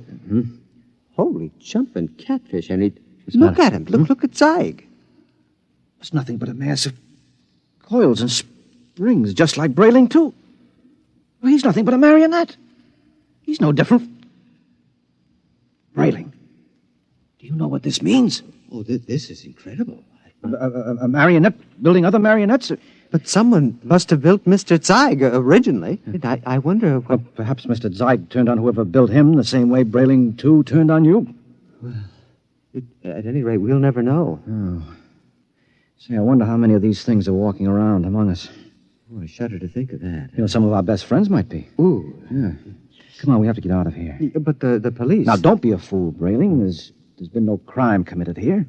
All the police will find is two oversized puppets with the springs coming out of them. And they seem so lifelike. Yes, I know, and they were only machinery. You got to remember that. Yes. What'll I tell Gloria? Well, if I were you, Brayling, I wouldn't tell Gloria a thing.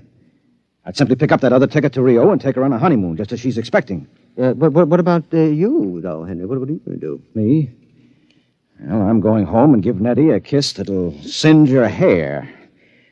Oh, you know, when I think of what might have happened if I'd gone through with this marionette thing, it makes a fellow realize how lucky he is to be married to a decent woman. Oh, come on, let's go.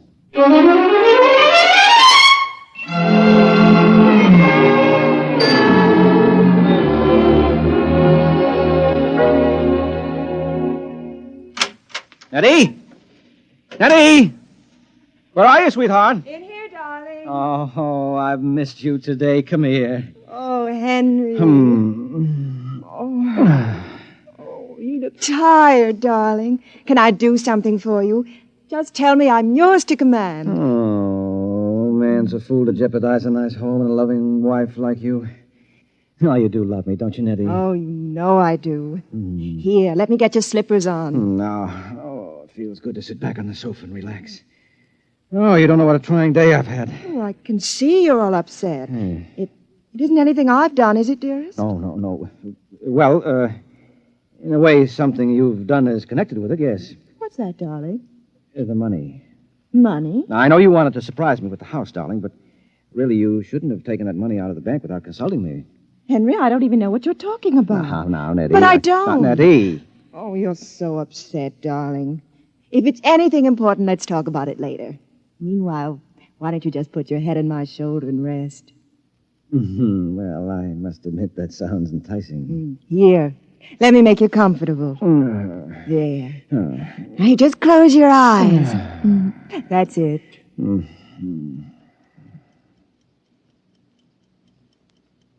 Nettie. Yes, darling? You hear something? No, darling. You sure? Like what? Like the ticking of a clock? No. Strange. I don't hear it now, but when I had my ear against your chest... Oh, no.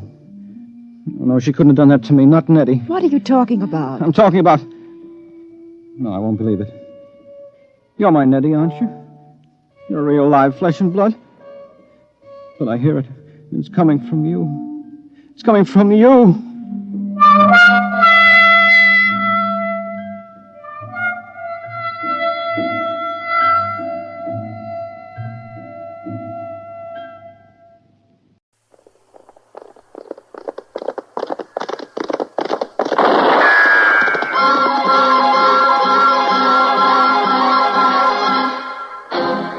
Around Dodge City and in the territory on West, there's just one way to handle the killers and the spoilers.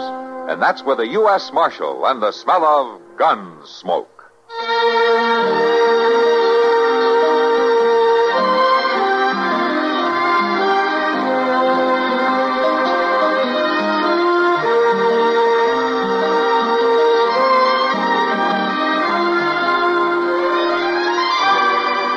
Gunsmoke, starring William Conrad. The story of the violence that moved west with young America. And the story of a man who moved with it. I'm that man. Matt Dillon, United States Marshal. The first man they look for and the last they want to meet. It's a chancy job, and it makes a man watchful. And a little lonely.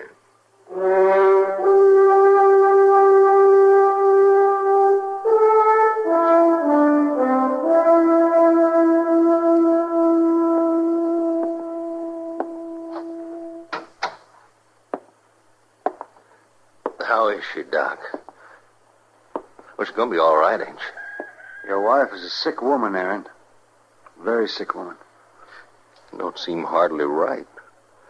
Lucy always been strong. She don't get sick. Well, she's sick now. Whatever have you been giving her? Oh, giving her pot herb tea. Strong. Real strong. All cured us up before. Well, it's not going to cure her now, Aaron. Pouring all that stuff down here has nearly killed her. You fix her up, Doc. It's your trade, ain't it? It'll be a day or two before we'll know anything. Before I can even do anything. What do you mean? Well, she's too weak after all that stuff that you've been giving her to stand an operation. I'll have to build her up. Operation? Well, there's just a chance that it'll save her. Something's got to relieve that pressure. You want to take a knife to Lucy? Well, it's the only thing I know to do. It may not work. I can't promise you that it will, but she'll die, sure, without it. No, you ain't going to take no knife to Lucy, Doc. No, she ain't that sick. I tell you, if you go on feeding her those herbs, she'll die. Well, you cut into her, she'll die, sure. No, Doc, get away from that door. Doc, I'm going in there, and I'll take care of her. Now, you listen to me. Your wife's got one chance. It isn't a very good chance, but she's got one. And I'm not going to let you take it away from her if I have to keep you out of there with a gun. Oh, Doc, you got no right. I've got no right to let her die either. I'm going to send for the marshal. He'll stop you. That's a good idea. That's a very good idea. Jed? Yeah? Come in here. Ma. Is it Ma? No, son. Your mother's all right. So far. What's Doc got the gun for? Oh, he won't let me go in there with your ma. He wants to take a knife to her. A knife? I'm not here to hurt anybody, boy. I just want to try to save your mother's life. Now, I want you to go into town and bring back the marshal. The marshal? Yeah, that's what I said. Somebody's got to settle this thing. Paul? Yeah, you go along. Bring the marshal, Jed. Law'll protect a man's rights. But what'll happen to Ma? Go along, boy. Go along. Now, nothing will happen to your Ma. Nothing gonna happen to her. Now, that's a fact. Go on, Jed. You get the marshal out here. Don't let him waste no time. If you say so, Paul. I say so. Go on now. I'll take care of your Ma. I aim to take care of her. Gun or no gun.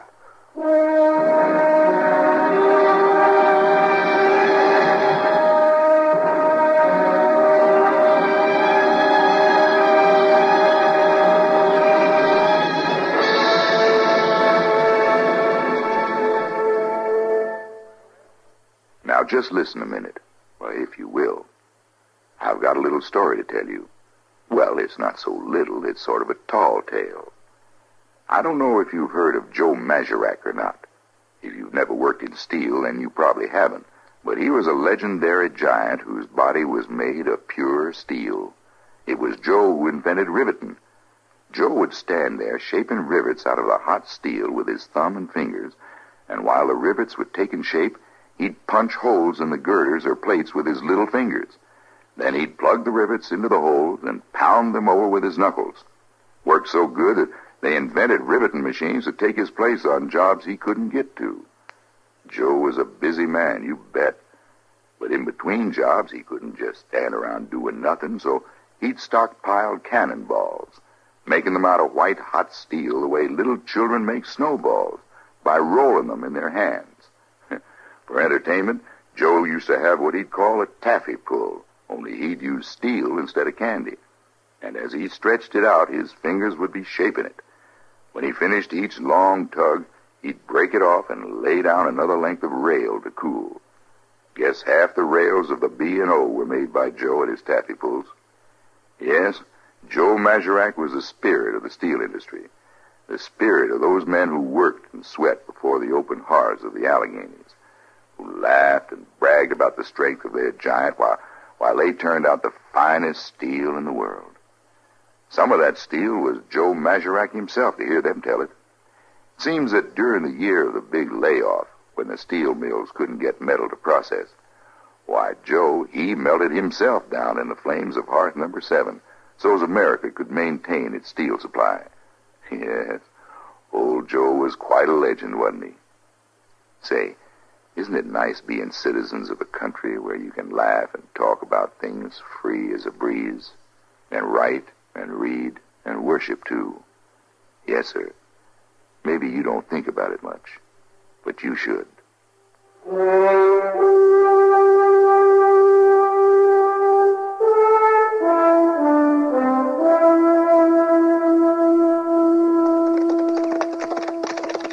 You can leave your horses here. I'll take care of them.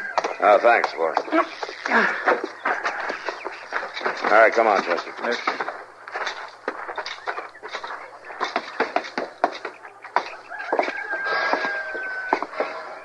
I'm glad you're here, Matt. Hello, Doc. I want you to Matt, I tell you, he's going to let his All wife right, die. hold on a minute. One at a time. Well, he got no right, It's Martian. more than a question of right, no Matt. It's knife a woman's to my life. I said, hold on. It's...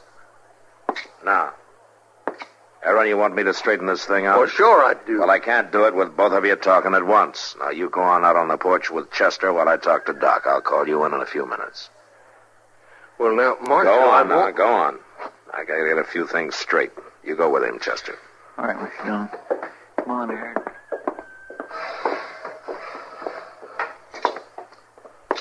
Now, Doc, what's this all about? What are you doing holding a gun on a man in his own house? Well, I guess it looks crazy, Matt, but it was the only thing I could think of. Oh, did he threaten you? Well, he threatened the life of that woman in there. His wife's got to have care, Matt, whether Aaron agrees to it or not. What's this business about a knife? Well, I've got to operate, Matt. There's something inside there causing a terrible pressure. And if it isn't relieved, it'll kill her.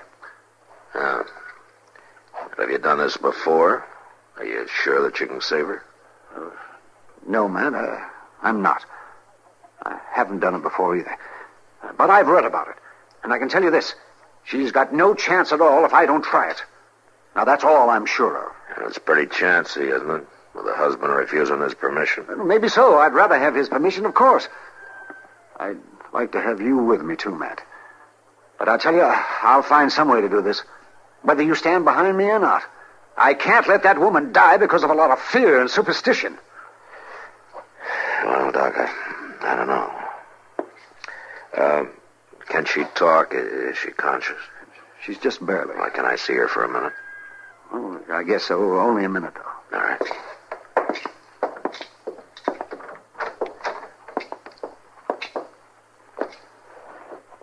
Mrs. Middleton? Lucy? This is Marshal Dillon. He wants to see you for a minute. Marshal. Miss Middleton. I want to ask you, you know what's going on here? You know what Doc wants to do? You know your husband's against it? I know. Well, can you tell me, do you want Doc to go ahead? Yes, Marshal. Are you sure about that? Yes. Anything's better than this. I can't stand it. Oh, it's all right, Lucy. Don't you worry. Come on, Matt. That's enough. Yeah.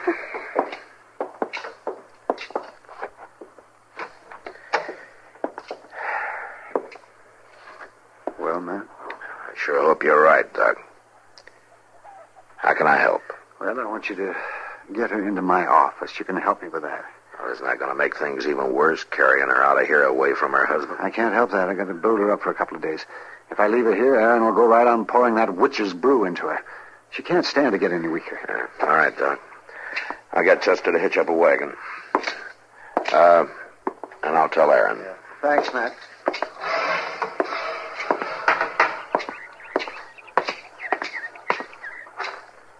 Well, Marshal, you gonna clear him out of here? No, Aaron, I'm not. Your wife needs help, and Doc's the only man to give it to her, and I've got to take his word for it. You got no right to I'm force taking him. the right, Aaron.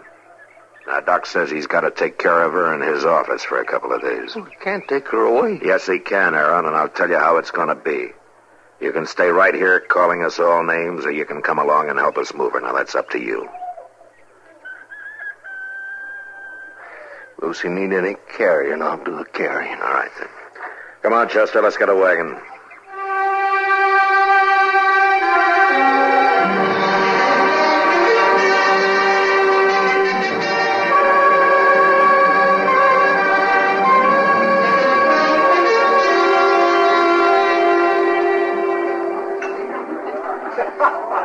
Another drink. Sam, pour me another one. You sure, Aaron? I'm sure. I never saw you take more than 1-2 drinks before. I in my got life. cause to drink. Now you just go on pouring. You're the boss. You got cause to drink. I'm the man to drink with you. That's good, mister. Man ought to have somebody to drink with. Oh, yeah. Then it's all right if Sam pours me one, too. Pour him one, Sam. All right. You sound like you got big trouble, mister. I'm always ready to listen to a man's troubles when he's buying my drinks. Won't even let me see her. My wife, Lucy. Oh, keeping a man from his wife. That ain't right. No, it ain't, mister. It sure ain't. It's what I say. Ain't right. The way they got her. Got her up to Doc's for 2 days. Can't even see her. Oh, that's a terrible thing. That's a terrible thing. Oh, say, my glass is empty. Sam, fill him up, Sam. All right, Aaron. It's a terrible thing. That's what it is, all right. Oh, sure. And tomorrow Doc's gonna cut into her. Cut into her? Are you gonna let him do that? Well, to your woman? No, I ain't. Ain't gonna let no butchering Doc do Well, we that. can go right up there and get her away. That's what we got plenty of help around here. You just buy these boys a drink, you got plenty of help. Hey, you fellas there? Hey, down the end of the bar. Come here. This man's buying. Is that right, mister? That's right, I'm buying. He buying. Come on, Sam. Pour it all out for everybody. That's it now. Listen, Doc has got this man's wife locked up in his office. Are we going to stand for that? Well, come on, then. Yeah, come on, all of you fellas. Yeah. I'll buy more drinks after, but right now we're going to get my Lucy away from that butchering Doc. Right? Come on now. Hey, hold on there, Aaron. What's your hurry? We're going to take Lucy away from that butchering Now, Doc. you just stand back there. You're going to leave Lucy alone. Doc's the only chance she's got. We're going to get that butchering Doc, and all these men going to help me. They say go and get Doc. Now, he's standing out of the way, Marshal. Not likely. Hey, what are you doing there? Pick him up, Sam. All right, Marshal. Yeah, I guess it's figured you'd be siding with Doc. Now, you listen to me. All of you. There's some excuse for Aaron acting the way he did. I'm sorry I had to hit him. But the rest of you standing around here working him up to Doc's got no cause. I'm going to tell you something. There's not one of you that has the right to say anything about Doc anyway from Sunday. You got some rotten whiskey burning in your bellies, and you're ready to take off like a pack of coyotes on the best man in this town. Well, he's been patching you up and saving your skins drunk and sober for money or for free ever since you can remember. For the first time you get a chance, you're howling at his heels. Now you listen to me good! Any one of you makes another move, I'll settle it with my gun, not my fists. Now go on, get out of here, all of you.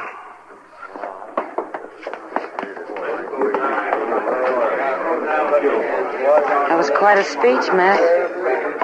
You want to have a beer and simmer down? No, thanks, Kitty. I better get up to Doc's, just in case. Matt, are you sure Doc's right about all this? You sure this is the right thing to do? No, Kitty, I'm not sure. But a man's got to take his stand. And I've got to back Doc. I sure hope it proves out. I guess we'll know tomorrow. Yeah, we'll know tomorrow.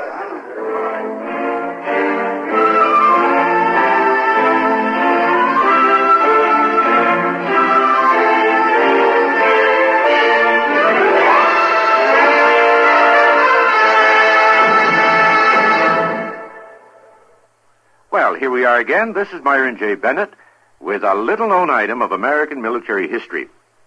If you're a television watcher, you've probably figured the United States cavalry must have spent most of its time shooting up Indians and rescuing wagon trains. Well, as a matter of record, that's almost right. From 1865 to 1898, the Army regulars, horse and foot, fought no less than 943 engagements against the Indians to pave the way for our population explosion westward. And one of them proved the old strategy that it's sometimes better to run away if you want to fight another day. A Sioux chief, Crazy Horse, had been on the warpath for months with thousands of braves when 5 troops of the 7th Cavalry caught up with him at the Little Bighorn River on June 25th, 1876. Instead of waiting for 2 other columns to arrive and encircle the red men, General George A. Custer attacked the vastly superior forces and was killed in the fighting with all his men. In the official inquiry that followed, one officer, Captain F.W. Benteen, suggested that Custer might have fled the field and saved part of his command, adding his famous footnote to the tragedy. I think discretion would have been the better part of valor if he had.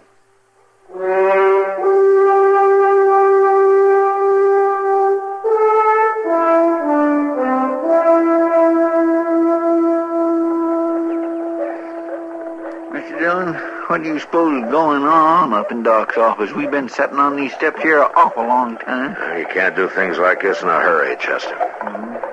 Reckon not.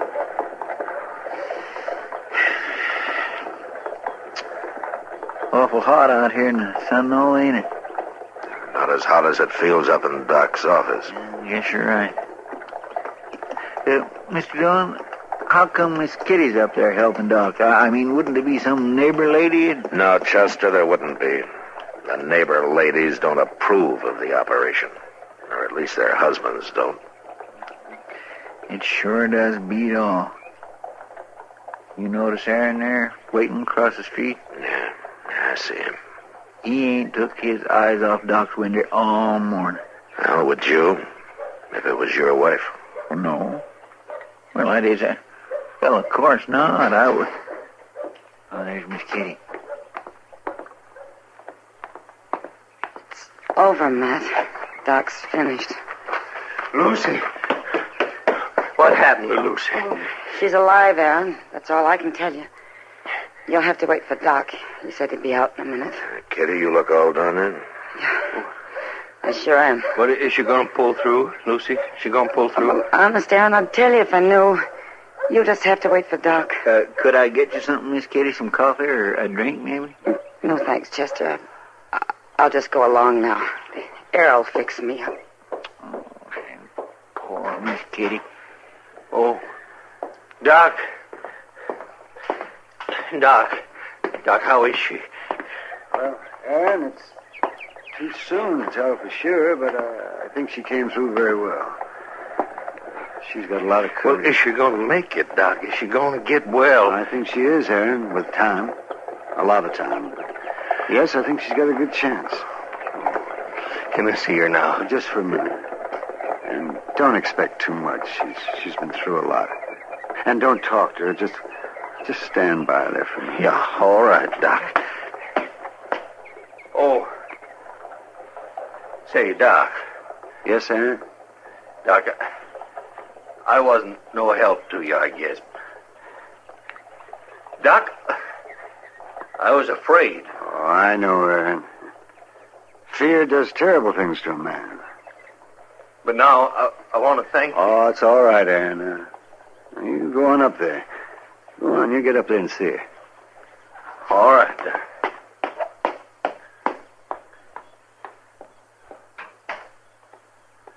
Here, Doc, sit down. Looks like you could use some doctoring yourself.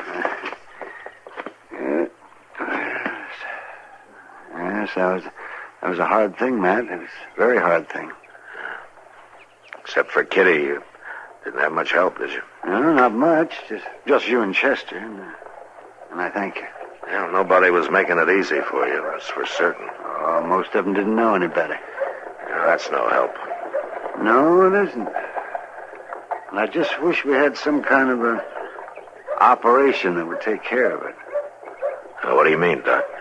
I mean some kind of an operation that would cut out the fear and the ignorance and the superstition. So that a doctor wouldn't be fighting two battles whenever he tries to save a life. Yeah. Had to be some knife that'd cut all that out of a person. Yes, man, it would. Sure would. But it's one knife that I wouldn't mind using.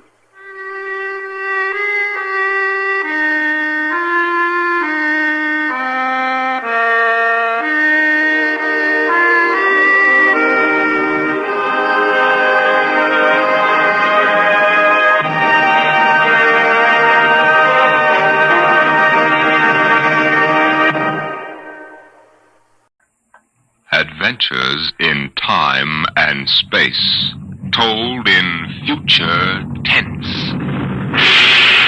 Dimension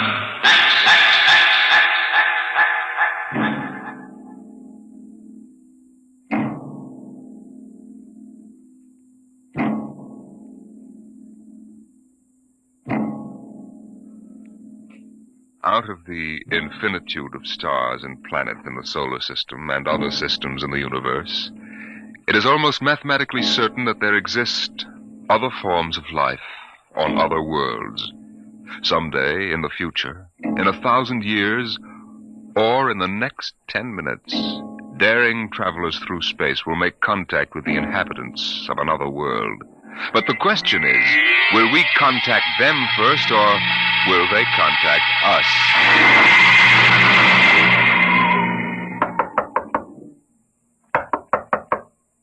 Come in. This is Broderick's private detective agency. Check. My name is Graffius of Springfield. I would like to see you, Mr. Broderick. Check. What is it, Dolan?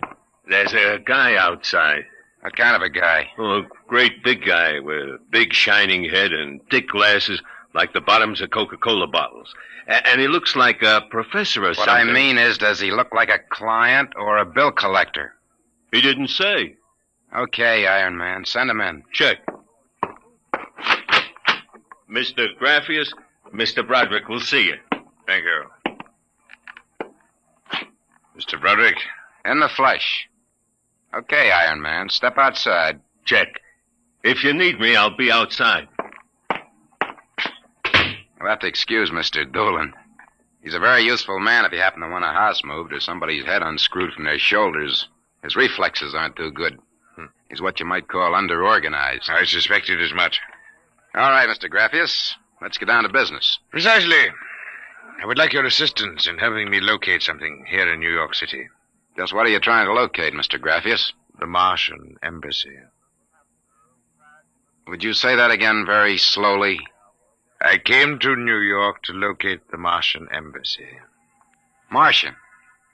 Like in Buck Rogers? Precisely. Agents of the government of the planet of Mars. Dolan! What's the trouble, boss? Throw him out. He's a crackpot. Of course, if you wish me to leave, I will leave. But before I go, you might examine this. You'll find it quite authentic. Holy mackerel. A 5th-century note. Let me see that. Sit down, Mr. Graffius. Sit down. Make yourself comfortable. Dolan, get Mr. Graffius a light. Check. Okay, Mr. Graffius. Your remarks about our speckled friends, the Martians, I shall ignore. This being the year 1955, I assume you were joking. On the contrary, I'm completely serious. As it happens, I'm interested only in Martians at the moment. I see. Okay, shoot. It occurred to me in the course of my studies that we Earth people cannot possibly be the only intelligent form of life in the universe. Out of the infinitude of stars and planets, there must definitely, mathematically, be others. Since Mars is older geologically, and since it is also an atmospheric planet, its evolutionary history could easily be similar to ours, you follow me? So far, I can't say no. But if this is true, then they must have been watching us, observing us, for hundreds, possibly thousands of years. What for, blackmail? Shut up, Dolan. They know, then, that we are not far from achieving space travel. Atomic rocket ships that can travel to other planets. They also know we're a militaristic, warlike race. We might conceivably set out to conquer and occupy Mars one day. In which case, they'd try to get the jump on it. Precisely, Mr. Broderick. And how would they do that? For a civilization as old as theirs, space travel would be a simple enough matter. Flying saucers. I read about it. Relax, Iron Man. Go on, Mr. Graffius. If you were planning to attack an unknown nation, what would be your first move, Mr. Broderick? Intelligence. Find out what the odds are. You have a very logical mind, sir. You would send agents to scout the nerve centers of earthly civilization and advancement. Not in Kansas City or Equatorial Africa, my dear sir, but here in New York City. The most technically advanced spot on Earth. Uh-huh. And, you want me to help you prove this theory of yours? Precisely. Expense does not interest me. Well, this may take a very long, long time, Mr. Graffius. After all, nobody's ever seen a Martian. I assure you, they will be very ordinary-appearing people. Very likely they live together in downtown New York, close to the newspapers and publishers, the news cables, communication centers, and the financial center of Wall Street. Most certainly they live in a private house with no servants to pry into their affairs. Some ordinary people who live in a private house in downtown New York. Yes. I might just as well look up Martians in the classified section of the phone book. There's one other lead which might help you. What's that? They would be almost certain to subscribe to every conceivable type of newspaper, scientific journal, foreign language publication. Mm-hmm. Well, that might be something. Okay, Mr. Graffius. It's a deal. Excellent.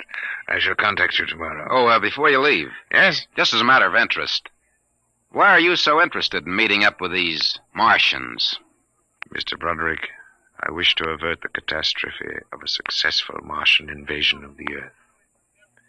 Naturally, I cannot go to the police or the military. I'd be laughed out of existence.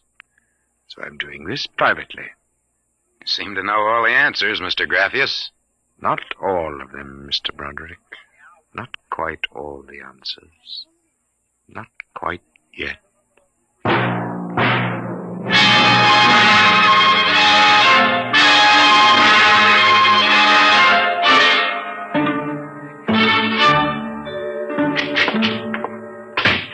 Hey, boss. Here's a private address. Takes everything from Pick magazine to the Manchester Guardian. Listen to this. Pick, Look, Scientific America, the Daily News, the Daily Worker, the Police Gazette, the Journal of Engineering, Scientific Quarterly, American Psychiatric Journal. Let me see that. Oh, Dolan. Dolan, sometimes I wonder. What's the address on this? 9 West 124th Street. Which happens to be the Harlem branch of the Public Library. Oh. Now listen, Noodle Brain. Check all the renting agents. Find out every private house in downtown New York. And then cross-check with the magazine subscription departments of the scientific magazines. You got that? Check. I wonder. Boss, what's the sense of all this? We know there ain't no Martian embassy in New York. This crackpot is paying us $100 a day, and we gotta keep him happy. You understand? Yeah. Also, I've got a hunch that Mr. Graffius isn't looking for any Martian embassies. He's looking for something quite different. I'll start making with a telephone.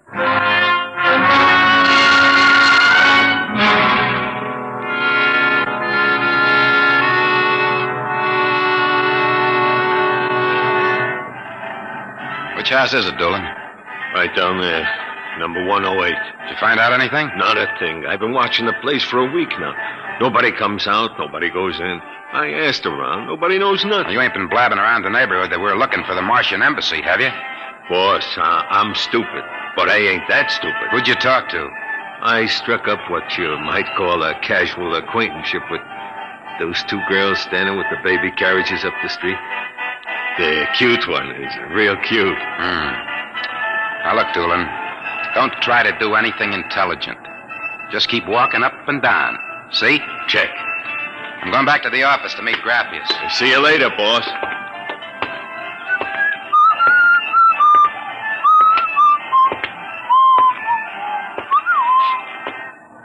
Hiya, beautiful. Hiya, Flatfoot. How did you know I was a detective? Your socks are bagging at the arches. Well, stick around, beautiful. I'll be back in a few minutes, and we can make some beautiful music together. Listen to Romeo, Helen. The name is Dolan, honey. Iron Man Dolan. Your line is getting rusty, Iron Man. What do you want to fool around with him for? He reminds me of my husband. Just a big, good-natured slob. Helen, look! Oh, hey, Dolan! Dolan, look out! Look out!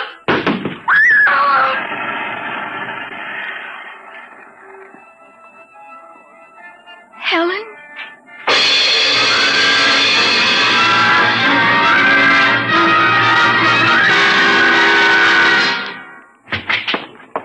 Sorry to kept you waiting, Mr. Graffius. Not at all. Dolan found a house down in Greenwich Village, privately rented. Number 108 Conklin Street. Nobody seems to know anything about who lives there, except that they subscribe to every paper and scientific journal put out. And also they have a peculiar antenna on the roof. You don't suppose your Mr. Dolan will try to get inside the house? No, he knows better. Mr. Broderick, I assure you, if that place is the Martian embassy... Dolan can take care of himself. Still, I wish you had informed me before. Well, that's probably him reporting back now. Excuse me. Hello? Yeah, speaking. Dolan? Yeah, he works. What? Oh, no. No, I can't think of any. Yeah, sure, okay. Yeah, I'll be right down. Okay, Lieutenant. Yeah, right away. Something the matter? Doolin is dead, Mr. Graffius. What? They found him splattered all over the sidewalk in front of number 108 Conklin Street. How did it happen? There were some witnesses. They said a building cornice dropped on him. The cornice? But how? It fell off the building next to 108, right on top of him. Come on, we can get a cab. I have to identify the body.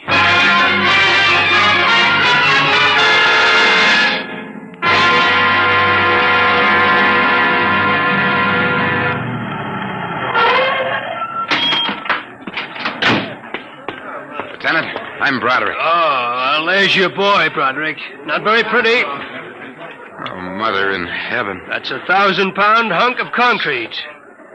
Where did it come from? Dropped off the roof of 106. Anybody see it? Yes, a couple of maids pushing baby carriages. One was so shaken we had to send her to the hospital. The other one is hysterical, but she can talk. Can't seem to get any sense out of her, though. Do you mind if I talk to her? Not at all. I'll be back in a minute, Graffius. I'll wait here. She's standing right over there with the patrolman on the beat. Oh, Hanson. Yes, sir? This guy wants a few questions with the girl. Please. Please, I told you what I saw. How many times I gotta tell you? Yes, the dead man was a personal friend of mine. Would you tell me what happened, please?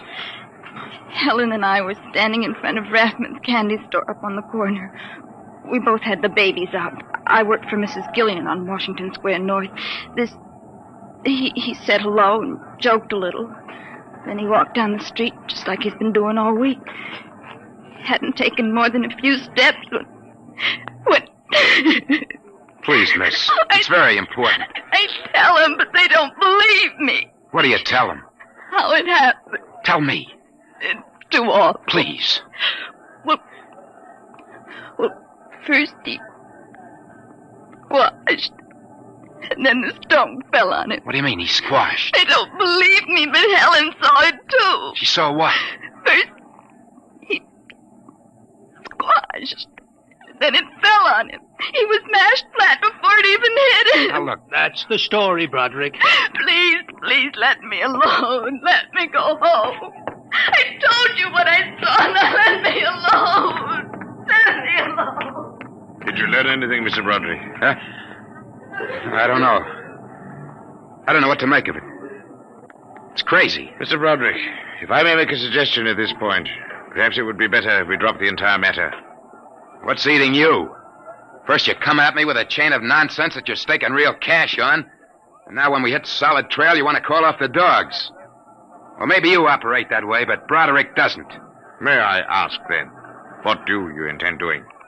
As soon as the cops clear out and this place quiets down, I'm going to pay a personal call on the Martian embassy. Whatever number 108 is.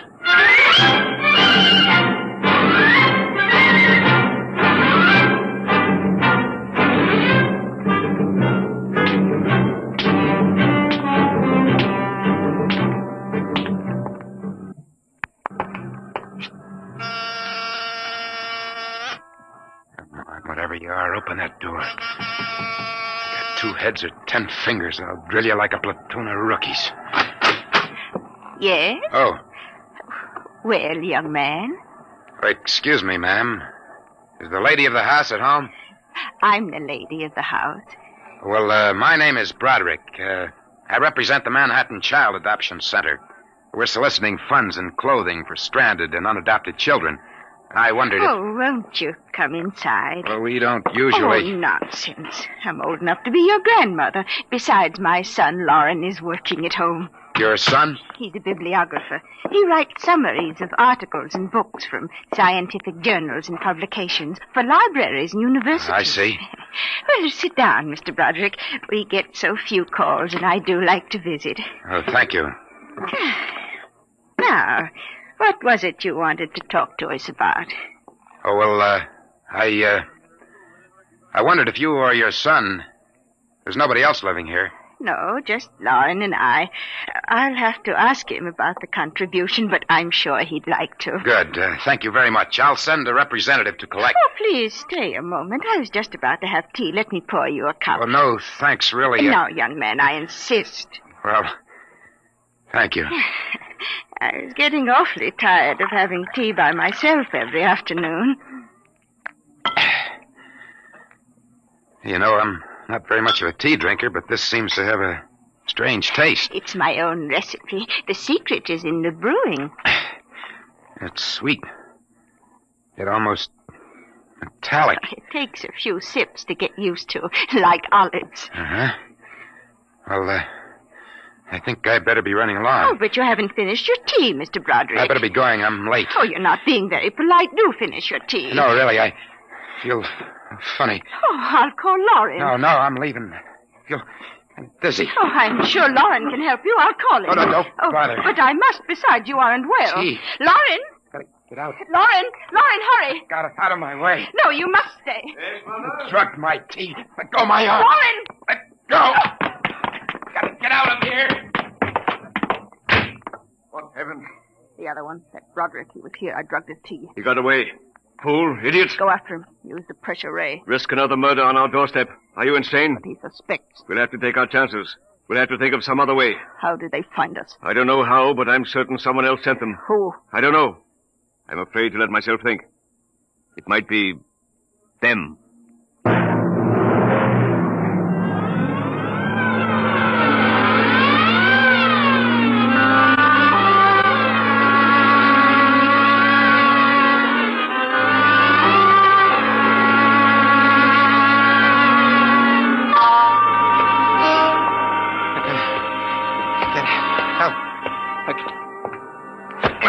Watch where you're going, you drunken fool. Please, Get away from me. Stay awake, Nick. Look out. Miss, please. Let go of me.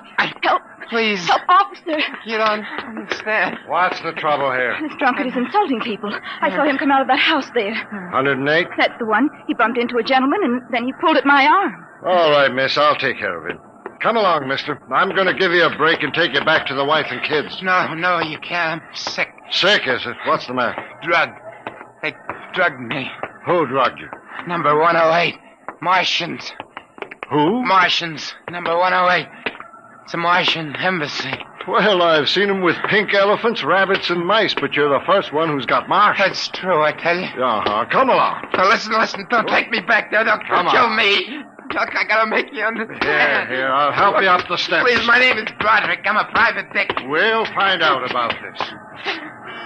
Here, don't try any tricks. Officer, please listen. I'll give you anything. I'll give you $1,000. Please listen. For God's sake, listen. Yes, officer. Why, Broderick. You know this slush, Granny? Why, that's my son, Broderick. No. Martian. He's in pretty bad shape. You better get him to bed. Oh, dear. He was doing so well at the Alcoholic Society. He must have gotten off again. Looks like he's ready to pass out. Lauren! What is it, Mother? Oh. Your brother, Broderick, has been drinking again. Look out, he's passed out. I'll take care of him, officer. We've handled this sort of thing before. Can you manage okay? We'll be fine, thank you. You've been very kind, officer.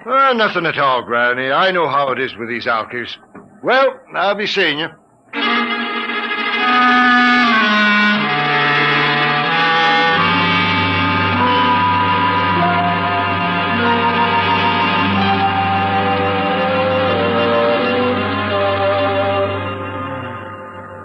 Martian embassy.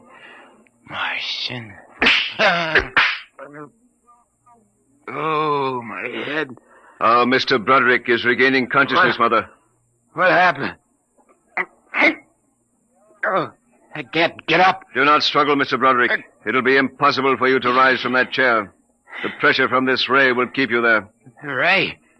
What? Who are you? You've already guessed, Mr. Broderick. You mean this really is the... Martian Embassy, yes. You have the honor to be the first prisoner of the Imperial Government of Mars. First prisoner? Yes. After the invasion, of course, you will all be our prisoners. Hey, look. What sort of a business is this? No business, Mr. Broderick. As your people will soon find out. Our preparations for invasion are nearly completed now. As soon as we give the signal, our armed forces will launch a surprise attack. And then the Earth will be ours. You're crazy. Not half as mad as you, Mr. Broderick, to come muddling so foolishly into our affairs. That was a fatal mistake. So, Doolan's death was no accident, then? Assuredly not. We found it necessary to use a pressure ray on your friend. The block of concrete was an afterthought. We thought it might help to avert suspicion. All right. What happens now? If you cooperate, you can look forward to a quick, painless death like your friend, Mr. Doolan. If not? This pressure ray has many delicate adjustments. It can move a pin, or it can crush a boulder. Let me demonstrate.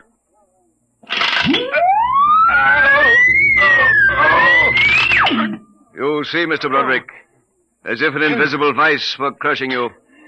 What do you want? The name of your client. We are interested in knowing who is so anxious to locate the Martian embassy. The names of my clients are confidential. Well? All right. Turn it off, Mother. Mr. Broderick has seen the wisdom of speech. His name is Graphius. Graphius? Yeah. An unusual name for an Earthman. Describe him. Well, I don't know if I really can. Mother. Describe him. He's tall. Got a big forehead. And about 60. He wears thick glasses. He's bald. Lauren, sounds like one of them. Yes, it does. Contact the planet. Tell them we suspect that our plans are known. Ask for an acceleration of invasion day. At once. What about me? I am sorry, Mr. Broderick, but I am afraid you know too much now. In exactly 5 seconds, you will feel the full impact of the ray which faces you. I would suggest that you relax and meet your fate calmly. Now, wait a minute. You will feel no pain, just a wall of force engulfing you. Listen, 5. No, you can't do this. 4. It isn't human. I know, but we are not human. 3. Yeah, but... 2. No! 1. Mother in heaven. Now. Lauren. It didn't work. Something's happened. The magnetic field is dead. Get it working. We've got to get rid of this one. Now, listen. Listen, you Be quiet. two. I can't understand what's gone wrong with the ray. Why would it suddenly stop like that? Perhaps I can explain. What? Graphius. It's you. Yes. Lauren. Stand back from the pressure ray, please. It will not function anyway. I have decontrolled your field. Lauren, it's one of them. They've found us. Did you think we wouldn't? I trust you have not harmed my friend, Mr. Broderick. He's been very useful to me. Brother, am I very glad to see you. Talk about the Marines landing in the nick of time. You're free to move now, Mr. Broderick. I don't know how you got in here, Graphius, but stick around. These babies are really Martians, just like you said. They're planning to invade the Earth and take over. There will be no Martian invasion. You keep these characters covered. I'll get the police. There will be no need for the police. I intend to handle them myself. But the police will... Do not call the police. Why not? You fool of an Earthling. Don't you realize with whom you are dealing? The invasion of Earth by Mars will be like child's play compared... Lauren! Holy mackerel. They just flattened out. Like your friend, Mr. Doolan. I detest the use of violence where the intellect can rule. But unfortunately, the Martians are a threat to us. It must be destroyed. I believe you now. Another 5 seconds, they'd have finished me. I'm glad you didn't waste any time. There is little time to waste. The Martian invasion was to have taken place next week. Yeah, Hey. They never said that. How do you know? You would not comprehend. Wait a minute. There are some things here I do understand. A second ago, that pressure ray didn't work. Now you're using it like it was a toy. How did you get in here anyway? Who are you? Another one of those Martians? No, Mr. Broderick. I happen to be a Venusian. What? A representative of the planet Venus. Venus? That's impossible. Not at all. The Martians are really an inferior race. We Venusians are much farther advanced. As much as we are over you, Mr. Broderick. The Martians would simply have conquered and enslaved your people. We Venusians felt compelled to exterminate you completely. That's impossible. Oh, no. Now that we have disposed of the Martian threat, what is there to stop us? Our invasion begins tomorrow at noon. By nightfall, the Earth will be ours. Brother in heaven. Either I'm completely cuckoo or... Oh, well, this is really on the level. You needn't edge toward the door, Mr. Broderick. You're thinking of running for help, aren't you now? I can read your thoughts quite clearly. Suppose you're going to knock me off like our Martian friends. On the contrary. Go ahead. Leave? Why not? Why don't you try it, Mr. Broderick? Because the minute I turn my back, you're going to let me have it. Suppose you try it and see. I have no interest in stopping you. Go ahead. All right, Buster, you asked for it. It will do you no good. No good! You'll see! You let me go. Here, where do you think you're running, Tom? Hey, officer, listen to me. Oh, it's you, the one with the marsh. Yeah, that's right. Now listen. That story is true. They're inside that house, inside number 108. He killed them. Who killed? Graphius. He's the leader of the Venusian invasion. Venusian invasion? That's right. Tomorrow at noon, they're going to take over the Earth. Now listen. Go in that house. Martians, now Venusians, eh? Okay, that's enough for me. Come along. Good. We haven't got much time. Hey, wait. Where you taking me? Bellevue Psychiatric Ward, my friend. Come on. Bellevue, no! Now, come along. No! Why don't you listen to me? Why are you such a fool? Let go of me! You're loony as a bedbug. Come on! No! I tell you, there's going to be an invasion! The Venusians are going to invade us, don't you understand? You gotta believe me. You gotta believe me. Sure, I believe you. Oh, why don't they listen? Why don't they believe me?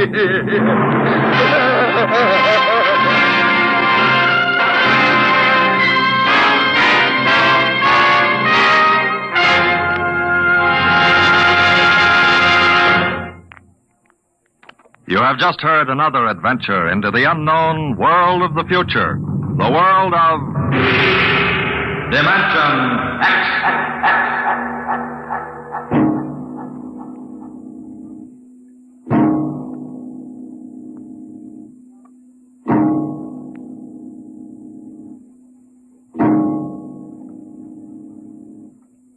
Next week, the story of Riesling, the strange blind singer of the spaceways.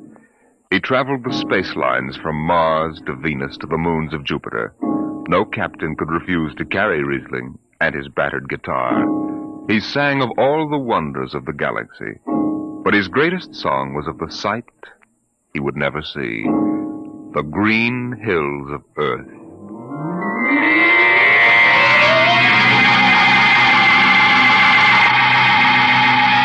Tonight, Dimension X has presented The Embassy, a story by Donald A. Wollheim, as adapted for radio by George Lefferts.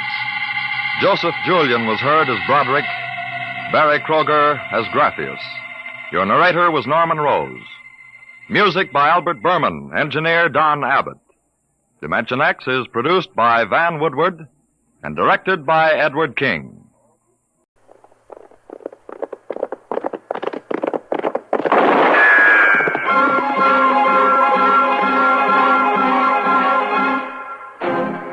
Around Dodge City and in the territory on West, there's just one way to handle the killers and the spoilers, and that's with a U.S. Marshal and the smell of Gunsmoke.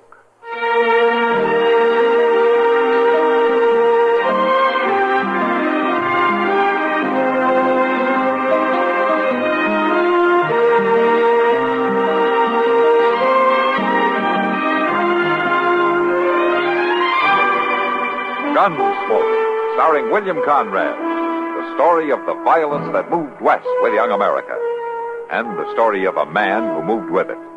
I'm that man, Matt Dillon, United States Marshal. The first man they look for and the last they want to meet. It's a chancy job, and it makes a man watchful and a little lonely.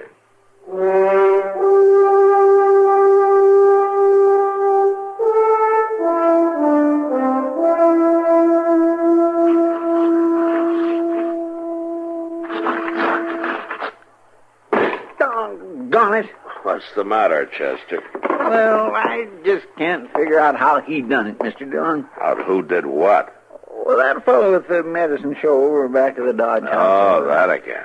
Well, Sam and me had it all figured out. Sam would watch from one side, and I'd watch from the other, and when he'd move them 3 walnut shells around, we just knew which one the pea was under. Sure you did. And by golly, somehow we still lost $6 apiece. I've been fooling with it here, trying to puzzle out how he done it. There ain't nothing to it except 3 walnut shells and a pea. And a pretty smart man operating them. Well, now, me and Sam ain't exactly dummies, you know.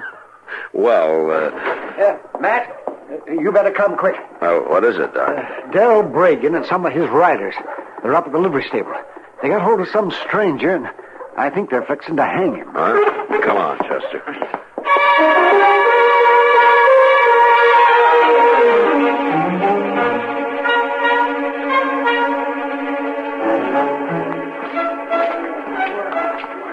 By jing, they mean business, Mr. Dillon. Look at that rope. Yeah. What did they do, Doc, to get Bragan all riled up? And I didn't wait to find out, Matt. Well, it don't take much to get Del Bragan riled up. That's for sure. Hey, Bragan. What's going on here, Bragan? This ain't nothing the law need bother about, Marshal. Oh? We caught this here saddle bum dead to rights. And there ain't no use wasting time on a trial. I see. It looks to me like you've already pushed him around some. Is he conscious? He will be before we string him up. I want him to know just why we're doing it. Doc, take a look at him, will you? Sure, man. Just stand back there, please. Let me have room. Now, Bregan, suppose you tell me why you're about to lynch the man. It ain't none of your concern, Marshal. You go on about your business and take Doc with you. There ain't no use patching up a fellow that's going to be dead in 10 minutes anyhow. Hasn't anybody told you we got laws in Dodge City now? Laws for them that needs it. This ain't the first horse thief I've hung. Those days are over, Bregan. And so's the hanging, boys. You come on down out of that loft and you bring the rope with you. Marshal, we caught this man with 2 of my best horses. Blooded stock that's been missing off the ranch since last month. If he stole them, the law will deal with it. No, Marshal. We'll deal with him. Bregan, you keep your hand away from that gun. I will. When you get out of here and leave us be. You will right now. Here, Chester. Get Bregan's gun. Yes, sir. Here it is. How's the fella, Doc? Well, he's been beat up some, kicked around a little, but he'll be all right. Then let's get him over to the jail. Say, give me a hand here, Chester. Sure, Doc. All right, you men drag Bregan over there to the horse trough and you stick his head on it. Tell him he can pick up his gun at the jail as soon as he cools off. And another thing.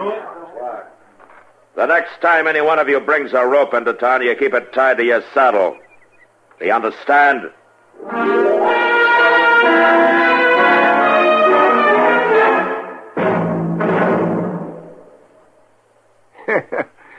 The shoveling started at the little town of Rome in New York State back in 1817.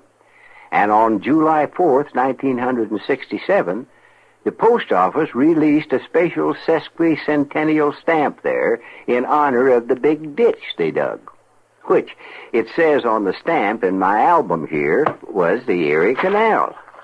Now, in case you don't know, that canal went all the way from Buffalo on Lake Erie to the Hudson River, connecting the Great Lakes with the Atlantic Ocean. The biggest waterway ever built in the United States at the time, and it was done mostly by the Irish just over from the old country, who did their digging with spit and mussel. Yep. Made lots of money for years on tolls. And the traffic and freight and people through the canal was mainly responsible for building up the Midwest and keeping business in the East busy doing it.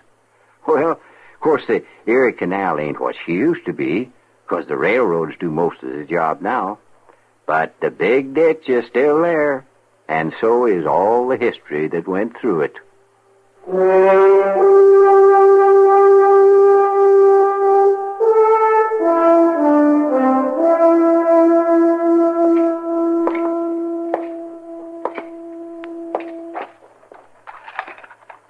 You the marshal? Yeah, that's right. I'm Jesse Hyatt. How'd I get here, Marshal? We carried you here, Jesse. How do you feel?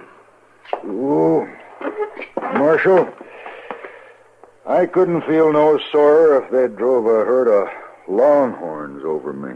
Well, it could have been worse, you know. They were fixing to hang you. You know something, Marshal? Dodge City ain't the friendliest town in the world when you come right down to it. Not for horse thieves, anyway. I didn't steal them horses. I tried to tell them that, but they wouldn't listen, especially that red-faced, mouthy fella. Now, that's Del Bregan. They're his horses. I hit town, left the horses there at the livery stable while I went up the street to eat. When I come back, they all jumped me. You did have his horses, though. Who says they're his? Well, I do, for one. I went over and took a look at them. They disappeared off his ranch about a month ago. Well, I don't know nothing about that. All I know is that I bought them, fair and honest. Where?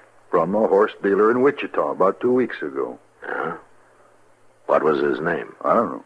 I think he was just traveling through. He offered me a bargain, so I bought him. I was coming on west, and I needed a pair of good horses. You remember what he looked like? Oh, well, no, not too good. Fast-talking fella, black whiskers. Dressed like most anybody else. I ain't even sure I'd know him if I was to meet him again. I see. Well, I didn't pay him no special mind. There were no reason to. Marshal, I bought them horses, no matter what anybody says. That's going to be kind of hard to prove, isn't it, Jesse? Not if you find that trader I bought them from. Where would you look for him? I don't know. See, that's what I mean. Are they going to have a trial on me? Yeah, Bragan's filed charges. What do you think will happen? No. Kind of hard to say how a jury will figure it. I ain't got a chance, have I, Marshal? Oh, there's always a chance. At least you're not swinging on a rope. But tell me, what are you doing in Dodge in the first place?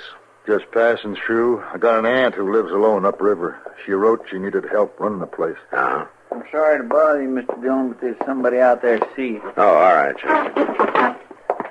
Jesse. Jesse, if you can think of anything else that might help, you let me know, huh? There ain't nothing, Marshal. I'm a goner. We both know it. I think you're kind of rushing things, Jesse. All right, come on, Jesse. Yes, sir. Mr. Dillon, it's that young and Adele Bragan. Oh, you mean Tommy? Yes, sir. Ah, hello, Tommy. How have you been? Oh, fine, Marshal.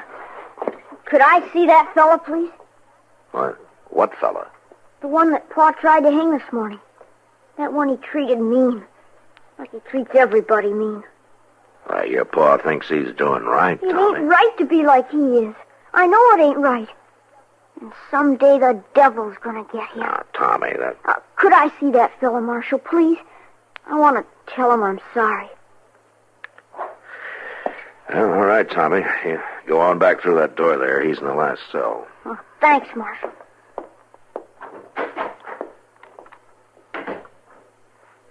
You reckon that Jesse fella is guilty, Mr. Dillon? I don't know, Chester. But I do know one thing. A jury's gonna think so.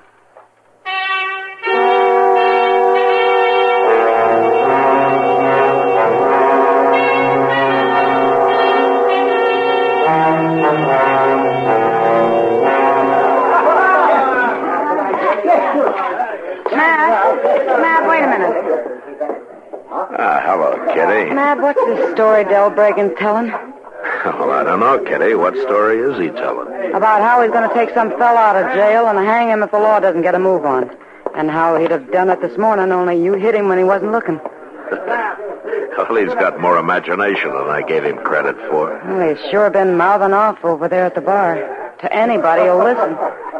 I thought you'd want to know about it in case. Uh-oh. Here he comes, Matt. Yeah. You know, I've never seen that man when he wasn't mad about something. What have you done about that horse thief, Marshal? Not a thing, Bragan. That's up to Judge Bent. What are you aiming to do with the man? Keep on coddling him till old Bent gets up the gumption to hang him? Well, I'm going to feed him and keep him locked up, if that's what you call coddling. And for the rest of it, stealing horses is not a hanging offense under the law. It is under the law I go by. How long is it going to take you, Del? Take me to what? To get it through that thick head of yours that the old days are finished, over with. There's law on the frontier now. Things work better without it. Maybe for a bully like you. But like it or not, the law's here to stay, and you better understand it. For your boy's sake, if not for your own. What about my boy? He's going to have to live in a different world from yours, and the hard-headed way you act isn't much of an example for him. Tommy will do all right. Don't you worry. He knows what he'll get if he don't. He's had the fear of the Lord beat into him. And with less beating and more understanding, he might not hate you so much. Hate me? He don't hate me. He respects me. Respects? Now, well, you call it that if you want. But I wouldn't want to be in your shoes the day he reaches your size. You trying to tell me how to raise my own son? No. But I am telling you this. You leave my prisoner alone. Marshal, you whipped me with your fists this morning. And if it come to it, maybe you could outdraw me. You keep on acting hard-nosed. Might be we'll find out for sure.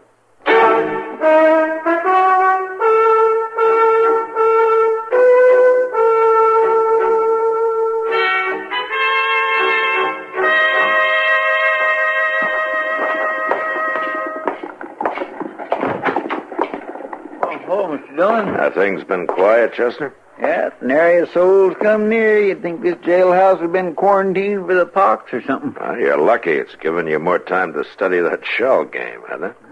That sure ain't done no good. I've been at it all evening, and I still can't figure out how that fella scun us. You want to take a few more dollars and go try to find out, huh?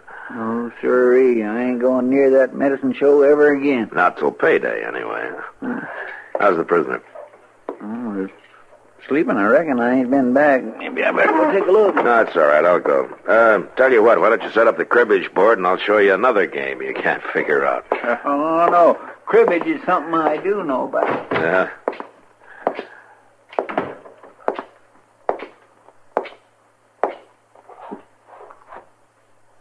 Wow. Just don't move, Marshal.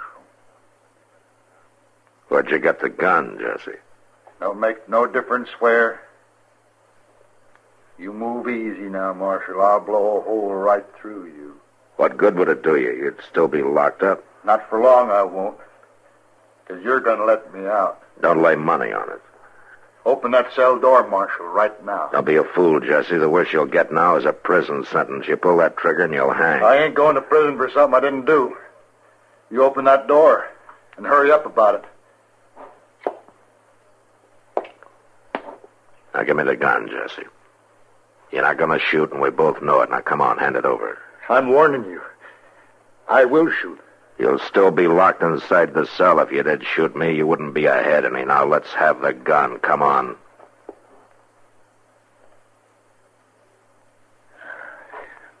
Here. Take it. It ain't got no loads in it. I took 'em out so there wouldn't be no accident. Where'd you get it, Jesse? That kid brung it in this afternoon. He had it under his shirt. Huh? You mean Tommy Bragan? I don't know his name. He said he was sorry for me. And he said he'd come back in the morning about sunup and try to sneak the key out of the office. Real nice kid. Tommy Bragan. I can't figure why he'd go to all that trouble. Not even knowing me. No, I can't either, Jesse.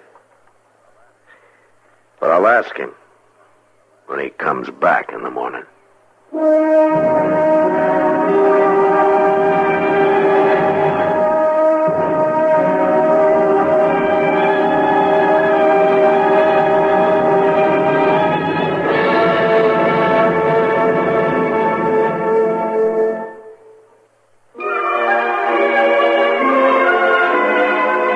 Hometowns in America have a lot in common, and yet they're each one of a kind. Take, for example, Pittsburgh, Pennsylvania. The smoky city is smoking less now and enjoying it more. Mostly because Pittsburghers decided a decade or so ago that enough was enough. Now their smoke and polluted air problem is virtually non-existent. Over in Shadyside, you can catch the pit crowd at the Encore, or the party may have moved across the street and down on the corner to Fox's. On Grant and 7th, the lighted dome of the Coppers building signals the weather. And at Gateway Center, the Monongahela and the Allegheny form the Ohio at the Golden Triangle. Pittsburgh's people meet under the clock at Kaufman's on Smithfield, or lunch at Lamont in Mount Washington. Meanwhile, the Pirates play at Forbes Field. The teens are at McKeesport's White Elephant. Office workers drift in Mellon Square. And the animals nap at Highland Park Zoo. But if your hometown is Pittsburgh, you already know this. We only wanted to remind you it's still there.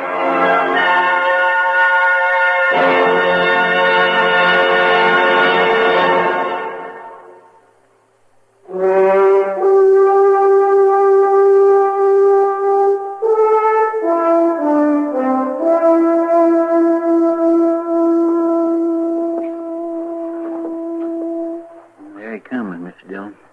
Riding that pinto pony here. Yeah, I see him. Looks like Jesse was telling the truth.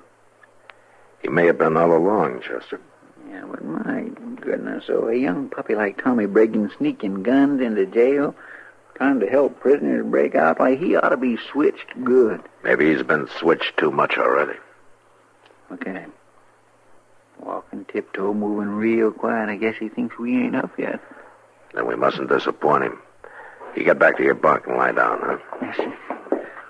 Darn fool kid, and as bad as his paw. Shh, be quiet.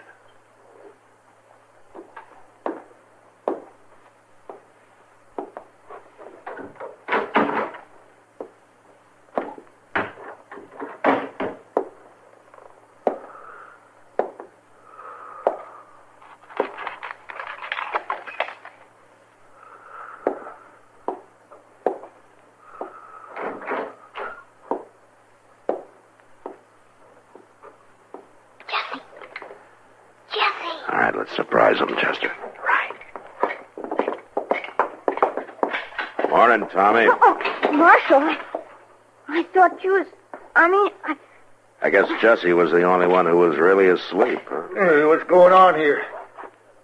What are you doing here, Tommy? He was letting you out, Jesse. I had to. It ain't right him being in there. You gave him a gun yesterday, Tommy. Did you want him to kill me with it?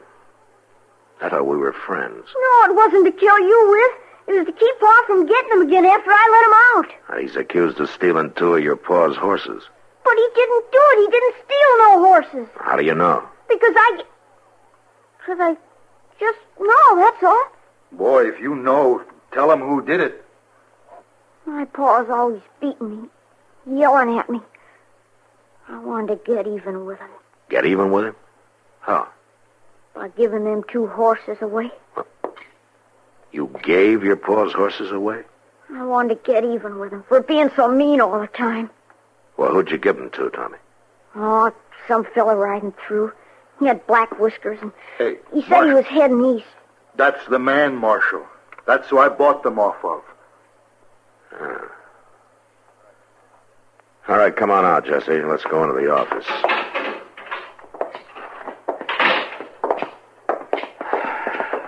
Well, I guess that clears up whether you're guilty or not.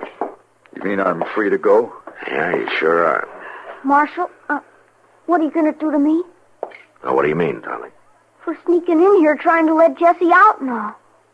Well, I don't know. Well, don't matter. Paul killed me sure now. Marshal. What? I got an idea. You remember I told you how I was headed for my aunt's place upriver? How she's alone, needs help to run things? Uh-huh. Well, she's a good woman, Marshal. Real good woman. Maybe Tommy could stay there until his paw cools off.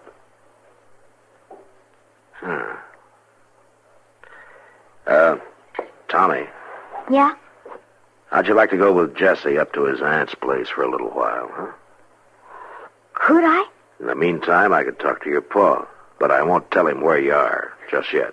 But, Mr. Dillon, when Reagan finds out where Tommy is, he'll come after him with a whole handful of switches. No, I don't think so, Chester.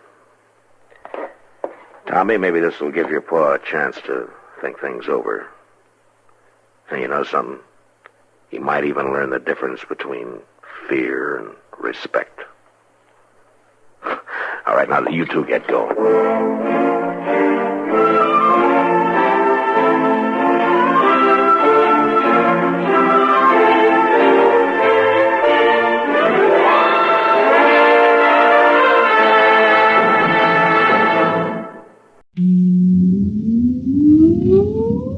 Countdown for blast off.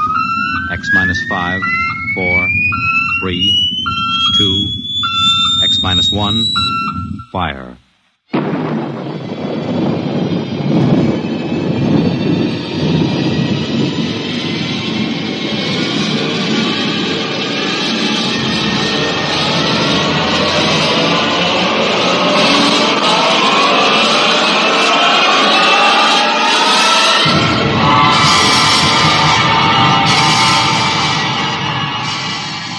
From the far horizons of the unknown come transcribed tales of new dimensions in time and space.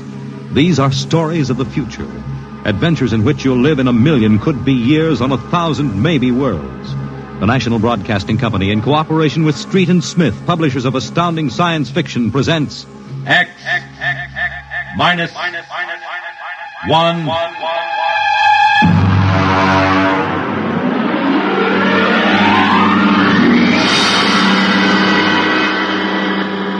Tonight's story, Ray Bradbury's tale, The Veldt.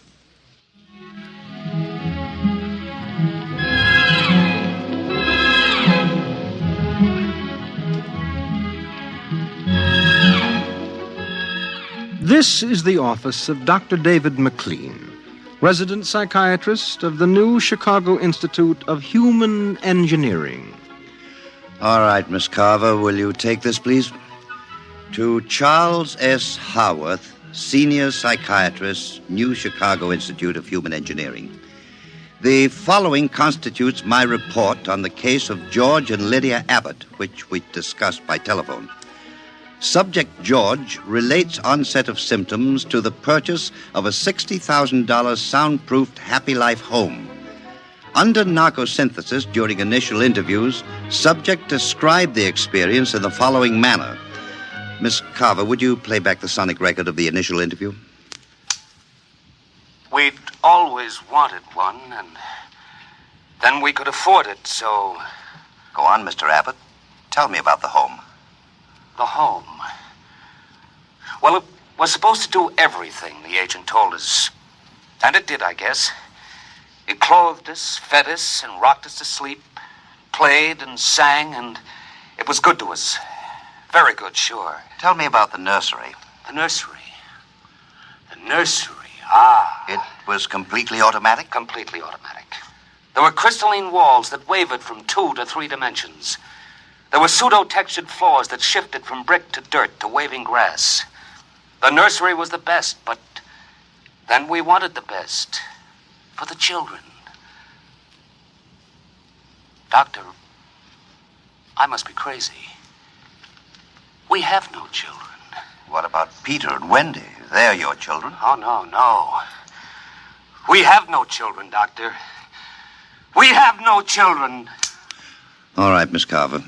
To continue. After 3 sessions, the subject was able to recall and accept the idea that he had 2 children. He described the first day. All right, Peter and Wendy. This is your nursery.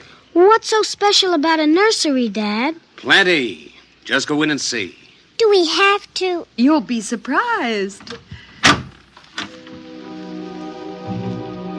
Gee. Go ahead.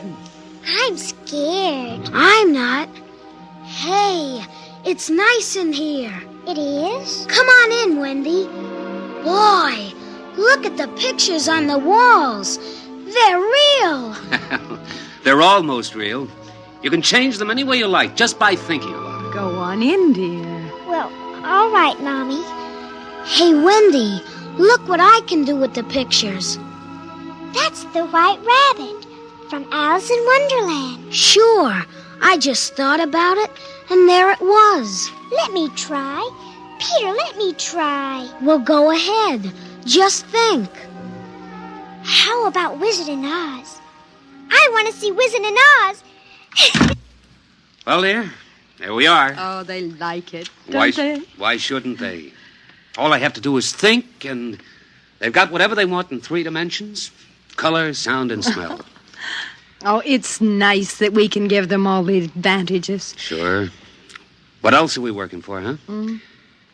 Well, what do you want to do this evening? Well, the Petersons asked us over for bridge, but if you... we don't have to worry about the kids. They'll be all right in the nursery. Come on, Lydia. We deserve a night out.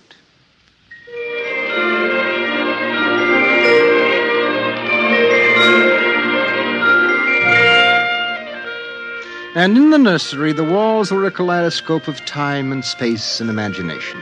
The green forest of Sherwood and the quiet forms of Robin and his merry men gave way to the roll of the high seas and the smell of salt in the air as Sir Henry Morgan sailed into the harbor at Jamaica. And behind the crystalline quartz walls, the vacuum tubes and grids and banks of metal image tape spun quietly and efficiently, erasing the line between illusion and reality. Of course, the electric bill from Consolidated Utilities was tremendous, but it was worth it. The Happy Life home breathed contentedly as life proceeded with soft automaticity as guaranteed in the brochure and bill of sale. George. George, I wish you'd look at the nursery. What's wrong with it? I don't know. I was in the nursery last week. It's perfectly all right. It's different now. What do you mean, different? I want you to come and see. Are the kids there? No. Madge Allen took them to a show along with her kids. That's why I want you to look at it now, before they get back. Oh, all right. What you expect me to do, I don't know. I'm no mechanic. This isn't a question of a leaky faucet, George. All right, dear. I'm coming.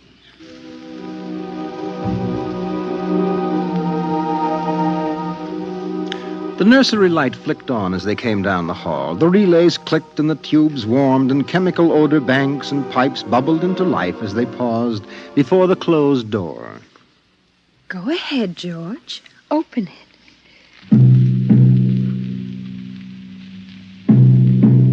On all sides, in 3 dimensions, stretched the hot, tired landscapes of an African veldt reproduced to the last stick and pebble and bit of straw. The ceiling above them became a sky with a hot yellow sun. A wind blew in from the baked veldtland. The hot straw smell of lion grass. The cool green smell of the hidden waterhole. The great rusty smell of animals. The howl of the jackal in the distance. And the papery rustling of the great vultures that wheeled and circled under the yellow burning sun. Let's get out of this, son. It's a little too real. Oh, George, you promised you'd look around. Well, I don't see anything. Wait a minute. There are the vultures. Filthy creatures. There. There are the lions. Far over that way. Yes, I see them. Well, they're on their way to the waterhole. They've just eaten. It's some animal. A zebra or a baby giraffe, maybe. Can you see it? Are you sure? It's a little late to be sure. Nothing over there but clean bone and the vultures swooping down for what's left. Did you hear that scream? What scream? About a moment ago? Sorry, no. Oh, here come the lions. George, they're frightening. Take it easy, Lydia. They're just illusion.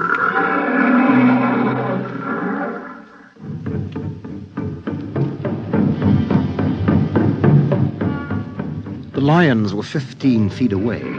So real, so startlingly real, you could feel the prickling fur on your hand, and your mouth was stuffed with the dusty upholstery smell of their heated pelts. And the yellow of them was in your eyes like the yellow of an exquisite tapestry. The yellows of lions and summer grass, and the sound of the matted lion lungs exhaling on the silent noontide, and the smell of meat from the panting, dripping mouth. George, I'm afraid they're so real. They're only an illusion, Lydia, that's all. Watch out! Ah! Out, quick, outside! They almost got us. Now, take it easy. Calm down. I could feel their breath. Get a hold of yourself, Lydia. They aren't real. Walls, that's all it is. Crystalloid walls. They look so real. Of course they do. But it's all dimensional color reactionary process, a metal tape film behind glass screens. It's all odorophonics and sonics. Now, here, take my handkerchief. I'm afraid. Did you see? Did you feel it? It's too real. No, Lydia. And we've got to tell Wendy and Peter not to read any more on Africa. Of course, dear. I want you to lock that place up. But you know how difficult Peter is about that. I punished him last week by locking the nursery for an afternoon, and he threw a tantrum. And Wendy, too. Well, they live for the nursery. It's got to be locked. That's all there is to it. You've been working too hard, Lydia. You need a rest. I don't know. Maybe I don't have enough to do. I have too much time to think. All I do is set the menu selector dials at the beginning of the week. But that's the whole idea. The house is automatic. I know, but couldn't we turn it off for about a week and take a vacation? You mean you want to fry eggs for me? And darn socks. I feel like I don't belong here. The house is wife and mother and maid. How can I compete with the African Veldts? George, those lions can't get out of there, can they? Of course not, dear. Now, don't think about it anymore.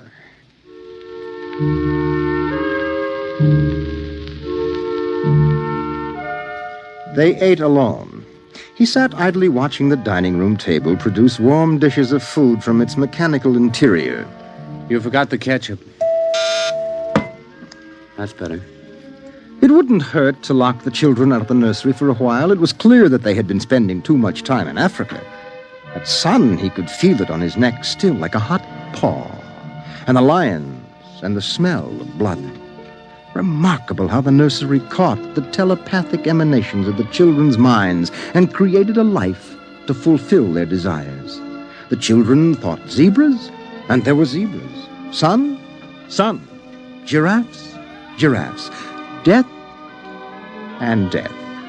They were so young. But long before you knew what death was, you were wishing it on someone else. But this, the long, hot African veldt, the awful death in the jaws of a lion, and repeated again and again and again. The children came home dutifully at 8:30. Hi, Mom. Hi, Pop. Hello, darlings. Do you want something to eat, dear? We're just having dessert. We're full of strawberry ice cream. And hot dogs. We'll just sit and watch. Sure. Peter, tell us about the nursery. The nursery? All about Africa and everything. I don't understand. Well, your mother and I were just traveling through Africa with rod and reel. There's no Africa in the nursery. Oh, come now, Peter. We know better. I don't remember any Africa. Do you, Wen? Go run and see, huh? Sure. I'll be right back. Wendy, come back here. Wendy! Oh, she'll be right back, Pop. She doesn't have to. I've seen it. Come on. Sure, Pop, but Wendy'll tell us. Open the door.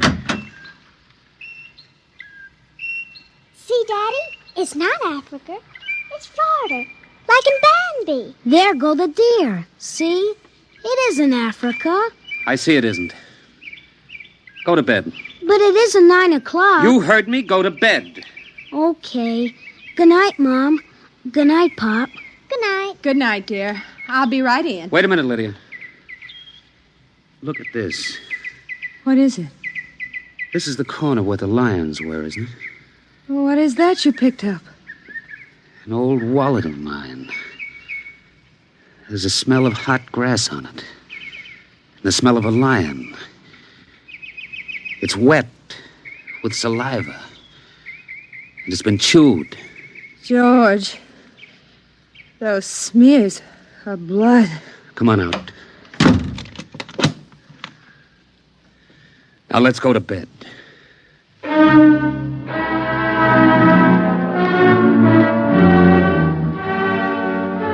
But in the middle of the night, he was still awake, and he knew his wife was awake.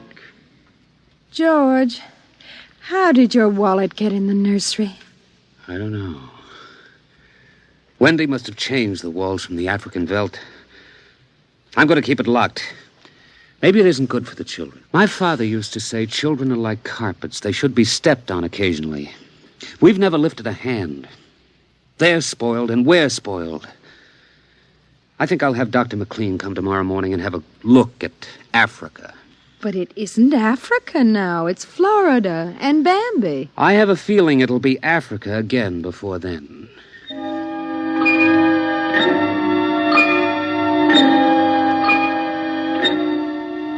Although their automatic somno beds tried very hard, the two adults could not be rocked to sleep for another hour. A smell of cats was in the night air. And in the morning, the stove cooked French toast, and the dining room table poured the syrup and melted butter. Pop, Yes? you aren't going to lock up the nursery for good, are you? That all depends. On what?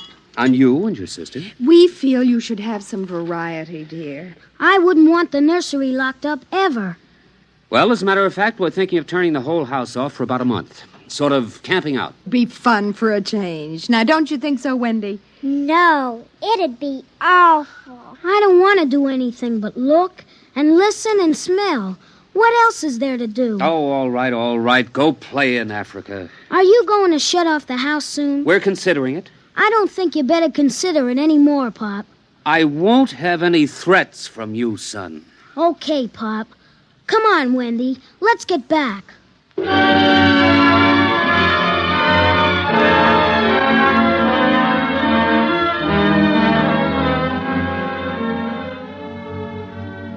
After breakfast, Dr. David McLean arrived. Oh, I saw the nursery last year, George. It looked all right to me. You didn't notice anything unusual? No. The pattern showed the usual violence, a tendency towards slight paranoia. All children feel persecuted by their parents. It's perfectly normal. There it is. Suppose we take a look at it now.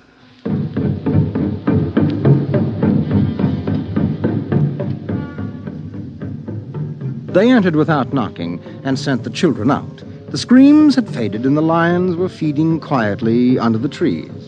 I wish I could see what they're eating. How long has this been going on? A little over a month. Certainly doesn't feel good. I don't want feelings. I want facts. George, a psychologist never saw a fact in his life. He knows about feelings. And this doesn't feel good.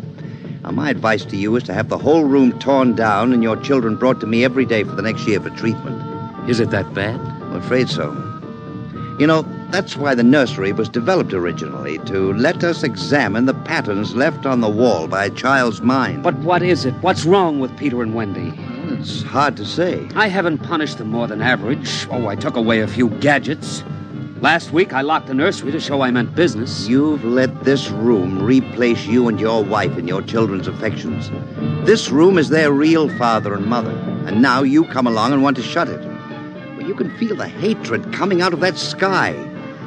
George, turn everything off. The nursery, the automatic kitchen, the whole automatic house. Start now. But won't the shock be too much for the children? I don't want them going any deeper. Let's get out of here. I never like these rooms. They get me nervous. Those lions look real, don't they? I don't suppose there's any way... What? That they could become real. Not that I know. Some flaw in the machinery, tampering? No. I don't imagine the room will like being turned off. Nothing ever likes to die, even a room. I wonder if it hates me for turning it off. Paranoia is thick today. Well, hello. Is this your scarf? It's stained. Brown. Blood. That's Lydia's. Come on, the main fuse box is out here. Right, go ahead. Pull the switch.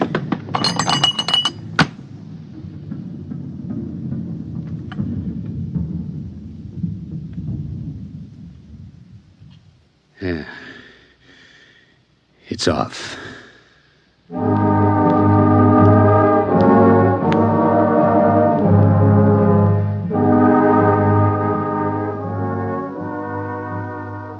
The two children were in hysterics. They screamed and kicked and threw things. They yelled and sobbed and swore and jumped on the furniture, weeping. It's off and it stays off. The whole house dies as of now. He marched around the house, cutting switches and pulling fuses. Don't let them do it. Don't let Pop kill everything. I hate you. I hate you. Insults won't get you anywhere. I wish you were dead. We were for a long while. Now we're going to start really living. Instead of being handled and massaged, we're going to live. Once more, Daddy. Just once more. One more minute of the nursery, that's all. Just one more minute. Oh, George, it can't hurt, really. Oh, all right, only shut up. 1 minute, and that's the end. Forever. Gee, thanks, Pop. Thanks. And then we're going on a vacation. Dr. McLean is coming in half an hour to help us out. Lydia, turn on the nursery for just a minute. Oh, boy. Come on, Wendy. Come on. Thanks, Daddy. Thanks a lot. Just 1 minute, remember? Now, where'd I put those suitcases? Lydia! Don't shout, George. I'm right here. Did you leave them alone in the nursery? Well, I've got to get ready, George. Well, I guess we better get them out of there before they get involved with those beasts again. Pop! Pop, come here! Daddy! Mommy! Come on, quick. Wendy! Peter! What's the matter? Hurry up. Open the nursery. Wendy! Peter! They aren't anywhere. Wendy? Peter? Peter! The door. Open the door. They've locked it from the outside. Peter! Peter! Wendy! Peter! Open the door, dear! Let us out, Peter! Open the door. It's time to go. Open the door! George! The lions! Peter, do you hear me? Open this door! They're all around us, George! Son! Son, do you hear me? Let us out! Son! George! Look out! The lions! They're coming!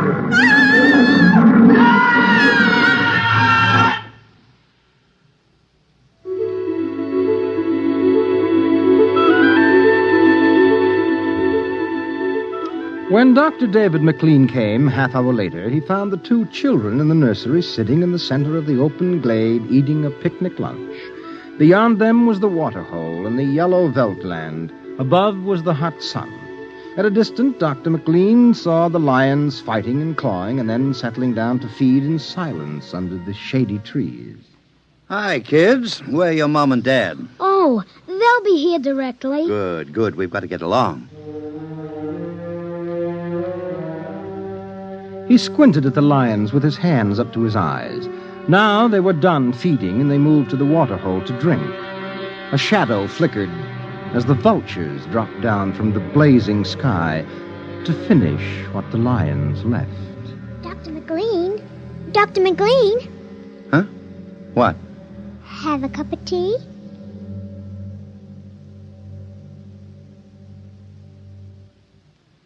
Which concludes my report to date. There were no lions, of course. Not in a physical sense. Lydia and George were devoured, however, almost as surely as if there had been lions. Their personalities were devoured by the mechanistic marvels which had usurped their role as parents. All 4 members of the family are under intensive therapy now and are doing as well as can be expected. Send that by telerope, Miss Carver. Oh, and would you ask George Abbott to step inside? I'm ready for him now.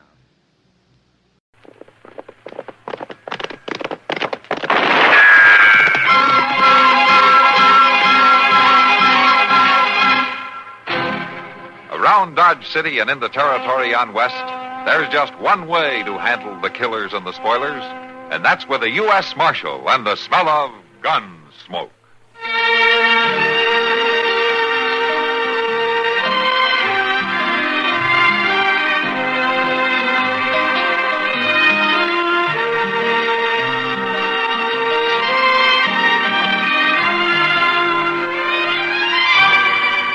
Gunsmoke, starring William Conrad, the story of the violence that moved west with young America, and the story of a man who moved with it. I'm that man, Matt Dillon, United States Marshal. The first man they look for and the last they want to meet. It's a chancy job, and it makes a man watchful and a little lonely.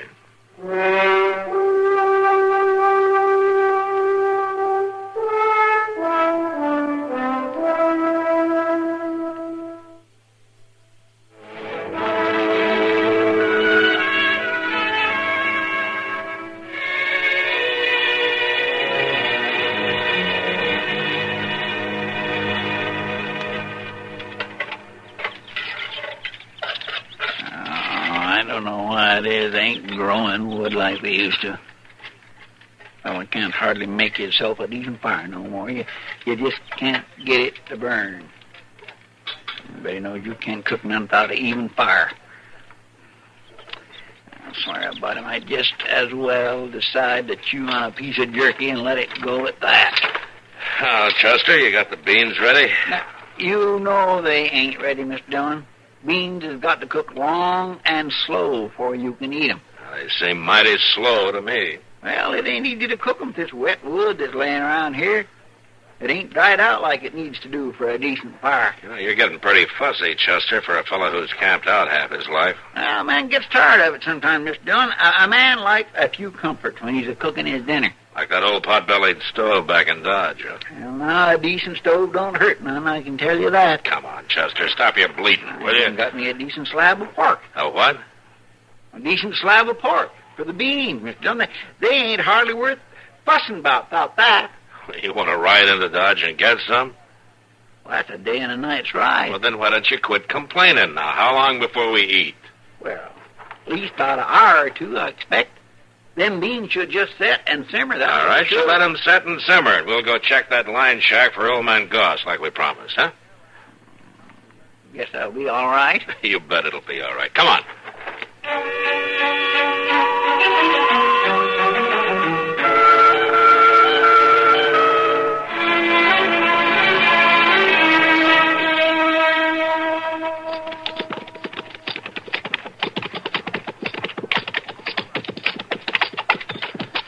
I don't smell anything burning, Chester. Well, of course not. I wouldn't leave them till they burn, Mr. Dillon. Well, I'm glad to hear that. Oh, I'm tired and I'm hungry. You know, there's some cooks on the chuck wagons that won't let you touch their beans till they've sat all night. And I'm not about to wait all night, so why don't you dish 'em up and I'll say to the horses, huh? Well, sure. I was just telling you that there's some folks that's mighty particular about their... No. Mr. Dillon? What? They're gone. Oh, what are you talking about? Them beans.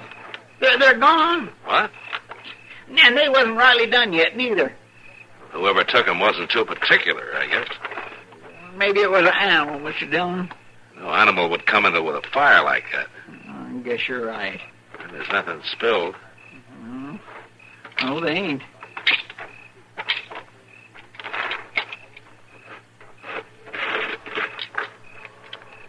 Your animal's a two-footed one, all right. I declare. Looks like they was just dragging along, don't it? Yeah. You gonna track them? I don't begrudge anybody a free meal, Chester, but I wanted some of those beans myself. Yes, sir.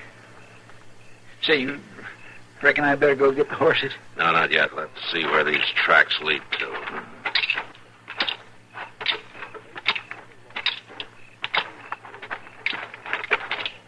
Them prints is going right down the creek, ain't they? Yeah.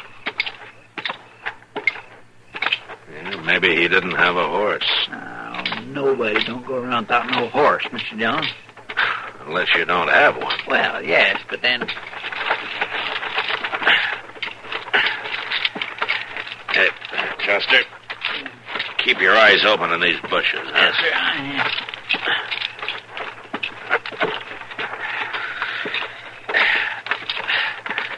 Down this way. Here, look at there. There's my bean pot. Yeah. Look yonder. Well, I declare it's a woman. Yeah. Come on.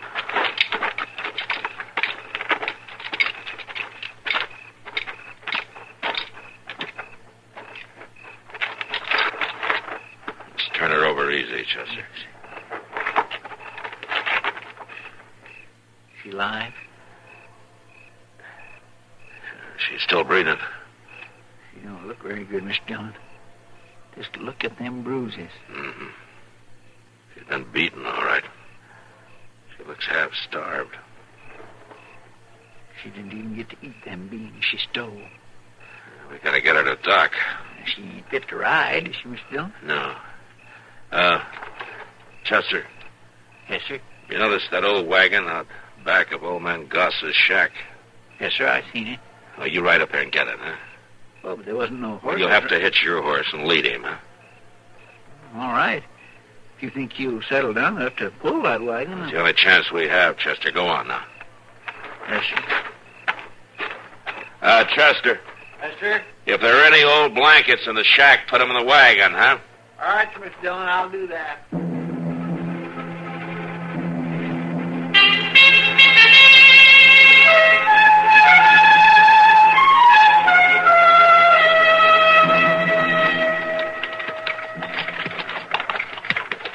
Hold up a minute, Chester. I want to take a look at her. All right, sir. Move.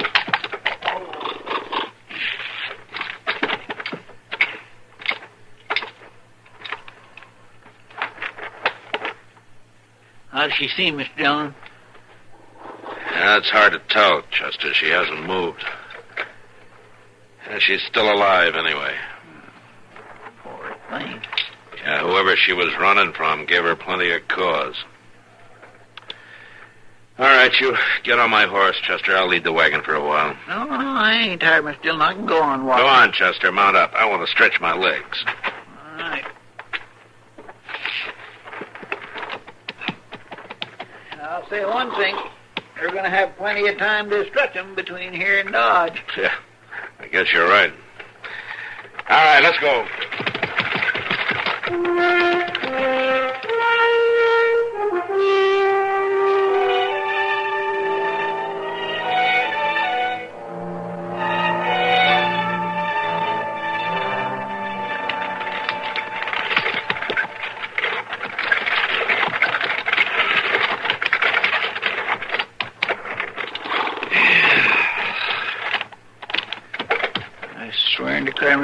I didn't think we'd ever get here. I'm just glad the wagon hung together. I don't suppose it'd go much farther, and that's a fact. Well, it doesn't have to. Come on, let's get her up to dock. All right. Now, you take her shoulders. We'll lift her together. Yes, sir. All right. Now.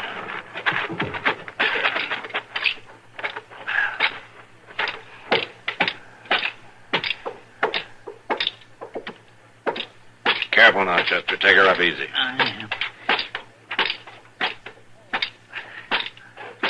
Sure do hope Doc's here. Yeah.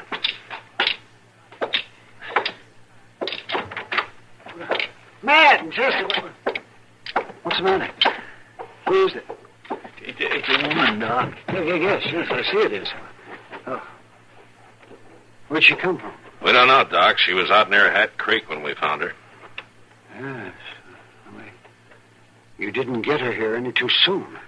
She's pretty bad off, ain't she, Doc? She's in bad shape, Chester. Yes, she is. She took a mean beating. Well, it isn't the beating that worries me so much. How's that? This woman is nearly starved to death. Now, Chester, pour some water in that pan for me, will you? Yeah, Doc, sure.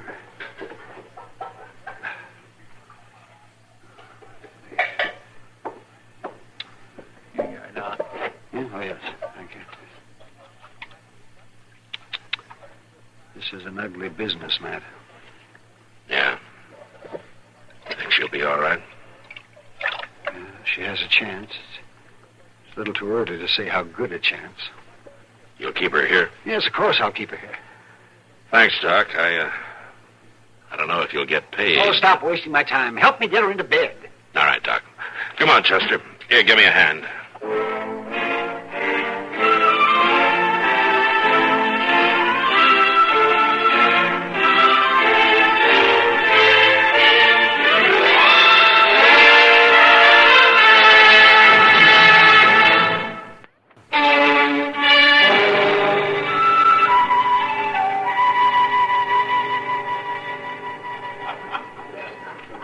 And you don't know who she is? Don't know anything about her. Just that she was badly hurt and hungry. Shame. Is she a young woman, Matt?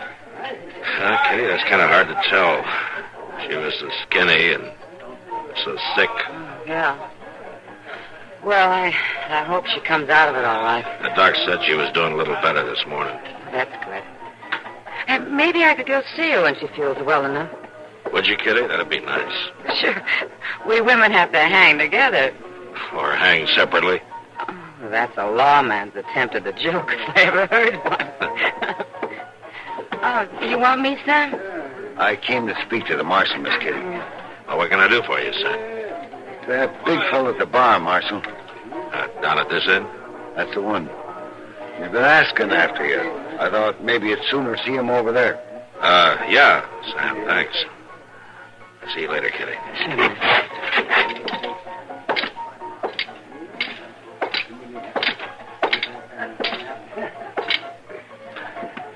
I'm the marshal. You were looking for me? You got my woman? Oh, what's your name? My name? Jedro. I come from a woman. What makes you think I've got her? You was seen. You brung her here in the wagon. Are you the one who beat her? I'm her husband. That's not what I asked you. Did you beat her? That ain't rightly none of your business, Marshal. It is if she dies. Allie? Allie ain't gonna die. Well, the doctor isn't so sure. I come to get her. She's in no shape to be moved. I come to get her, you hear? Now, you listen to me. No, you listen to me. You ain't gonna tell me what to do about my woman. All right, come on, get out of here. No need You for a ain't ruckus. telling me Yes, what... I am telling you. Now, come on outside. Come on. Come on. All right, now. Just stand easy. Maybe we can talk. There's nothing to talk about. A man's got a right to see his wife. Man's supposed to treat her decently. I got a right to see her. Now, the law says that. All right, Jedro, I'll take you to see her. like it, but I'll be there, too. Come on.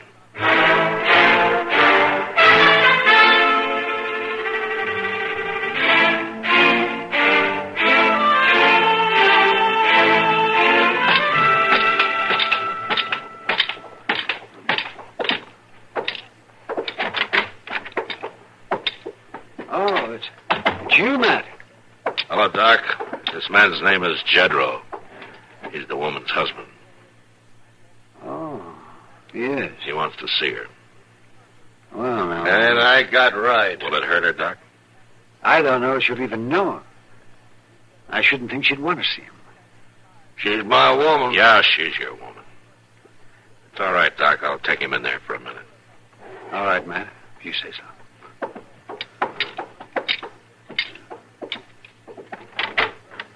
Come on in.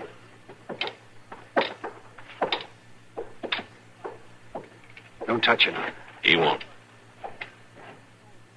Allie? I come to get you, Allie. Jedro. Come to take you back. Jedro. She turned her head away. Let me get to her.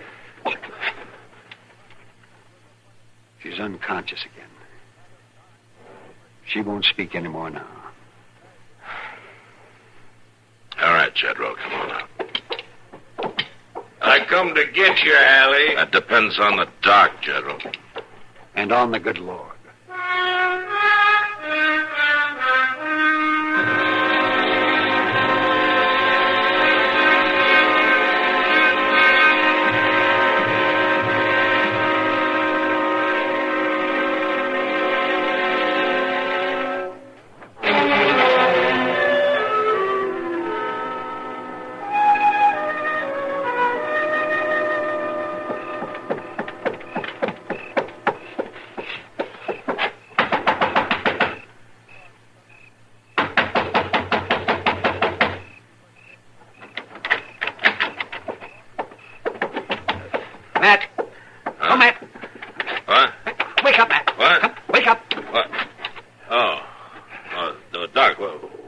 She's gone, Matt.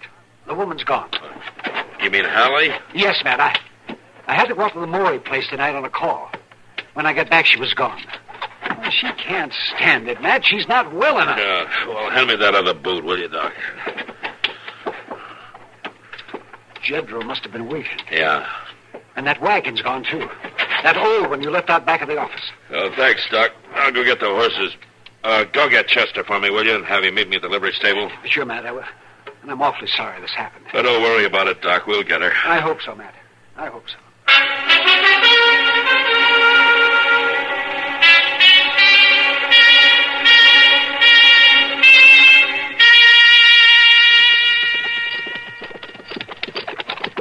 It'd have been a sight easier if that Jedro would have took his woman off in the daytime. He's not interested in it being easy, Chester. Well, no, but there just ain't no sense in everybody losing a night's sleep. Won't kill you. I reckon not, but all the same. Looks like that might be the wagon there ahead. See, it does for a fact. Yeah, come on.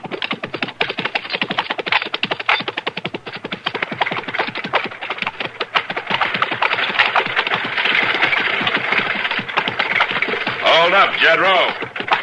I keep telling you, Marshal, she's my woman. She's not in any shape to move, Jedro.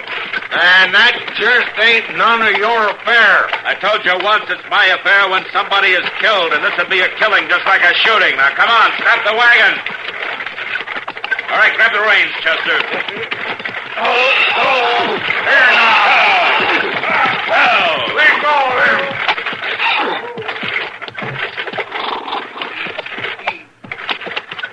Now, you listen to me, Jedro. This woman has a right to decent care until she's well again. She has a right to decide for herself whether she wants to go back with you. No, I do the deciding. She might even want to file charges against you for the beating you gave her. She's going to get the chance. Marshal, her place is with me. Not right now, it isn't. Now, come on, climb down from the wagon. Well, I ain't doing that. I said climb down. You ain't going to shoot me, Marshal, because I ain't wearing no gun. Ain't no way for you to get me down. Yes, there is. You're coming down. No, there ain't. My arm. Will you let go of my arm? Pull it off. All right, get up. Oh, my arm. You could have broke it. You're lucky I didn't. Ain't no call to break my arm. Now, you listen to me. I'm going to drive your wife back to Dodge, and if I see you around there again before she's well, I'll lock you up if I have to break both your arms to do it. Man's got a right to have his woman has a right, too, Jedro. All right, come on, Chester. We're heading back.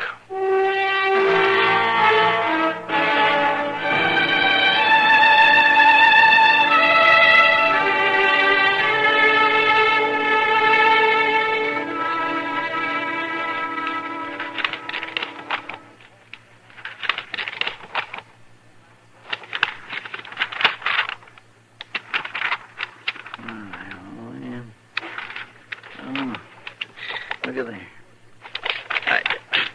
There's one.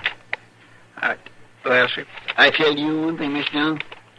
This new batch of circulars, these fellows on these wanted posters sure don't get no better looking, do they? Well, we all can't be handsome like you, Chester.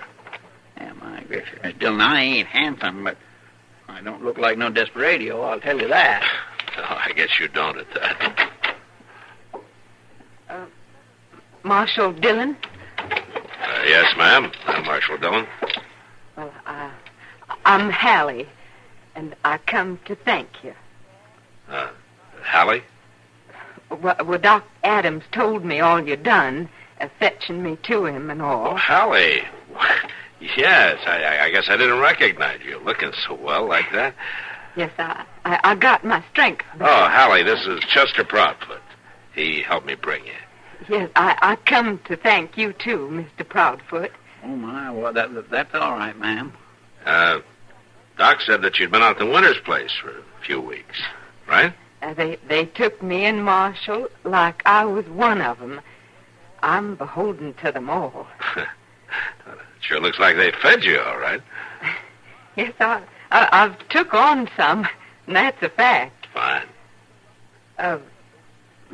Marshal, Yes, Hallie? I got another reason for coming to see you. Well, I figured you might, Hallie. What do you want me to do?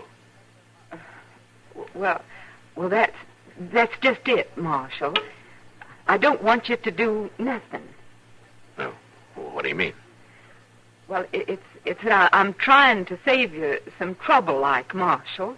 How's that? I just want to save you the trouble of coming after me. What? You think Jedro's coming again? No, Marshal. It ain't Jedro. It's me. I'm going back. Going back? Yes, Marshal. I'm going back to Jedro. Oh, you don't have to do that, Hallie. He can't force you to. He ain't forcing me none. He don't even know it. Well, then why? He'll be needing me, Marshal. The crop's coming in. What, if he treats you so badly? Jedro don't mean no harm. And if we get a good crop, maybe we'd have enough to eat this year. And Jedro ain't took mean so often when he's eating regular. Hallie, you've been a very sick woman. You better think this over. I've been thinking. That's my place out there. I spoke up to the preacher that I'd take Jedro. The law will protect you, Hallie. You don't have to go back to him. Yes, I do, Marshal. Yes, I do. A woman belongs where her man is. I'm thanking you, Marshal, but I'm going back.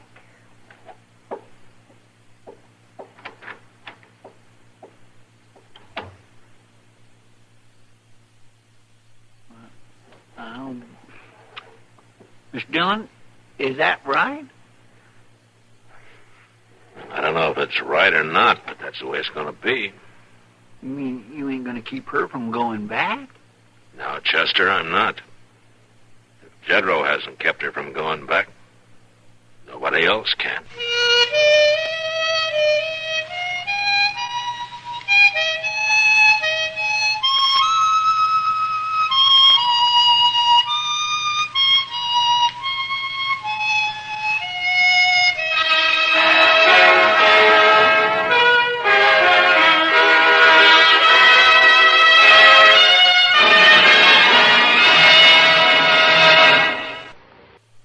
Adventures in time and space, told in future tense.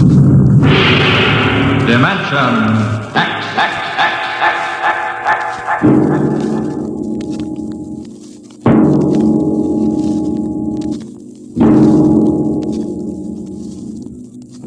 Tonight, transcribed from Ray Bradbury's collection, The Martian Chronicles, we present And the Moon Be Still as Bright.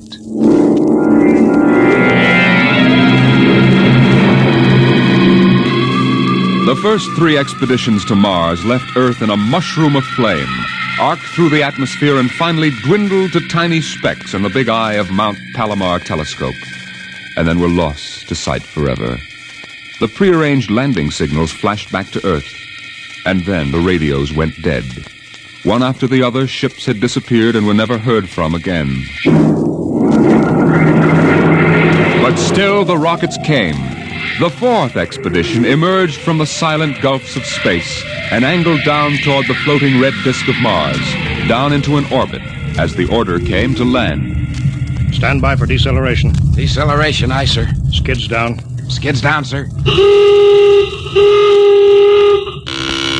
Engine room. Engine room, aye. Landing procedure. Fire 1, 3, and 5. Aye, sir.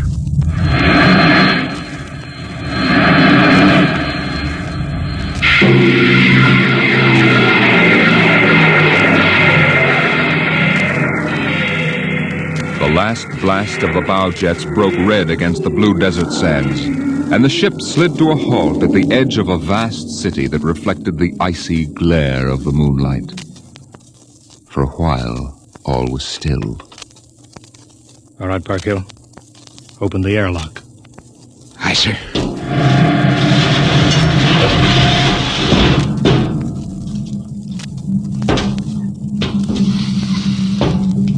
Fresh air. How about a fire, Captain Wilder?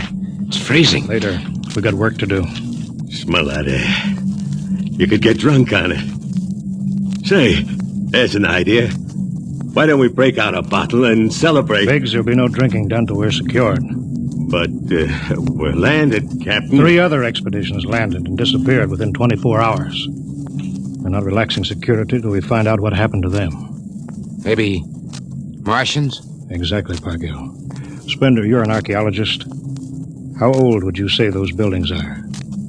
Somebody built these cities? Oh, I can't tell till I study them more closely. It's a kind of engineering we couldn't duplicate on Earth. Those thin, reed-like towers and the stone filigree wouldn't stand up under Earth pressure. Beautiful, aren't they? I'm not interested in the architecture now. I want to make sure there's nothing there that might be dangerous. Mr. Hathaway. Yes, sir. I want you to take a reconnaissance party into the city and find out what's there. The cities all look dead from the air, sir. They look dead, but I want to make sure. Mr. Spender, you better go with Hathaway. Yes, sir. Don't waste any time gathering relics either. You can make an archaeological study later. Right now, I want a security report. Biggs? Yes, sir. We'll set up camp right here. No man is to go more than 50 feet from the rocket. And there'll be no celebration till Hathaway and his party report back. No, sir. It's just that we've been cooped up in there. That's all, Biggs. We've landed safely. We're not safe yet. Not until we know what we're up against here. We'll maintain full security till Hathaway gets back.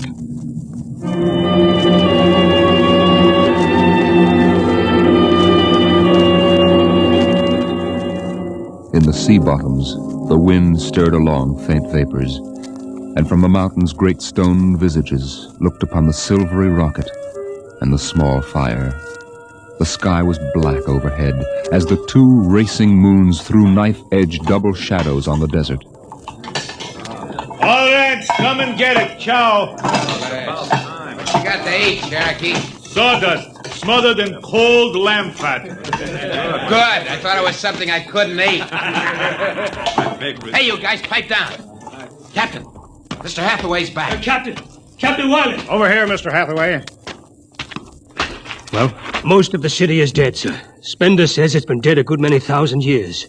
But we found one part about a mile over. What about it? People were living in it last week, sir. People? Martians. I see. Where are they now? Dead. We found the bodies. Thousands of bodies. Hadn't been dead more than 10 days. What did they die of? You won't believe it. What killed them? Chicken pox.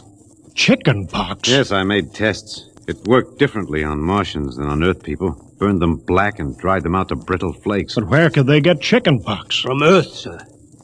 And the other rockets did get through. Yes, sir. I don't know what the Martians did to them, but I sure know what they did to the Martians. Gave them chicken pox and wiped them out.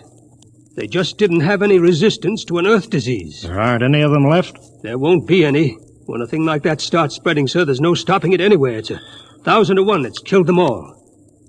This planet is through. Incredible. Think of it, Captain. A dirty, silly child's disease like chicken pox. It isn't right. Spender, take it easy, man. man. It's like saying the Greeks died of mumps or the proud Roman Empire collapsed because of athlete's foot.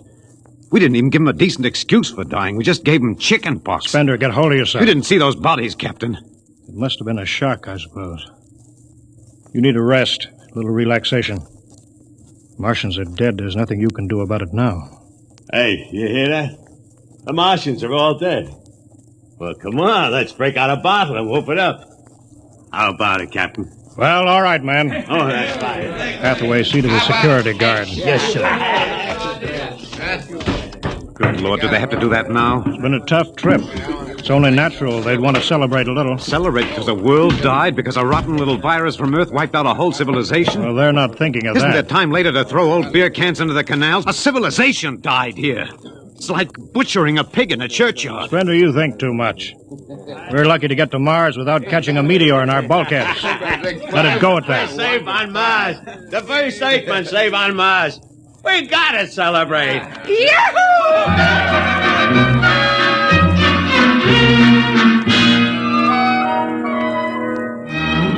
Many bottles were opened and drunk. The voices got louder. The earth laughs and shouts echoing across the empty Martian sands. There was that time in New York when I ran into that blonde. Boy, what a blonde. Listen, the first thing she said... Spender listened to the wind over his ears, cool and whispering. He felt the land getting cooler. The stars drew closer, very clear. The air smelled clean and new. He looked at the cool ice of the white Martian buildings over there on the empty sea lands. What a woman. Hey, what do we do with these empty bottles? Save them. There's a 2-cent deposit. Throw them away. Hey, wait. How about that building? 2 to 1 for $1, I can heave one right through that window. You're on. Here goes. Bullseye! I owe him $1. Double or nothing on the next shot? Put that bottle down, Figs. Who's that? Mr. Spender? Stop smashing those windows. What's the difference? The planet's ours now. I guess I can do anything with it that I want. Drop that bottle, I'll knock your teeth out. Yeah? Just watch me. I warned you, Figs. Spender, what is this? I hit him. He's crazy, Captain. He just walked up and slugged me. Biggs wasn't doing nothing. All right, let go of him. You men, go back to your party. Spender, come with me. I don't like that guy. Just walks up to him and slugs him. He wasn't... Spender, suppose you explain. What was the idea? Oh, the noise, the drunken brawl. I guess I was ashamed of the spectacle the whole crew was making. Where's their respect for what's happened? Their sense of what's right? Men are tired. It's been a long trip. You've got a different way of seeing things. I'm seeing things all right. I'm seeing how we'll ruin Mars. We'll rip it up, rip the skin off the way we've already ruined Earth. We Earthmen have a talent for ruining big, beautiful things. Is that why you hit Biggs? Yes, I couldn't stand the idea of them watching us make fools of ourselves. Them? The Martians. The Martians? They're dead. All dead. But they know we're here. Doesn't an old thing always know when a new thing comes? We've come a long way to smash their windows and spit in their wine. Well, maybe you're right. I'm fining you $50 for that fight. Now suck in your chin. We'll go back there and play happy.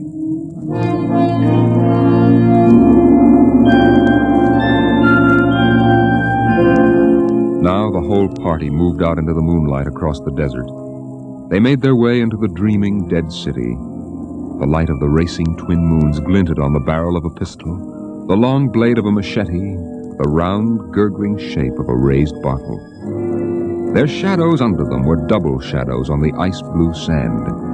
They were waiting for something to stir in the dead city, something to rise, some ancient ancestral shape to come galloping across the vacant sea bottom on an ancient armored steed of impossible lineage, of unbelievable derivation.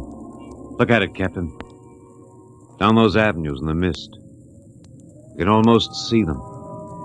The mind's eye populated the dead city.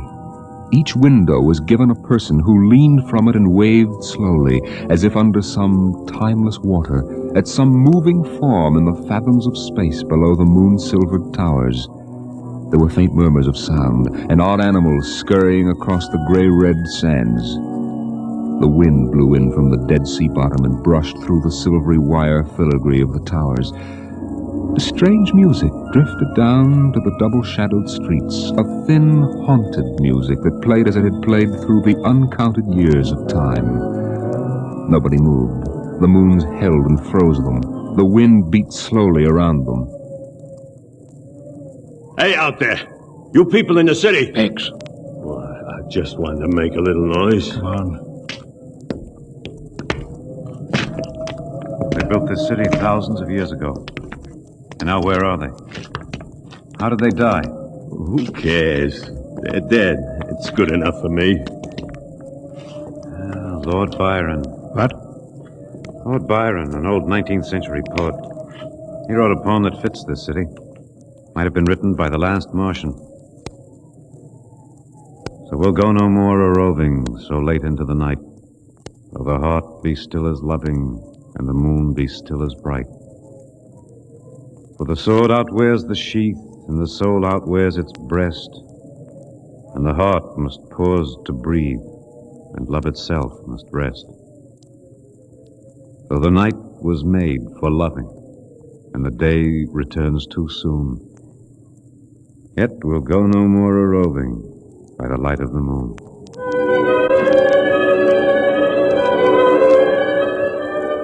Without a word, the Earthmen stood in the center of the city. It was a clear night. There was not a sound except the music of the wind. At their feet lay a tile court worked into the shapes of ancient animals and images. They stood there, silvered by the double moons beneath the crystal towers of Mars. Then Biggs was sick, and the sour stench of liquor filled the cool air. The men of Earth had come to Mars. And Spender turned and walked away into the city, alone in the moonlight, never once stopping to look back.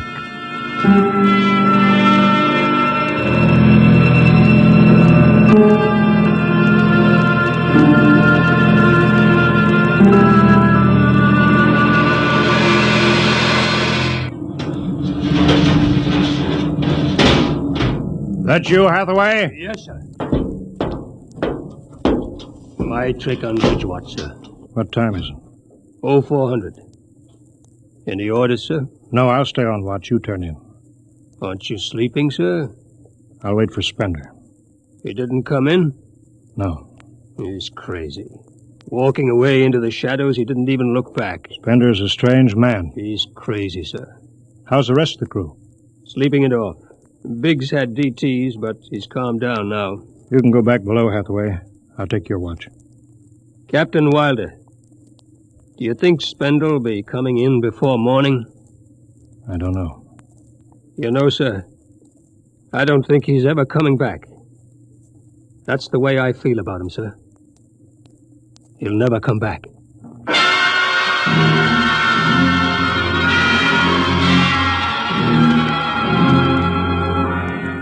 It was a morning that might have been a Monday, or a Tuesday, or any day on Mars. Biggs was on the canal rim, his feet hung down in the cool water, soaking, while he took the sun in his face. What are you doing back here, Biggs? Didn't you go out with the search party? Yeah, I come back. I got a blister. Sure. What do you mean? Look, Cherokee, you see that? Anyway, I had enough searching. 4 days hunting for that screwball Spender. Didn't find him yet, huh? Nah, good riddance. Oh, my feet, I'm gonna soak them good. If I was wild, I wouldn't worry about that nut Spender.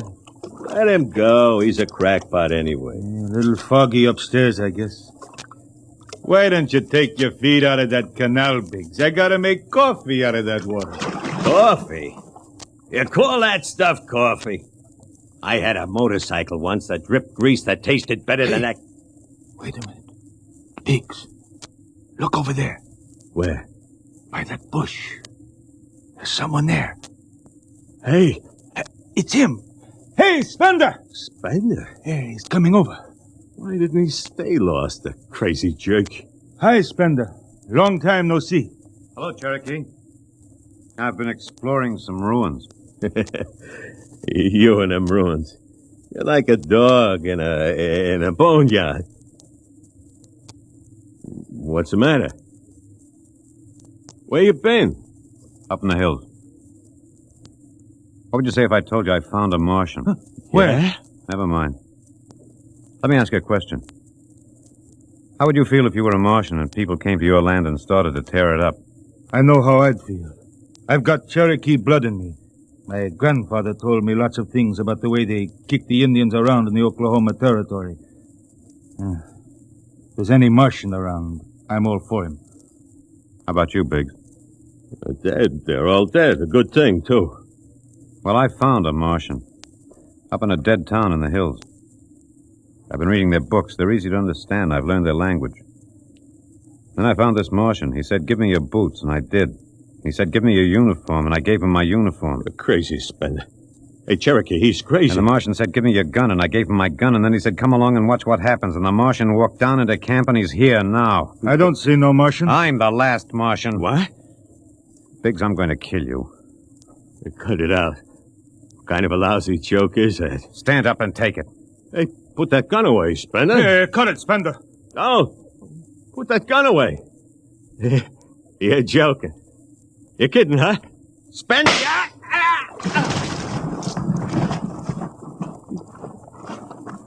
He's dead. You killed him. You can come with me, Cherokee. You know how the Martians would feel. You can be in this with me. You killed him. You just killed him. He deserved it. You're crazy. Well, maybe I am. But you can come with me. Come with you? For what? Go on. Get out of here, you crazy murderer. All of them. I thought you'd understand. I thought you'd remember what happened to your own people. You get out of here, you crazy Don't murderer. reach for that gun.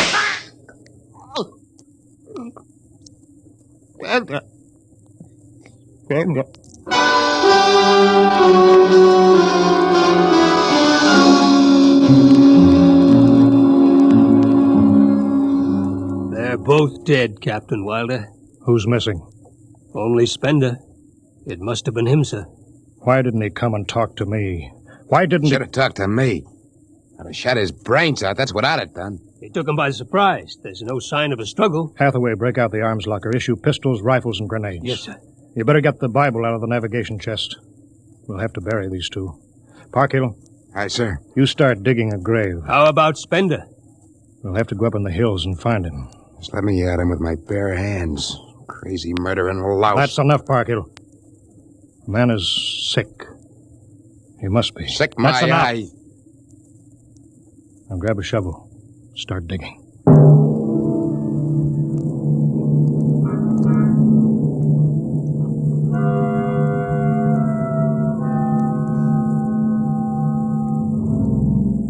Spender saw the thin dust rising in the valley, and he knew the pursuit was beginning.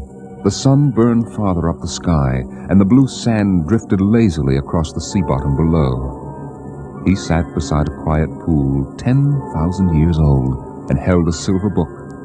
Through the house played the strange wind music of ancient Mars, and he heard voices whisper in his mind. I hear you. I've always heard you, even down there on Earth. No, I won't run. What's the use? Live, what for? To see them tear down your temples and put up hot dog stands? They've seen me. They know I'm up here. There's Wilder now. Got him right in my sights. It's funny he hasn't ordered me to use grenades. He could lob one right up here and blow me to bits. Yeah, maybe the captain thinks I'm too nice to be blown to bits. He wants my death to be clean. Yeah, just one bullet hole in me, nothing messy. And why? Because he understands me. He's the only one in the crew who ever did. Well, at least I can do the same for him. Just one bullet in his heart, a nice clean death. All I have to do is pull the trigger and then...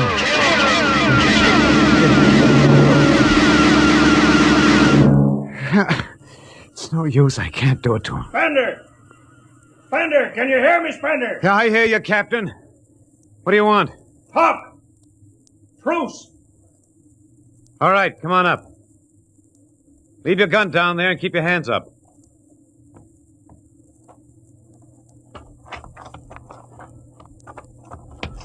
Spender, are you there? Over here. It's quite a climb. Mind if I sit down? Cigarette? Thanks. Light? Yeah, got my own.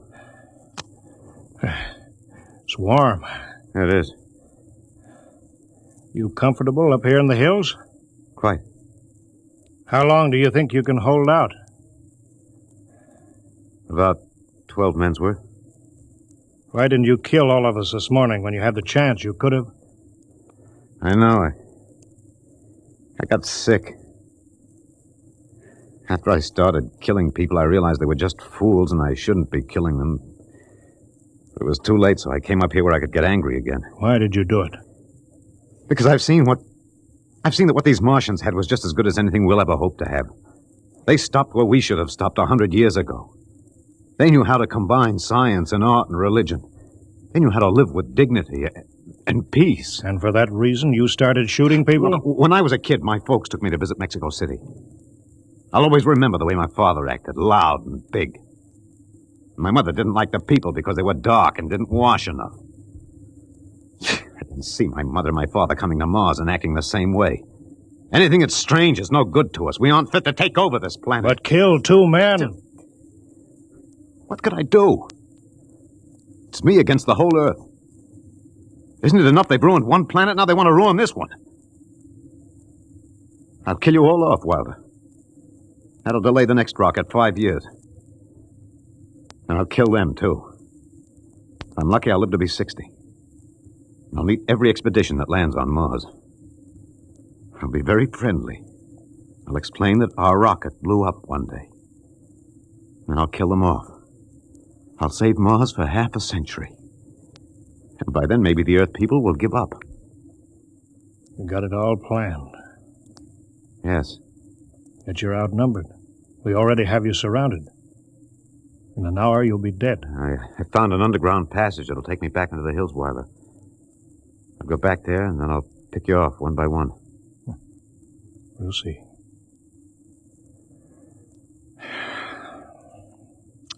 It's a nice town you got here, Spender. Beautiful. I'd like to live here. You can. But join me. You're not like them. I'll show you what a good life these people had. I'll play you an old reel of Martian music that must be at least 50,000 years old, a kind of music you've never heard in your life. That sounds wonderful. But I can't stay with you. Sorry, Spender. I'm sorry this is happening. Guess you'd better go back now so you can start your attack. I guess so. Captain, I won't kill you. When it's all over, you'll still be alive. Then maybe you'll change your mind. No. There's too much Earth blood in me. I may even agree with you about all this. But that doesn't change what I've got to do. You won't stay? No. This is your last chance, Spender. You're sick. Come along with me quietly. No. Look, One last thing. If you win, do me a favor. Try to see that they don't tear this planet apart. Right. If it helps, just think of me as a very crazy fellow who went berserk one summer day. It'll be easier on you that way. I'll think it over. So long, Spender. Bye, Captain. Good luck.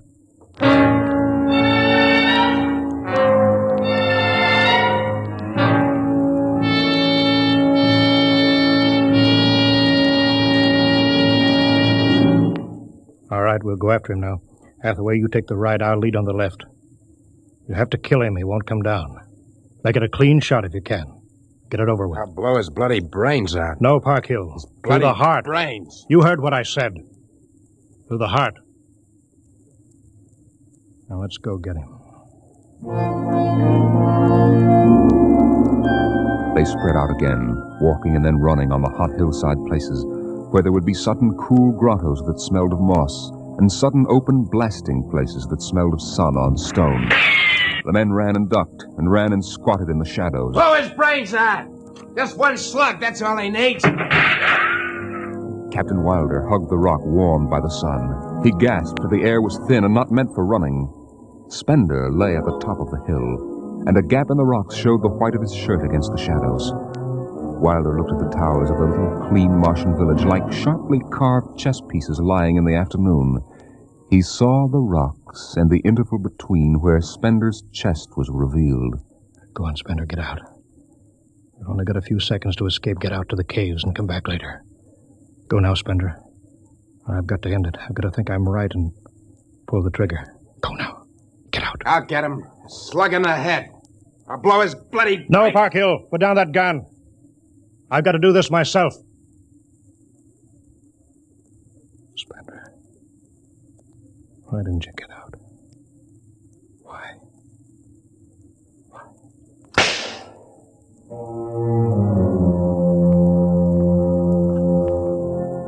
They buried him in that ancient valley town, where the music of the wind played on through the days and the nights.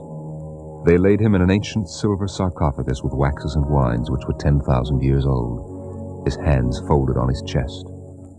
The last they saw of him was his peaceful face in the cold silver light of the racing twin moons. The captain found the poem in Spender's pocket, and he read it before he shut the marble door. So we'll go no more a-roving so late into the night, though the heart be still as loving, and the moon be still as bright. Though the night was made for loving, and the day returns too soon, yet we'll go no more a-roving by the light of the moon.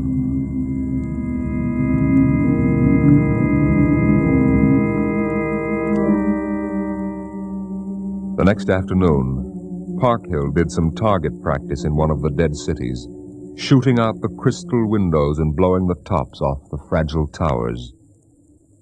Captain Wilder caught Parkhill and nearly knocked his teeth out.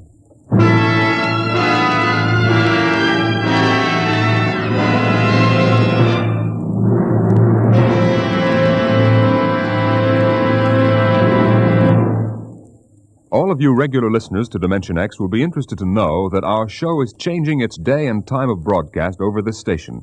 Starting early in November, we'll be back at the new time. We suggest you watch your local newspaper and be sure to join us in about 4 weeks for a new series of adventures into the unknown world of tomorrow. The world of... Dimension X.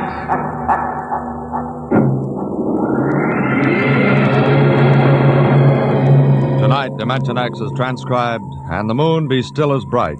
Adapted for radio by Ernest Kenoy from the original story by Ray Bradbury. Featured in the cast were Alexander Scorby as Spender, Wendell Holmes as Captain Wilder, and your host and narrator for the story, Norman Rose. Music by Albert Berman, engineer Bill Chambers.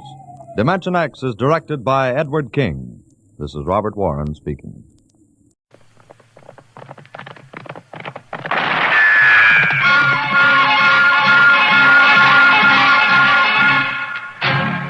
Around Around Dodge City and in the territory on West, there's just one way to handle the killers and the spoilers, and that's with a U.S. Marshal and the smell of Gunsmoke.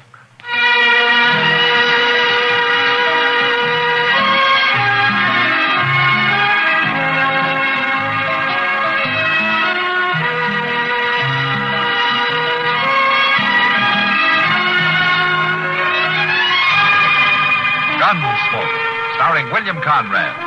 The story of the violence that moved west with young America. And the story of a man who moved with it.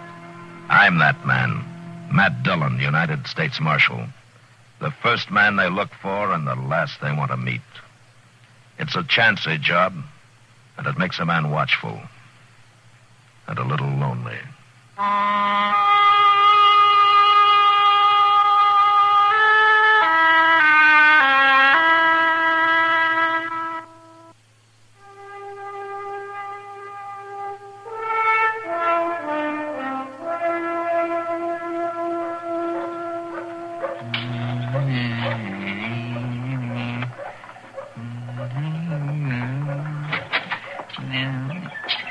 Oh, you finished in there already, Mr. Dillon? Well, I just wanted to ask the agent a question, Chester. All right, I was sort of hoping we'd be a few minutes longer. Oh, you want me to go back in? Oh, no. Of course not. I was just thinking, though, with it so near to stage time and all, I'd like to stay a little bit and see it come in. Are you expecting somebody? Well, no, it ain't that. Oh, what is it, then? Well, I just like to see them stages come in, all. I get to figuring on all the miles they've come and all the folks that's rode in them and all the things that's happened. You know, Mr. Dillon, it kind of stirs a man up. Hang on to yourself, Chester, because here it comes. Oh, sure enough. Oh, ain't that a pretty sight? Oh. Well, I've seen prettier, but we might as well wait around and see who's coming in, huh? Jinkies, I enjoy that. Whoa, my.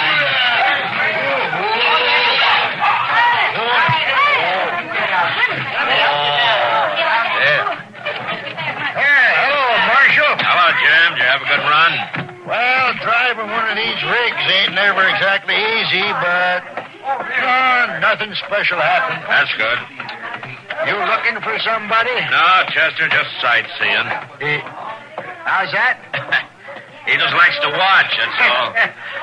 Well, now he can just watch me tend that baggage. I'll see you later, Marshal. Sure, Jim. Well, he don't need to act so smart about it. Pardon me, gentlemen. I'd like to ask a question. Sure. What's on your mind? Billy Critt, sir, from Louisiana. I'm Matt Dillon, Critt. This is Chester Proudfoot. Pleased to meet you, Mr. Critt. Gentlemen, I was wondering if either of you could help me find a friend of mine. Well, you don't have to do no more than just tell us his name, Mr. Critt. We know just about everybody in these parts. It's not a he, it's a lady. A lady? Well, now what's her name, Critt? Russell. Miss Kitty Russell. You happen to know her, Marshal? Know her? I just guess he does. Yeah, I know. I guess Mr. Dillon knows Miss Kitty just about as well as anybody in town. I thank you, Marshal, if you tell me where I might find her. Why, we'll take you to her. She's just down the street. Chester, will you go on down and pick up the mail and take it back to the office? I'll be there directly. Well, sure. I'll do that, Mr. Dillon. But if you need any help... Yeah, we'll call you if we need any help. Thanks for your courtesy, Mr. Proudfoot. You say you can show me where to find Miss Russell, Marshal? Oh, sure. I'll take you there. Come on. You, look a little young to have known Kitty very well. She's been here in Dodge for quite a spell now. She's an old friend of the family, Marshal Dillon. Most especially of my older sister. They grew up together. So when I started out on this trip, there was nothing for it but that I look her up. Lucy'd never forgive me. I see. Has your sister heard from Kitty lately? Why, they've kept in touch, sir. Birthdays, Christmas, things like that. You know how ladies are. Now, here we are, right in here. But this is a saloon, sir. Have you ever been in one before? Oh, I have no objections for myself, sir, but we're looking for a lady. Well, come on in, Critt. I think Kitty can speak for herself.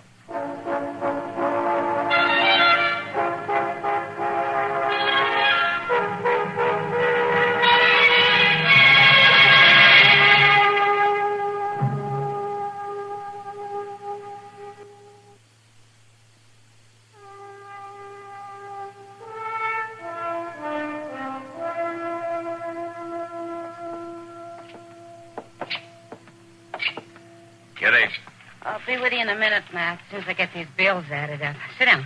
This is an old friend of yours, Kitty. Huh? From Louisiana, named Crit. Billy Crit, ma'am. Well, there's no wonder you don't remember me.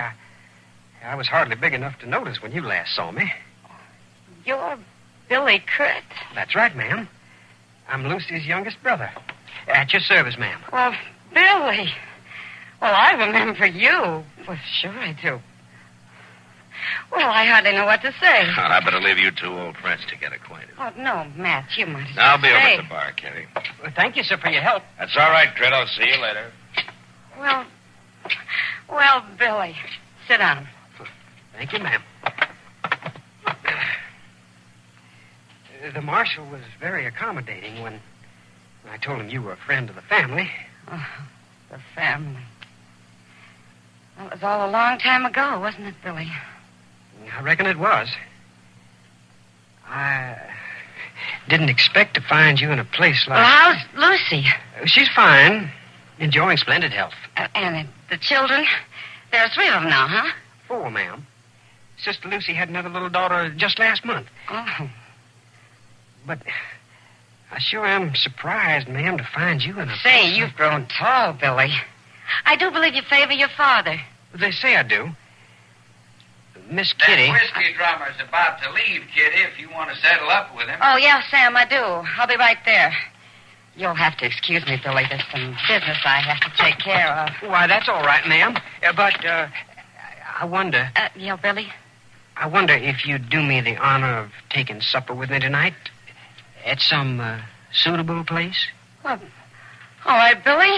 Sure, that'll be nice. You come back this evening. Kitty? Yes, Sam. I'll call for you, ma'am. All right, Billy.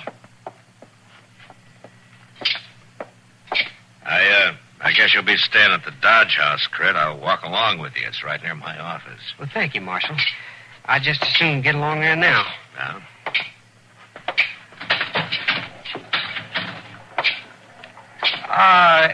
Is it a good hotel? The Dodge House? Oh, it's as good as we got.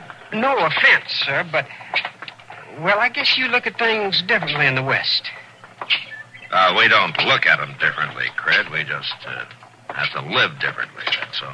And the people... The people don't take hasty judging. I reckon I wasn't judging the people so much as the surroundings. Well, surroundings aren't the most important thing out here, Crit. Well, I know, sir, but... Well, I can't help believing Miss Kitty would be better off someplace other than a saloon. My people always told me she's a fine woman. She is a fine woman. And I think maybe I'd leave Kitty's surroundings up to her.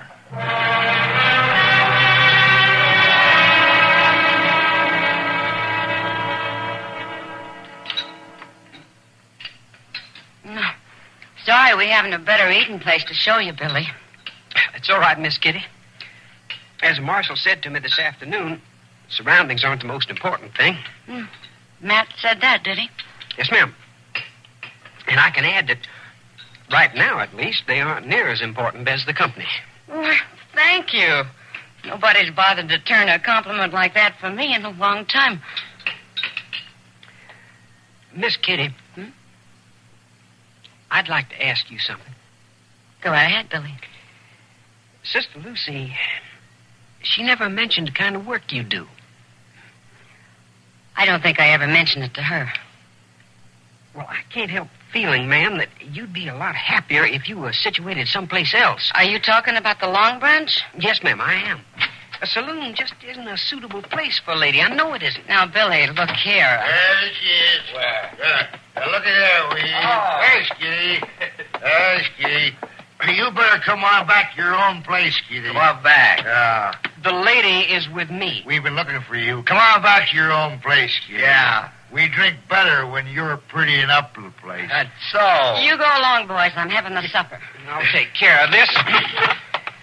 I've told you once, the lady is with me. Now, if you don't stop bothering her, I'll be forced to take it as a personal insult. Billy. What's she saying, Tom? Well, I do believe the little fella is standing up for Kitty. Tell. I'm warning you, sir. Why, you fancy talking, young Boys, you go on back to the Long Branch. I'll be along directly. I won't stand for them talking to you like that. Billy, sit down. Now go along, boys. Don't you think I ought to pin his ears back for him, Weave, just once? He didn't mean anything. I don't know. Now you go on now. Drinks are on me. Oh, free drinks? That's what I said. Well, sure thing, Kitty. Well, we'll see you later. Sure. Come on, Weave. Sure thing. Go on, free drink. I wish you hadn't done that, Miss Kitty. You don't understand the way things are out here, Billy. They didn't mean anything. But no lady has to submit to that sort of thing. Oh, Billy, you got a lot to learn.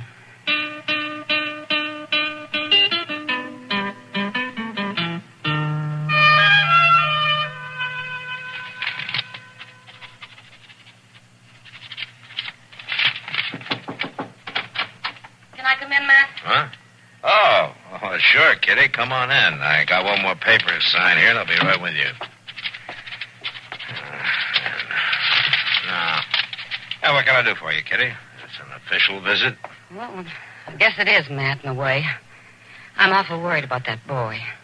Oh? Well, what's happened? Well, nothing's happened yet. At least I was able to stop it. What do you mean? Oh, last night we were having supper at Delmonico's, and Tal and Weeb came in, and they were drunk. You know how they act. Did Crit take him on? He was ready to. I managed to stop it this time. This time? Matt, that young fool's determined to defend my honor. One of these times, maybe next time, I won't be able to break it up with an offer of free drinks. You may be right, Kitty, but not much you can do. But can't you do something, Matt? Talk to him. Hurry him out of town. Take away his gun.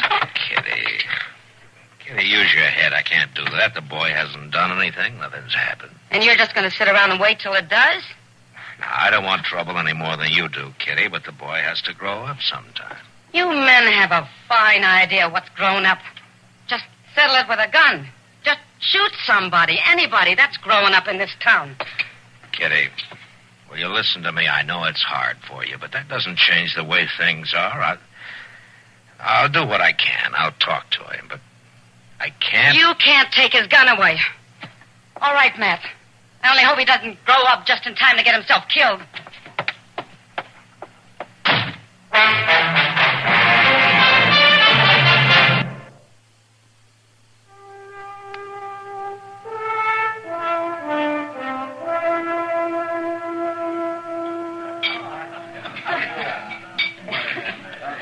I tell you, Doc, Miss Kitty read him out something fierce. She did? Yeah. Oh, well, what were you doing there, Chester? Eavesdropping, huh? No, Doc, but I was in the back room there when Miss Kitty come in, and there wasn't no way for me to come out once she started going on, Mr. Dillon. And there wasn't no way for me to keep him hearing, neither. Oh, yeah, that's right. She really gave Matt a hard time, did she? Oh, mercy, yes, she did for a fact. Why, she told him... Told you that I was too hard on him. Well, Kitty. Oh, yes. Well, now, Kitty, now, you've got to realize, Matt has a job to do. Yes, he has, and a tough job. And he can't take time to nursemaid every young pup who comes to town. Oh, you men are all alike. Just leave him alone. Give him a gun and leave him alone. It'll all be settled one way or another. Miss Kitty, Billy coming in. I'm afraid he would. Well, I'll steer him away from the bar. Maybe that'll keep trouble away for a little, huh? Billy? Hello, Billy. Good afternoon, Miss Kitty. Come on over here and sit down, huh? Thank you. I trust you spent a comfortable night. Oh, yeah, Billy. Yeah, thank you. Miss Kitty, I've come to tell you goodbye. Huh? I've decided to cut short my visit. Oh. Well, Billy, it was nice to see you. Now, you be sure to give Lucy my love, huh? I surely will do that, ma'am. Yeah. Well, when are you leaving? Right away, ma'am. Well, you might as well go now while the weather's even. It's real hard traveling when it's stormy. There he is now. The gent with the fancy talk. Tal, you go along now. You had something to say to me, sir? Well, now, I don't know. I don't know if you'll still be hiding behind the gal's skirts again. That's insulting, sir. Chester, go get Matt. Yes, I will, Miss Kitty. If it's so insulting, what do you aim to do about it? I'm inviting you out into the street with me, sir, right now. Billy, Tal, you stop this right now. Not this time, Miss Kitty. Did you hear me, sir? Will you step outside with me? You mean you really know how to use that gun you're wearing? I know how to use it. If you are not afraid. You young smart aleck. I'm waiting. Doc? Look here, Tal, now. This is a pretty foolish thing to do, starting a gunfight over nothing. I can't help it, Doc. This kid has a chip on his shoulder 10 feet high. Somebody has to knock it off. Might as well be me. Well, he's just a youngster, Tal. Now, he doesn't understand. He might as well do his growing up right now. Lead the way, you. After you, sir. All right, hold it. Everybody stay right here. This is an affair of honor, Marshal. You have no right to interfere. I'm interfering anyway. Now give me your gun, Crit. No, Marshal. You... Give it back. I'll give it back when you leave town. All right, Tal. Go on, get out of here. No, wait. Go on. Before I let you cool off in jail. Now go on.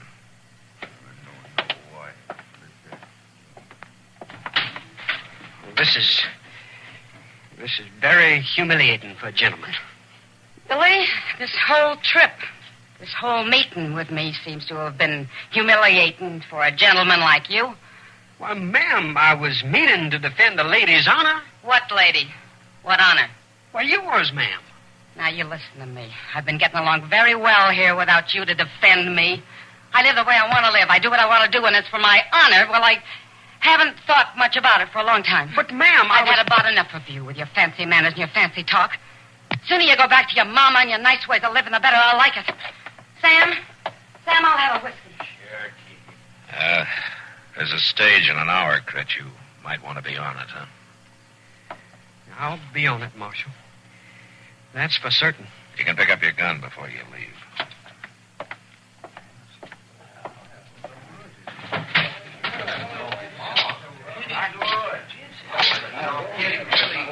Yeah, you were pretty hard on him, Kitty. And pretty hard on yourself, too. Yeah, I was. It settled it, didn't it? I guess it isn't the first time a woman's had to be hard on herself to keep a man out of trouble. Has he gone? Yeah, he's taken the stage. Well, that's good. Oh, well, Matt. Come on. I'll buy you a drink. Well, you, think I'm grown up enough? Guess I'm going to have to let you decide that.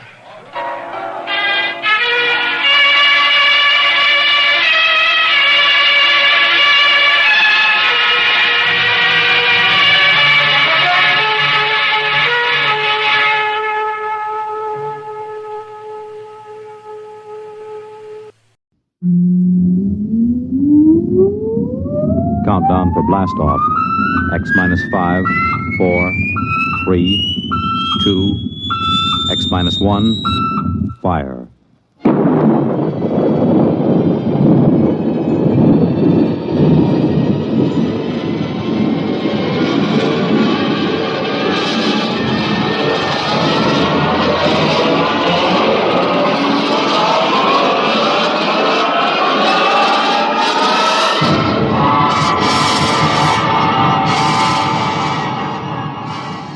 From the far horizons of the unknown come transcribed tales of new dimensions in time and space.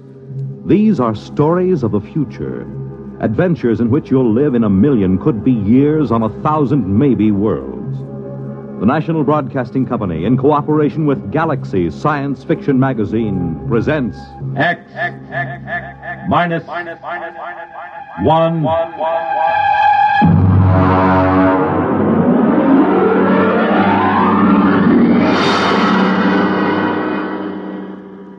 Tonight's story, The Snowball Effect, by Catherine McLean.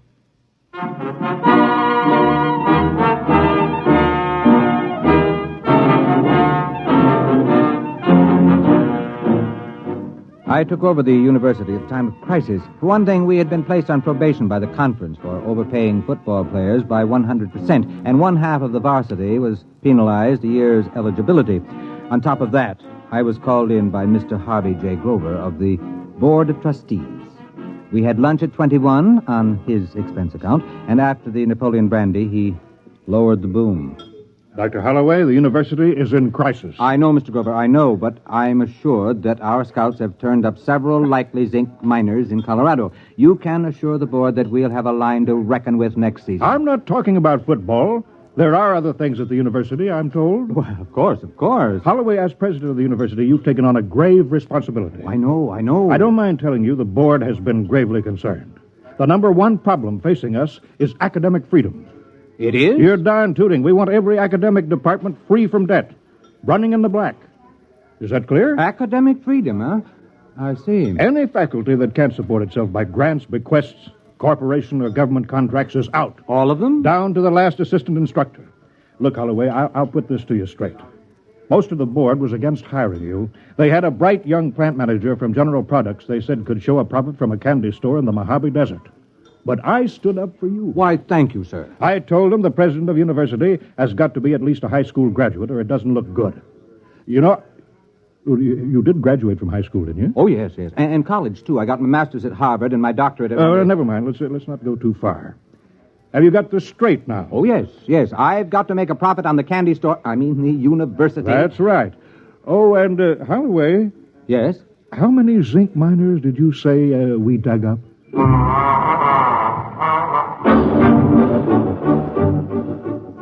I started in with anthropology, astronomy, astrophysics, agriculture. Almost all the departments could show a nice, healthy contract from the Department of Defense for research, or from some corporation. Even the classical wing came out okay. They were being subsidized by a pride of Texas millionaires who thought it was cute to have original Greek and Latin tombstones set in concrete on their patios. One fellow from Galveston gave a classical barbecue featuring a swimming pool with pornographic marbles from Pompeii set around the scum gutter. I ran into my first problem when I got to sociology. Now, look, Dr. Caswell, I'll be frank with you. I'm paid to make sure this institution doesn't come out on the short end of the stick. Well, that's a quaint expression. I got it from Mr. Grover of the Board of Trustees, so you can see this is no time for kidding ourselves. Can sociology pull its own weight? What is it? Sociology is the study of social institutions. Now, look, Caswell, to the Board of Trustees, sociology sounds like socialism, and nothing can sound worse than that. Come on now. What are you doing that's worth anything? My dear sir. And don't wrinkle your nostrils at me, Caswell. If you've allergies, take an antihistamine. If not, just answer my question. This department's analysis of institutional accretion by the use of open system mathematics has been recognized as an outstanding and valuable contribution to... Valuable in what way? Well, since the Depression, Washington has been using sociological studies of employment, labor, and standards of living as a basis for its general policies Please, Professor, stick to brass tacks and leave Washington out of this. What specifically has the work of this specific department done that would make it as worthy to receive money as, say, a heart research fund? Fundamental research doesn't show immediate effects, Dr. Holloway, but the value is recognized. Caswell, all the other departments have managed to squeak by. You're the last one. Unless you can toe the mark, there'll be 14 sociologists testing the institutional efficiency of unemployment insurance as an instrument of economic policy.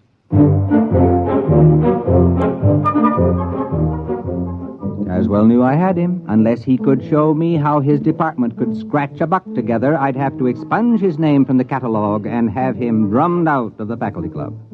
I'll hand it to him, though.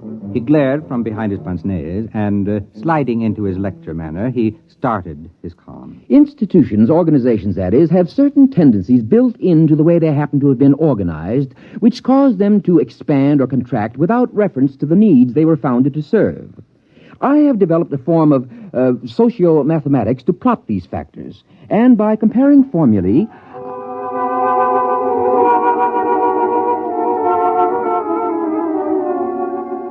Is it all perfectly clear to you? Well, it wasn't to me either. I grasped the idea that he could tell whether an organization would get bigger or smaller and why, and so I asked him for proof. Well, I could give you a demonstration. How quickly? 6 months. All right, let's see. We've got a basketball team averaging 7 feet. That ought to keep the board busy till spring. And after that, that bonus pitcher we stole from the Milwaukee Braves. All right, Caswell, you've got 6 months.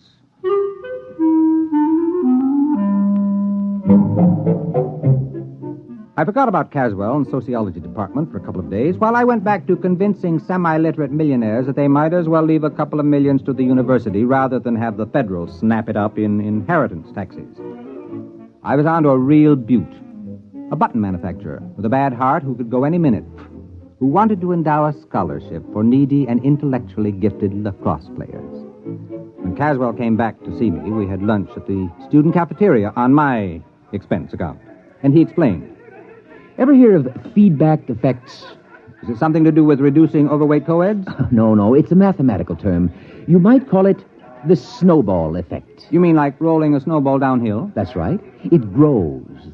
Now, here's the mathematical symbol. That spiral? That's the formula for the general growth process. Do you understand the equation? Why, no. It accounts for all sorts of institutional growth. The Roman Empire, Alexander, the Masons, the spread of tobacco, anything. You see, when the snowball becomes too heavy for the cohesion strength of snow, it breaks apart. Now, we've decided to run the test on an organization and make it grow according to the formula. I see. You're going to use some club or lodge or something as a guinea pig. If you could follow the equation, you'd see I've built a pattern of a cogent reason for the ins to drag in new members from the outs, and an urgent factor to prevent anyone from resigning. That's this Greek symbol here. Kappa for compulsion.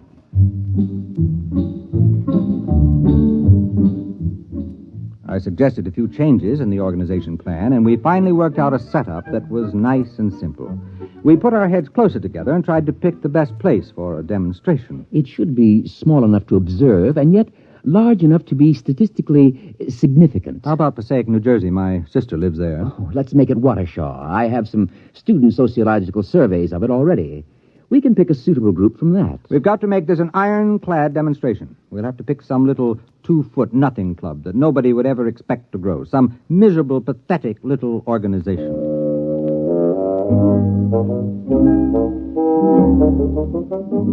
We found the perfect test guinea pig. The Watershaw Wednesday night sewing circle. Caswell and I drove over next Thursday night to a meeting. They always met Thursday night, except every once in a while when the chairlady forgot to have her hair set, in which case they met Friday. Girls! Ladies! Girls! We have business to conduct, girls. Helen, please. Well, the regular meeting is now called to order. Bernice? Just a minute, dear. Will the secretary... Bernice? You're out of order, dear. It's not a regular meeting. But of course it is. It's Thursday, isn't it? I distinctly remember when we had that special meeting on Tuesday for Toby's baby shower. We adjourned sine or die when she started to have pains. Oh, my goodness, it was false labor. That certainly doesn't count. But this meeting is just a continuation of the other one. Oh. How do you feel, Toby? Fine. A little out of breath. Did you try a little dry toast just before climbing the stairs? But, Bernice... My doctor said to breathe deeply through my nose and to have Henry tie my shoes for me. Well, I'd like to see Alfred tie anything for me. It's 3 years since I dared get a dress that zipped up the back. Madam Chairman, I rise to a point of order. Well, my goodness, Helen, you don't have to be a martyr about it.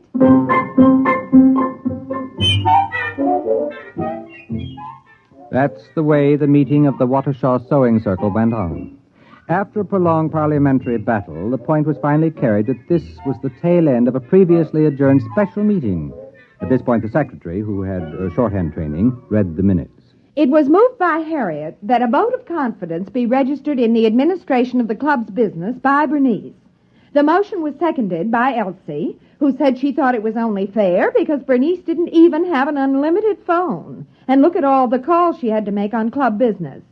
The motion was amended by Joan to include Bernice Calloway as well as Bernice Hackett, because with 2 Bernices, the whole thing would be confusing, and it didn't seem fair to discriminate between Bernices, because Bernice Calloway didn't have an unlimited phone either. And besides, her phone was way upstairs in the bedroom without even a kitchen extension. The motion was defeated because of the lack of a quorum.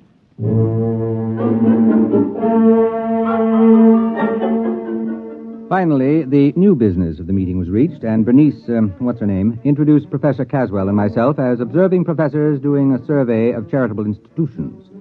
After the business meeting, brownies, sponge cake, and apricot peekaboo cookies were served with coffee. Caswell and I drew the unlimited Bernice aside.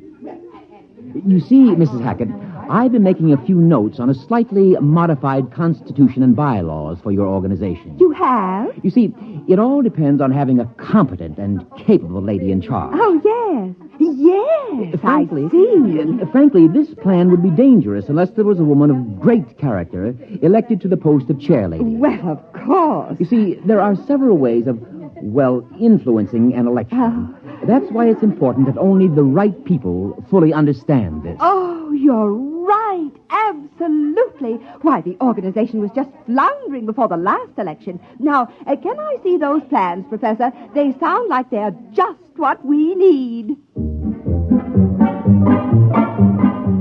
Naturally, she was hooked. As Caswell buttered her up, her eyes began to gleam, and she studied the simple little bylaws and constitution the professor had drawn up, nodding happily as the classic beauty of the scheme struck home. The meeting broke up when, after 4 brownies and a wedge of butterscotch cashew angel food surprise, Toby started to have real labor pains. We found out later it was a 9.5-pound boy. Caswell and I left the meeting and stopped for a pizza and beer to get the taste of the apricot peekaboo cookies out of our mouths. Well, there you are, Dr. Holloway. They adopted our bylaws with only one dissenting vote. I don't like that secretary. She's a spoiler, always suspicious. My first wife was like that. Don't worry, she hasn't got a chance. That Bernice woman has clear sailing under my equations. It's rigged to favor an aggressive extrovert over the paranoidal personality. You're sure it'll work now? I'd stake my academic reputation on it. You have? Don't worry, Dr. Holloway. We've given that sewing circle more growth drives than the Roman Empire.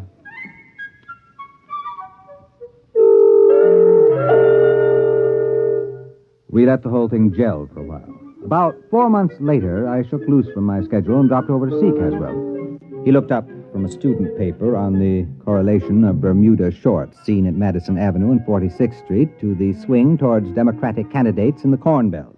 Good morning, Dr. Holloway. Good morning. Caswell, I just wanted you to know we hadn't forgotten you. Now, about that sewing club business, I'm beginning to feel the suspense. Could I get an advance report on how it's coming? Well, I haven't been following it that closely. We're supposed to let it run the full 6 months and then check. But I'm curious. Could I get in touch with that woman? What's her name? Bernice something? Hackett. Bernice Hackett. Would it change the results if we checked it now? Not in the slightest. If you want to graph the membership rise, it should be going up in a long curve, probably doubling ever so often. Well, if it's not rising, you're fired, you know. If it's not rising, you won't have to fire me. I'll burn my books and shoot myself. I went back to my office and put in a call to Watershaw. Mrs. Hackett wasn't in. The maid informed me she was at the meeting. That sounded better. If the sewing circle was meeting on a Saturday, then maybe Caswell had a chance. But she wasn't going to a sewing circle meeting. There was another organization, the Civic Welfare League. I hung up the phone and thought about poor Caswell. If the sewing circle had really gone up the flue, he was on his way up with it. I decided to go over to Watershaw and check to give the poor old goat the benefit of the doubt. The meeting of the Welfare League was in the Knights of Columbus building, a tremendous pile used for dozens of club meetings at a time. There was some kind of political rally going on in the main hall. Streets were jammed, and I figured I was going to have a tough time finding the little back room where the Civic Welfare League was meeting. I figured they must be in a pretty bad way trying to hold a meeting in competition with a brawl like the one in the main room. Right this way, look, sir. Miss, I'm looking for a small meeting. Well, It's here you the, are, membership application, song sheet, bylaws, and pledge. No, you don't understand. I don't Well, want that's to. all right. You can keep it. It's a new membership kit. Everyone's supposed to have it. We've just printed up 6,000 copies to make sure there'll be enough for this meeting. No, you don't understand, Miss. I'm looking for the meeting of the Civic Welfare League. Well, this is it. No, I mean the one with Mrs. Hackett. Bernice Hackett. Do you know her? Well, there she is up on the speaker's platform. And now, after the ushers have passed among you with membership blanks, it is time to rededicate ourselves to the principles we stand for. With a bright and glowing future, the best people in the best planned town in the country, the jewel of the United States. All we need is more members. Now get out there and recruit! Recruit! Recruit!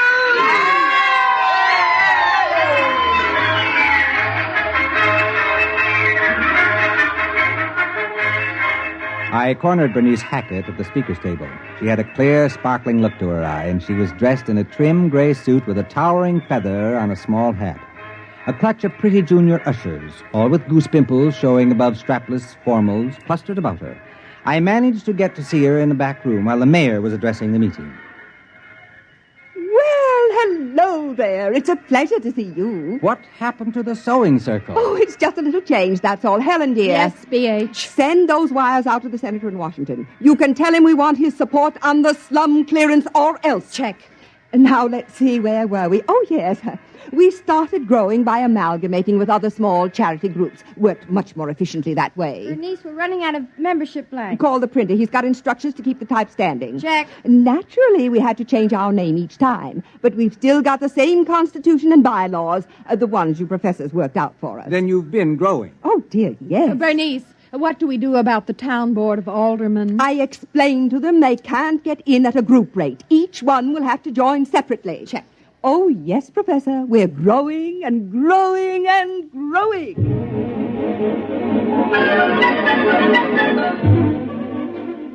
I kept close watch on the sewing of the Civic Welfare League for the rest of the month.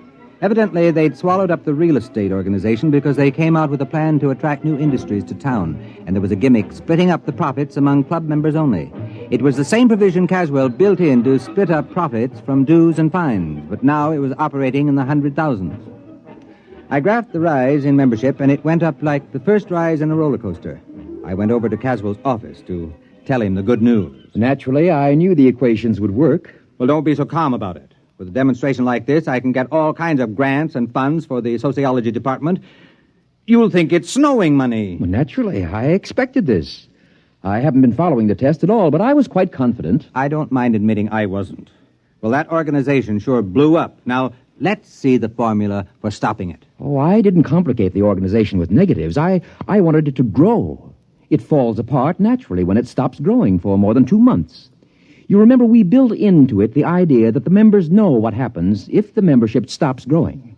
Why, if I tried to stop it now, they'd cut my throat. Yeah, they sure were enthusiastic at that meeting. No, we'll just let it play out to the end of its tether and die of old age. And when will that be? Well, it can't grow past the female population of the town. There are only so many women in Waukesha, and some of them don't like sewing. Sewing? Caswell! What's the matter? Are you sick? You haven't been following the experiment? Why, no. I told you I haven't even thought about it since we started. Well, they wanted to expand, and they weren't going to let sewing stand in their way. They went from general charity to social welfare schemes to something that's pretty close to an incorporated government.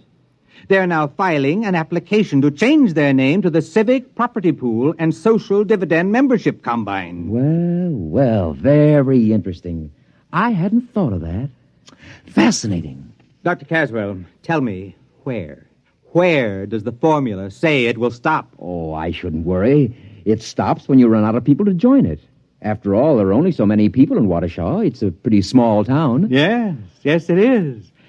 Doctor, they've opened a branch office in New York.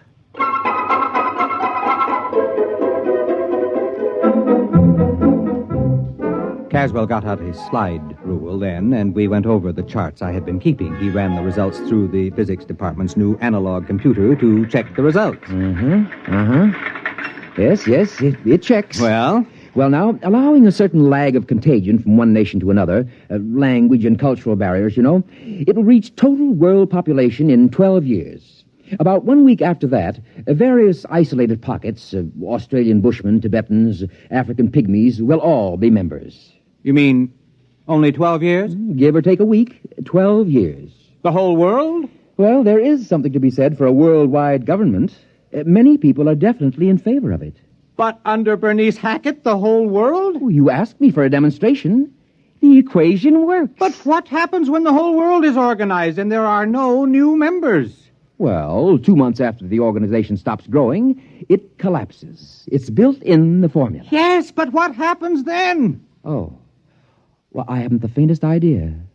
I haven't carried the equations that far. Look, Caswell, whatever happens, I don't want anyone to ever pin this on me. From now on, if anyone asks me, I never heard of Waukesha.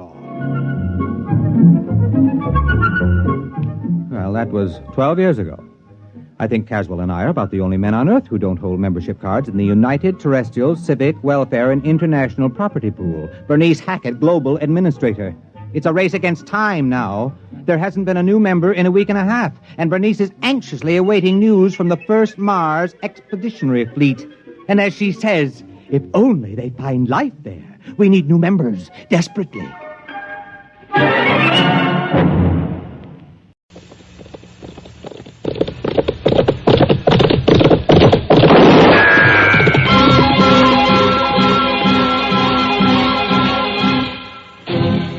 Around Dodge City and in the territory on West, there's just one way to handle the killers and the spoilers, and that's with a U.S. Marshal and the smell of Gunsmoke.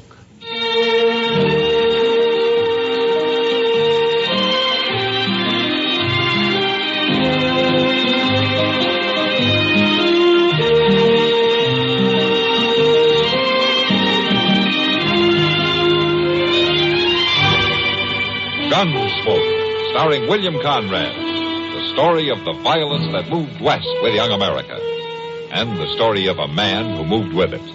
I'm that man, Matt Dillon, United States Marshal. The first man they look for and the last they want to meet. It's a chancy job, and it makes a man watchful and a little lonely.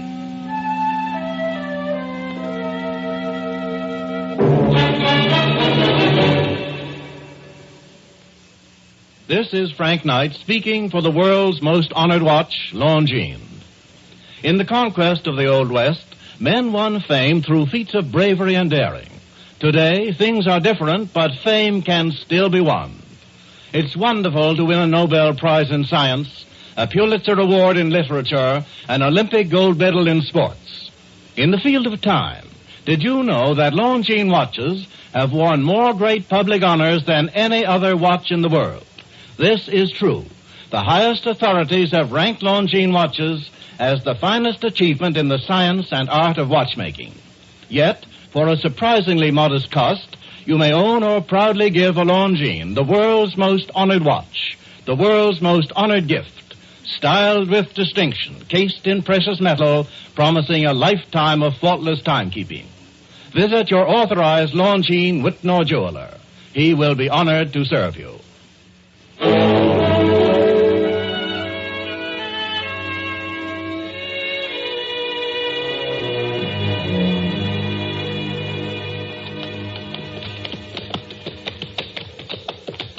Mr. Dillon? Yeah, Chester. You don't suppose that stream has gone and dried itself right out of the prairie, do you? No, it just seems like it. We'll be coming across it any time now. No, I sure do hope so. I'm dried inside out. I got some water left in my canteen. Oh, no, sir, it ain't drinking water I need, Mr. Dillon. It's my feet that's burning up. Oh, you'll live. Well, sure, I'll live. There ain't no question about that. But I sure would like to get these boots off and get to soaking. Guess we're coming to it all right. I remember them trees. Yeah. Hey, look at there, Mr. Dillon. There's other folks there. Yeah. Yeah, there sure are. What in the world? Why, they're fixing... They were going to lynch that man. Well, you sure did scare them off, firing over their heads that way.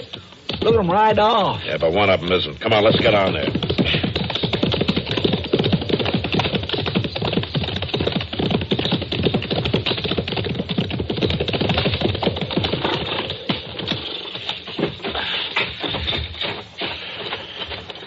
Cut his arms loose, Chester. I will. There we go. Now we'll get that gag out of your mouth. There we are. Cowards. Lousy running cowards. You all right? In a couple of minutes, they'd have finished me for sure. You don't look hurt none to me. I ain't hurt. Guess I ought to thank you some for that. Some? You know who it was? I know. Ain't never gonna forget neither. What were their names? Why, they... Yeah. You're a lawman. Yeah, U.S. Marshal out of Dodge. Well, ain't that something? Getting my neck saved by a lawman. Any objections? I guess it ain't something I can be too particular about. Who are you? And who were those men? I'll tell you, Marshal. This is something I'm particular about. What do you mean? It ain't my habit to tell nothing to a lawman. Don't approve of it, you might say. Mr. Dillon, Yeah. look at here. Hanging out of his saddlebag. Huh? Let's see. Just an empty sack, Marshal. A money sack. Says Wichita Bank on there. Well, what do you know about that? I know more than I did a minute ago. 3 men robbed that bank, mister. You got 3 guesses then, ain't you, Marshal? I don't need more than one about you. Come on, Chester, let's take him in.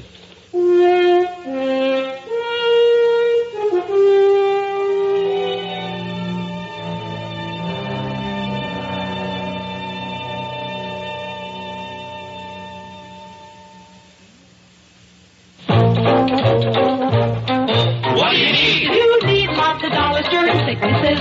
You need lots of dollars for an accident.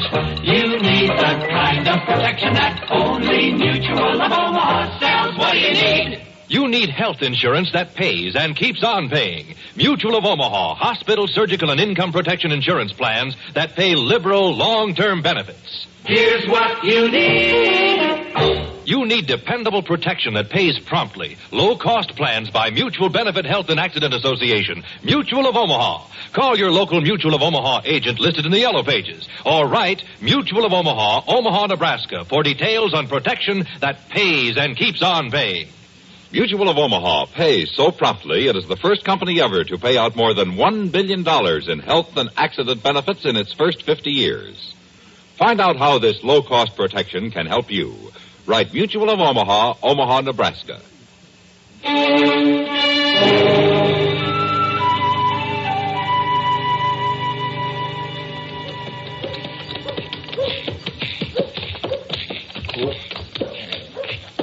You take care of the horses, Chester. All right, sir. All right, climb down, you.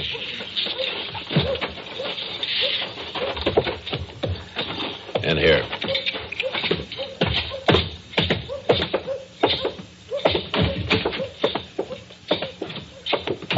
You gonna lock me up? Come on. You've made a big mistake, Marshal. I wouldn't worry about it if I were you. I ain't gonna do no worry. All right, get in there. Oh, I'll go in easy, Marshal. Nice and easy. I'll be coming out easy, too. Don't count on it. It's a fact, Marshal. My boys ain't going to leave me sitting here very long. They'll have me out of here right soon. You the head man of your outfit? Ain't many folks living who'd argue about that. Your name's Brass. Pete Brass. You heard about me? Yeah, I've heard about you. Besides that Wichita bank, I've heard you're wanted in 3 states. Well, now, Marshal, there are some states I just ain't had time to get around to yet. Well, you just might not make it either. I'll have Chester bring you some supper. Hey, wait a minute, Marshal. What? What is it? You don't want me to get away. You'd have done better to let them highbinders lynch me. Oh, you figure you'd be better off? Not me, Marshal. You.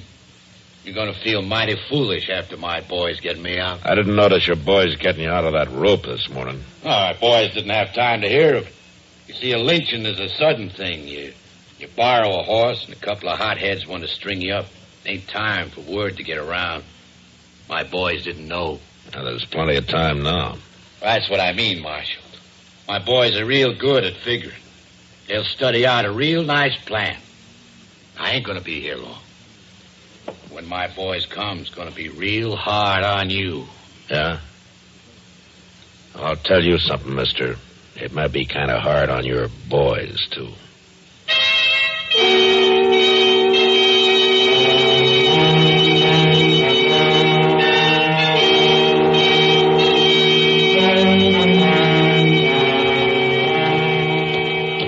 I'll say this, Jess. You sure didn't pick out much of a town to get yourself locked up in. It ain't so bad, Milt. I see 2-3 saloons right down the street there. Saloons ain't what we're looking for. Well, there's a marshal's office. That sure don't look like much. They probably got Brass locked up in the back of it. Hey, there's the bank, Milt. We ain't going anywhere near that bank. Looks like it'd be real easy. Listen, Jess, you gotta keep your mind on what we're here for. To get Brass out of jail, that's all. Sure, Milt, sure. How are we going to do it? That's what we got to figure. You know, we could bust in there tonight shooting. We could have a horse ready. Uh-huh. We might just get shot doing it like that. Well, if we ain't going to shoot him out, how are we going to get him? We got to learn about this town. Got to work it out real careful. Shooting's easier. Now, you listen to me, Jess. We got to have a plan. All right, Milt, all right. Where are we going to get one? Oh. We're going to start in right here. Well, you said we wasn't looking for saloons. Not for drinking, just for listening. Come on. You telling me not to have a drink? You stick to beer till we get this thing settled. And you drink it slow, you hear? Well, look out, Milt, them doors. And as soon as you're able to get on your horse, you ride right out of town. You got that straight? I got it. All right, then. Here's his hat, Matt. No, thanks, Kitty. Here you are. Come on back, Matt. He's not going to cause any more trouble. You finish your drink. All right, Kitty. I guess I will at that. You see that, Milt? You see that big fella throw that man out of there like he was a sack of meat? Yeah. He's a fella we got to outsmart. Marshal. Come on, let's go in.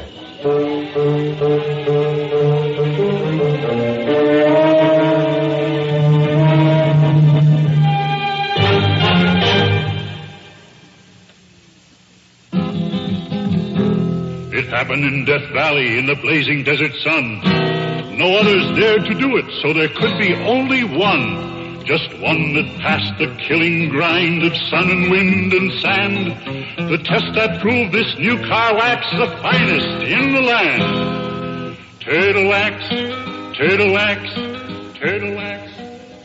Reader's Digest ad tells the story of the amazing Turtle Wax protective power that kept cars' colors shining bright even in fiery Death Valley sun. Just one waxing of Turtle Wax with new Sunstop gives your car a beautiful hard shell finish guaranteed to last up to 1 full year. It's quick and easy to Turtle Wax your car yourself. Remember, just one waxing of Turtle Wax with Sunstop lasts up to 1 full year. Turtle Wax gives a hard shell finish. Turtle Wax gives a hard shell finish. Turtle Wax.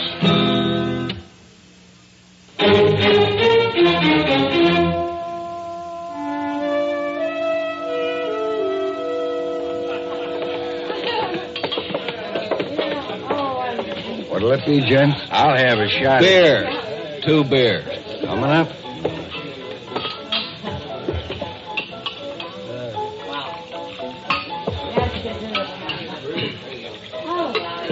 Thanks. Hey, barkeep. Yeah? We just seen that bad Marshal throw a fella out of here. Marshal Dillon don't fool around. He in the habit of mussing up your customers like that? If they get to acting smart with Miss Kitty, he is. Kitty. That saloon gal sitting over there with her? I'd be careful how I talked about her, mister. The Marshal's partial to her, is he? He don't like nobody to cause her trouble. You're sure about that? Yeah, mister, I'm sure. You'd better be sure about it, too. Well, that's interesting, friend. Mighty interesting.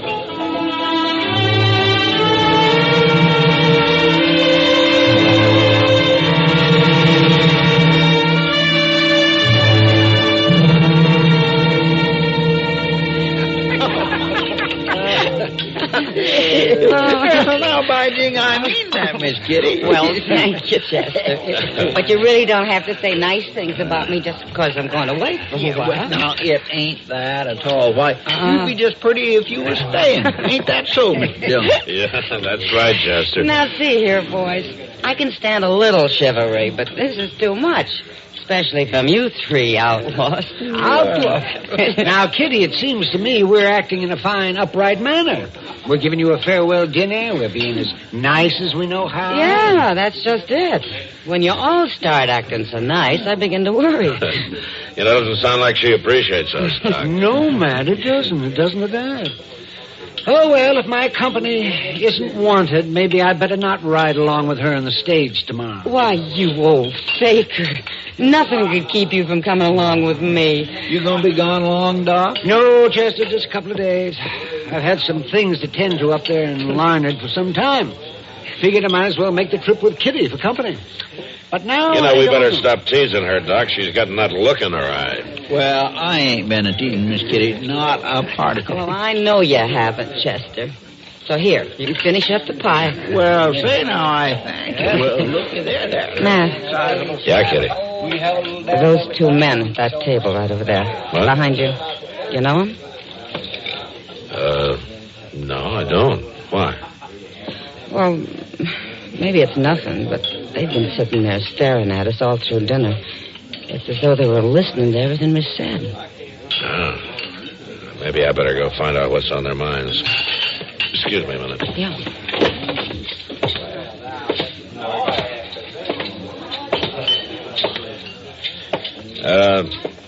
You men seem kind of interested in what we've been talking about over there. The little lady told you, huh? Yeah, that's right. She told me. You know, she's mighty pretty. Shut up, Jess. We ain't breaking no law, Marshal. No, but if you got any business with me, it's better to come straight out with it. Well, that's just what we'll do, Marshal. When the time comes, we'll come straight out with it.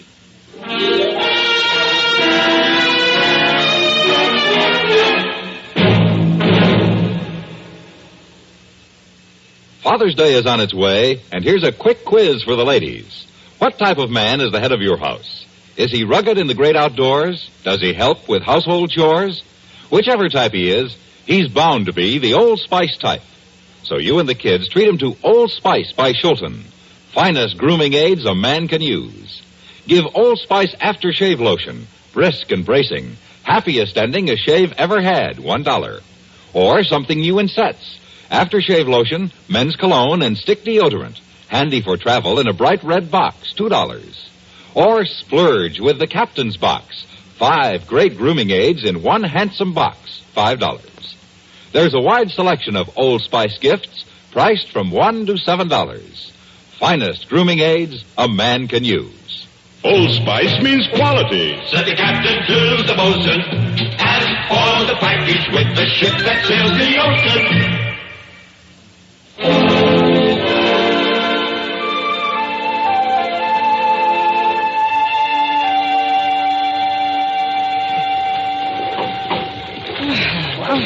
I don't know about you, Doc, but I'm kind of sorry I thought about making this trip. Yeah, a ride like this doesn't make you want to do much traveling, Kitty. Oh, you're right about that. Feels like the driver's trying to show us how fast he can go. I don't think it makes much difference, Kitty. A jolt's a jolt on a trip like this. Going slow just makes them last longer. Yeah, well, I guess you're right. Hey, maybe you heard us, Doc. How's that? Well, we're slowing down. Oh, let me see. Look out. Yeah, you're right. Yeah, wait. Sit quiet, Kitty. What's the matter? We're not slowing down. We're stopping. It's a holdup. A holdup? Now, don't you worry, Kitty. You won't be hurt. Driver, just keep your hands up high. Jess, you cover it. Okay, Mill. Come on out. I have nothing of value. Not you, her. Me? Now, see here. Don't make me do no arguing. Come on out, Miss Kitty. But you're the... You come out, lady, or I'll fix this old geezer so his doctor won't never be able to help him. Kitty, don't do it. Well, it's all right, Doc. That's better. Now, Doc, it's your turn. Don't you hurt him. Why, I ain't gonna hurt him none. I'm just gonna send him back to Dodge. And a message for that big Martian. I'm not going and leave her. You better. Or there ain't no chance for her at all. Or for you neither. Go on, Doc. That's more like it. You head right back there and tell the marshal that I'm in the mood to do some horse trading.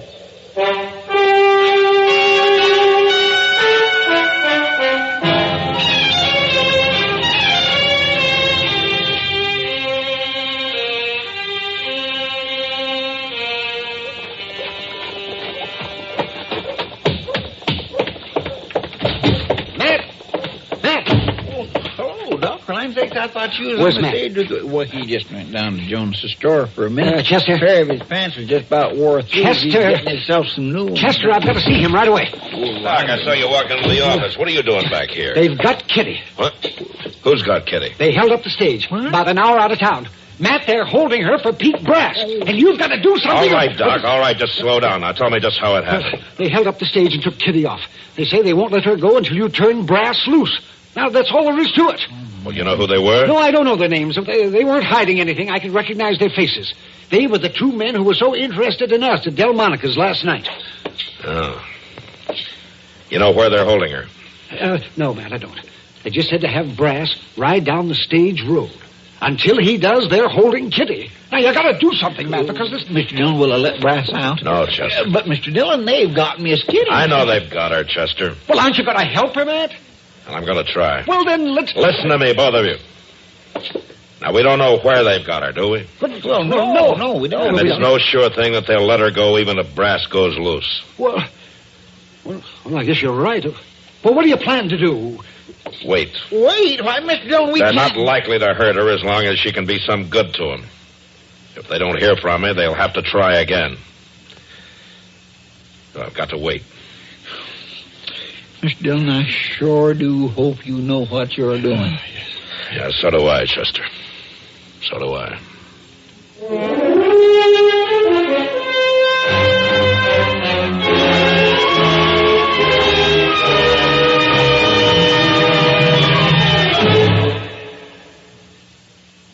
Improved K-Site tune-up. The tune-up in a can. Morning, sir. Help you? I hope so. Engine, huh? Hasn't got the pickup of a kitty car. Well, it's misfiring some. Some? Mister, half my plugs are on strike. Improved K-Site tune-up. The tune-up in a can. Probably your rings are sticking, maybe your valves. When was that carburetor cleaned? Not too recently. Improved K-Site tune-up. The tune-up in a can. Your car's not in such bad shape. All you need's a tune-up. A tune-up? A $50 tune-up? Now, relax. We'll add a can of K-Site tune-up to your gasoline, another can to your oil. That'll clean your whole firing zone. Valves, rings, plugs, carburetor, everything. Mister, you're pouring it on. No, you pour it in. $1.25 a can at most any service station. Results guaranteed or double your money back. Improved K-Site tune-up. The tune-up in a can.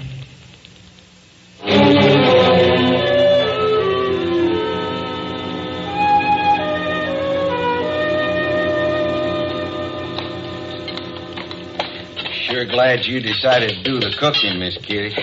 Maybe you'll choke on it, then it'll be worth it. Don't seem to me like you're acting too friendly. Any reason why I should? Sure, Miss Kitty. You and me. You and me. That's the way it's going to be. It's never going to be like that. You kind of caught into that big Marshal, huh? That's none of your business. You think he's going to get you out of this? He'll be here. Sure, he's going to be here. Milt went down to talk to him, make sure he'd be here. I know that. Then we both know it. I know something else. Don't you want to hear about it? Not much. Well, you better want to. I done me some figuring. Milt ain't the only one to do the figuring. He thinks he is. Sure he does. This time I done some figuring all by myself. I got it all worked out about that big Marshal. What do you mean? Even if he comes, even if he lets Brass go, he ain't gonna get you. How do you plan to stop him? Why, there ain't nothing to it after the figuring's done. How's that? I just ain't gonna let him ride out of here, that's all.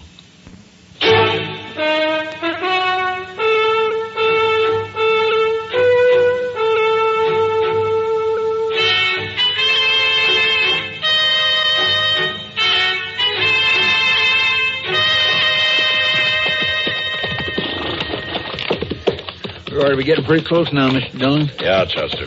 Right along in here. You think they'll really show up with Miss Kitty? Well, if they want this man, they will. They really got you squirming, ain't they, Marshal? Don't worry about it, Brass. I told you my boys would study it out. They haven't finished it yet. Mr. Dillon, there, under them trees. Yeah. Come on.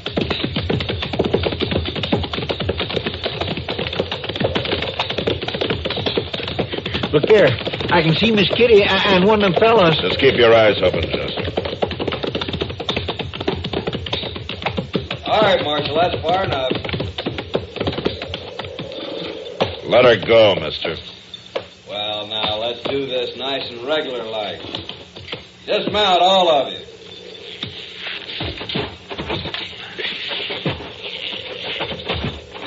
Brass?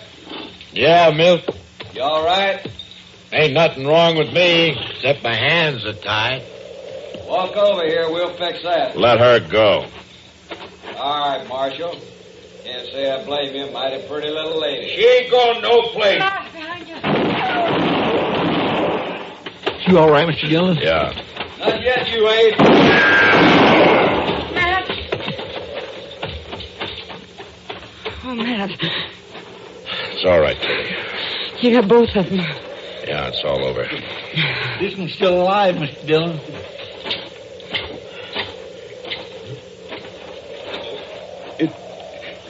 It don't seem right.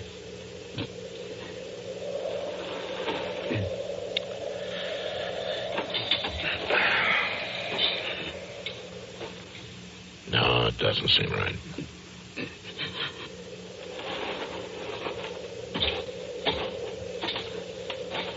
All right, Brass, we'll untie your hands now. Untie him? You letting me go? No. But you're gonna need your hands to dig 2 graves with. For your boys. Before you go back to jail.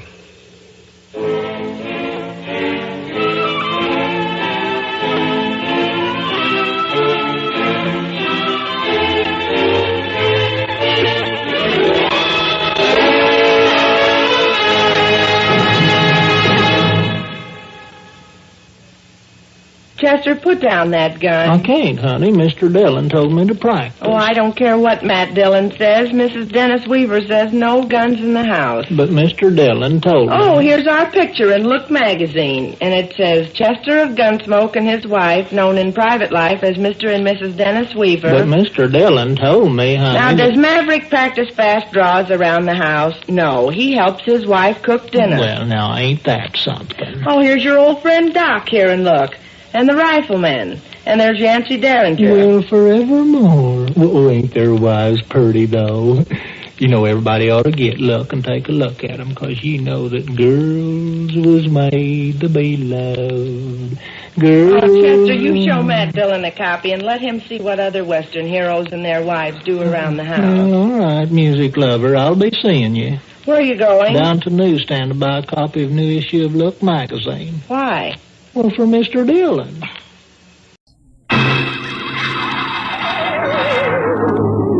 On stage tonight, Dimension X, another in the Wheaties big parade of exciting half-hour presentations.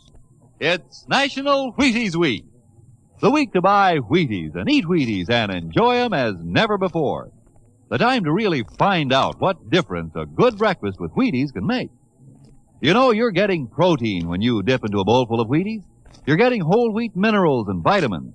You're getting whole wheat energy. Yup, there's a whole kernel of wheat in every Wheaties flake.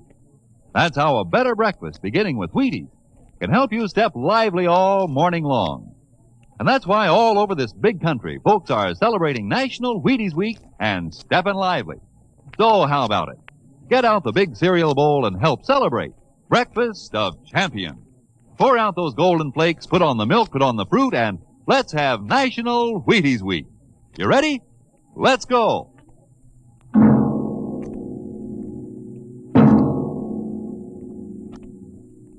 Tonight, Dimension X presents The Martian Chronicles, a dramatization of the new novel by one of our most brilliant young science fiction writers, Ray Bradbury. The Martian Chronicles.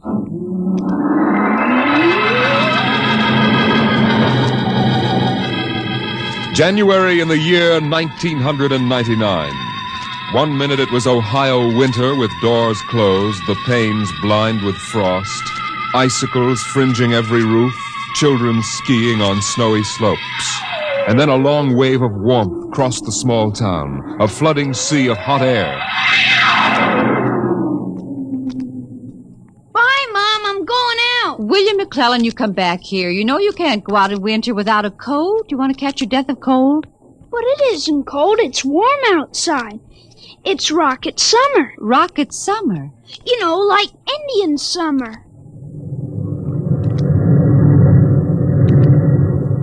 The rocket lay on the launching field, blowing out pink clouds of fire and heat, cracking the icicles, melting the snow, making summer with every breath of its mighty exhausts. It seared the faces of the watching crowd and drove them back. And then they saw the red fire and heard the big sound as the silver rocket shot up toward Mars and left them behind on an ordinary Monday morning on the ordinary planet Earth.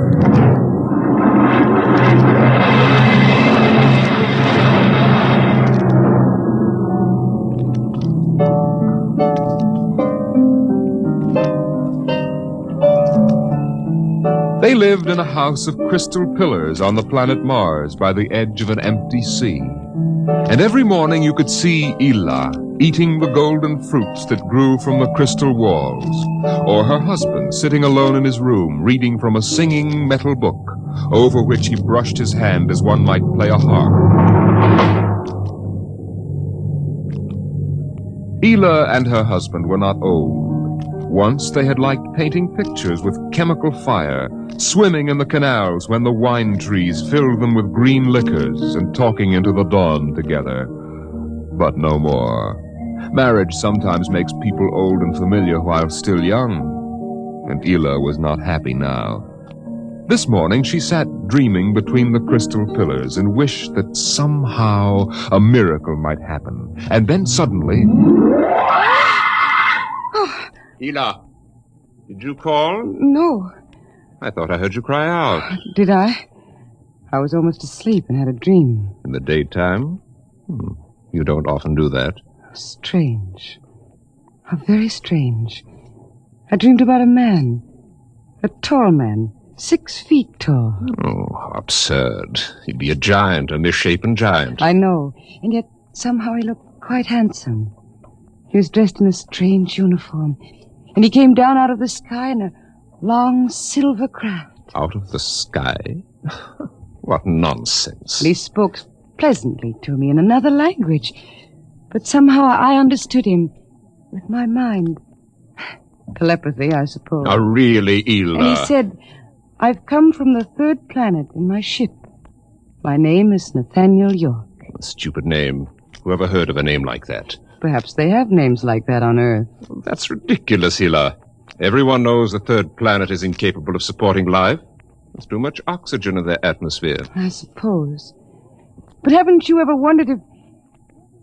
Well, wouldn't it be fascinating if there were people there, and they traveled through space in some sort of ship? Really, Ela? You know I hate this emotional wailing. Now, let's get on with our work.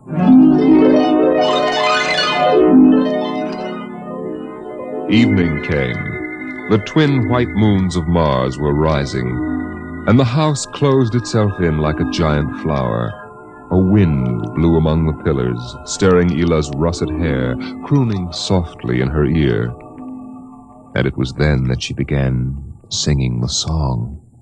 Bring to me only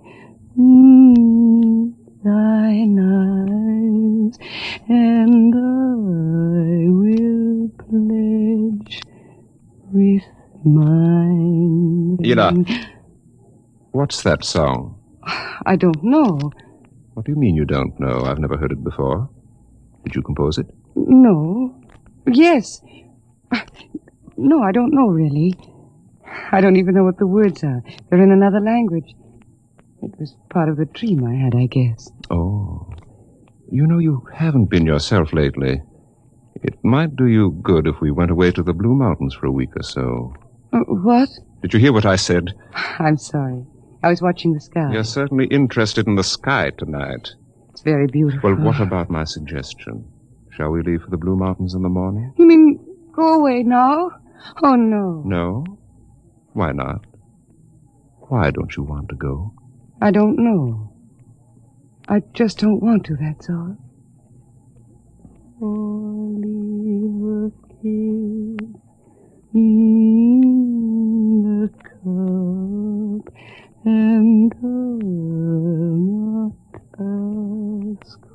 Ela, I'm sick of that silly song. It's late. Let us sleep.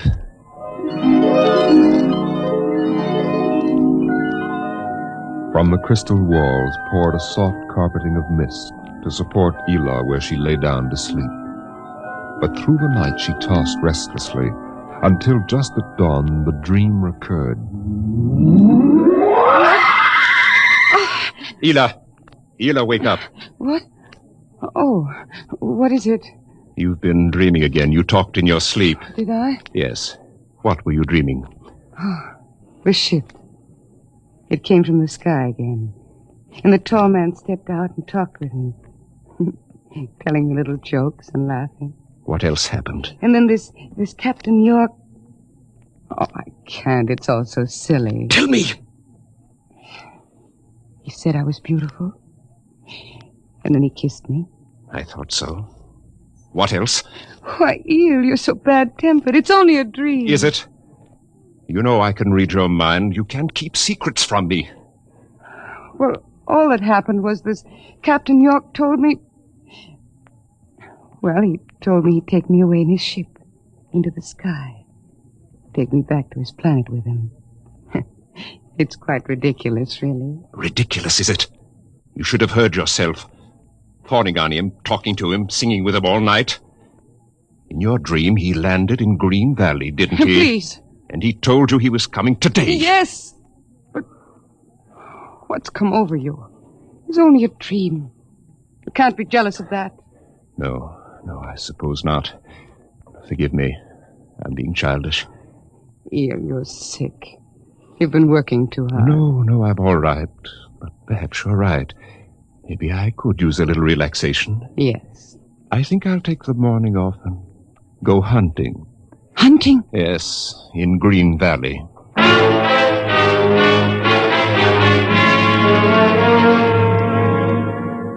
Numbly, she watched him go to a closet and draw forth an evil-looking weapon. And then her husband was gone, walking toward Green Valley. And Ela waited, watching the sky for an unknown thing, trembling with a nameless fear. And then it happened. A whirring, rushing sound. The warmth as of a giant fire passing in the air. The gleam of metal in the sky. He's come. It's true. The dream is true. The rocket vanished over the hill. The sky was empty again.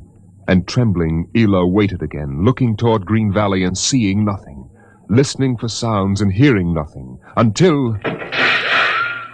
a shot sounded, very sharply. The sound of the evil weapon. Oh, no. No. Her body jerked with the sound, and she wanted to scream and never stop screaming. For now she knew the dream could never come true.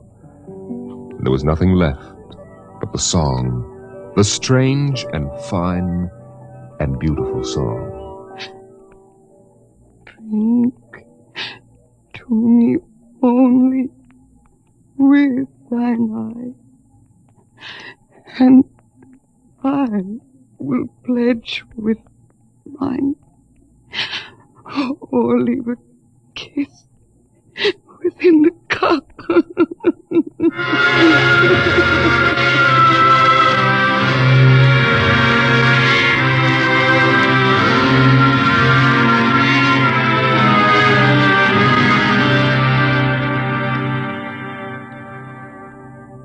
But still the rockets came. The next ship came down from the stars and the black velocities and the silent gulfs of space, and landed by night near a Martian city. The men made their way to the outer rim of the dreaming city, and then Jeff Spender went in to reconnoiter, while the others watched and waited for something to stir in the haunted city, some gray form to rise, some voice to break the unearthly stillness. Where were the people? Where were the Martians? Nothing stirred to disturb the silence until... Halt! Who goes there? Don't shoot! Hold it, Parker. It's Spender and his party. They're coming back. Captain Wildman! Over here! Well, Captain, we've searched the city. People were living here last week. People? Martians. Where are they now? Dead. Dead? What did they die of? You won't believe it, Captain. Chickenpox.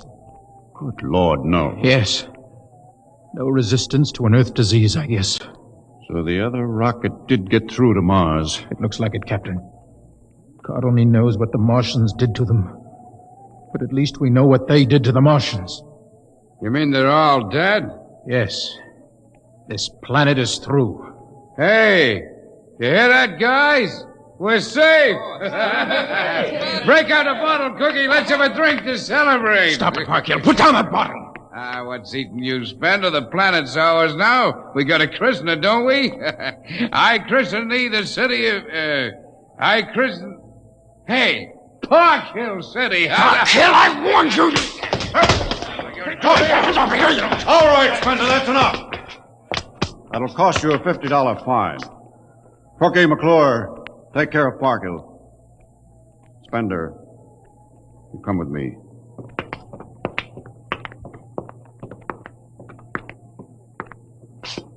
All right, Spender, why did you hit him?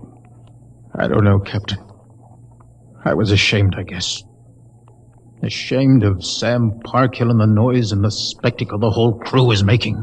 It's been a long trip. It's only natural they'd want to have their fling. Yes, but where's their sense of what's right? Their respect for what's happened here? Captain, a race builds itself for 1,000,000 years, refines itself, builds cities like this one, does everything it can to give itself respect and beauty, and then it dies. Of what? Not anything fine or majestic or fitting, but a dirty little thing like chickenpox. And Sam Parkhill wants to celebrate. I know, Spender, but you've got to remember you've a different way of seeing things. I'm seeing things all right. I'm seeing what we'll do to Mars. We'll rip it up, rip the skin off, ruin it the way we've ruined our own planet. Captain, look at the city. It may be the last time you'll ever see it this way. Beautiful in the moonlight, isn't it? Yes. There's a poem by Byron that describes it, and how the Martians would feel tonight, if there were any of them left to feel. So we'll go no more a-roving so late into the night. Though the heart be still as loving and the moon be still as bright. For the sword outwears its sheath, and the soul wears out the breast. And the heart must pause to breathe, and love itself must rest. Though the night was made for loving, and the day returns too soon, yet we'll go no more a-roving by the light of the moon. Without a word, the Earthmen stood and looked at the city. The bottle lay shattered at Sam Parkhill's feet, and the sour stench of liquor filled the cool air. The men of Earth had come to Mars.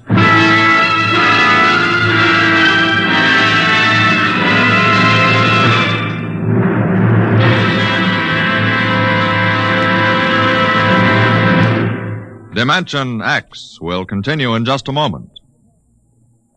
It's National Wheaties Week. Yes, the week when everybody tries Wheaties, even an orchestra leader. And here he comes from behind the scenes in radio to help celebrate National Wheaties Week, Mr. Von Dexter. Thank you, Frank. Hello, folks. I understand this is National Wheaties Week. I can't get a kick out of that. The only breakfast food in the world with a week of its own. And I'm here for just one thing, to ask you to try Wheaties during National Wheaties Week. There are a lot of us whose voices you've never heard on the Wheaties big parade of radio programs, you know. Backstage people. Like musicians. Right, Frank, like musicians. We get great pleasure from knowing you like these programs well enough to buy a box of Wheaties tomorrow. Wheaties are good. They're nice to eat. I like them. I think you will. Try them once during National Wheaties Week. Will you do that? Vaughn, I think the folks will. Good. Thank you. Good night.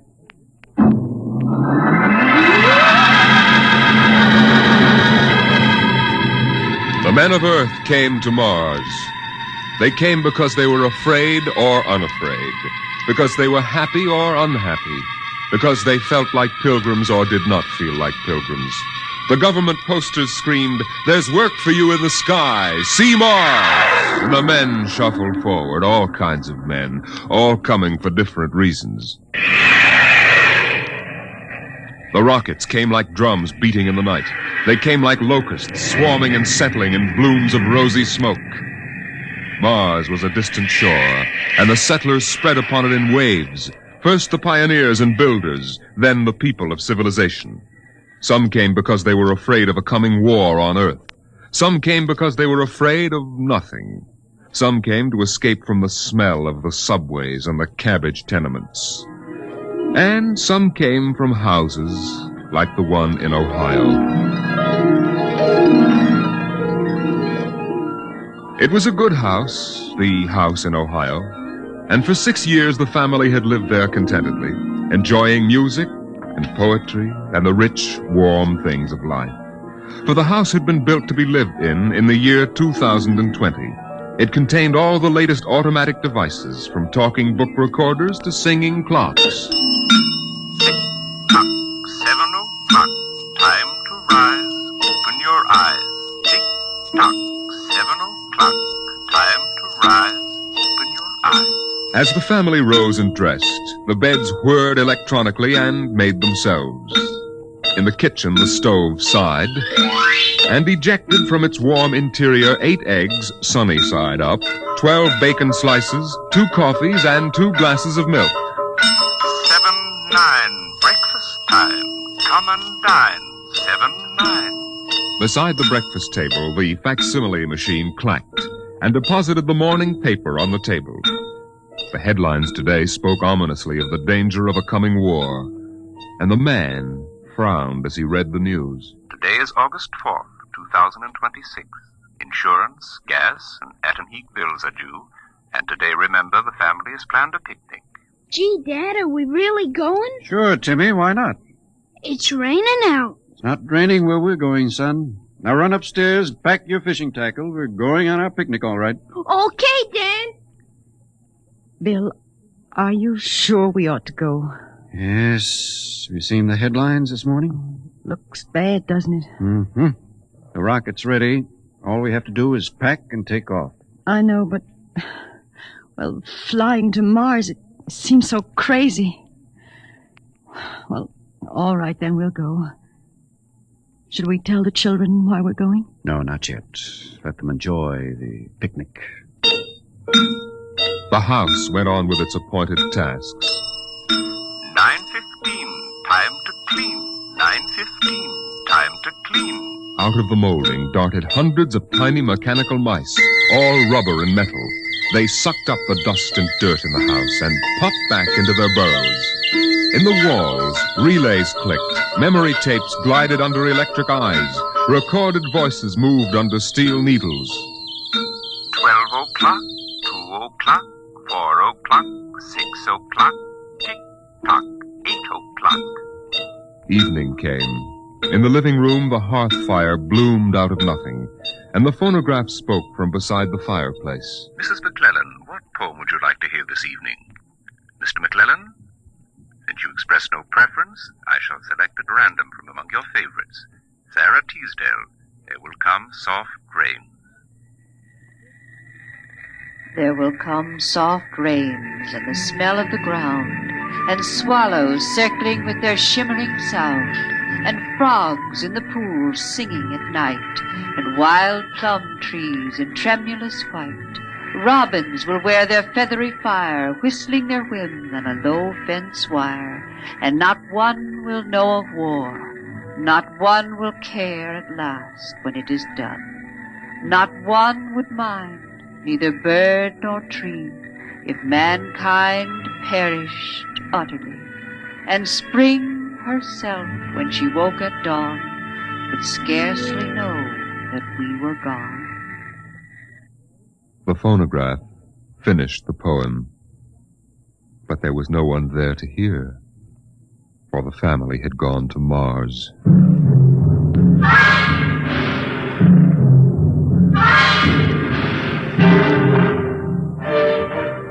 On the Martian desert beside the highway, there rose a blare of red and yellow neon lights that spelled the death of Jeff Spender's dream.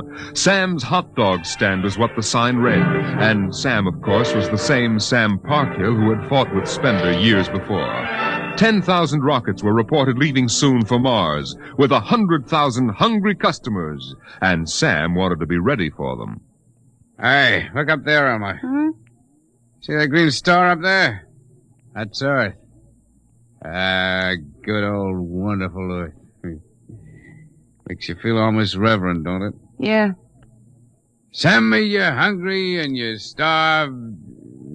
Something. That's a poem I learned in school.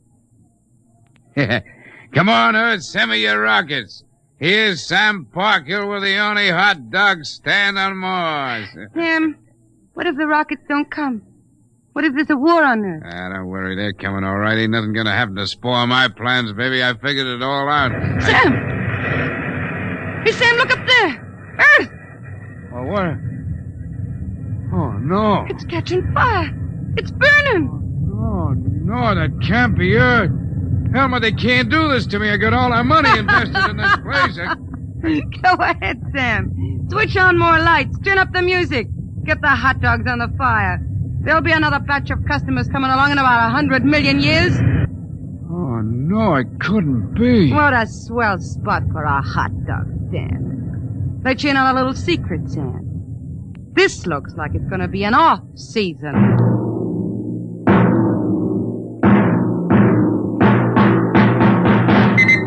The light beam radio crackled with the news.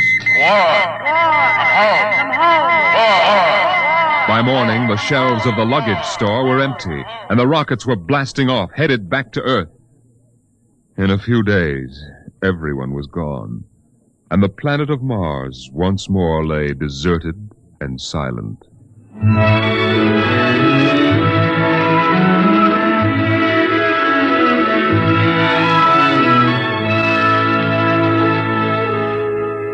And then, after all the rest had gone, one last rocket landed on Mars. A small, family-sized rocket come all the way from Earth. It seemed a long way to go for a picnic, but Dad had suggested a fishing trip, and Mother thought the whole family would enjoy a vacation. So here they were, floating down a Martian canal, with Timothy sitting in the back of the boat with Dad and Mother up front holding Alice the baby, and the deserted Martian towns drifting slowly by. Dad, What is it, Timmy? when do we see the Martians? You promised we would. Soon, Tim, soon. Oh, but William, the last Martians died out years ago. They're a dead race now. Not quite. Don't worry, son. I'll show you some real live Martians later on. Gee, this is swell. I wish we didn't ever have to go home. How long can we stay? 1,000,000 years. 1,000,000 years? Yes. It's time we told you, son. We're not going home. This is where we'll live from now on. But what about the rocket? What about Ohio? There's nothing there now but ruins. The last Earth radio just went off the air. That means the war is over and Earth is finished. We're going to blow up our rocket and start all over. See if we can't build a better world up here. You mean Mars is going to be our home? Yes. I hope you don't mind too much. No, sir. But what about the Martians? When do we get to see them? There they are, son. Look down at the water. I don't see anything there. Beside the boat. Look at the reflections in the water. But that's us down there. Just you and me and Mom and the baby. Yes, son. You see, we're the Martians now. For a long, silent moment, Timmy stared down at the reflections of the family in the waters. And the Martian stared back up at him. Then he lifted his eyes to the deep ocean sky, trying once more to see Earth and the house he had always called home. But Earth was too far away, and the house was now only a heap of radioactive rubble. Only one wall remained standing, and within the wall a voice spoke again and again and again. Not one would mind, neither bird nor tree, if mankind perished utterly, and spring herself, when she woke at dawn, would scarcely know that we were gone, that we were gone, that we were gone, that we were gone, that we were gone, Today is that we October were 5th, gone. 2026. Today is October 5th, 2026.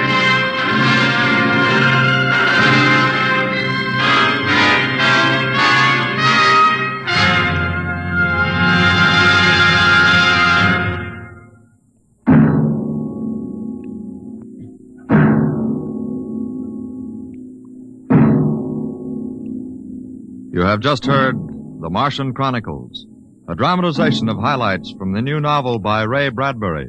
Your narrator was Norman Rose, and featured in the cast were Inga Adams, Roger DeKoven, and Donald Buca. Music by Albert Berman, engineer Bill Chambers. Dimension X is produced by Van Woodward and directed by Jack Cuny. Countdown for blast off. X minus 5, 4, 3, 2, X minus 1, fire.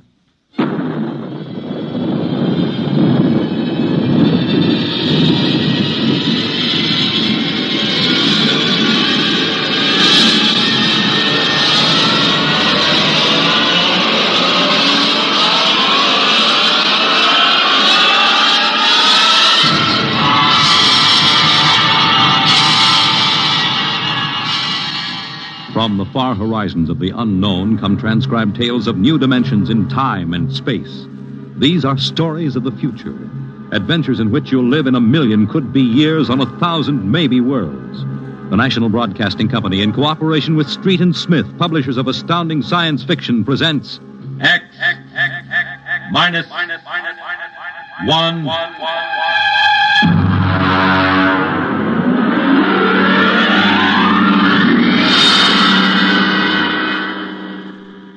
Tonight's story, 0 Hour, by Ray Bradbury.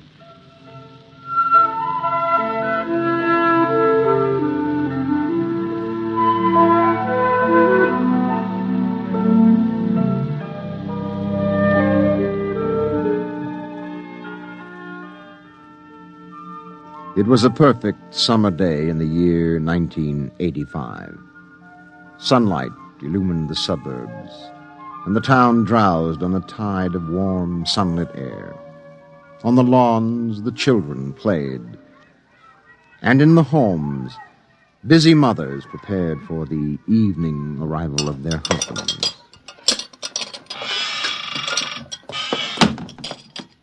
Excuse me, Mom. Good heavens, Mink. What's all the excitement? We're playing a game, Mommy, the most exciting game ever. What are you doing in that cabinet? I need some tools from Daddy's kit. Your father may not I'll take good care of them, Mom, I promise. Very well, dear. Don't lose anything. Oh, what's the name of the game, Mink? Invasion. Invasion. What will they think of next?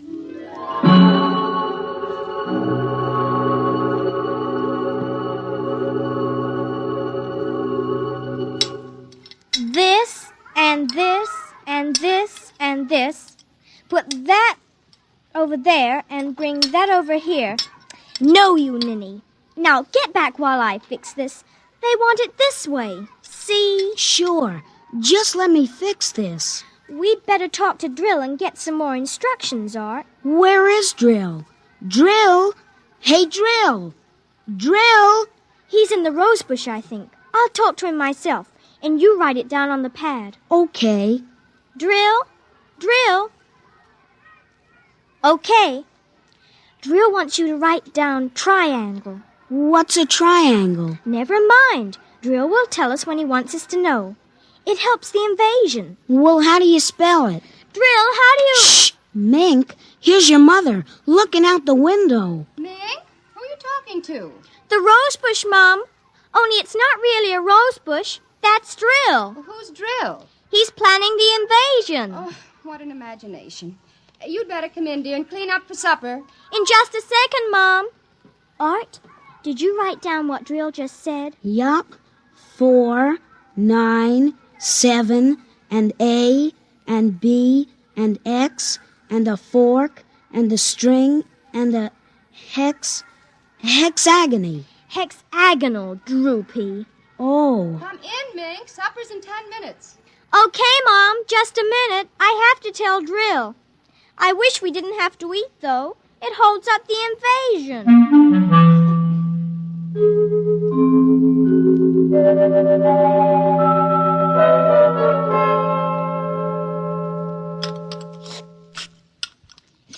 Mink, for heaven's sake, slow down. You'll choke on that soup. I can't, Mom. It's a matter of life and death. What's a matter of life and death? The invasion. What invasion is that? Oh, just some silly game the children have been playing. Well, whatever it is, Mink, it'll wait until you've finished your supper, I'm sure. But Drill is waiting for me, Daddy. Oh, who's Drill? New boy in the neighborhood? He's new, all right, only you can't see him. Not yet. He hasn't come through yet. What do you mean you can't see him? He lives in a rose bush in our backyard. Oh. Imagination, Henry. Mm-hmm. Well, while you're at it, tell me more about this new game. It's Martians invading Earth, Dad. What? Well, not exactly Martians, Dad. They're from, I don't know, from up. And from the inside of that little head of yours. You're laughing. Drill said you would. You'll kill Drill and everybody. Well, I didn't know you could kill a Martian. Not really a Martian, Mom. Maybe he's from Jupiter. Or Venus, even. Imagine. They couldn't figure out a way to attack the Earth. So the kids are helping the Martians. Oh, pretty slick, those Martians, using the kids for a fifth column, eh, Mary? Drill says after the invasion, we can stay up as late as we want. No more baths, either. Oh, is that so? And we can watch all the grown-up televisor shows. Mm-hmm. Well, I don't wonder this invasion has caught on among the kids. Some of the kids are giving us trouble, like Dale Britz and Petey Jarrick. They're growing up, so they won't believe in the invasion. They make fun. Worse than parents, even. I hate them worst. We'll kill them first. I hope you're saving your father and me for last. Drill says you're dangerous. Know why? Why? 'Cause you don't believe the Martians ought to let us kids run the world.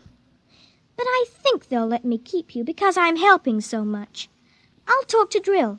Maybe we won't have to kill you. Mary, I think this nonsense has gone far enough. Can I go out now, please? Run along, dear.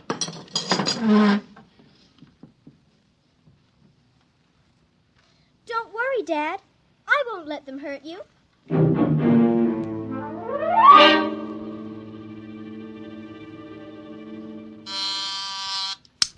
Televisor. Oh, would you please connect me with Mrs. Helen Rogerson on Channel 72Z, Pittsburgh, Pennsylvania. What is your channel, please? 817X, New Rochelle, New York. Thank you.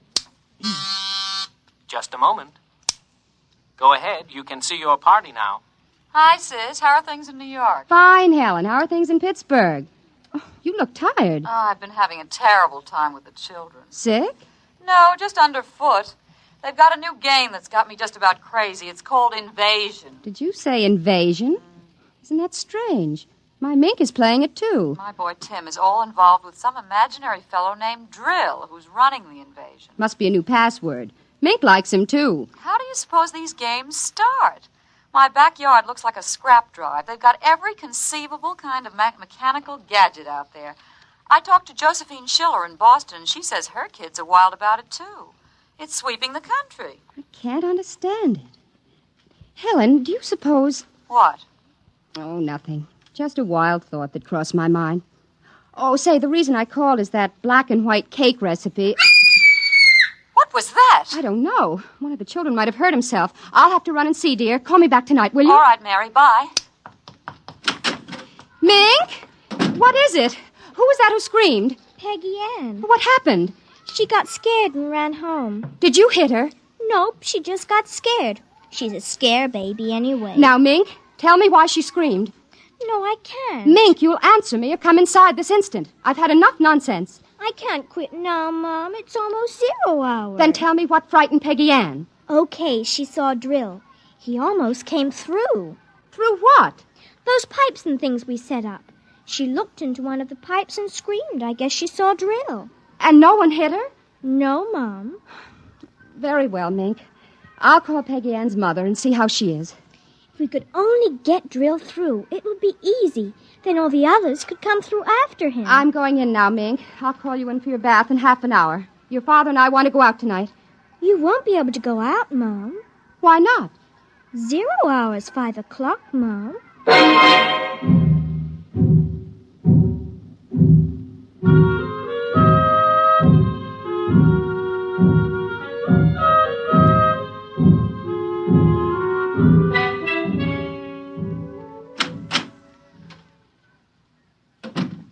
Hello, dear. Oh, you're home early, Henry. Mm-hmm. Thought I'd relax a little before we went to the theater. Where's the little one? Out back. Oh, same game? Mm-hmm. Same game. They've got a stack of pipes and hammers and spoons a mile high out there. Oh, my children. Why do we have them? Well, they are strange creatures, aren't they? Even Mink. She's a part of us, and yet... Yeah, look, dear, I'd like to discuss this with you, but we do have a theater date, and it's almost 5 o'clock now, so... Say, what's happened to the kids? They're so quiet.